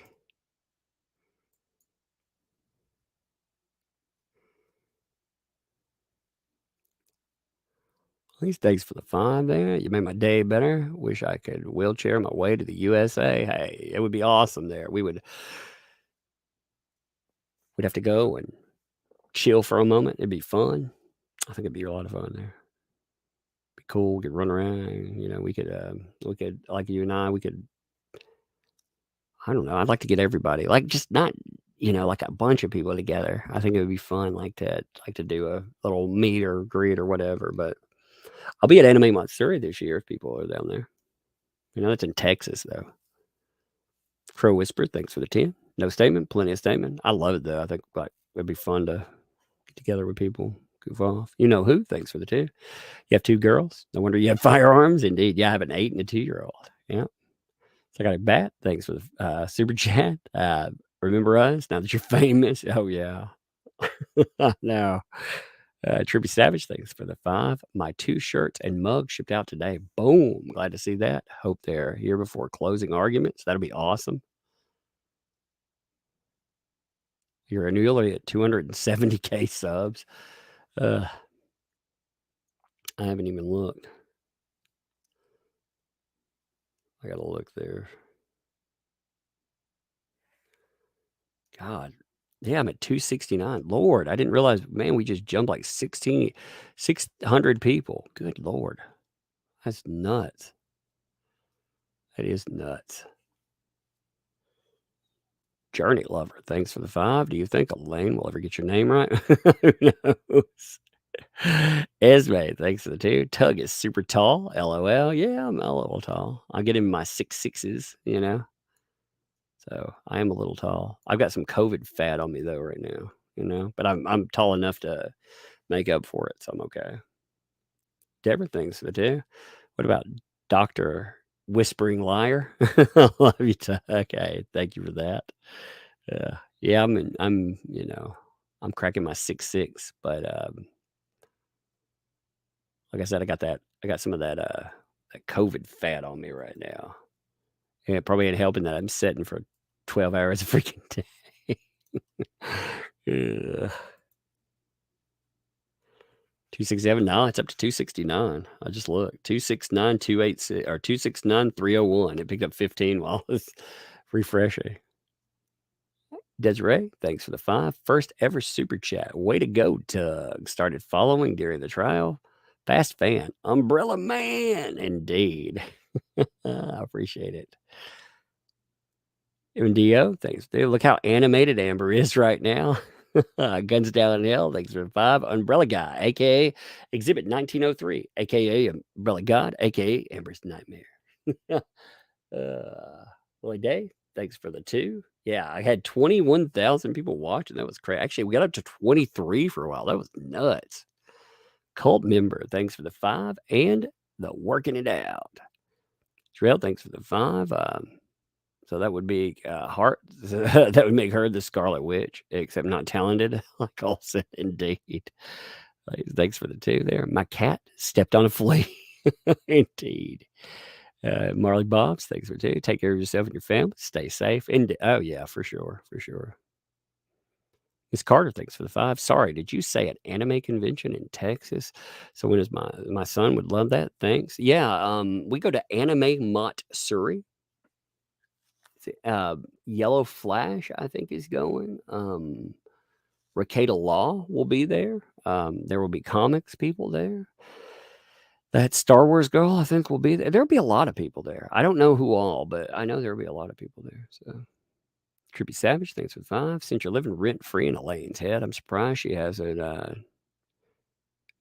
your real name on accident in court. Yeah, they know my name. I mean, they do. Okay, Robbie, thanks for 5. Tried joining your channel, but it just got stuck and wouldn't advance the payment screen. YouTube? That's weird. Probably. They've been weird today. They've been really weird. Thank you for trying there. Appreciate it. It's crazy, though. Astrid, thanks for the 5. When are you going to testify? Would love to see you, Team Nerd Petrified. I don't know what they would have me testify over, but hey, I'm ready. You know, I'd have fun with it. I mean, what are they going to do to me? You know? Was that AK Robbie? Yeah. So you mentioned that earlier too. So it's still doing that to you? That's nuts. Karen, thanks for the 5. No statement, plenty of statement. Appreciate that.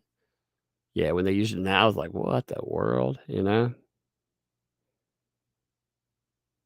Brother guy, who should I follow that you rate? Any links? Who should you follow? Like I said, I like Yellow Flash too. Popcorn Planet, Ricada Law. Those are people right there. I mean, there's some good people out there. Like, I hate naming channels because I forget a lot of people. Like Come Geek Some and Darth New. I mean, there's so many people that cover this from the beginning. Lisa Incognito, thank you. Welcome. Thank you for the membership. Welcome to Tugs Thugs. Selena, thank you and welcome as well. Thank you for the membership. Welcome to Tugs Thugs. Hicksville guy was hilarious. Yeah, he was. Let me see.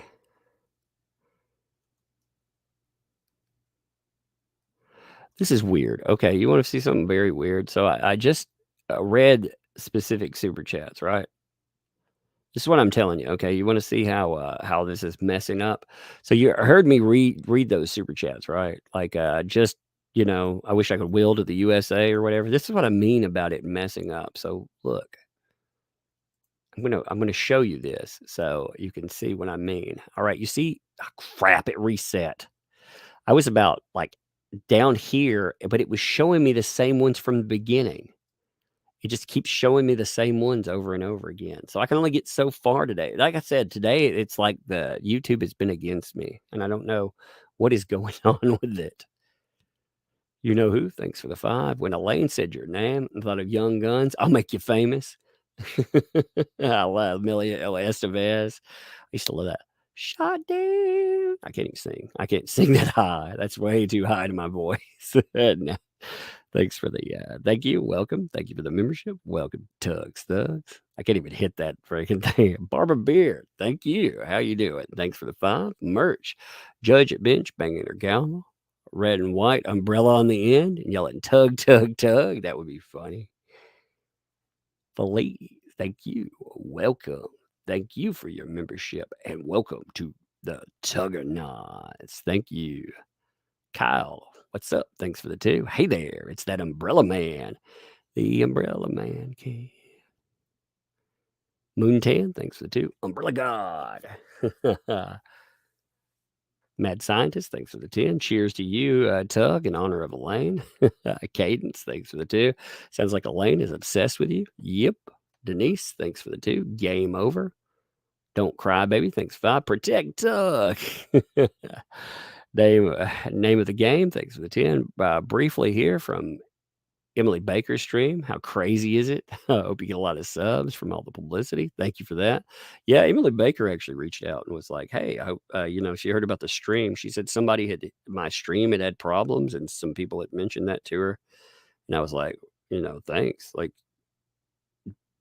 people had been. Give me a second. I'm looking at something real fast.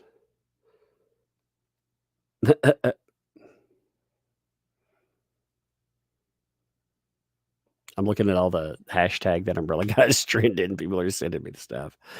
On Necron, thanks for the 5. Jennifer Howell, but disappointment. But I sent you a tweet on why they could not produce your statements. I'll have to see if I can catch it. I mean, it's nuts. And like I said, I apologize if I just, oh my God, it's so much. It's strange. Awesome, you're trending. I know it's weird. Gamer Jake, thanks for the 2. Elaine is Meg from Family Guy. Shut up, Elaine.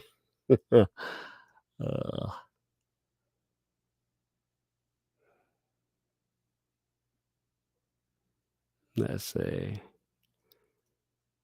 Proud to be here for your Stars Born moment, Tug. Thank you, Zero. Thanks for the 2. Lilith, thanks for the 5. I don't know if I missed the answer, but can those statements from Rottenborn made at the end influence the court of public opinion? Thanks for today. That was the point in them. Honestly, he read them into the record to try to influence the court of public opinion. Can they? Not very much. I mean, the judge, they kicked them out for a reason, you know?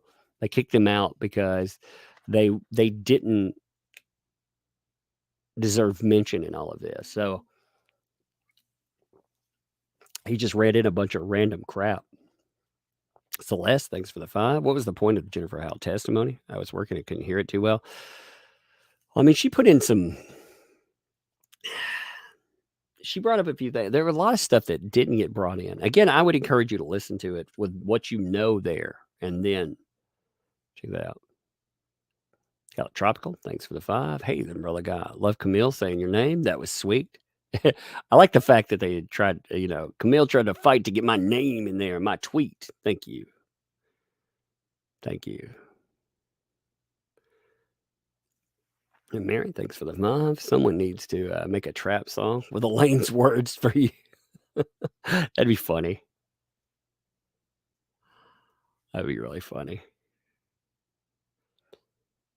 I mean, it's been a wild ride these last couple of weeks. Like I said, I mean, I'm tired, but I'm amused. I'm very tired, but I'm very amused. I mean, I've been, like I said, the one thing that amuses me is, again, and it's not just me in this. I'm just saying, like for myself, I've been talking about what's been going on with a lot of this, and the media, dude, they all, you know what they call it, like right wings or alt-right this and racist that, and it's like, what are you talking about? Like, why? What does this have to do to politics? Nothing. What does this have to do with sex or race? Or it has nothing, But they'll do anything to deflect, and it's strange. It's so strange looking at it. Like they're so desperate to try to kick things to the curb that they'll do anything. What's really funny about that too is in my analytics portion, in the audience portion of my channel.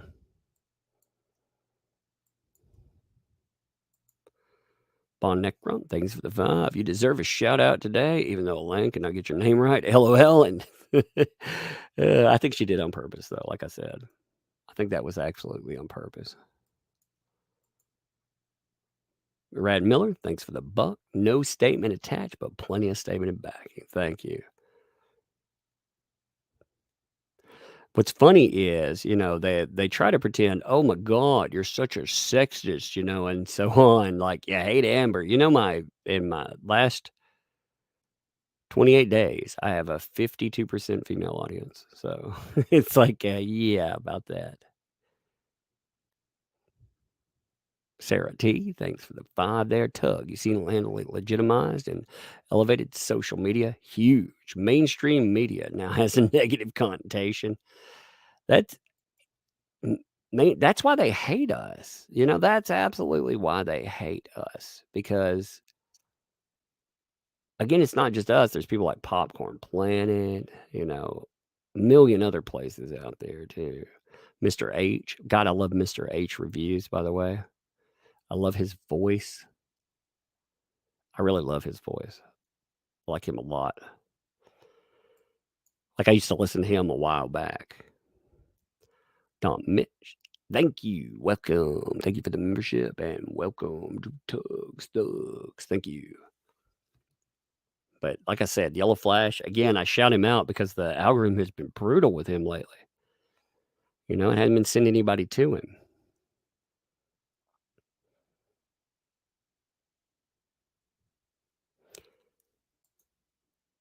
Yeah, Lane shook. I know, it's weird. It's funny. Like I said, it's funny living that rent-free life. Connie Van Loo, thanks for the 20 there. Appreciate that. And the super sticker, hearts. Hearts return. Thank you. Yeah, I know. Elaine took a screenshot of you, Tug, and posted it to the world. I know. Should your wife be worried? I know, man. I was like, you know what I always wanted? I love my wife, but man, I always wanted a lady that dresses up her cats with little Amber Heard masks and rubs them down with Amica cream. I always wanted that in my life. Trippy Savage, thanks for 5. Things Rottenborn read into the record are merely hearsay because it's all Amber Heard statements. Yeah, just more situations in which she lied to people, and and yeah, like you said, it means nothing. It absolutely means nothing. Helicat, thanks for the 2. My fiance and I love your channel. Well, thank you. You and your fiance have good taste. I appreciate you for real. I'm in a pretty good mood. I'm gonna go over to Andy's channel in a few minutes. I am. I told him I'd be over there. I'm celebrating the weirdness today. It was a very bizarre day. Uh,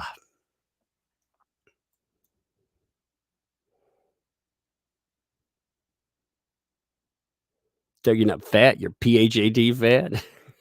I put some COVID fat on. I don't care, man. Like I said, I'm tall. I still got some fat on.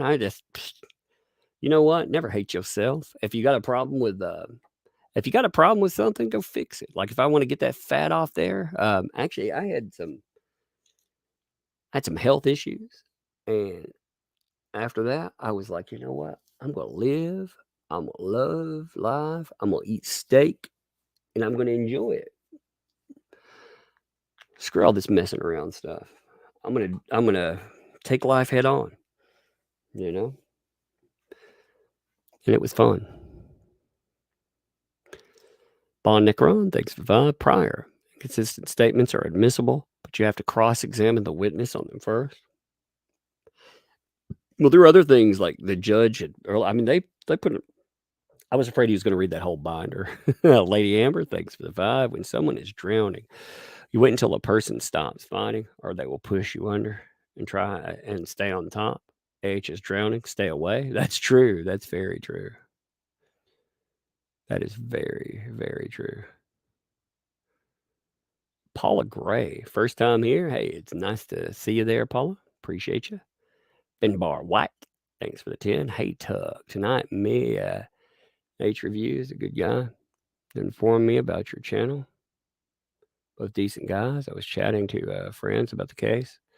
They didn't realize a lot of things. Keep smiling, my friend. Yeah, there are a lot of people that are just waking up to the reality of this case, There are a lot of people that are just learning about it.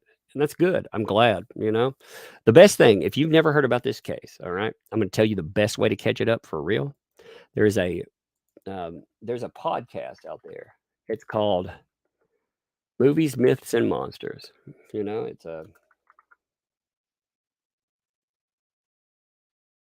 It's absolutely good. It's absolutely great, actually. It was put together by Laura B. and Jax. They do a great job with it. So, link it, but I was having just have to look it up, like Movies, Myths, and Monsters. It's on Apple Podcasts. Here, I'll link it into I'll put it in the links here. You should check it out for sure. It's good. Patty Forrest, thanks for the 5. I live in South Texas. Please pray for. Oh, yeah. Is that where the shooting was? That was horrible. That was freaking horrible. Hate that. Yeah, there was a horrible shooting today. Oh, this is strange. Thanks for the 2. Lane called Johnny Mr. Turd. I saw that on court. I saw that she messed up. Phantasmagorical, thanks for the 2. Thanks to my new subs, 648 from 1K. That's awesome. Phantasmagorical has a great channel too. Phantasmagorical is good people. People should check out her channel for show. I like fan there. Say there are a lot of good people out there. A lot of people have been talking about the reality of this stuff. Have been around for a long time covering. Where is that?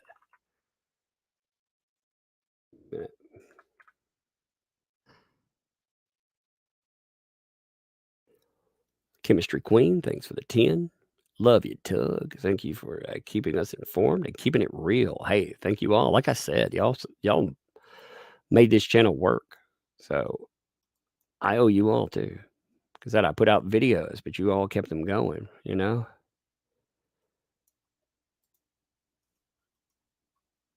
If it weren't for that, during a lot of the crazy, especially, I would have probably been like, ugh.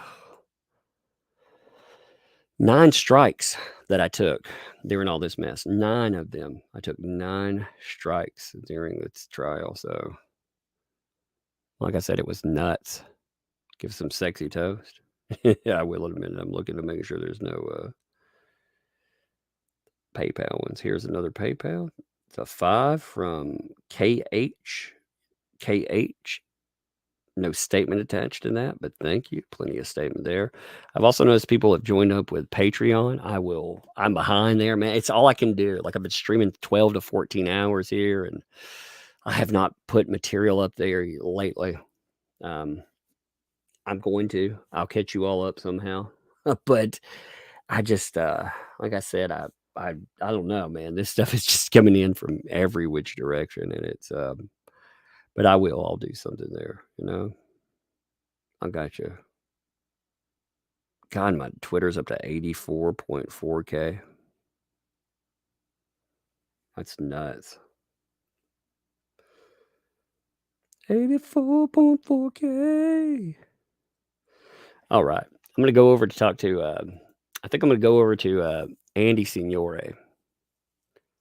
I'm going to talk to him. I'm going to play you some sexy toast. If you're new to the channel, this is probably I hope you're ready for this. All right. Because this is going to rock your socks. Okay. I hope you're sitting down. You ready? Here it comes. Here it comes.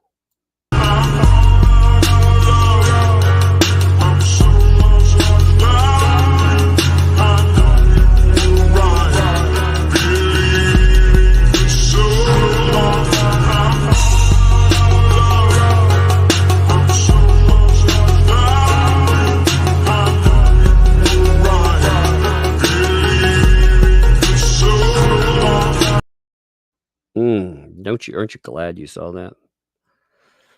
I swear, like, that's the highlight of my day. I know you love it too. Cheryl R, thanks for the 5. You were a Yahoo headline. I sent you a screenshot. I'm gonna have to see that. Tracy 3, thanks for the 20. Congrats on making it to the mouth of a lane. That's kind of creepy that when you say that way. It's funny, but it's creepy too. Oh my God, what a day. It has been a nutty day. I'm gonna have to see that Yahoo headline. I can't believe that. That's funny.